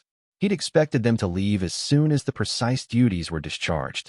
It may be presumptuous of this one to grasp at the intent of one of hallowed rank, yet it seems that it might be grain quantities in particular being sought, the librarian delictly said. That is correct, Amadeus said. Under the tenure of Rector Cornelia or Bivia, to be specific, which had been irritatingly difficult to find out with any degree of accuracy. The Mesans had famously put everything to writing, and what remained of the records of their occupation was surprisingly extensive, but Praise had been one of the most distant overseas provinces of their empire, which meant that, far from the stern gaze of their imperial rulers, the rectors overseeing Praise had been habitually corrupt and falsified the reports they sent to Misa in order to better enrich themselves off imperial revenue. Cornelia or Bivia had been unusually corrupt even among rectors, to the extent that Amadeus had found himself reluctantly impressed by her gall. On the same year where Tagreb tribal record of the Banu Hyrak spoke of several large gold shafts being mined in the Grey Ares, she'd had the gall to send envoys to Misa requesting funding for the rebuilding of the Wasalidi levees that she otherwise could not afford. As a nice touch, she'd even mentioned that failing to repair those works would agitate the local savages. Amusing as that had been to find out, Rector Cornelia's falsifications made it difficult to assess what the yield of fields under her rule had actually been. Which was unfortunate, for under her successor the Mesans had begun trading regularly with the Callowan chieftains of Summerhome, and that influx of grain would throw off the numbers in a way Amadeus couldn't really account for. The harbor records of Thalassina would only provide incomplete understanding, Lord, the librarian said, as they do not account for ships that were exempt from duties and inspections by Rector's decree. This one presumed to send for the records of such exempted ships, if it pleases the hallowed one. It does, Black replied, eyes narrowing by the barest of fractions. Yet are you implying that Rector or Bivia kept record of her own corruption? Hallowed one, they are in fact from the array of charges brought against her by Imperatrix Iesta, the librarian said, who later recalled Rector or Bivia and had her drawn and quartered after public trial. More than once, perusing Mesan histories, it had occurred to Amadeus that the Presai apple had not fallen far from the tree. Those charges would be accurate, in your opinion? He asked, cocking his head to the side. This one recalls the Imperatrix was reputed for her preoccupation for justice, the librarian said. Yet the hallowed one need not take this one's recollections as facts, for such is mentioned in the Annals Osimia and the Sikarata Heli. Amadeus' brow rose. The famous historians Osimia had been prone to embellishing when the truth of things proved insufficiently exciting for the audience. but as a rule they'd been faithful in relating what more reliable and unfortunately lost histories had believed to be the truth. The Sikarat, on the other hand, was not a Misan history but a Balite one. Amadeus' passing knowledge of traitor talk had him suspecting the meaning of the title was something along the lines of Fotale, which was an apt summation of the relations between the hegemony and the empire during their shared span of history. That rather added integrity to the source, in his eyes. Invectives from an enemy ever flowed freely, but praise? That was a rarer thing, and grudgingly given. "Have the Annals Zosimius sent to me," he ordered. "Do you have a translation of the Sikarat from I assume to be the original High Tyrian?" This one knows only of a highly revisionist reinterpretation of the work penned by High Lord Simon Murakib during the reign of the dread Empress Maleficent II, the librarian replied. It does contain several accurate translations of the Sikarat Aheli's text, spread among High Lord Simon's own writing. The Black Knight almost snorted. Considering the second Maleficent had clashed more than once with the thalassocracy of Ashur in her day, and that the islanders were the last remnants of Balite rule on Calernia, it was no great stretch to infer the nature of the Tagreb aristocrat's commentary. The man would hardly be the first of the wasteland's highborn to rail at the Assuran perfidy in not allowing praise to raise a fleet worth the name. He would not even be the first to frame praise as the inheritor of Misa and Ashur, that of the hegemony, poetically fated to war as their progenitors had been. My palate might not be discerning enough to truly understand the depths of High Lord Simon's wisdom, Amadeus drily said. His work shall rest, I think. By your will, hallowed one, the librarian said, bowing. The Black Knight hummed and considered matters for a long moment. Weighing risk, weighing dues. Your name? He asked. This one is called Nefari, hallowed one, the librarian replied. After arranging for the annals, Amadeus said, I believe you will find your duties take you far from this part of the stacks. For some time, too. The hooded librarian stiffened. It will be so, hallowed one, Nefari croaked out. Manifold thanks from this unworthy one. Amadeus did not further acknowledge the exchange, unwilling to tip his hand too deeply. This one had been helpful and polite. The slight risk could be taken as gratitude. It was forgot before long, for the promised records had arrived, and so he returned to his calculations. To his surprise, though Rector Orbivia had smuggled out the wealth she'd stolen from imperial revenues at a rate of between 5 to 8 ships a year, a significant part of that theft was grain. The quantities allowed him to add the last finishing touch to his estimates of grain yields, yet the detail remained in the back of his mind like a wiggling tick. Rector Orbivia had been nothing if not apt in extracting wealth from her office, Amadeus thought. Why? Then would on a year where she had sent 6 ships sailing to Lyceria would a full 3 of them have been filled with grain? The same hull filled with slaves, for example. Orcs had been rare on the other side of the Tyrian Sea and wildly popular, fetching high prices on Misan slave auctions, should have secured much greater profit. Had grain been easier to obtain in those days? It was possible, for the wasteland had not yet earned its name through Sinistra's cataclysmic blunder. Yet agriculture had grown more sophisticated since those days, and the crops reaped relative to the amount of cultivated land had been numerically higher in those days. Something was beginning to dawn on him, slowly, as he kept open his leather journal with his lower palm and marked in ink the numbers for Rector Orbivia's tenure. Yet it would have been absurd, when praise held so many other ways for a Misan rector to enrich themselves, unless he was missing a detail. The Annals Zosimia were brought to him, all 7 volumes, by another yellow-robed librarian. This one did not speak nor linger, and Black dug throughout the 4th tome until he acceded to the parts concerning Imperatrix Iesta. It was easy enough to confirm librarian Nefari's words, namely that the Imperatrix seemed to have displayed a very real concern for justice even when it was politically inconvenient for her. Yet it was not those sentences in Old Misan that caught his attention, but instead slight details of military history. An attempt from the king of the Luxor, a Balite ally, to seize the lesser city of Antisma on the coast of Carasisson. The last name was familiar, and referral to the Misan history of the Bellum Stobogii shed some light over it.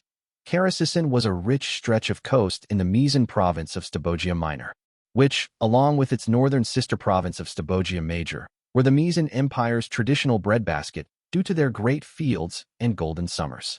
Over the reign of Imperatrix Iesta, according to the annals, no less than 8 battles had been fought over the provinces against a variety of northern nomadic tribes and southern Baelite-backed petty kingdoms. Looking further back through previous reigns, The trend had begun at least 4 decades earlier. And like that it fell into place, bitter as the epiphany was. When Aleya arrived, she found him with a cup of wine in hand and a dark look on his face. His mood had turned sullen, now that he'd put the pieces together. Even wearing a cloak and drab vestments, she was a vision, as if the lackluster clothes had been picked to make her beauty evident by contrast. There'd been a time where Amadeus had felt the first stirrings of interest in his friend, though the notion had been buried early and he missed it not. The thought that he might force a manner of affection onto Aleya that she could not reciprocate was viscerally repulsive to him, more so for the nature of how she'd been brought to the tower. That she'd been graceful in enduring her situation did not detract in the slightest from the atrocious nature of it. Aleya dropped onto the seat at his side without any of the put-on grace that might be expected of her higher in the tower, wordlessly accepting the cup of wine he'd poured her and offered. She drew back her hood, and Amadeus found his eyes lingering on her cheekbone. He'd learned to recognize the sight of mage healing, and even the most exquisite of sorceries could not avoid flesh being made tender when it was knit anew. He said nothing, for he knew pity would burn her like acid. His friend drank a sip of the cup and made a spluttering grin against the rim. "Gods, that tastes truly awful," Aleya said. "From the green stretch? Where else could they make such a horror?" He grinned back. It had been worth suffering the rest of that bottle, just for the smile, he thought. She drank again, deeper this time. "It might as well be vinegar with a handful of grapes left to stew inside," Aleya said, sounding fascinated. "This might be the single worst wine I've drunk, Maddie." "Only the finest of the worst for you, Allie," he toasted. She quietly laughed, the way she had back home, when she was truly amused and not simply putting on merriment for the patrons at her father's inn. They both drank, and he let her take the reins of the conversation without qualms. "Dare I ask what had you glaring balefully at parchment when I arrived?" she asked. His jaw tightened, until he mastered himself. "I believe," Amadeus of the Green Stretch said, "I've grasped how the wasteland was made." She straightened in her seat, fingers tightening against the cup. "I expect," she said. "Your answer runs deeper than Sinistra's famously ruinous attempt to steal the weather of Callow." He dipped his head in agreement. "She could be a talented mage, and mad nonetheless," Aleya said. "We've certainly precedent enough for that." Not, he knew, because she was arguing against him. It was the way they spoke, the two of them, presenting the opposing view so that weakness in argument and knowledge could be made evident. Iron sharpens iron, Highborn might have said, though she was anything but a foe. "Agreed," he said. "On the other hand, if the ritual was well-formed, then it had to be tailored to the realities of where it was meant to affect. That implies there was an observable phenomenon on creation she was reacting to," Aleya said. "Was the land souring?" "I wondered the same," he smiled. "And early imperial records to make increasingly frequent mentions of famines and food shortages from the moment of the declaration onwards. Yet considering that there were little changes to agricultural practices after the end of the Misan occupation, the source of that issue had to be older." "Explaining why you've a pond of books in Old Misan spread over this hall," she drily said. His lips quirked, but the mirth left him soon enough. "It was Rector Cornelia Orbivia who led me to the answers," Amadeus said. "The last of the Misan rectors before trade with Callow was established. She was spectacularly corrupt, you see, yet somehow found it profitable to sail ships full of grain back Lyceria. Meaning," Aleya said, "that even compared to the wealth of the more traditional resources offered by praised grain still remained a worthy investment." He felt a rush of affection, heady and sudden, for this woman to whom he'd never really had to explain his thoughts, who he could speak a word to and have a page understood. If it was not love, then what was this to be called? Stabogia Minor and Major, the breadbaskets of Misa, were under pressure from Balite allies and displaced tribes to the north, Amadeus said. The worth of grain would have risen accordingly. More than that, Aleya murmured. It became a strategic resource. The city of Misa was famously populous and the heart of their empire in every way. Grain could, by the love of the hungry, bind them to causes. And even for the less ambitious, it would have been prized. A ship filled with rubies and gold ingots would attract attention. An army could be raised with such a prize, or offices and officers bought. To an imperator, it would have smacked of rebellion in the making. Grain would not attract near as much attention, if sold discreetly, yet still turn great profit. She paused, turning dark eyes to him. "And this was when, in the Misan span?" she asked. "Between the First and Second Lycerian War," Amadeus said. "The practice won't have ended at all. After," Aleya said. After the second, much of their empire fractured and governors raised their own private armies to try to claim the throne and fight the encroaching hegemony. I expect that with the collapse of the usual grain markets, Presai harvests kept ambitious armies fed on campaign more than once. He'd not considered that, truth be told, for his interest had been in the consequences here and not across the Tyrian Sea. Yet every sentence she'd spoken only confirmed what he'd suspected. So now you understand what drove the madness, he said. Madness? She asked. He set aside his cup and leaned forward, snatching the leather-bound journal where the ink he'd put down had long gone dry. He opened it at the correct page and passed it to her. Grain exports from the province of Praise, she acknowledged. I take it the sharp rise is when trade with Callow begins. It is, Amadeus agreed. No move to the fourth page of the journal. She moved. Comparative yields for fields now and under the Mesons, she noted. Higher in those days, yet the land might have been more fertile then. Less ravaged. Ninth page, he said. There she would find the compared yields of eastern Callowan fields compared to those of northern Praise under the Mesons. Alea's eyes narrowed. This implies, she slowly said, that the lands now called the Wasteland were significantly more fertile than Callow's own fields as of. She trailed off, glancing at him. 70 years ago, Amadeus said. The most recent instance, an Imperial agent had a look at the ledgers of the Count of Summerhome. The numbers to the side are 4, respectively, 103 years ago and 214 years ago. Largely the same, Alea said, which means it is not a lone oddity. Yet it should not be possible. No, it isn't possible. Not naturally. Field rituals, Amadeus softly agreed. They use sorcery to increase the crop yields beyond what nature allowed, year after year, because grain was more useful to them than gold, and we were too far for their enemies to strike at us. And so, like a body healed again and again by sorcery, without care to its natural functions, the land began to rot from the inside, she completed. Dread Empress Sinistra might have been mad, Amadeus acknowledged, and have significantly worsened the situation, but she was not the cause of it. Her ritual was a desperate attempt to turn back the death throes of what became the Wasteland. Her jaw tightened. We still practice field rituals, Amadeus, she said. Trismegistan magic, not Patronian, the Black Knight replied. And they are meant to ensure the land can be cultivated at all, not to offer unnaturally great bounty. Weexa assures me the grounds are exhausted but not damaged by the rituals. For all his other flaws, Dread Emperor Sorceress was a brilliant mage. Eyes bright, almost excited though nothing had been revealed since Doom and the source of it. Alea drank of her cup again. So you found answers, she said. What do you mean to use them for? To make this empire, the Black Knight said, into more than a covenant of the hungry. An ambitious enterprise, Alea commented, eyes veiled. It is, Amadeus of the Green Stretch said, holding her gaze.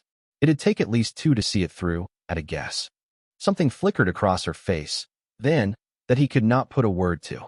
It stayed there, for a time, until her chin rose and her eyes blazed with something utterly implacable. So it will, Alea said, and it rang like an oath. Book 5, Interlude, Concourse v. Diplomacy is war without all the clumsiness. First Princess Eugenie of Lang. If it came to a fight, Lord Yenu Marave decided, they would likely lose. He did not fear the Proceran horse, for its charge would break against a shield wall strong and unflinching. Neither did he balk at the numbers, for though legionaries were skilled soldiers and men-at-arms brave, neither were match for armsmen of the blood holding high ground. It was the Callowan sappers that tipped the balance to the opposition's side, for he had seen with his own eyes what their munitions could do when lobbed at a tight formation. The word shredding came to mind. Torture of Callowan prisoners had yielded knowledge that these sharpers were both commonly used and in large supply, which made it likely the packs of sappers he'd seen shoot out of the torchlight and into the darkness would be carrying them. No, if the Procerans and the Easterners had ridden forth to betray them, then every son and daughter of Levant on this hill would be dead before reinforcements could arrive from the camps. Had they? That is Rosala Melanza's personal banner, Lady Aquiline said. Arlazite she might be, but she's no foe of ours. She has behaved honorably since taking command in Isère. I see cavalry and foot coming for us, not bread and honey, Lady Idema replied. This has an ill cast to it, girl. Spoken, Yenu thought, as a woman whose lands shared border with Arlesites. Unlike Aquiline Osina, whose main preoccupations as Lady of Tartessos had always been rivals of other blood and the prowling creatures of the Brocelian. The Black Queen's banner flies as well, Razan Tanya mentioned, eyes narrowed. One of the woe might be with the legionaries. The Lord of Alava considered that. Though the visions the Peregrines' last will had carried to them had told much of what happened within the nightmare of Dead Lys, it had not revealed where the Archer and the Hierophant had gone. They should both be alive, though the great Sonic Warlock had been stripped of his power, so it would be possible for them to be riding with the cohorts. Yet it seemed unlikely, after the night's troubles, for the Archer's death was still seared in Yenu's own memory, and the Hierophant had been put to slumber as an act of mercy. No, if any of the woe rode under that banner it would the adjutant or the thief, and there had long been rumors that the latter had lost her bestowal by stepping into the responsibilities of rule. If it is the Archer and they mean to slay us, then we are all dead, Yenu Marave noted. She will kill ourselves and our officers as the opening stroke, and our only answer would be to charge down onto sapper-prepared grounds. Everybody held in a wince at that, for all here had suffered of the vicious devilries goblins could prepare when given opportunity. Razan Tanya most of all, from what he'd heard, for the Third Army under General Abigail was said to have turned the streets of Sarcella into a slaughter yard even before the Black Queen arrived. No one sprouted an arrow in the forehead, Lady Idema of the Brigands' Blood said. I'll take that as a hint that either the Archer's not there or they're not baying for blood. If it were only the Calawans coming none of them would have batted an eye, for when the Peregrine's body was returned it would be by Catherine Foundling's hands if by any. Yet the Proserans coming out had muddied the waters, for they had no business with what would come by morning's light. They had even been told as much, for their messengers had insisted on audience beyond politeness. Yet here they were. More suspicious yet, their advance had come to be matched to that of the army of Kalos legionaries. Together they were heading towards flanking positions that would be difficult to push back if assault was given. The Presci crossbowmen could be firing by now, Lady Aquiline pointed out. Not to great effect, but at least to soften our defense before assault. Lord Yenu was inclined to agree this was sign of peaceful intent, yet this was a delicate situation. It was likely that canny old Idema Ifriki had noticed already, even if she'd held her tongue, yet the younger two among them might not have. Save for Idema's own two sons, every individual of any blood in Procer was standing atop this hill. And given both the brigands' line poor reputation and recently mauled forces, their assault on the Calawan camp had been costly. It was unlikely that they would be able to sway even most captains into following them through diplomacy or threats. A strike here and now would be decapitating the armies of the Dominion abroad, and even when word trickled back home months from now, any retribution for the treachery would have to wait until matters of succession were settled and a session of the Magilis convened. The Lord of Alava was not certain why betrayal would be had here and now, but there was no denying the opportunity was there. Had the Proserans or the Calawans peered into their private councils and then decided removing the blood to be in either their interests? It seemed a senseless thing, truth be told, but Easterners were willing in a villain's service and Proserans lied as easily as they breathed. Silence serves us not, Razantanya said. It is unseemly to treat with foreigners before the gray pilgrim's body has been given to the flame, yet strife would be even more so. Shall we give them voice in our councils as well, Tanya? Yenu said, voice hard cast. We have our Watts for reasons, though it seems you have forgotten both. Blood can wash out, unlike honor tarnished.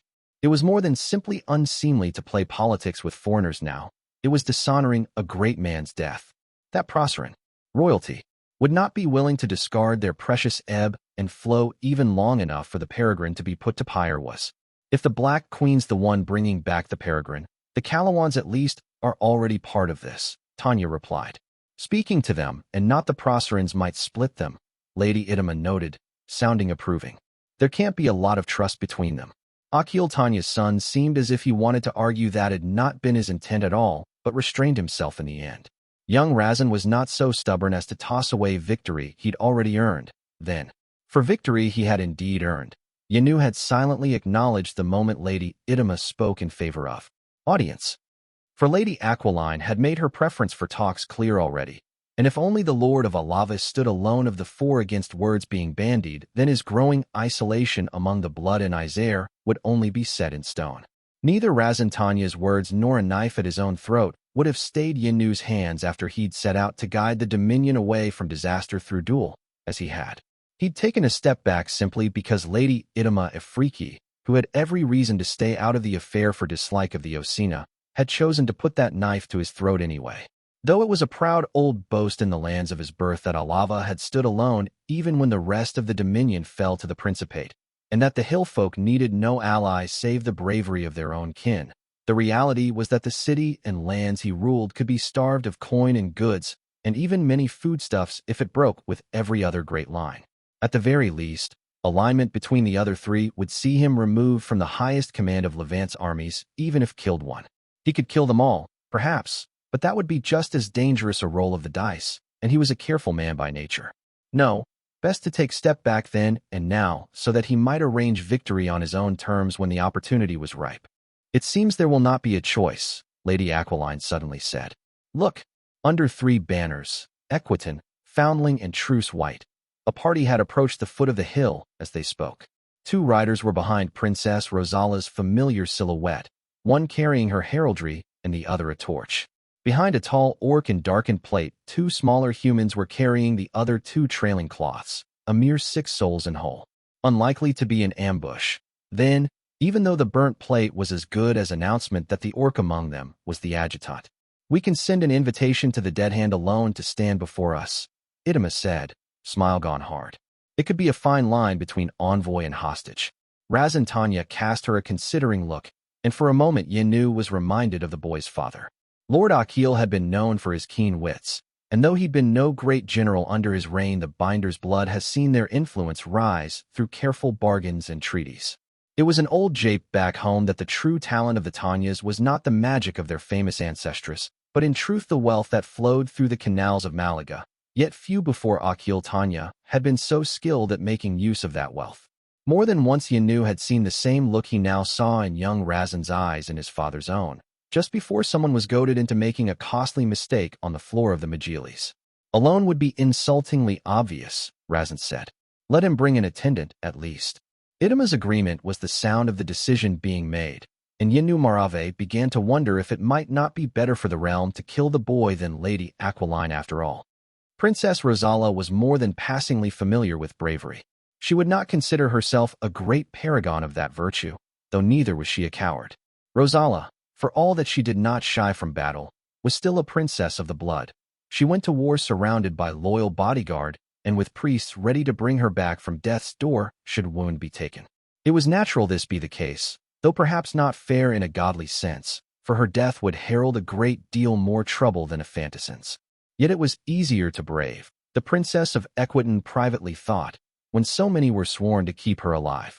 Yet she'd seen purer strains of bravery in other men and women. Soldiers who volunteered to hold border positions in the face of the enemy, knowing no reinforcements could be spared. Conscripts running back under arrows and spellfire to drag fallen friends back to safety behind the lines. Boys and girls, not even 18 summers old, stilling their shaking hands and raising their shields steady as the dead charged howling at them. The Arlazite princess had even seen many whose fearlessness had been hollow, a spectacle put on for myriad reasons ranging from stiffening moral to preserving reputation. And yet Rosala Malanza could not for the life of her tell if Hakram Deadhand's serene disregard for the danger surrounding them was genuine or not. The orc's helmet was held in the crook of his handless arm, revealing the thick leathery skin and the troublingly large teeth of his kind. Greenskins were not well known to Rosala, and so discerning one's sentiments did not come naturally to her. Yet he'd not hesitated a moment when invited to walk into the wolf's den atop the hill, nor expressed particular concern since. It was as if he could not see the hundreds of flaring, heavily armed soldiers around them, whose gaze lingered on the truce banner Rosala was carrying with open antipathy. She would have preferred to come in riding, truth be told, but Deadhand had spooked her destry or something fierce when he'd come close. That instinctive dislike by animals was said to be natural to greenskins, though until recently Rosala had believed it to be one of those commonly accepted falsehoods like Prisai being liars from the cradle or Calawans being physically incapable of halfway edible cooking. It seemed there was truth to it, however, for all horses had grown unruly when the adjutant had been upwind of them. "The banner's dipping, Your Grace," Hakram Deadhand said. His coarse voice betrayed the slightest hint of what she took to be amusement. Gritting her teeth, the Princess of Equitan raised back to full height the banner she'd been made to carry like some sort of, attendant, which the adjutant had not hesitated to designate her as when the summons had come from the Levantines. To her dismay, she'd even had to play along for the sake of being there when the talks were held. as if leaving alone an orc and a foursome of quarrelsome Dominion lordlings could end in anything but bodies on the floor. Is your line known among your people to be of particular dignity? Princess Rosala tried. This would be slightly less wounding of her dignity if at least he was the orc's surrogate for highborn. Otherwise, she was carrying a banner for one of the damned plucked out from some northern waste to serve the Black Queen. A heartbeat passed. My mother famously made the finest Calawan meat stew in the clan, the adjutant replied. She was being mocked, Rosala realized. Wait, Calawan? Meat stew? Surely he could not mean. I'd never heard of this delicacy. The Princess of Equitan said. May I ask what it contains? Surely not Calawans, she thought, for the Black Queen would not have made so important a dignitary of him were it the case. Not humans, of course, Hakram Deadhand nonchalantly replied. She mastered herself so that she would not breathe out in relief. At the very least, she was not being made to consort with a bloody-fanged cannibal. Much too expensive, that far out in the steppes, the adjutant continued just as nonchalantly. Never ate it done the traditional way until I came to a tear. Before Rosala could conceive of a gracious way to ask the damned at her side whether or not the traditional way involved human flesh, they were ushered past one last ring of armsmen and came to stand before the four heads of the Dominion's armies abroad. The older two she was most familiar with, Lord Yenu Marave of Alava and Lady Idama Ifriki of Vakii. The latter had particularly poor reputation among Arlesites for her vicious and unprovoked raids into Arinsa in the years before the 10th Crusade. The first prince might have made peace there, but the looting and burning of southern Arinsa had not been forgot. Lord Yenu she did not much like, but at least respected. The Lord of Alava, who claimed descent from the valiant champion, was a cautious and ferocious man who displayed little of the famed recklessness of his line. The Princess of Equitan had misliked that by virtue of being the foremost Levantine commander, he'd effectively seized command of the Izaran campaign, especially considering, unlike her and several of her generals, he'd never fought either Queen Catherine or Marshal Juniper. Yet the Dominion had provided the greater part of the host, and so claimed greater influence. If the Battle of the Camps had been a victory, perhaps Rosala could have argued otherwise, but while those brutal 3 days had been many things, they had not been that. The younger pair she only through reports, though the Levantine fascination with war paint and bloodline colors made their identities easy enough to deduce. The young man in iron gray and crimson would be Razan Tanya, son and heir to the fresh-slain Lord Akil Tanya of Malaga. The peculiarities of Dominion inheritance laws meant he would not be Lord of Malaga until his kin had acclaimed him on the grounds of that very city, assuming his right was not challenged. So among the four highborn here his authority was the weakest. His own captains could defy him without breaking oath, at the moment, though if he ever ascended to lordship that'd be a poor decision indeed. The impressively shaped young woman to his side would be Lady Aquiline Osina of Tartessos, by repute rival to the Tanyas and deathly foe to the Afriquis for reason of kinslaying twice over. Dominion political affairs were fluid even by Prosperan standards, for they shifted with the feuds of every generation of the blood, but it was usually to be expected that their highborn would be feuding with whoever's lands bordered their own and seeking cordial ties with whoever's did not. The Moravis of Alava did have a reputation as proud lunatics staying out of politics save when offended, which had made it both surprising and not when Lord Yenu became informal head of the Dominion's armies abroad. Rosala was not unfamiliar with the trick of putting those that could not be called to heel in charge. The four lordlings were standing and fully armed, and, by the visible wounds on the Osina and the Marave, had recently fought some manner of duel among themselves. You stand before 4 lines of the blood, Lady Idama said in heavily accented lower Mesan. You may kneel. You stand before the Queen of Kalos' right hand, the adjutant calmly replied in Shantan. You may bow.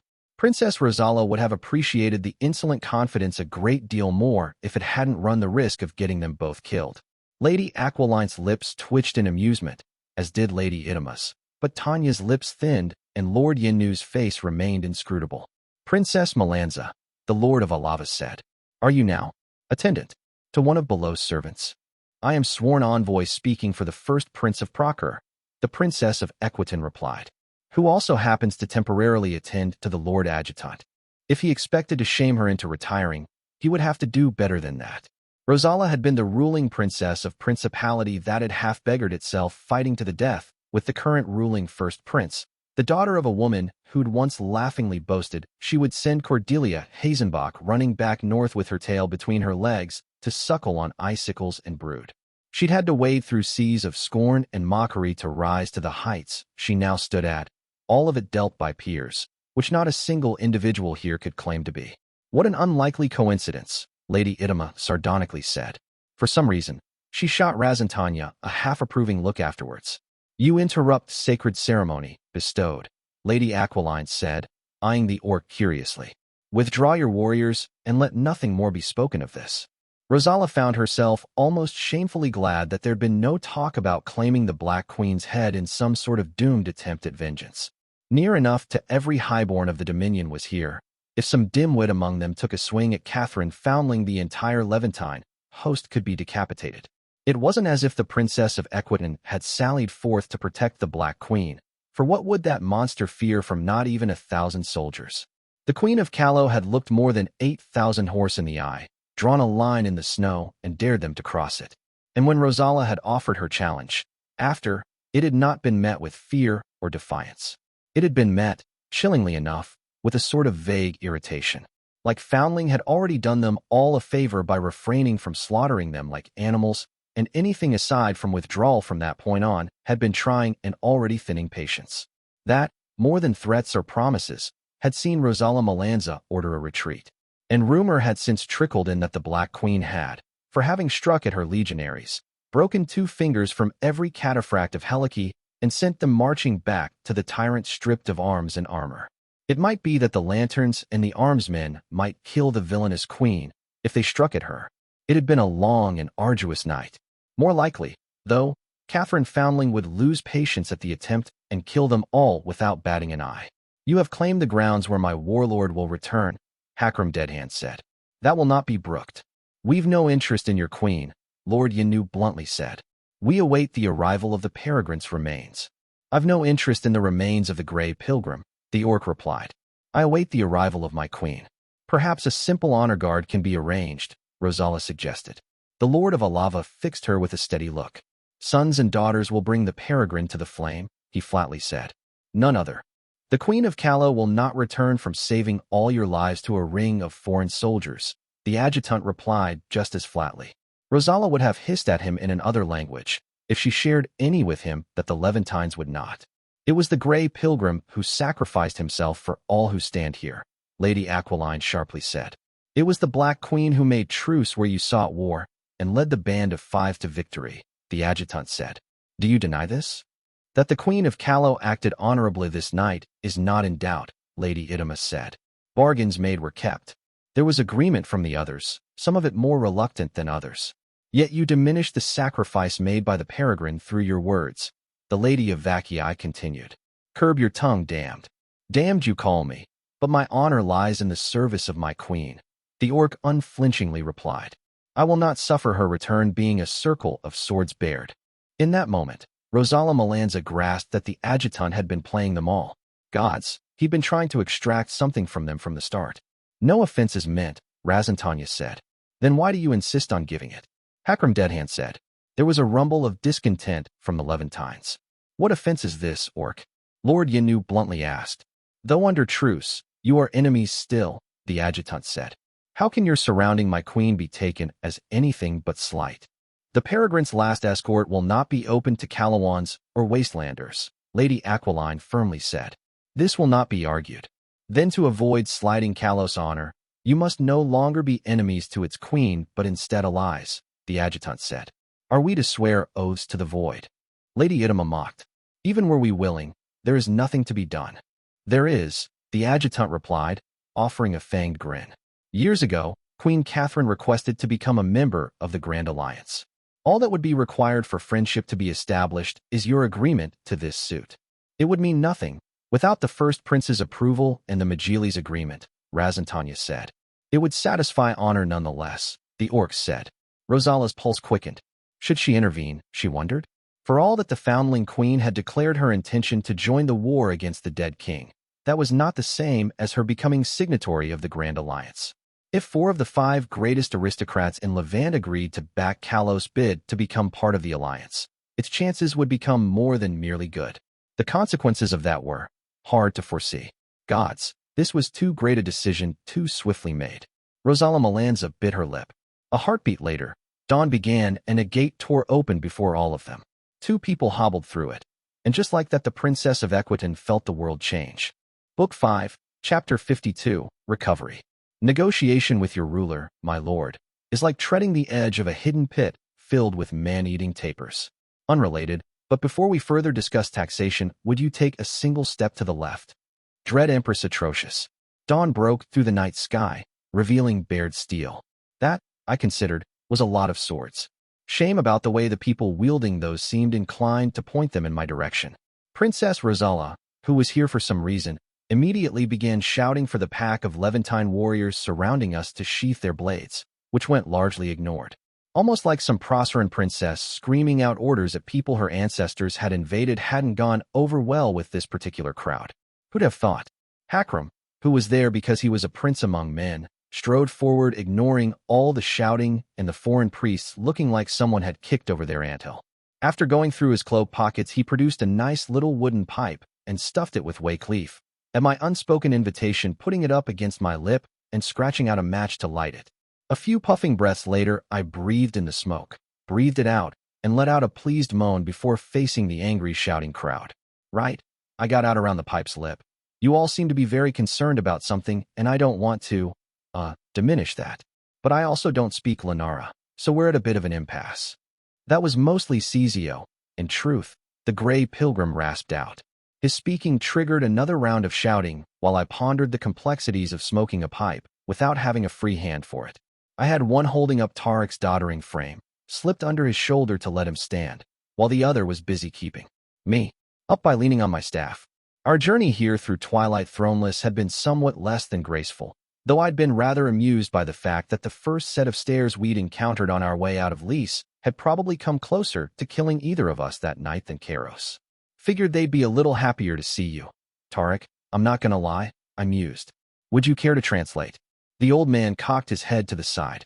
To put it delicately, the peregrine said, questions are being raised as to the authenticity of my person. Oh, I mouthed back, grinning nastily around my pipe. Did someone call you an undead abomination yet? That's always been one of my favorites. You're enjoying this a great deal more than you should, the Grey Pilgrim muttered. Someone else being called that. I murmured. Never. That would be. Heil. Why petty of me, after all? A heartbeat passed. Maybe they'll name you Arch-Heretic of the West, I suggested. Wouldn't that be something? I wasn't sure whether what shook him was a cough of a snort, but it ripped through his frame suddenly enough it very much did become a cough. My use of his resurrection trick was apparently a little rough around the edges compared to his personal touch, and he'd not been a young man to begin with.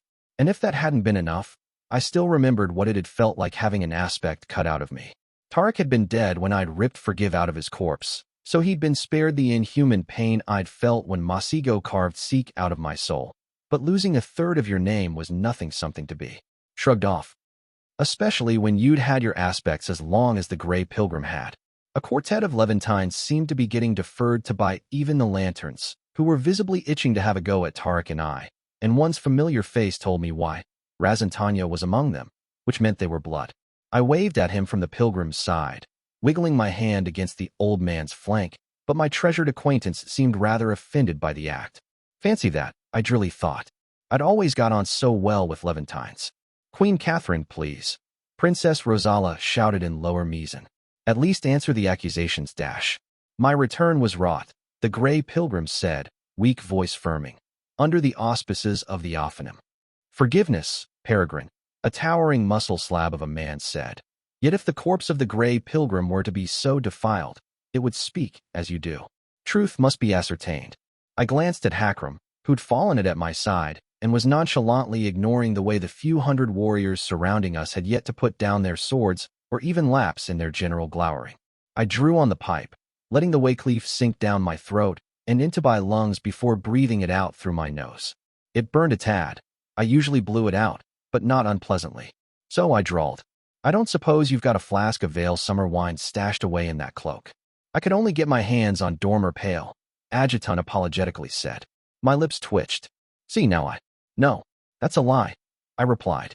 This is going to be a hand joke, isn't it? He sighed, sounding resigned. If I say yes, I murmured. Are you going to lose it? I shamelessly chortled at my own joke and regretted it not a bit.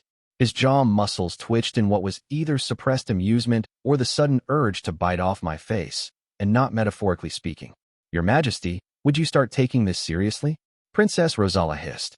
This could easily devolve into a battle. Already forces are gathering.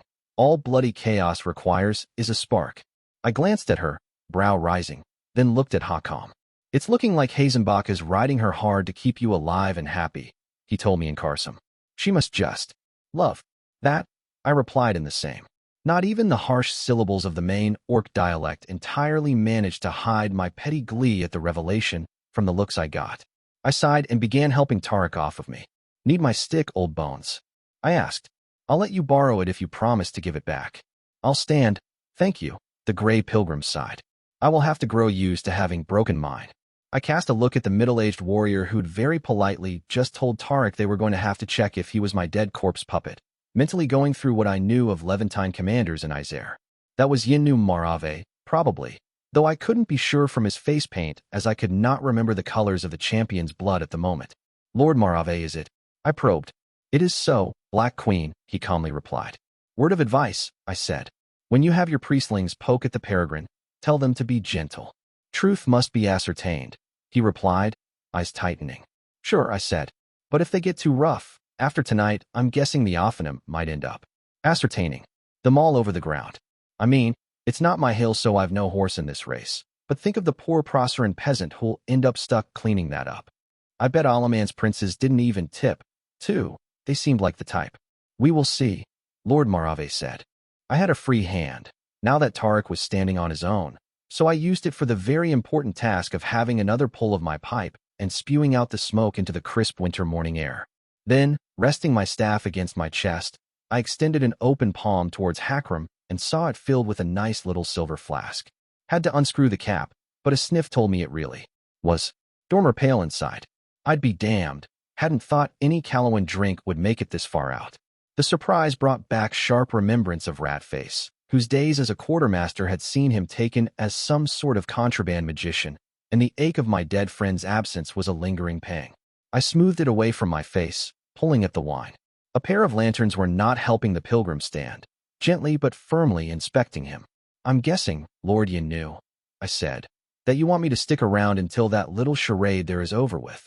I accept your kind offer, Black Queen, the Lord of Alava said. Someone was letting the inch I'd given them go to their head, looked like. Put words in my mouth again, Marave, and that'll be the last time you have a tongue, I casually replied, with a nice friendly smile. The warriors around us didn't like that, or at least not my tone. I wasn't clear on how many of them spoke Lower Mizan. The other three of the blood, the older woman had to be the Lady of Vakii, who I remembered had grown children, while by elimination the last was the Lady of Tartessos, didn't either, though none spoke out to take me to task over the threat. Almost like they were realizing they were trying to keep the Queen of Callow prisoner, breaking truce in the process. I allowed myself a single appreciative glance at the Lady of Tartessos, whose bronze and green paint paired with a rather tight leather vest made for an attractively unusual look. Truthfully, if Lord Yinnu had been 20 years longer, he might have been the one to draw a second look, but as it was, he was both at least twice my age and getting on my nerves. No offense was meant, the Levantine Lord said. He didn't sound all that apologetic, which made sense as I'd yet to hear an apology. Now, for the sake of diplomacy, I'll tolerate this, I said. But I'd like the lot of you to consider the amount of insults you've been laying at my feet this morn, after the trouble I went through to save your ungrateful hides. You claim debt, Black Queen, the Lady of Vakii asked. I claim slights, I idly replied. 3 now, and your tab's still open. Best start thinking now of how restitution will be offered for them. I was willing to make peace with these people, to make alliances and sign treaties and fight by their side. But I would not allow that willingness to be confused even a moment for fragility. If they offered insults, they'd pay up for them, or else. I had no intention to allow either myself or Callow to be made the rented mule of the Grand Alliance in the war to come. Grace would be answered with grace, but disrespect with the same thing as well. The talk of restitution went over about as well one would expect when spoken by a villain, but in those haughty faces I saw something like abashment as well. No one who spent as much time going around talking about honor as the Dominion's highborn did could be unaware that they were pushing me far enough a less temperate woman might have chosen violence as answer. Oh gods, I thought, pulling at my pipe. You knew a manner of thinking was awful skewed when I could be counted as temperate by it. One of the lanterns, speaking rhythmic prayers in what might still have been Cesio for all I knew, brought forth a long spike of light. She touched it to the pilgrim's skin, near the wrist, and that was then the choir of mercy took offense. Well, I'd warned them. The rest was on their heads. There was a ripple of power by now familiar to me, a taste of flame and smoke and the beat of wings, and before it could draw blood the light winked out. The lantern fell to her knees, stunned, and began babbling in one of the Levantine tongues. I glanced at Hakram, pulling at my pipe, but the orc shrugged. He had no idea either then. I turned to Princess Rosala, realizing only then she'd been bearing a truce banner this entire time. Gods, I was more out of it than I'd thought. I almost asked why she'd been made flag-bearer, but to be honest the true reason might not be as amusing as what my imagination was providing, so it'd be a shame to break the illusion so soon. I don't suppose, Your Grace, that you speak that, I said, somewhat vaguely. Still Cesio, Princess Rosala said. They use it for formal conversations, even in northern Levant. I'm not fluent, but she seems to be saying she has lost the grace. I cocked my head to the side. Well, I'll be damned, I said. Again, Hakram helpfully contributed. I would have gestured obscenely at him, were my hands not full. Truly, my adjutant's wiles were without match. They stripped her of the right to use the light. Then, I whistled. That's as clear a verdict as you'll get. I was not, apparently, the only one to think so. It was only Yenu Marave, at first, but within moments a handful of warriors followed suit, and from there on it was like levees breaking. Before the bone-tired gray pilgrim the men and women of Levant knelt. I could feel the tiredness withdrawing from my weary bones, though it must be illusion. I'd been at the end of my rope hours ago. By now I was dangling in the void. I sniffed at the flask in my hand once more. Hakram, is there anything aside from wine in there? I asked. A precise alchemical tonic, he admitted. My brow rose. Didn't think to mention that before I drank it? I said. You have been awake for nearly 20 hours, Catherine, he said, and few of them restful. Potions are always hollow strength, I grunted. I didn't further mention it, though, for cheat or not the tonic's effect was pushing back the moment where I'd collapse in my bed for 3 days by a few hours yet. Might be I wouldn't need that long before I crawled under a set of warm covers, but I might as well be fully awake for the time it did end up taking. I took another sip from the flask. It might just be the lack of sleep talking, but the wine might actually taste better with the tonic in it. It took the edge of the sweetness of, oh gods, I'd been spending too much time with Acua lately if I'd seriously been thinking about that. Next thing you knew, I'd be talking about what poisons paired well with an oxum sour, and what kind of a dress you should wear when crushing your enemies underfoot. Probably something red, I mused, depending on how literal the crushing was. The winding turns of my life had made me rather depressingly familiar with how difficult blood could be to get out of clothes. I forced myself to pay attention to what the pilgrim and the Levantines were doing, which from the look on Melanz's face must be rather impressive. Well, they did make a pretty painting. I'd at least concede that much. Tarek, weary and blood-stained and victorious, surrounding by a ring of kneeling warriors in steel and paint as the sun rose above them all. Unfortunately, pretty as this all was, I was beginning to lose patience with it. If the Dominion wanted to get all ceremonial about the peregrine returning to them, all the better, but they could go about it without my attendance. It was also rather ungainly that myself, Hakram, and a Proceran princess were the only people on this hill not kneeling to the pilgrim. Didn't particularly make me want to take a knee to good ol' Tarek, mind you, but we stood out a mite. Adjutant looked askance at me, but I shook my head. Hakram Deadhand had no need to kneel to me, so why should he kneel to anyone at all? The gray pilgrim addressed his countrymen in one of their languages, sounding as if he was admonishing them, but even then they all stubbornly remained kneeling save for the 4 of the blood. I was occupied wondering whether it would be rude to, well, leave. After I'd finished smoking my pipe, when the 4 aristocrats were calmly addressed by the pilgrim and turned to us. We are told this was wrought by your hand, Black Queen, Lord Yenu Marave gravely said. Mercy allowed it, as the peregrine said, I honestly replied. And it was not without price for all involved. Least costly to me, who'd merely tossed away the chance in the future that one dear to me could be stolen back from death, but it had been a price still. Chances like that one came only once, when creation's writ conspired to deliver them into your hand. and spurning what had been offered would ensure there was no repetition. Honor was given, the Lady of Tartessos said. Honor was given to all Levant, the Lady of Vacii said. This we agree. And so honor must be returned in kind, Razantanya gravely said. So, I idly wondered, what kind of a largely ceremonial gesture would be made? Would concession be made, a declaration that I was not truly arch-heretic of the East? No, I decided not that. It had been a conclave of several priesthoods that named me that, even if they were influential enough to force the Lanterns to agree, it wouldn't be enough. Amusedly, I wondered if I was about to be made some manner of blood, not one of their own, of course, but recognized as some Calawan equivalent. I did remember that for all that their 5 great lines held the power and influence, other named were granted some privileges as well. As far as Levant was concerned, being named was being nobility. Catherine Foundling of the Squire's blood. I thought, well, it had been a long year. I could use the laugh.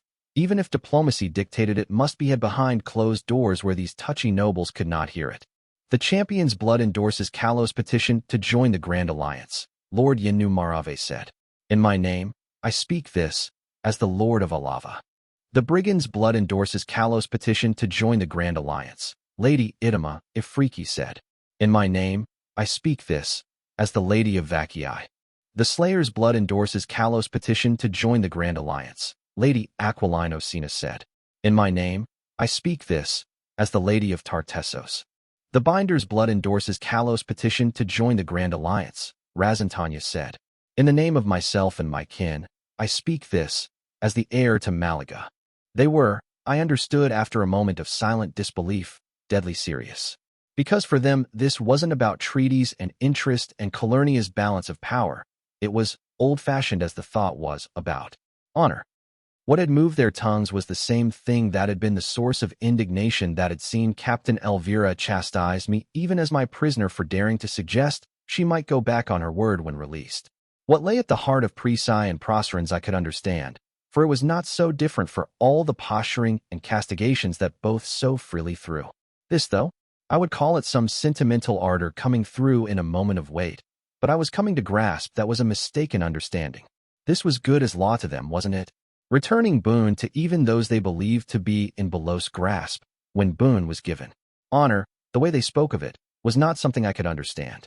It might be one needed to be born in their lands, to grasp it as they did. But my own people knew of debts, of scores settled, and perhaps those were not tenets so estranged as I might once have believed. I will not speak for the pilgrim's blood, Tarek said, now or ever. Yet I will speak of this, too. The Holy Seljun, Queen Catherine, and I swear now that the Majilis will speak as one, endorsing the petition of the Kingdom of Calo. Book 5, Chapter 53, Avowed. Count them all, in the snow, red and gold and black as night. Count them all, high and low, 7 crowns broken by right. Brought they forth, in accord, peace, oaths and a sword. Isaiah children's rhyme. It felt like the fact that my hands were currently filled with a pipe and liquor might be detracting some from the solemnity of this occasion. But maybe it was just me. Gods, I wished I'd gotten 10 hours of sleep in me before having to parse this. On the surface, this seemed like a coup, but not looking further than the surface was how you lost feathers at this game. Levant was backing my bid for being a member of the Grand Alliance, and Ashur had been struck down into irrelevance by the Battle of Thalasina and then being knifed in the back by the League. I forced my tired mind to keep slogging on, but as far as I could see, the heart of what this meant was that if I made a bargain with Cordelia Hazenbach, which, given the amount of things I had to trade, I should be able to, then Calo would be brought into the fold. Was this a case of putting a leash on the beast you couldn't defeat, an attempt by the pilgrim to bind me to his causes? It hardly mattered, though, in the end. I'd been trying to get a foothold in those treaties for years now, and if they were seeking a peace because they thought they could win that where war had failed them, then I could live with that. Because I, too, sought more than my signature on declarations of alliance from this. I would get the lease accord signed, and whatever else could be said of tonight, it was a step towards that end. Discreetly as I could in this situation, which wasn't all that much, I pressed back the flask into Hakram's hand and hid the pipe behind my arm to empty it into the snow. Already I was half wishing I'd drunk the whole thing, as much for the wine's touch of warmth in the face of the cold morning air as the tonic that had shaken off some of the lethargy clawing at my thoughts. Leaning against the dead yew offering I'd found in the depths of Twilight, where lied the grave of king the world had decreed to be good, I shivered but matched their expectant gazes. I have one foe, I said, and he dwells north, behind the walls of Keter, where his tyranny lies serene. Everything else is chaff. Would that I had my cloak, as much for warmth as for the presents it lent. You have bled my people, I said, and we have done the same to you, every one of us dancing on damned strings. Let that end with this dawn, for we share one war still, and it will not be found on this field. War on Keter, Aquilino Sina called out, voice loud and clear. Honor in victory, and should doom find us, then honor in defiance. Unbent. The last word clapped out like a challenge, proud and finding reflection in those that heard it. War to the north, Razin Tanya agreed, his words ringing out. As oath was sworn in blood and smoke. The shames we will redeem, the graces we will earn. To the crown of the dead we bring steel. Idoma Ifriki smiled, hard-toothed and starved. Through wasteland and snow, until tall walls come to echo our scorn. Oath was given. War to the knife, Yenu Mareva said, eyes cold and limpid. To ruin and carrion things and silent dusk. Let creation know that the dominion of Levant marches to war, and the sword will not return to the sheath until the enemy has broken or we are dust. Would my countrymen have shivered this way? I wondered as I watched the fire light in the eyes of the warriors around us. If a king of the old kingdom had called on their oaths? I remembered still the sight of Edward Fairfax standing bedecked in bells and spite, the words that Hetty called that had sounded beyond the veil of death. Rise, Calawans, rise once more, for we have debts yet unsettled, and called the sum of my failures to war. It was a bastard throne I had made, and bastard was the claim I had on those who had chosen to follow me into strife. This, though, it was older, purer, the stuff fables were made of. I watched it ripple through the hundreds of armsmen around us, that intangible weight that betrayed history's gears turning. Sometimes, I thought, it didn't have to be a scheme. Sometimes the stars were aligned, and creation let fate flow like water down the river. 100,000 touches too light and too small to have been seen, conspiring to shape something grim or beautiful or both. The Levantines sounded swords and axes on shield, though this was no acclamation. The rhythm sounded like a strange dirge, like grief and doom and wonder. The anthem of smoke. Princess Rosala Malanza murmured under her breath. It was, I remembered, one of the great story songs of their people. Not unlike, Here They Come Again. For mine, or perhaps, Red the Flowers. There was an anger to the tune, I thought, and why would there not be? Levant had been born of bloody, merciless rebellion. Their named were not the white-clad knights of the old kingdom, the tricksters and preachers of the League, or even the blinkered, colorful exemplars of Procure. No, that lot had tasted the blood in the mouth from the start, hadn't they? Slayer, red-handed killers one and all. Binder, shackling doomed to ride it to war. Brigand, that incongruous Shantan word in Levantine hands, the scornful dismissal of. Bandit, instead turned into declaration of war. Even the champion had stood for a people who'd preferred burning their own homes to surrendering it. And at the heart of them all a pilgrim in gray. And how did the famous line go again? His stride rebellion and stirring ember. Oh, theirs were not the finest armies I had seen. They lacked discipline, lacked training, lacked equipment. But they were brave, I thought, and the manner of savagery I saw in their bearing I thought might be kin to the sword I'd glimpsed in another hard people. One I'd come to trust, and in many ways they was still the backbone of my armies. One served as my right hand, two, and another as the marshal of my hosts. Savages as they might be, I thought, striking each other at every turn and writing honor's couplets in blood, but when the dark pivots came they wouldn't break easy. It was slight and fading, but there remained something in them of the people who'd humbled the Principate when it stood at the height of its power. May the hidden horror yet choke on it. I stood in silence until the hammering of steel on steel ended, trailing off into the clearing sky. So be it, the gray pilgrim said. And oh, he sounded exhausted, but there was a brightness to his voice as well I'd rarely heard there before. Pride, I thought, if not without sadness. I could not blame him, for Levant had sworn anew to do the right thing, and that never, ever came without a price. I stand witness to oaths sworn again, and let none break them while claiming honor, he said.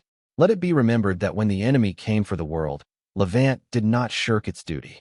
The sound of steel sliding out of its sheath drew all gazes to my side, where Rosala Malanza had drawn the slender blade at her side.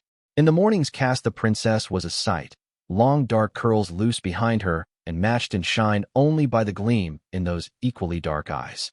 Tall and curved, but hard-handed. As much general as she was princess, the princess of Equitan breathed out mist. In war, too, had that one been forged. Her mother's war, the one whose defeat had haunted her life, but others since. The Battle of the Camps, where ambitions were ruined and I first tasted the fear that would lead me down the road to Keter. This one as well, though, had left a mark. A prince's graveyard. Leonora Valensis had called it, one from which only one crown emerged untouched. Her own, for having judged it less than the lives of the people it ruled over. I'd admired the gesture then, and still did now. Of all the princes and princesses of Procure I had beheld, none save the first prince herself could be said to have character worthier of respect. I am not the first prince, she said, yet I stand the soul of my title in Isère and the South entire. I speak only to that, which is right enough to my eye. I studied her in silence, not alone in this. So did the four of the blood, and the pilgrim as well. The peregrine had been at her side before, I remembered, when he'd led the heroes of the Northern Crusade. We have been foe before, Rosala said, princess still, but in that moment Arlazite even more. On Levant we warred, unjustly, for many years. And to the east, across the mountains. She looked at me then, and I did not soften gaze or offer sympathy. I still remembered the bloody gaps left in the ranks of my army after I'd awoke from winter's grasp on the last day of the camps. And though war was war, even if I did not count it grudge, neither would I simply forge. Tenet. We spoke righteous words, and schemed that which was not, the princess of Equitan said. A fresh entry to a tally long kept of contempts offered unprovoked. I say this not to apologize, for I bear not so great a crown it can change the lay of the past, but to— She hesitated, struggling for the word.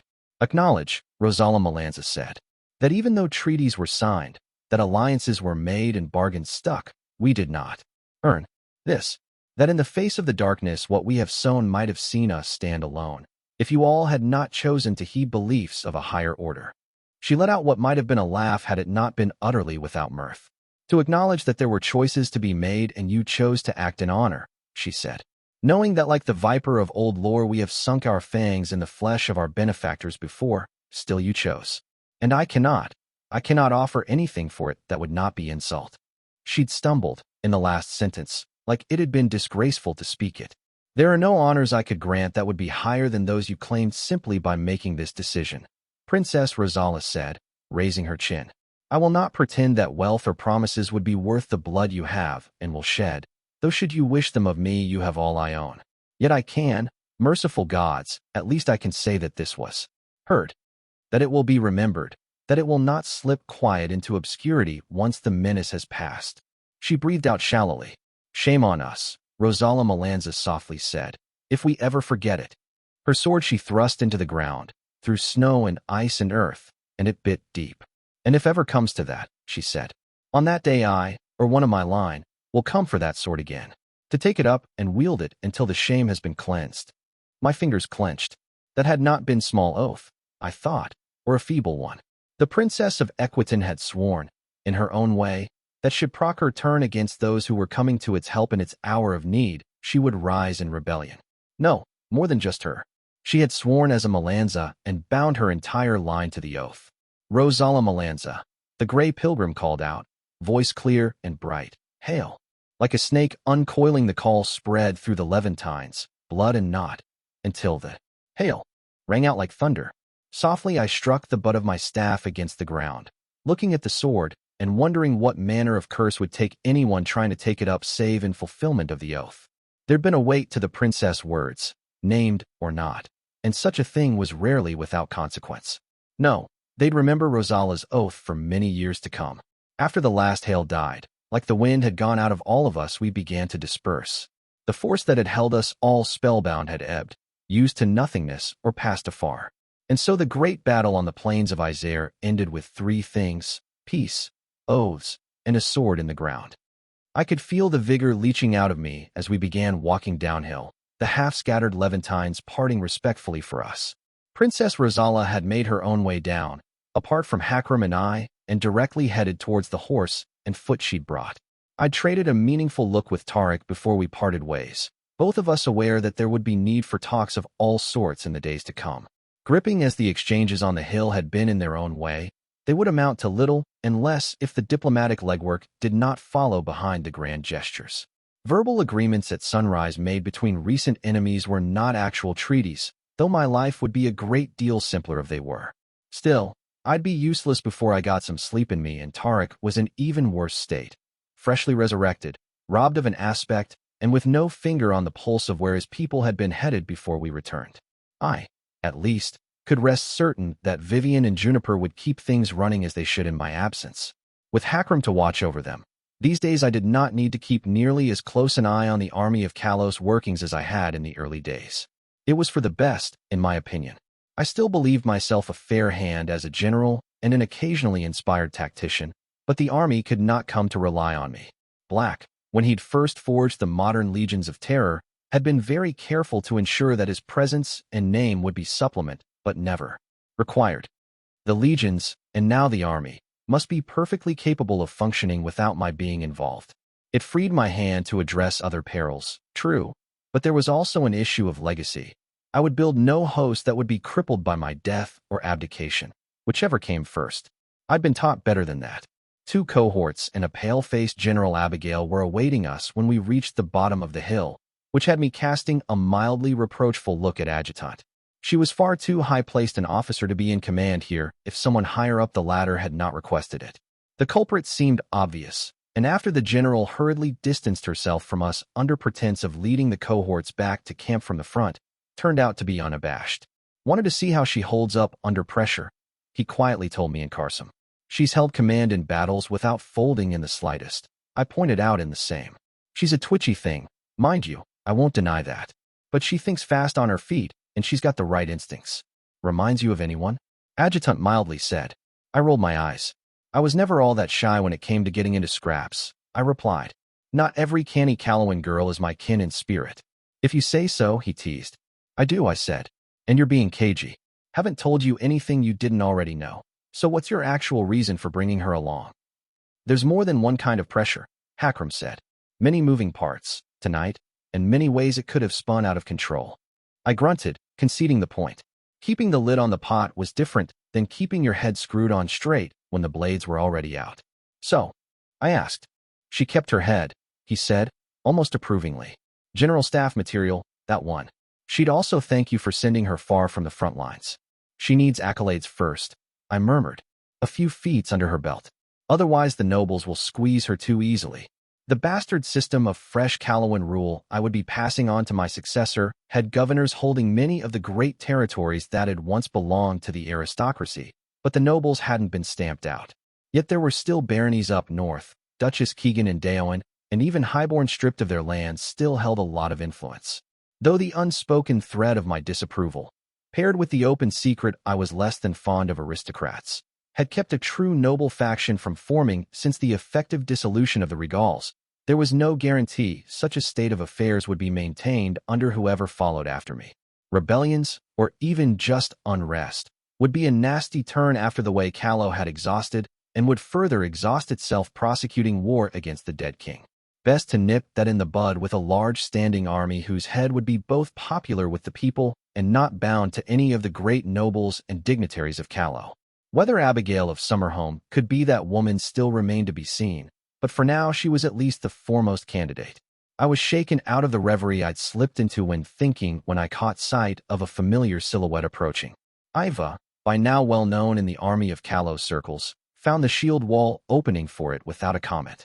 General Abigail glanced askance at me, silently asking whether her presence would be required for the conversation that'd follow, but I shook my head and tried not to be too visibly amused at her poorly hidden relief. Iva, I greeted the drow. Still up, I see. My tasks have yet to end, Losera Queen, it replied. I bring forth message from your shade, as well as your mantle. It did, in fact, have my cloak with it. It spread it out, though not before handing me a small stripe of parchment, and I turned to the side to cast better light on it. He is one again. Acua had written me. Losses were slight. Exhaustion will keep him slumbering for a time. A tired smile stretched out my lips. It had been a damned ride of a night, but there'd been more victories than defeats. Foremost among them was that my father's soul had been reattached to his body, and he'd wake before too long, whole and not greatly lessened by the experience. Acua had come through for me once more, as she was in the habit of doing these days.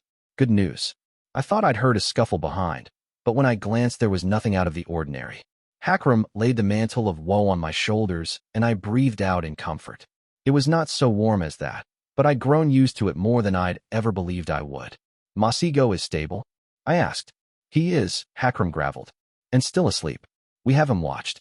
I snorted. Archer let you post guards? I asked. Which brings to mind, did Roland return to the Proceran camp in the end?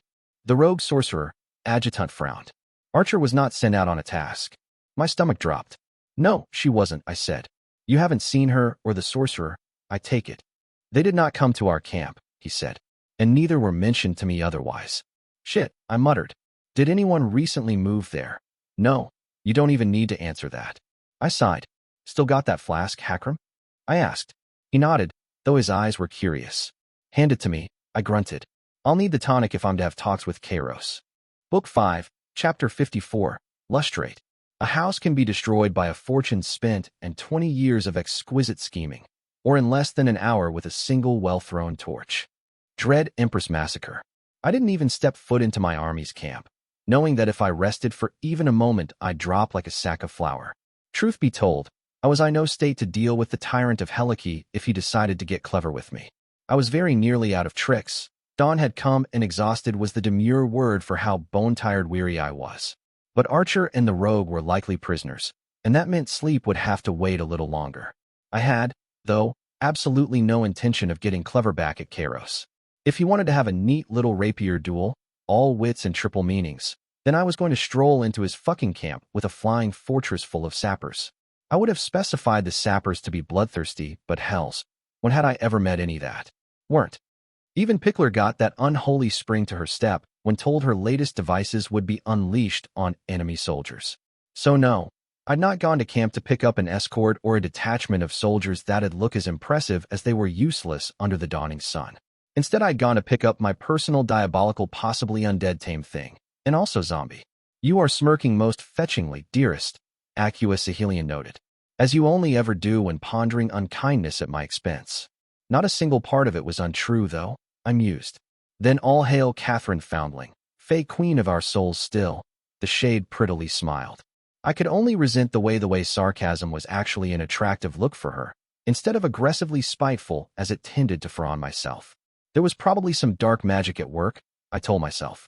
Zombie saddlebags had been filled with the bare necessities, such as wine and munitions, and a set of knives. And a pouch of wakeleaf, though it was the red leaf variant I felt tasted a little too strongly against the roof of the mouth. Still, considering Isère was half a ruin and the closest town was several days of travel to the north, it was a miracle my people had even managed to get their hands on that much. Which reminds me, actually, I said, either of you catch sight of Larrett and his posse after they made their exit? No, Hakram said. And we did look, now that scrying has been restored. No one has a clue of where they've disappeared to. I let out a reluctantly impressed whistle. Larrett, you magnificent bastard, I murmured. Good on you. I raised the flask of tonic-flavored Dormer Pale towards the sky in a toast. May you forever be someone else's problem, I said. The last of the wine slunk down my throat, gone cold. The toast and respect that went with it I'd offered without rancor, even though his slipping the noose had meant trouble for my plans. As those plans had involved carving him open inside like a fish at market, though I found that to be fairly done. That one-eyed fox had wanted to stroll into a strange new daw unfettered and unbound, no matter the costs, and had gotten exactly that. For all that the once Prince of Nightfall was a monstrous old bastard, in the end he'd beaten both fate and his own nature to claim his prize. So very few of us could say the same. I think he might have been my favorite treacherous lieutenant, I mused. Acua, without ever moving from her textbook perfect horse-riding stance on one of the confiscated Helikian horses, conveyed her deep and genuine offense at my words. You can't be my treacherous anything, dearest, I drily said. Aren't you on the side of angels these days? I'm sure some sort of arrangement can be reached with them, she serenely replied, after gracing me with a pleased smile. Perhaps a pact of some sort. Hakram choked. Are you suggesting diabolism be used on choirs? The orc got out. Finding the morally righteous equivalent of blood sacrifice has been something of a riddle, Acua candidly admitted. Priests have been less than supportive of my inquiries, when pressed. Try helping people, I suggested. That sounds positively horrid. she said, wrinkling her nose. I was at least 2/3 certain she was joking, though. I took another look at her face, then amended to half. It was a work in progress, though maybe one of these days I'd have to sit her down along with Archer for a friendly talk about why other people, who are not us, matter. Gods, I wondered if Black had ever been forced to have that with the Calamities. Not Sabah, I thought. As for all that she'd carried a ravenous, man-eating monster within her, she'd always been a decent woman. But Warlock or Ranger? Sisters, I'd pay good coin to have transcripts of that conversation. If Robber's band of marauders were still putting on plays, we could even make an evening out of a theatrical reading. Mean thou, Black Knight, that creation be more than the navel at which I gaze so pridefully? Prithee, these be lies. Goddamned Ranger. The rising sun had begun to cast down unpleasant glare before we reached the edge of the League's maze of camps, no doubt making for a strange sight. There were only 3 of us, after all, and Hakram was on foot. His long limbs and the tirelessness of his name allowed him to keep pace, so long as riders shied from anything faster than a trot. We'd certainly not gone unnoticed, at least, for now 7 detachment of troops were hurrying out of the sea of League tents to greet us. Is that a bedsheet? Hakram asked, cocking his head to the side. The Helikian foot carrying what was quite likely a bedsheet stolen from some prospering clotheslines, and therefore also the Hierarch's personal banner, moved faster than the rest. It seemed like every city in the League had sent some people to meet us, including a thick pack of what I assumed to be Bellerophon infantry, significantly outnumbering everyone else put together. Gods, but the armor they wore looked like it belonged in some war 2 centuries ago. So did the thickly packed formations they advanced in, formations that would be reaped by wheat if they encountered a few lines of Presime mages or even some swift-footed sappers. We are received in honor, Acua said. Queen of my heart, shall we proceed? I breathed out. Could be a trap. Wasn't likely, considering Kairos had to know that breaking truce in any way at this point would see everyone else turning on him like rabid wolverines, but you never knew with the tyrant. Just because he'd antagonized nearly everyone he didn't mean he wasn't going to keep pushing his luck. If he were a reasonable sort of madman, he'd be a great deal less dangerous. I said. As for courtesies to offer, I have only one thing to say. Hakram's eyes found me, and Acua's brow arched in invitation. Remember the first time I attended court in the tower? I said. Vividly, the shade replied, lips quirking. Feel free to make that look polite, I coldly instructed. We resumed our advance towards the Leaguers, bearing no banner and offering no announcements. They clustered uneasily around each other, a band of mercenaries and militias and career soldiers whose allegiances were only loosely bound together by named madness and happenstance, and awaited our arrival. It would have been customary to rein in the horses before them and speak, I knew. Diplomatic. I kept writing. Black Queen, we greet you. One of the Helikian officers called out. Hurriedly, I noted, as we'd not slowed in our advance. You're one of Kairos, I noted. Run back to your master, soldier. Tell him if Archer and the rogue sorcerer are not freed and in full health by the time I reach him, I'll rip out his fucking heart and feed it to Adjutant right here. I jutted a thumb at Hakram, who gallantly displayed every inch of fong there was to display. I'd been told he had impressive pearly whites, by orc standards. It was a lot of teeth, and none of it friendly. You cannot threaten Dash, the officer indignantly began. She just did. Acua daintily sighed, as if put upon by the man's poor breeding. Best start running now, for we'll not slow in deference to the likes of you. Treachery. The call came from further down the field. The Atalanta contingent, by the looks of the banner. You knifed the rest of Calernia in the back at the dead king's behest, I coldly replied, and are now breaking the same truce you begged for last night. You have exactly one's chance to make reparations before every army on this field marches against you. Seeking extermination, this time, not surrender, Acua casually added. One does not, twice, allow a rabid dog to run free. And there was that wasteland highborn breed of nastiness. I'd not missed in the slightest, though having it turned on my opposition was a refreshing novelty. We could have lingered further, reasoned with them, but that would imply that we were in less than complete control of this situation, that we needed to speak with them, rather than having granted them the privilege of being spoken to. So we resumed our advance as if we were untouchable, and so went untouched. No one, I realized with amusement, wanted to be the first to step forward, as much for fear of death as for the calamitous consequences that laying a hand on any of us would bring, I thought. However rude we were, They must be painfully aware they were a long way from home facing better and hostile armies more than twice their number, and that there would be no swift retreat from Arcadia, now that the shard had been settled into a newborn and broken realm. So they moved aside, and 2 Helikian riders peeled off in haste to bring warning. I was too tired to properly assess the enemy's camp and so left that to Adjutant's watchful gaze, contenting myself with noting that just like the getting parties, their tents remained highly divided. This was not a great army. It was a coalition of smaller ones.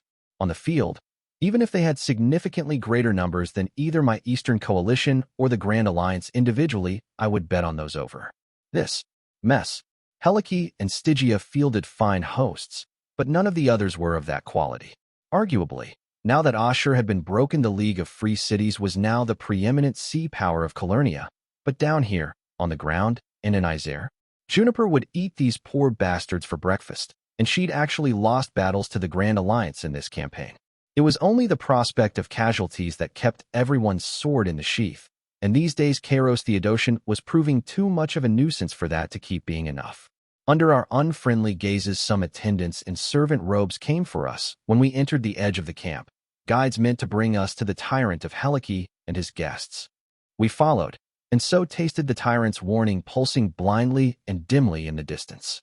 The same invisible current I'd felt in Rotulant, and again made as a sword in Kairos' hand. The hierarch had returned, and though his ruinous leviathan of an aspect was still slumbering, its presence could still be tasted in the air, waiting until it could wake again and feed. Neither of my companions had been exposed to it before, and I glanced at them in worry. Distant as the pounding was, faint like a sleeping dragon's breath, it still trembled in the air. Adjutant, though, remained as calm as ever in the face of it. And as for Acua, she simply cocked an eyebrow. "Quaint," she murmured. "Quaint," I repeated, disbelieving. She smiled at me, golden eyes almost visible through the veil. "Whatever else I am," Acua said, "I am a Sahelian still. What a shallow chalice this would be to drink from, compared to the many heady madnesses of my forebears. My blood has known great sweeps of lunacy, heart of my heart, and this kind is not so great I would fear it. Well, who was I to deny that hard-headed arrogance couldn't let you fight the run of the world? I'd never truly understand, could never, that hard wasteland pride rooted in old blood and deeds always terrible and sometimes great, for it was a highborn pride. I was the daughter of orphanages, raised to wasteland lessons on Calawan lips, and the only blood I trusted was that which my hand had spilled. But I would not fully deny the bones of Acua Sahelian's vanity, for it was not fully unearned. We rode on, until a great pavilion awaited us, and the guide servants bowed, and only then did I dismount. The shade followed suit, and without waiting to be announced, we strode within. To my utter lack of surprise, Kairos Theodosian awaited within, not the hierarch whose slumbering aspect I could still feel further in, or even any of the greats from the other cities of the League. It was grimly satisfying to see that even a jackal's grin could not hide the black eye I'd given him or his exhaustion.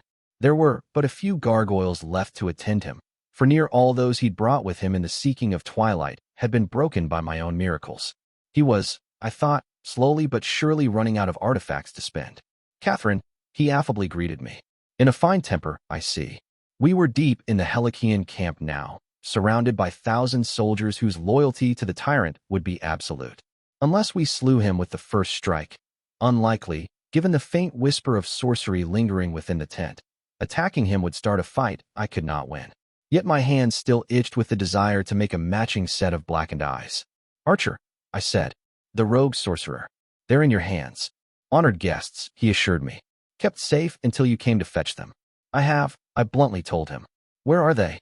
"They've been sent for," Kairos said, though there has been something of a complication. He could not lie, I knew. The Grey Pilgrim had seen to that. Yet he was not crippled in wits as he was in flesh, and could easily deceive without outright speaking an untruth. Tarek, I thought, might have actually made him more dangerous. Knowing he couldn't lie, I'd been inclined to believe him, until I'd realized he'd never specified exactly who it was he'd sent for. Complication? Adjutant asked in my stead. Archer, while having peacefully enjoyed her pick of our bottles earlier, now appears to have killed her way through the company of soldiers sent to fetch her. The tyrant sighed. She's now retrieved her armaments, and is suspected to be coming to kill me. And you would know this how? Hakram asked. There was talk of beating me to death with one of my own gargoyles, Kairos informed us. Well, Shouts to be more accurate. That did sound like Indrani, I'd admit to that. Your presence has since been known to her, the odd-eyed king said. One hopes it will be enough to stay her hand. I inclined my head. The rogue sorcerer? I asked. Last I heard, he was hesitating over which of the ancient tomes I've provided for his perusal he will keep. I've offered such a boon as a parting gift, the tyrant said. Tiredness had slowed my wits, but not slowed them so much that I would not understand the implication here. The two named that had stumbled into his grasp had been treated very well, and there would be no trouble in retrieving them. They'd not been hostages then, but instead a pointed invitation. You wanted me here, obviously, I said. Here I am. Would you like a drink? He offered. I'd like 2 days of sleep and to see you eat your own hand before a jeering crowd, I casually replied. Get on with it, Kairos. My patience wears thin. There is no need for us to be uncivil. The tyrant of Helike chided me. Akua's head inclined towards me the slightest bit, a question asked. I replied with the ghost of a nod. If she wanted to speak, then by all means.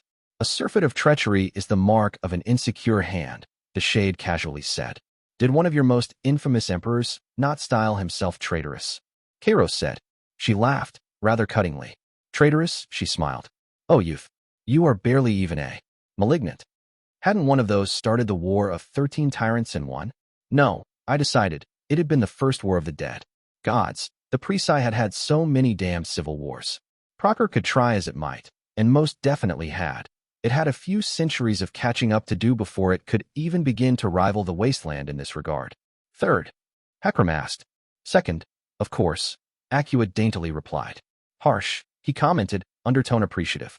You are tamer a beast than I believed you would be, Akuus alien. The tyrant of Helike said, tone friendly.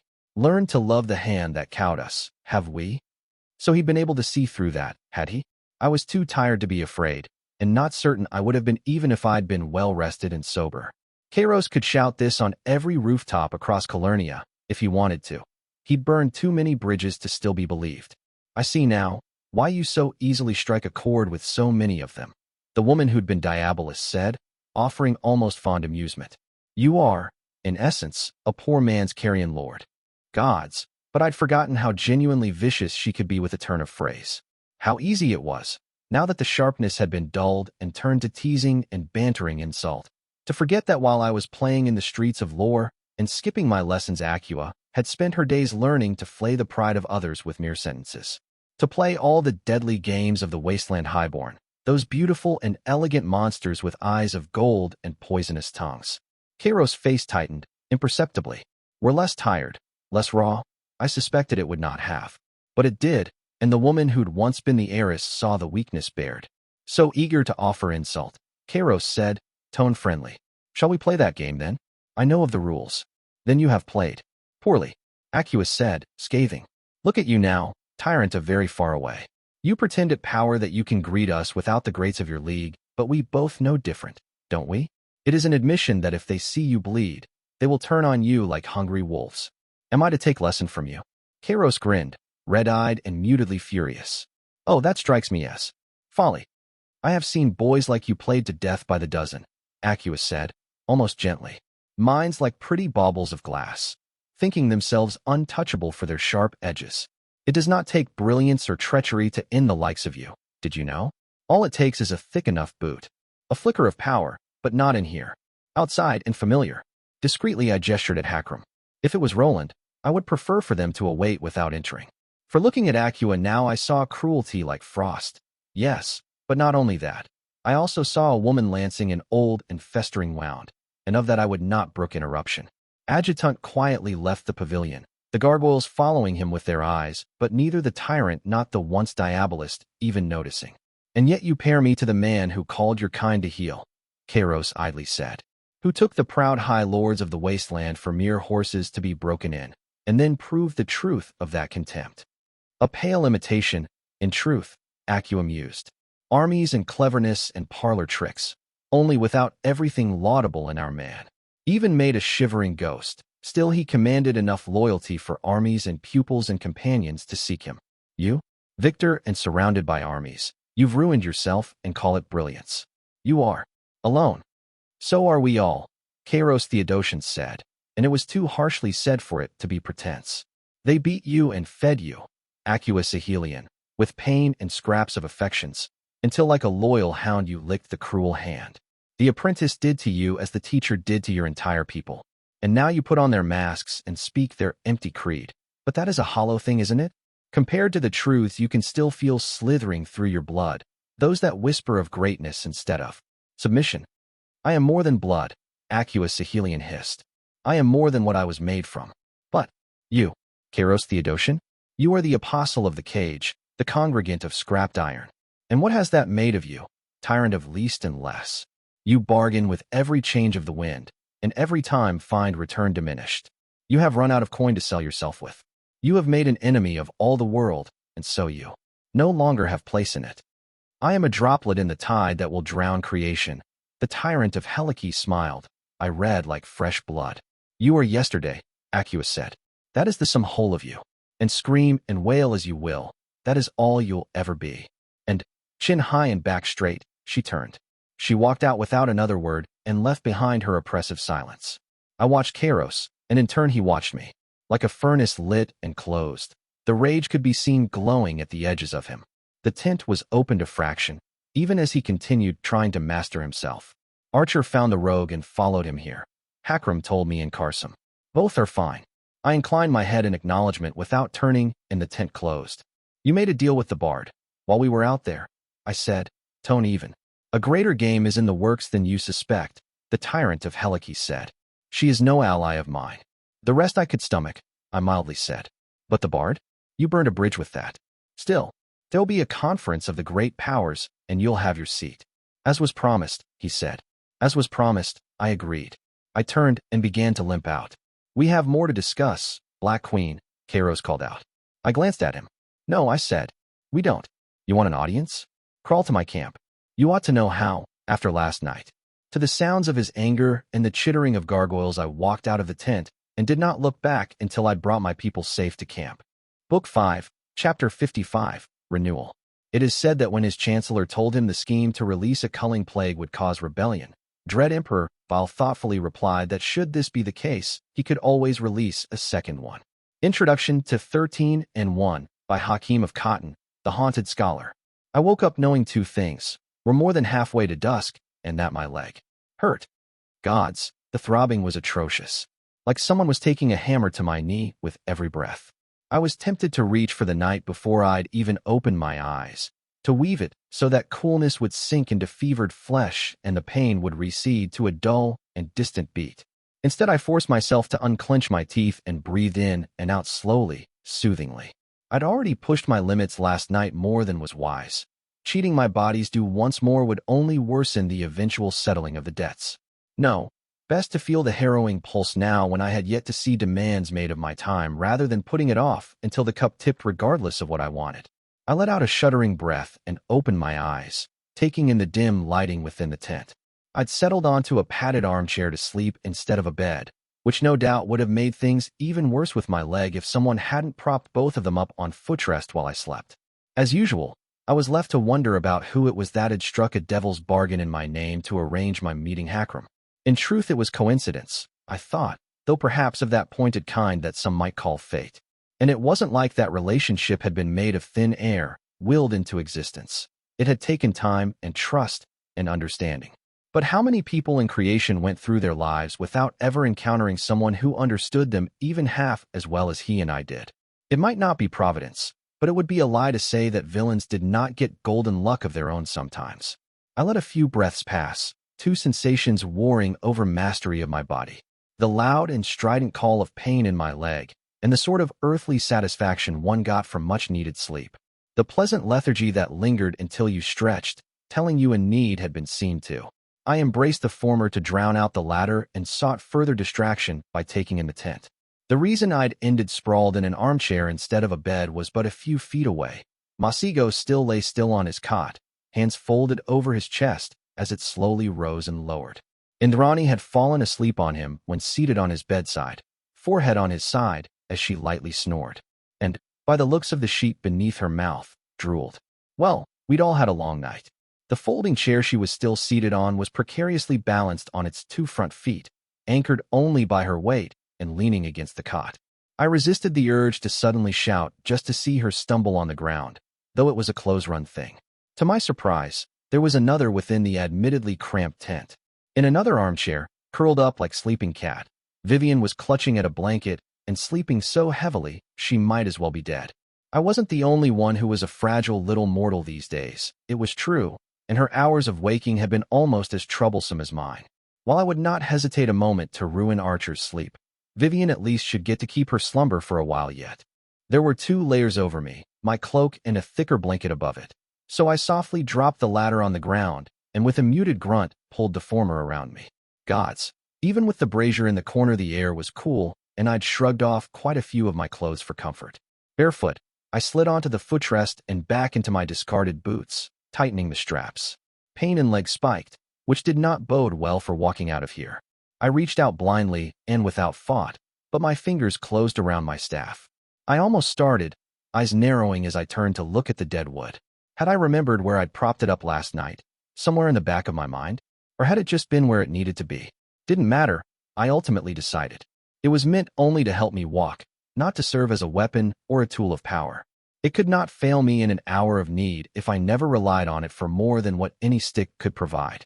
I pushed myself up, swallowing a moan of pain, and took a few hobbling steps. It got better after a bit, though never less than unpleasant.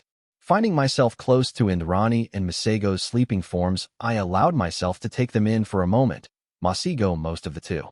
It had been near a year now, hadn't it? How strange, that someone who'd been nothing to be for most my life could come to be missed sorely when we were now parted. It wasn't even that Ziz was the one among my friends I saw the most. That had always been Hakram. But there'd always been a manner of comfort in knowing that Masego was close by, even if he'd disappeared into a tome or an experiment for a few days. From the moment we'd met, he'd so rarely been afar, even if not together. Until he'd left for Thalassina. I could sense a discreet working of night on him, woven to keep another appraised of his health, and that served as fresh reminder of what our 3rd time in lease had personally cost him. When he woke, it would not be pretty. There'd be many among my fresh allies howling for punishment, and the loss of his sorcery would not necessarily be enough to appease.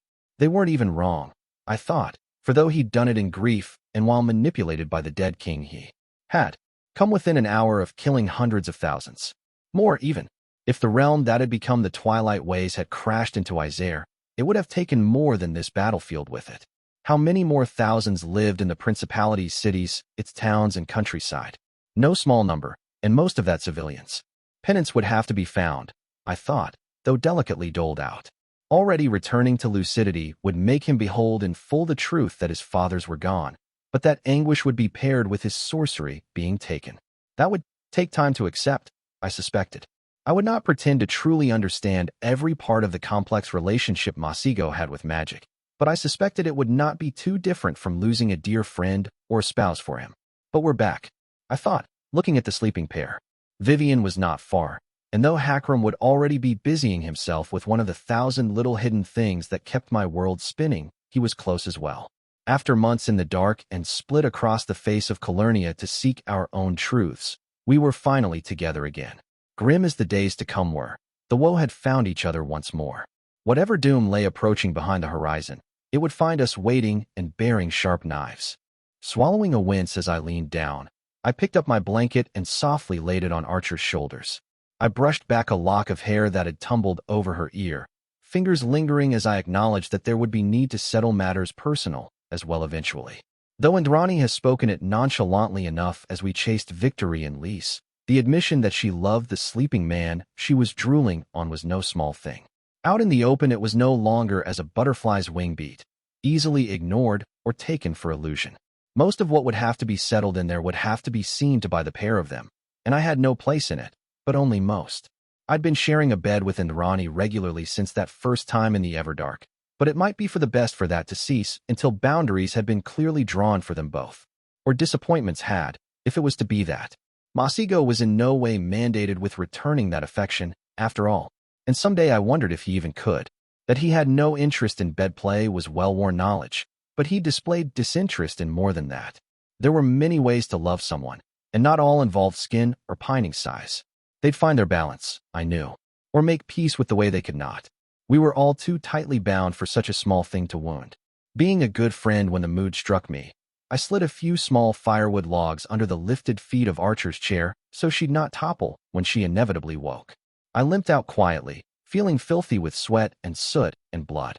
The thought of a warm bath or even a basin of hot water ferociously attractive, but I'd not eaten in too long and drunk quite a bit over the last day and night. Best get breakfast before that came back to haunt me. The thought was enough to work an appetite, and as it happened there was an open campfire not far. The two silhouettes by it I knew well, and was greeted by amused smiles when I leaned over the fire to smell at the iron pot being heated. "Tea," I said, surprised. "One of Aisha's blends," Hakram replied. "It ought to help with the leg, if only a little." Adjutant knew well my reluctance to cheat the discomfort for too long, so it wouldn't be an herb meant to kill the pain.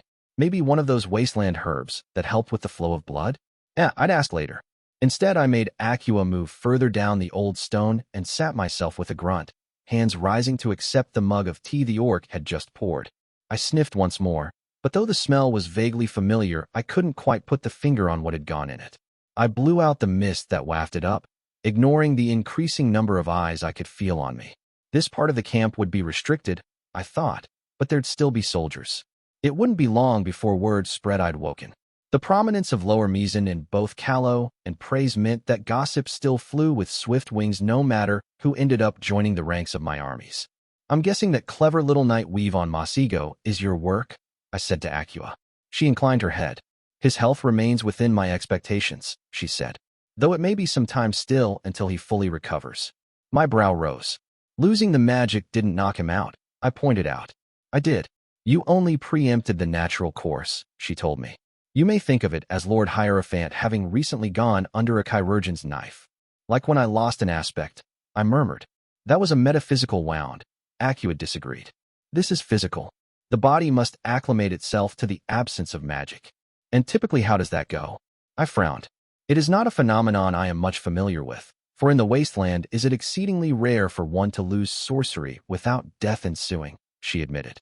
"And I no longer have a storied library to expand my learning, much as I would like to." The sisters might know, I thought. Or Roland, considering part of his name apparently involved the confiscation of magic. "I see no reason to worry," Aqua assured me. "Though he should remain weakened for a span, he should wake much sooner. It is exhaustion, not forced torpor." I slowly nodded. Still, I'd not gamble with Masego's health if I could help it. Behind me the sound of eggs on a pan caught my attention. Hakram had cracked 3, as I usually took, and was frying them on the open fire. "I'll get you a conversation with the rogue sorcerer," I told Aqua. "You should be able to get use out of that." She inclined her head in agreement. I claimed a bowl myself, as Hakram's sole hand was already occupied, and watched with mild bemusement as Aqua Sahilian heeded his instructions and got out a small pot of salt before sprinkling a few touched of it on my eggs. He deftly turned them afterward, using only his wrist. There was still half a coop pot's worth left of stew, horse, since we were starting to run low on other fresh meats, and I ended up digging hungrily into a bowl filled with both. The tea took me longer to get through, for it tasted bitterer than I preferred, but I was not drinking it purely for pleasure. It was a pleasant meal, my two companions keeping the conversation going on matters of no great import, while I only occasionally interjected a grunt of agreement or the opposite. Apparently, the heartlands of Procure used a great deal more salt in their meals than I was used to back home, since it could be brought in cheap from the great salt pans on the western coast of Neustria and Brus. I stretched a bit afterwards, pleasantly full in a way that I'd never truly known how badly I missed until I could be again. "Right," I finally sighed. "Lay it on me, then. What did I miss while I slept?" "In truth, nothing particularly pressing," Hakram said, to my surprise. "Arnaud Brobois has sent messenger to request an audience when it is convenient for you. He'll be approaching you in the name of the first prince, since the powers she granted him have yet to expire. I'd consider what he has to say more representative of the situation in Salia than what Princess Rosala will speak to." I hummed. "But it's not pressing," I said. "Why?" "I expect he's still going through the partial text of the accords I passed to him," Hakram said. I didn't reply immediately, though I almost chastised him. We discussed passing that along to the Proserans in advance of the conference that would most likely be held in Salia.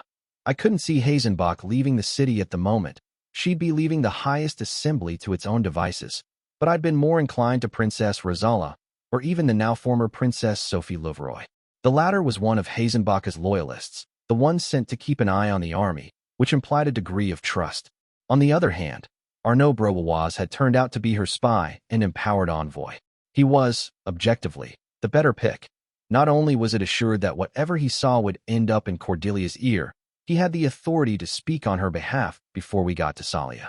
And though dear old Arnaud obviously had very few compunctions with killing, he'd been able to play some highly perceptive Proceran royals for fools.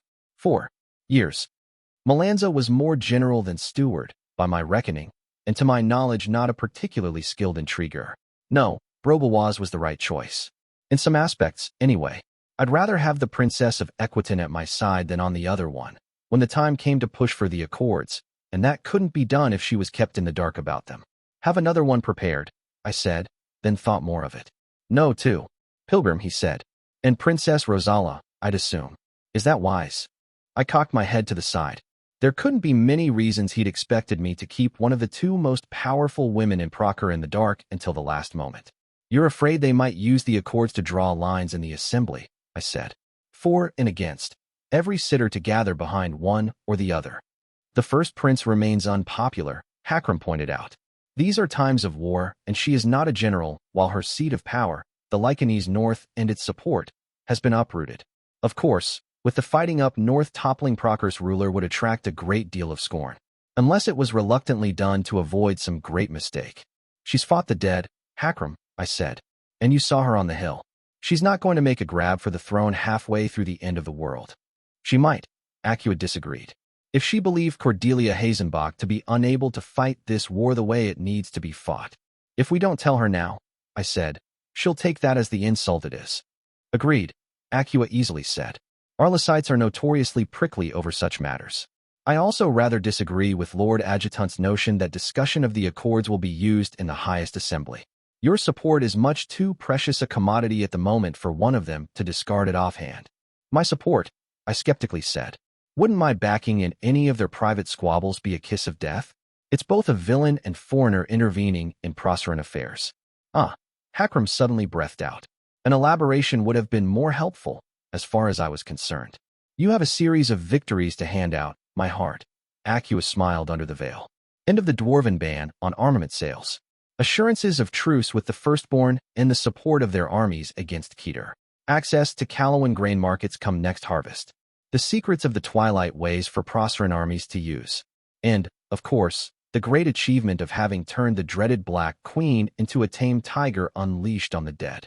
My fingers clenched and unclenched as I considered that. I'd considered most of those a given-the-moment bargains were struck, but I could see their point.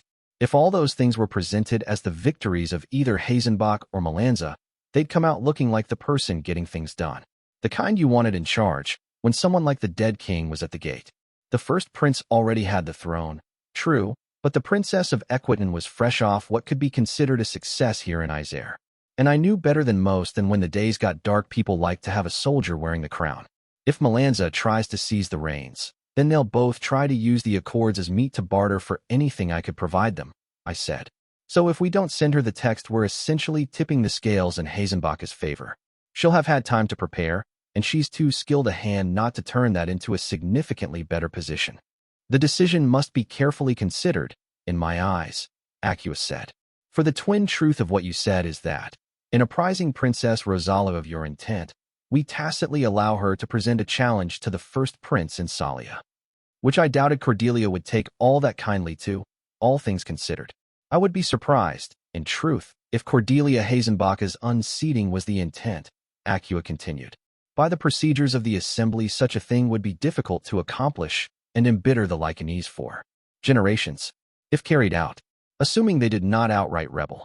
More sensibly, with the right maneuvering, it would not be impossible for Rosala Melanza to become the true power in Procer no matter who rules in name. If this was just about curtailing how much hostility I'd be earning by my decision, I suspected sending the simplified Accords to the Princess of Equitan would make for much less personal a grudge than keeping the same woman in the dark until we reach Salia. On the other hand, approaching the matter that way was a fine way to make a mistake.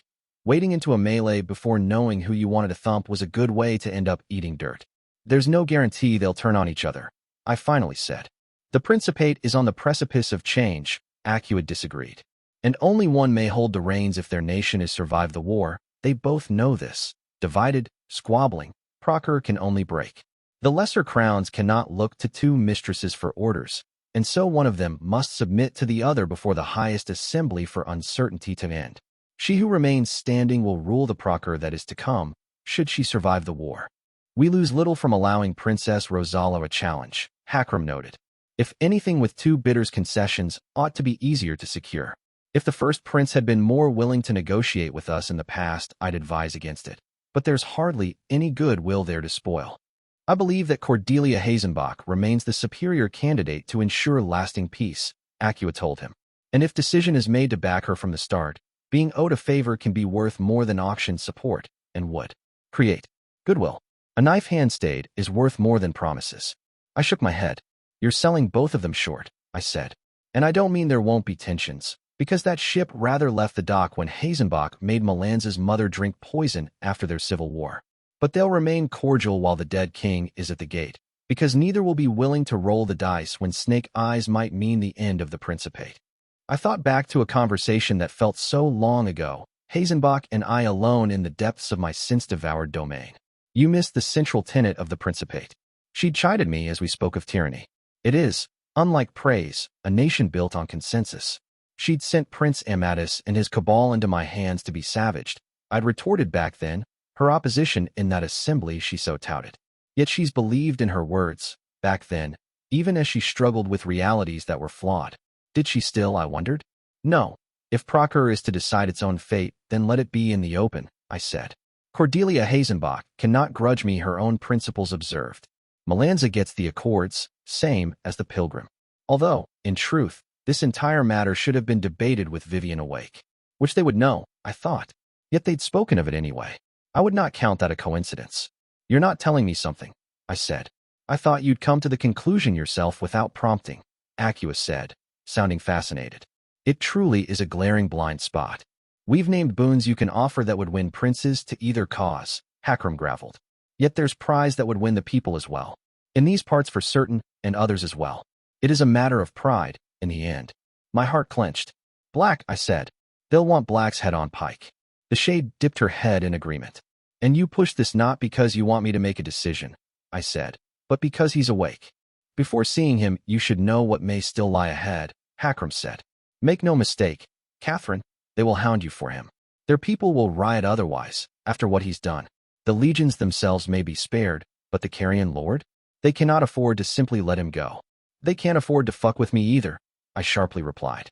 Acua looked at me, and for a moment under the veil, I believed she might have looked sad. There will be a choice, she said, between what the woman wants and what the queen requires. I grit my teeth, rising to my feet. Catherine, Hakram called out. I turned to glare on him. I handed him the full accords, he said. Why? I almost asked, but already knew the answer. Either my father would sign the damned thing, or he'd be sold so that everyone else did. I stalked off, furious at no one in particular, to find Amadeus of the Green Stretch. Book 5, Chapter 56, Reflections. In winning a game, one may only grasp lesser victory. Only in setting the rules may greater victory be found, for one then transcends the possibility of loss. Extract from Bought and Sold, a collection of the teachings of the merchant Prince Ironos, founder of Mercantis. It wasn't all that hard to find him, even though my temper refused to allow me to double back and obtain Black's location from those two. The combined camp of the army of Callow and the legions in exile was centered around the barrow where I'd schemed the coming of this day, and the elaborate Mavian prayer atop it. It was half a fortress raised from the plains around the tumulus and half a well-organized city of tents, the latter being what told me where to look. Most of the layouts for camps that my army used were slightly adjusted from Legion standard, which I was long familiar with. By virtue of remembering a bird's eye view, I knew which parts of the camp would have access restricted to them by order of one of my triumvirate of deputies, Juniper, Vivian, Hakram, and where the restrictions ran high and the wards with them my father would be kept. Not as a prisoner, no, that'd be a blunder, given that within our own camp were the same legions who'd followed Black on his ill-fated campaign into the Proserpine heartlands. I had no doubt, not for a moment, that grim one-eye would force a battle if we tried to imprison the Black Knight or execute him. None of my little triumvirate would have dared to take so bold a step without my approval, anyhow, not after the way I'd chewed them out harshly for overstepping not so long ago. Especially not when it came to a matter as delicate as Amadeus of the Green Stretch. It wasn't long before I found the tent where he'd been recuperating, though somewhat unsurprisingly he'd already left it. Along with, from the lack of papers strewn all over the inside, one of the few fully scribed texts of the lease accords. He was in fit state to move, then, which was good news. From there, I did not even bother to ask questions of the legionaries still standing guard around the tent. I knew the man better than most, and after so long cleaved from his own flesh, he'd not be able to tolerate remaining stuck in bed helpless while the world moved around him. Especially not after having been handed an intriguing read by my adjutant's hand. No, there was no doubt as to where he'd be holed up if the matter was seriously considered. I began my slow trek up the Barrows slope, slipping through the 3 concentric rings of raised stones that from below looked like some eldritch temple's wall. At the heart of it, seated among the dead riverbed of what had once been an altar to the Fae, my father sat in the very seat I'd stolen from Arcadia. The parchments I'd once had robber hang up on stones, when trying to divine a path through the Izaran chaos that would not break half the world, had long been burned. I would brook no evidence of my schemes to survive them, but I'd come by that method of thought honestly. Put up on worn and ancient stone in little clusters, entire sections of the accords had been put together. Black did not look up from the parchments he was frowning down at even as I approached, though even nameless he must have heard my limping gait. I could only make out the side of him, from where I was approaching, for he'd pivoted the seat to ensure that the afternoon sun would shine against his back and onto the sheets. He'd shaved, I saw, stripped away the growing and graying beard his soulless body had kept growing without him. It did not make him look younger. The thickening strands of gray in his hair saw to that, black touched by iron. But he felt more like the man I knew than the sleeping body had been. The cleanliness of him, not some highborn peacock's perfumed pretense, but instead the austere thoroughness of someone who could not tolerate the slovenly, had been restored. Pale green eyes narrowed in thought before he rose to his feet and set down a thick sheath of parchments on the table I'd had put up here days ago. "How much of it did you read?" I asked. I limped up to his side slowly as he remained still, gazed still on the parchments ahead of us that traced the bare bones of the manner of world I wanted to make. I stood at his side, noting with old surprise that I was taller than he these days by more than an inch. "The substance of it," my father replied. "The legal minutiae are not so interesting as what you seek to achieve through them." Which is, his head moved to the side, as if amused. My heart skipped a beat, for though I was no longer his student and his ways were not always mine, the thought that he might be my foe in this was almost too much to bear. "Ambitious," Black said, lips quirking. "With iron and ink and oaths, you would bind that which is worst in us, and through it call forth a strange new dawn." "It's how we get out of it," I said, dry-mouthed. "The wheel of misery that rolls over us all, the wound some misbegotten part of us just keeps picking at. I see no other way." "It is that," the green-eyed man quietly said. "And it's beautiful, Catherine. It truly is." My throat choked up. Fingers clenched around the U-haft, and my other hand rose, hesitantly. It was one thing to acknowledge the thinning, even crossing, of a boundary to myself, but another to presume acting upon it. At our last parting, I'd slid a knife between his ribs and chased him out of my kingdom. Thoughts that had seemed certain in the privacy of my own thoughts, or even those few I trusted now seemed. Arms pulled me close, and I breathed out lingeringly as my nose came to rest on my father's shoulder. I could be furious with him later, I thought. It was not weakness to choose when an accounting was asked. His fingers held tight to the cloak he'd gifted me long ago, before I'd taken to adorning it with own victories and covered the blackness of its beginnings. And for a while we stood that way. The embrace broke without the embarrassment I'd expected from at least one of us. Much left unspoken, yet somehow still acknowledged. "It appears I owe you the salvation of my soul," Black said, tone the faintest hint of dry. "If there's pieces missing, well, it was like that when I found it," I replied. His lips twitched, which coming from him was good as a smile.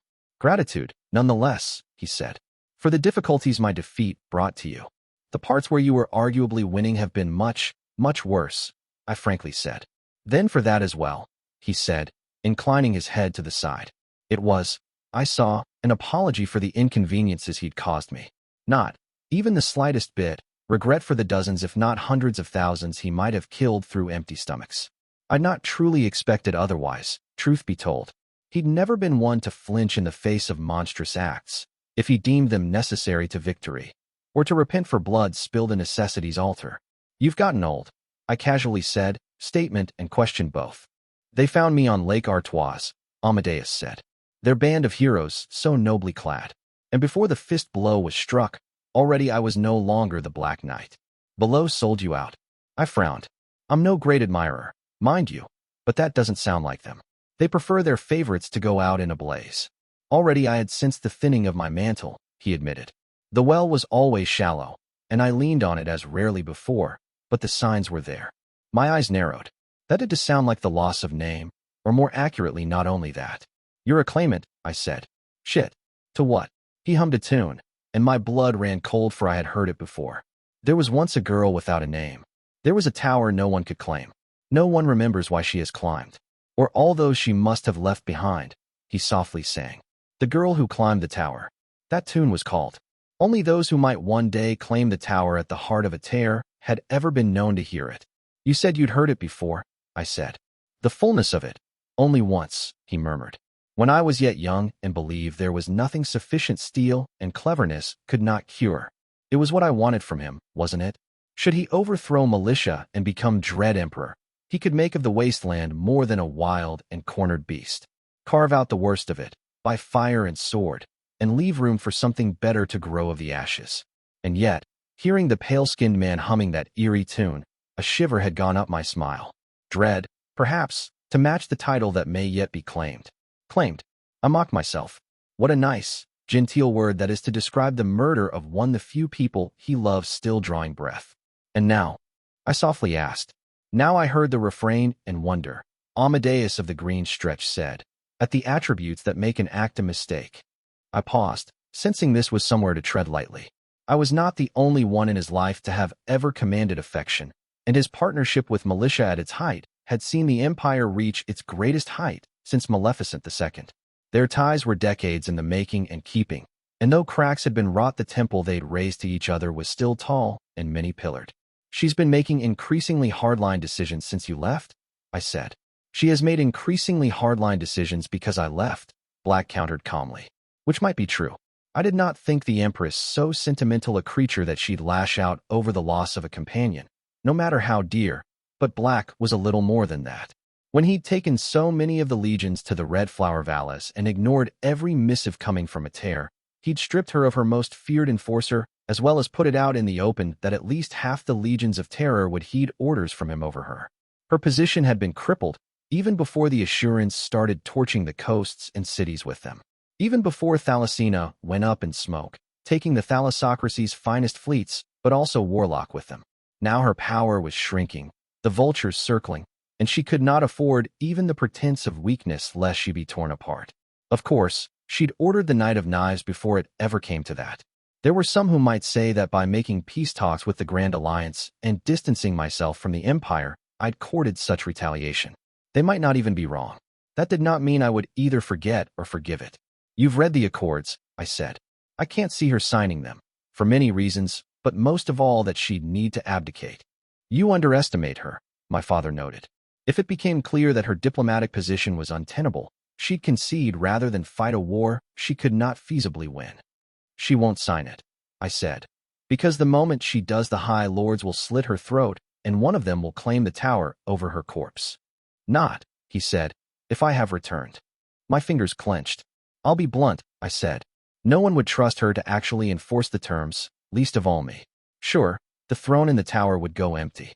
A nameless ruler would be rustled up, and before nights, in the struggle to decide who would be the secret emperor or empress ruling through them, would be concluded.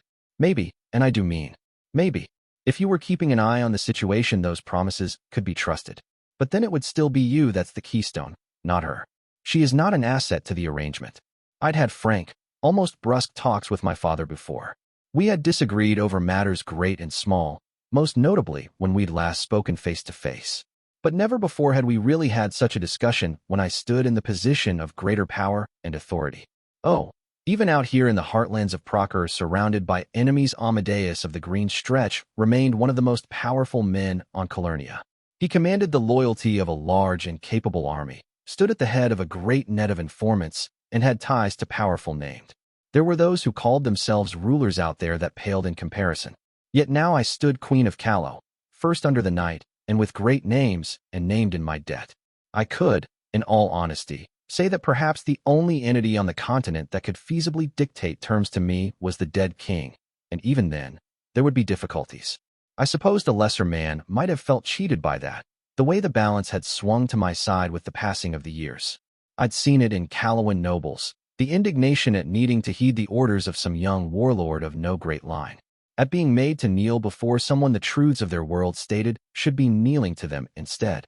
It ate the insides like poison and always left a mark, and yet I found no trace of that in the man who'd once been the Black Knight. It should not have surprised me, even if it did. One had ever begrudged me so much as a step forward, even when it came at his expense.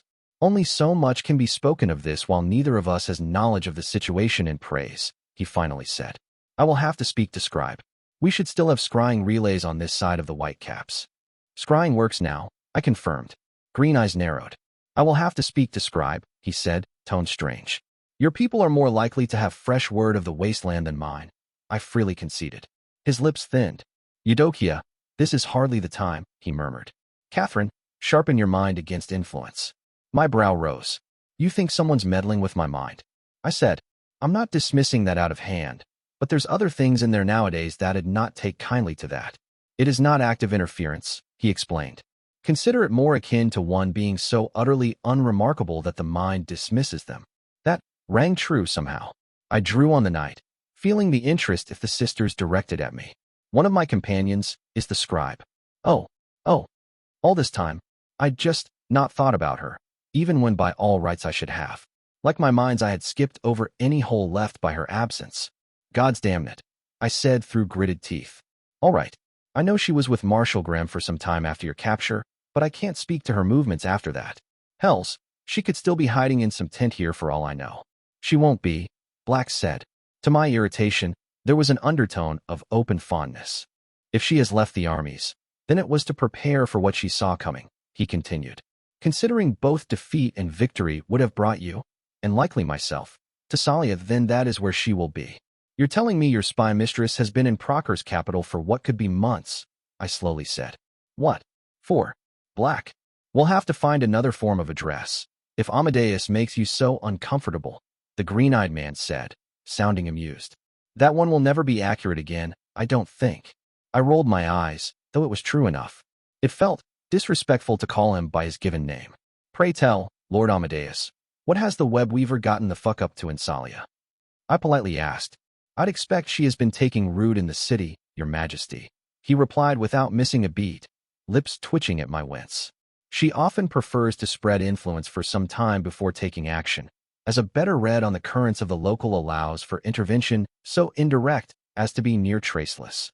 And what is it she's been trying to set up? I grimly asked. It could be near anything, truth be told, Amadeus said. Though in all humility, I expect she will have given priority to reclaiming me. After ensuring she was in a position to do such a thing should opportunity arise, I would venture she began making arrangements for the political collapse of the Great Alliance. If someone else had told me that, I might have been skeptical. Cordelia Hazenbach was probably, all things considered, the most skilled diplomat of our age. She'd also run circles around the highest assembly for years, while simultaneously fending off the tower's sabotage of rain. The thalassocracy of Ashur had never been a great worry for me. They were a naval power first and foremost. What trouble was that to Callow? But I'd read of them since the 10th Crusade began. They were a realm arguably older than Praise, and who'd largely remained stable for that entire span. As for the Levantines, though their squabbles of honor made them the obvious weak link, they also had the Peregrine looking over the shoulder. The Grand Alliance was hardly the most stable of edifices, it was true, but neither was it captained by fools, and with the dead king at the gates, there was mortar to keep them together. And still, if Black now told me that Scribe could threaten it, I could only believe him. For if I'd sent thief or adjutant or, gods forbid, Acua and Salia, and let them prepare for a few months, oh, they would wound it badly. And Scribe had been the spy mistress to the calamities for longer than I'd lived. But you can tell her to call it off, whatever she has prepared, I said. It is not, my father said, quite as simple as that. Not the answer I'd been looking for, that. Eudokia takes orders from me so long as those orders are sound, he said, in the sense that my judgment is unimpaired. Which it is, I pointed. Only if you do not consider sentiment to be an impairment, which she does, he said. I need the Grand Alliance to hold, Black, I flatly said. For one, I'm going to be part of it. Indeed, he said, cocking his head to the side. You need it. Callow benefits. On the other hand, the Alliance's continued existence means that the Dread Empire is effectively cut off and at the mercy of its signatories. Which won't matter if the Empire signs the Accords, I pointed out. I'm not trying to end wars. I can't change human nature with bits of ink. But the moment Praise is no longer the nation of flying fortresses and undead plagues dash, which assumes that the Dread Empire of Praise, regardless of who rules it when the matter is broached, will be signing the lease accords, Black said. My heart caught in my throat. Are you saying you won't? I asked calm-forced. Asking, he said, is not enough.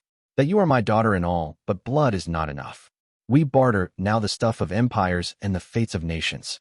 You would set the foundation of the age that will follow you, and I fear that in some aspects of that seeking you are ill-prepared. I offer you, then, opportunity. If you want any ruler of Praise at all to sign your accords. He met my gaze. Convince me, he demanded. Book 5, Chapter 57, Hearing. It was written in faraway Misa that law is what separates men and beasts. We know better, in Praise. Law is what separates the beasts wild and tame. Dread Emperor Terribilis I, the lawgiver. It was tempting to send for Hakram and Vivian, who in some ways were just as much the architects of the lease accords as I might claim to be. The shape of them had come from me, but it was Adjutant who discreetly gathered jurists from Callow and Praise and pressed them for understanding until a cohesive body of law could be put together.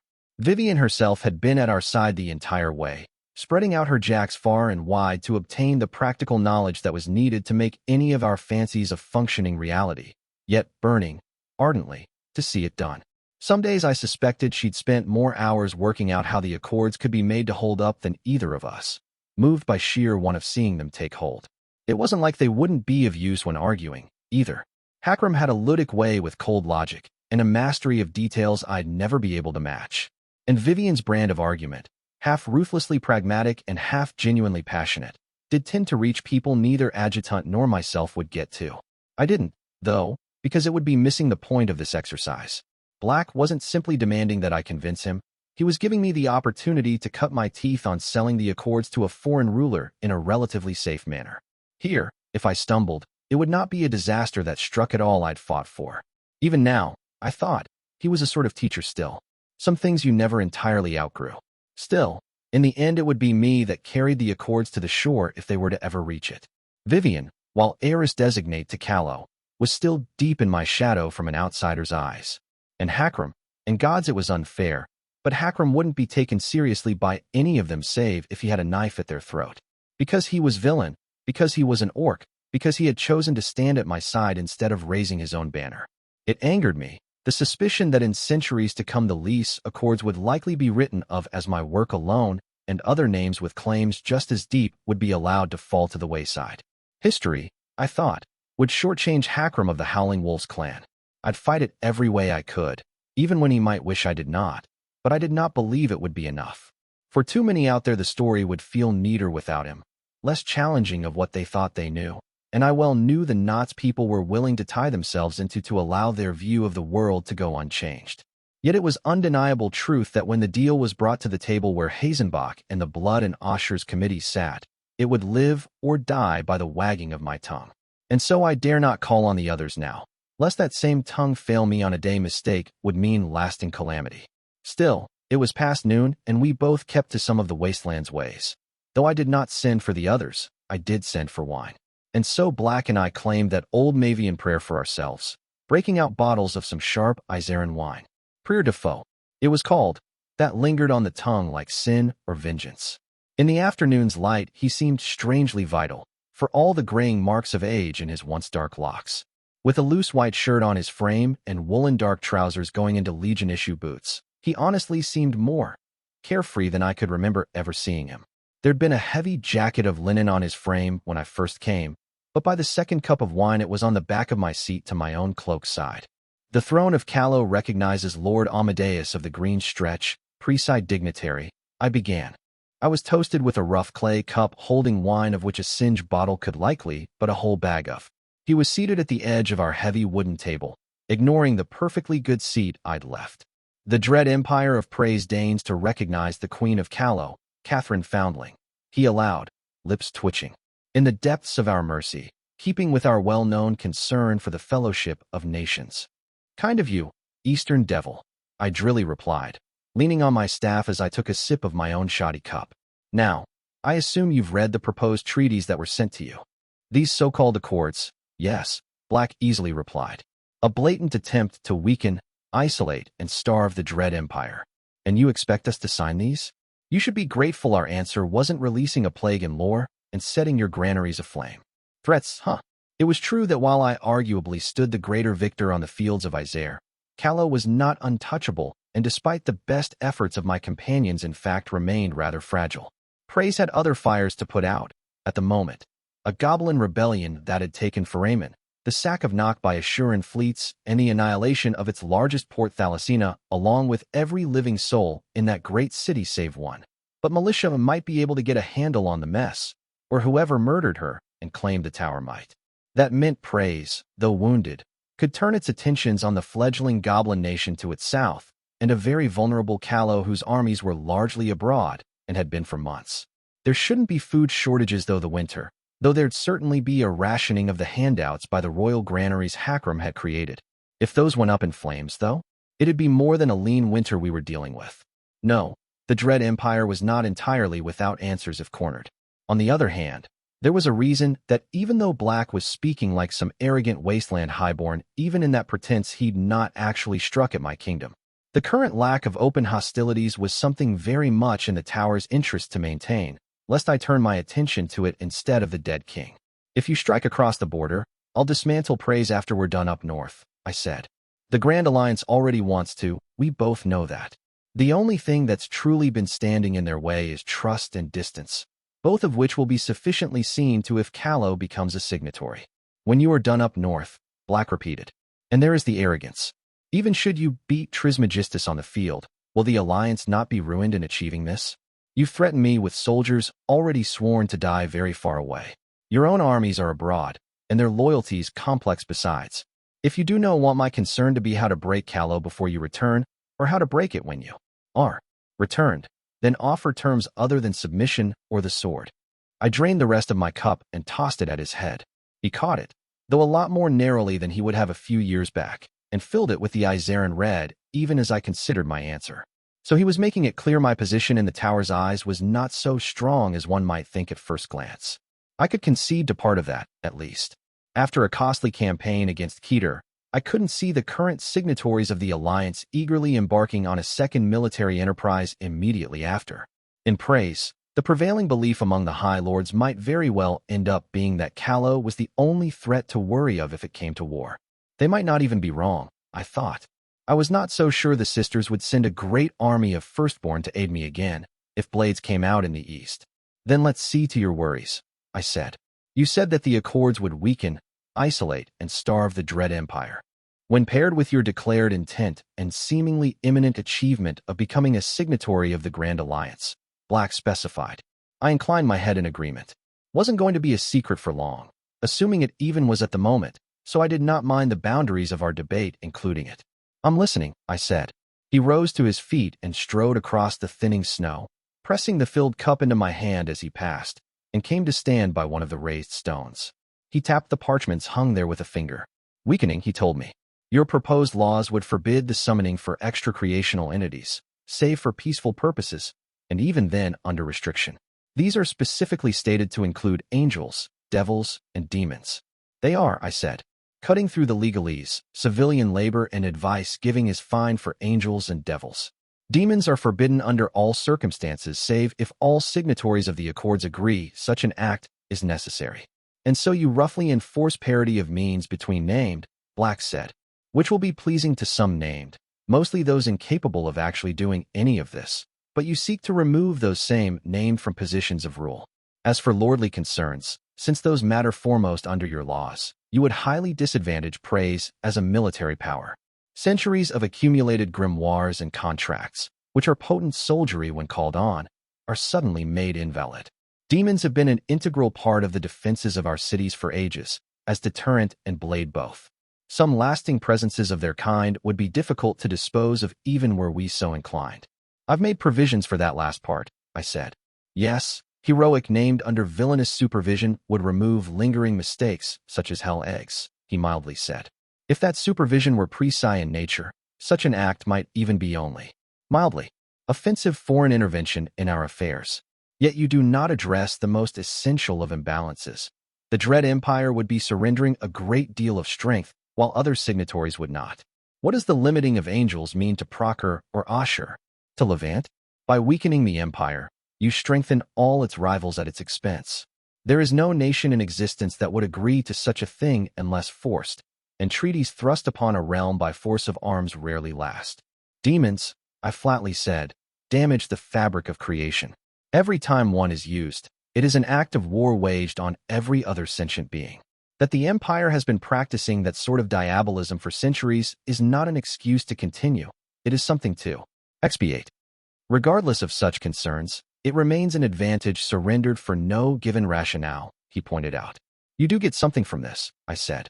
You get to no longer be the Dread Empire. His brow rose. Look, I said, I've read Militia's treatise. The famous one, The Death of the Age of Wonders. The touchstone of what she makes her foreign policy is making alliances abroad beyond the traditional good and evil lines, with the thalassocracy of Asher being the keystone. It's skillful politics, using it as counterbalance for Procure since traditionally, it keeps the Principate in check by strengthening Levant and ensuring the League of Free Cities is pointed west. That, Black said, and alliance with Asher means that sea trade lanes and the grain they represent would be effectively untouchable. It's a nice thought, but Asher jumped into bed with Cordelia and just spent the better part of a year putting everything in praise within walking distance of the sea to the torch, I said. Hazenbach is good, Black, but she's not that good, and Militia had decades at the game before she was even born. Why did the thalassocracy pick her over Arisen, but since restrained praise as their ally? Because the tower can't be trusted, he replied. Mind you, we had the effective heir to the thalassocracy and some of their foremost admirals willing to back alliance after the death of Magan Hadast. But a powerful praise, and we were, in those days, perceived to have largely assimilated Callow, will always be seen as a continental threat. And if you sign the accords, I said, you get to shed that like old skin. Oh, I don't mean that suddenly the wasteland will be trusted and the tower will be the sudden beloved of people it spent centuries sending flying fortresses at. But when decisions are made, high up, they'll know that the Empire is sitting at the same table as everyone else, following the same rules. The moment other crowns no longer have to worry about whether the latest emperor is going to feed a few thousand babies to a snake to summon an army of devils, then they become a much more palatable ally. Then, interests begin to matter again. And if that's the game, then praise brings quite a bit to the table. You ask what signing the accords give you. Proof that you're a reasonable actor. And Black, how else are you ever going to get that? He studied me for a time, then gave half a nod. Some of the Empire's highborn might be swayed by such an argument, he noted. Not the better part, but enough to make civil war feasible to win. Which brings us to an issue born of your accords, yet not part of them. Callow, I said. Starvation, my father agreed. Having largely forsworn diabolism, the wasteland might not longer be able to conquer the kingdom of Callow to secure grain supply. Even less, so should Callow be a member of the Grand Alliance, which involves clauses of mutual protection against non-signatory aggression. Praise would surrender the means through which to forcefully acquire grain without having first secured other means for that acquisition. Praise can't sign the Grand Alliance, I admitted. I can't see that ever going through. Neither can I, Black replied, amused. So we cut out the middleman, I said.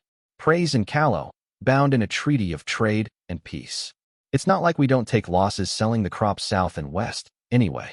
The Principate has fertile plains and Mercantis gouges us habitually. Besides, in everything magical we're at least half a century behind the Empire, if not more, so it's not like you have nothing to trade aside from precious metals. You would be tying our nations at their very heart, he warned me. Good, I snarled. I want it to be that the tower can never war on lore again without starving itself. I want the fucking stained glass in the windows of our palaces not to be imported from Procure. All these centuries of taxes and steel and young soldiers we've spent moving the same border back and forth can be put to better use. Gods, Black, just imagine what praise could do if it didn't waste its talents on magical plagues and flying fortresses and bleeding its own people for fields. Imagine what Callow might become. If half the yearly taxes didn't go to raising knights and raising walls to the east, we could be so much more. I laughed harshly. Did you know that the cathedral in Lore, the one Elizabeth Albin had built spending Alaman's treasures, is the reason why the House of Light is allowed to ask coin of the faithful? I said, because there were points in Calawan history where the crown was too poor to pay for its damned upkeep while also raising armies and fighting wars in the East.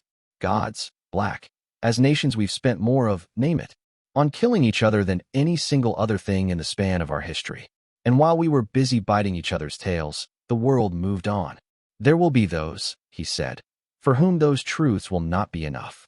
I said, I had a few of those too back home. I hung the sloppy ones and murdered the rest. He laughed. Those poor regals, he said, lips twitching. They fought as barons challenging a queen and found themselves instead having slighted the dread Empress of Callow. That there was a fond pride to his tone was not enough to prevent my wince. There was some truth to that, and I knew it, for I had not learned the lessons of rule from my distant predecessors, the Fairfaxes and the Albans. I'd wielded knife and schemed like one reigning from the tower, tyrant no matter my good intentions. So be it. The Fairfaxes had failed, in the end, and I would not suffer that of myself after the myriad lines I had crossed. Your meaning is taken, the green-eyed man said. Thought here are objections still. You trade the weakening for strength elsewhere, I said. Your feared starvation will be sworn away. That leaves what isolation? Praise is already isolated, by virtue of having pissed away every possible alliance it could have struck. What fault of that is mine, or the Accords? Don't be childish, black-chided. You would require of the Empire that it willingly embraced your new age. You must then make a place for it amongst that age. When did the high lords and ladies of praise become lost children I must lead out of the woods? I mockingly said. A true speaker for those highborn might have taken offense to that. But while my father was hardly the source of my disdain for nobility, he'd certainly reinforced the leaning. When you sought to place your will above even the towers, he easily replied. In this world you would make, praise must have a role to play. Else its energies will be spent unmaking what you have made. To be honest, I expect that within 30 years it'll be at war with the free cities, I admitted. They'll not be Grand Alliance, and maybe not even Accord signatories. War is one thing, he said. Inevitable, no matter what treaties are written. Yet more is required. Which brings me to this. Striding forward, wine cup in hand, he gestured at another raised stone, one holding parchments regarding the to-be city of Cardinal, and the academy it was to hold within its bounds. An academy unlike any other Calernia had ever seen. The school, I said. It was, Black said, a stroke of brilliance. Forcing name to attend there, teaching them the articles of the Accords as well as manners of villainy and heroism. The academy is the means through which your dream lasts longer than your lifespan. But it does not go far enough. In truth, the academy was more Vivian's notion than mine. I'd been more concerned with enforcement, which had led me to the founding of Cardinal itself, but it truly was a stroke of brilliance. Oh, all those young named would get practical lessons in how to accomplish what they wanted, but they'd also get an education in the articles of strife, the manners of violence that were allowed of named, depending on situation, how to keep mortals away from the damage, when it was allowable to kill another named over a disagreement, and what methods were legal to employ in that killing, and what methods would instead bring down on your head the wrath of the signatories, including the named sworn to lethal enforcement of the Accords for a period of 10 years at a time. I would leave behind a world where someone using a magic plague to wipe out a city would be met with heroes and villains from all over Calernia coming down on your head like the wrath of the gods, where someone breaking the acceptable rules of warfare would be barred from Cardinal, from the Twilight ways, from receiving support by any signatory government. Shatranj was a horrid metaphor for war, as war wasn't a game. But the strife between named I fully intended on making a continent-wide tourney, a pit fight that'd allow the gods to claim their due and the rest of us to keep on moving. You named these very Accords after a tragedy wrought by sorcery. It was a named practitioner, to be certain, but it was still magic that brought the madness, Black said. Shaping named is not enough. You want me to regulate sorcery? I frowned. I want you to make this cardinal of yours the greatest center of magical learning on Calernia, Amadeus of the Green Stretch said, and to crown it the thief of our worst follies, made to serve higher purpose.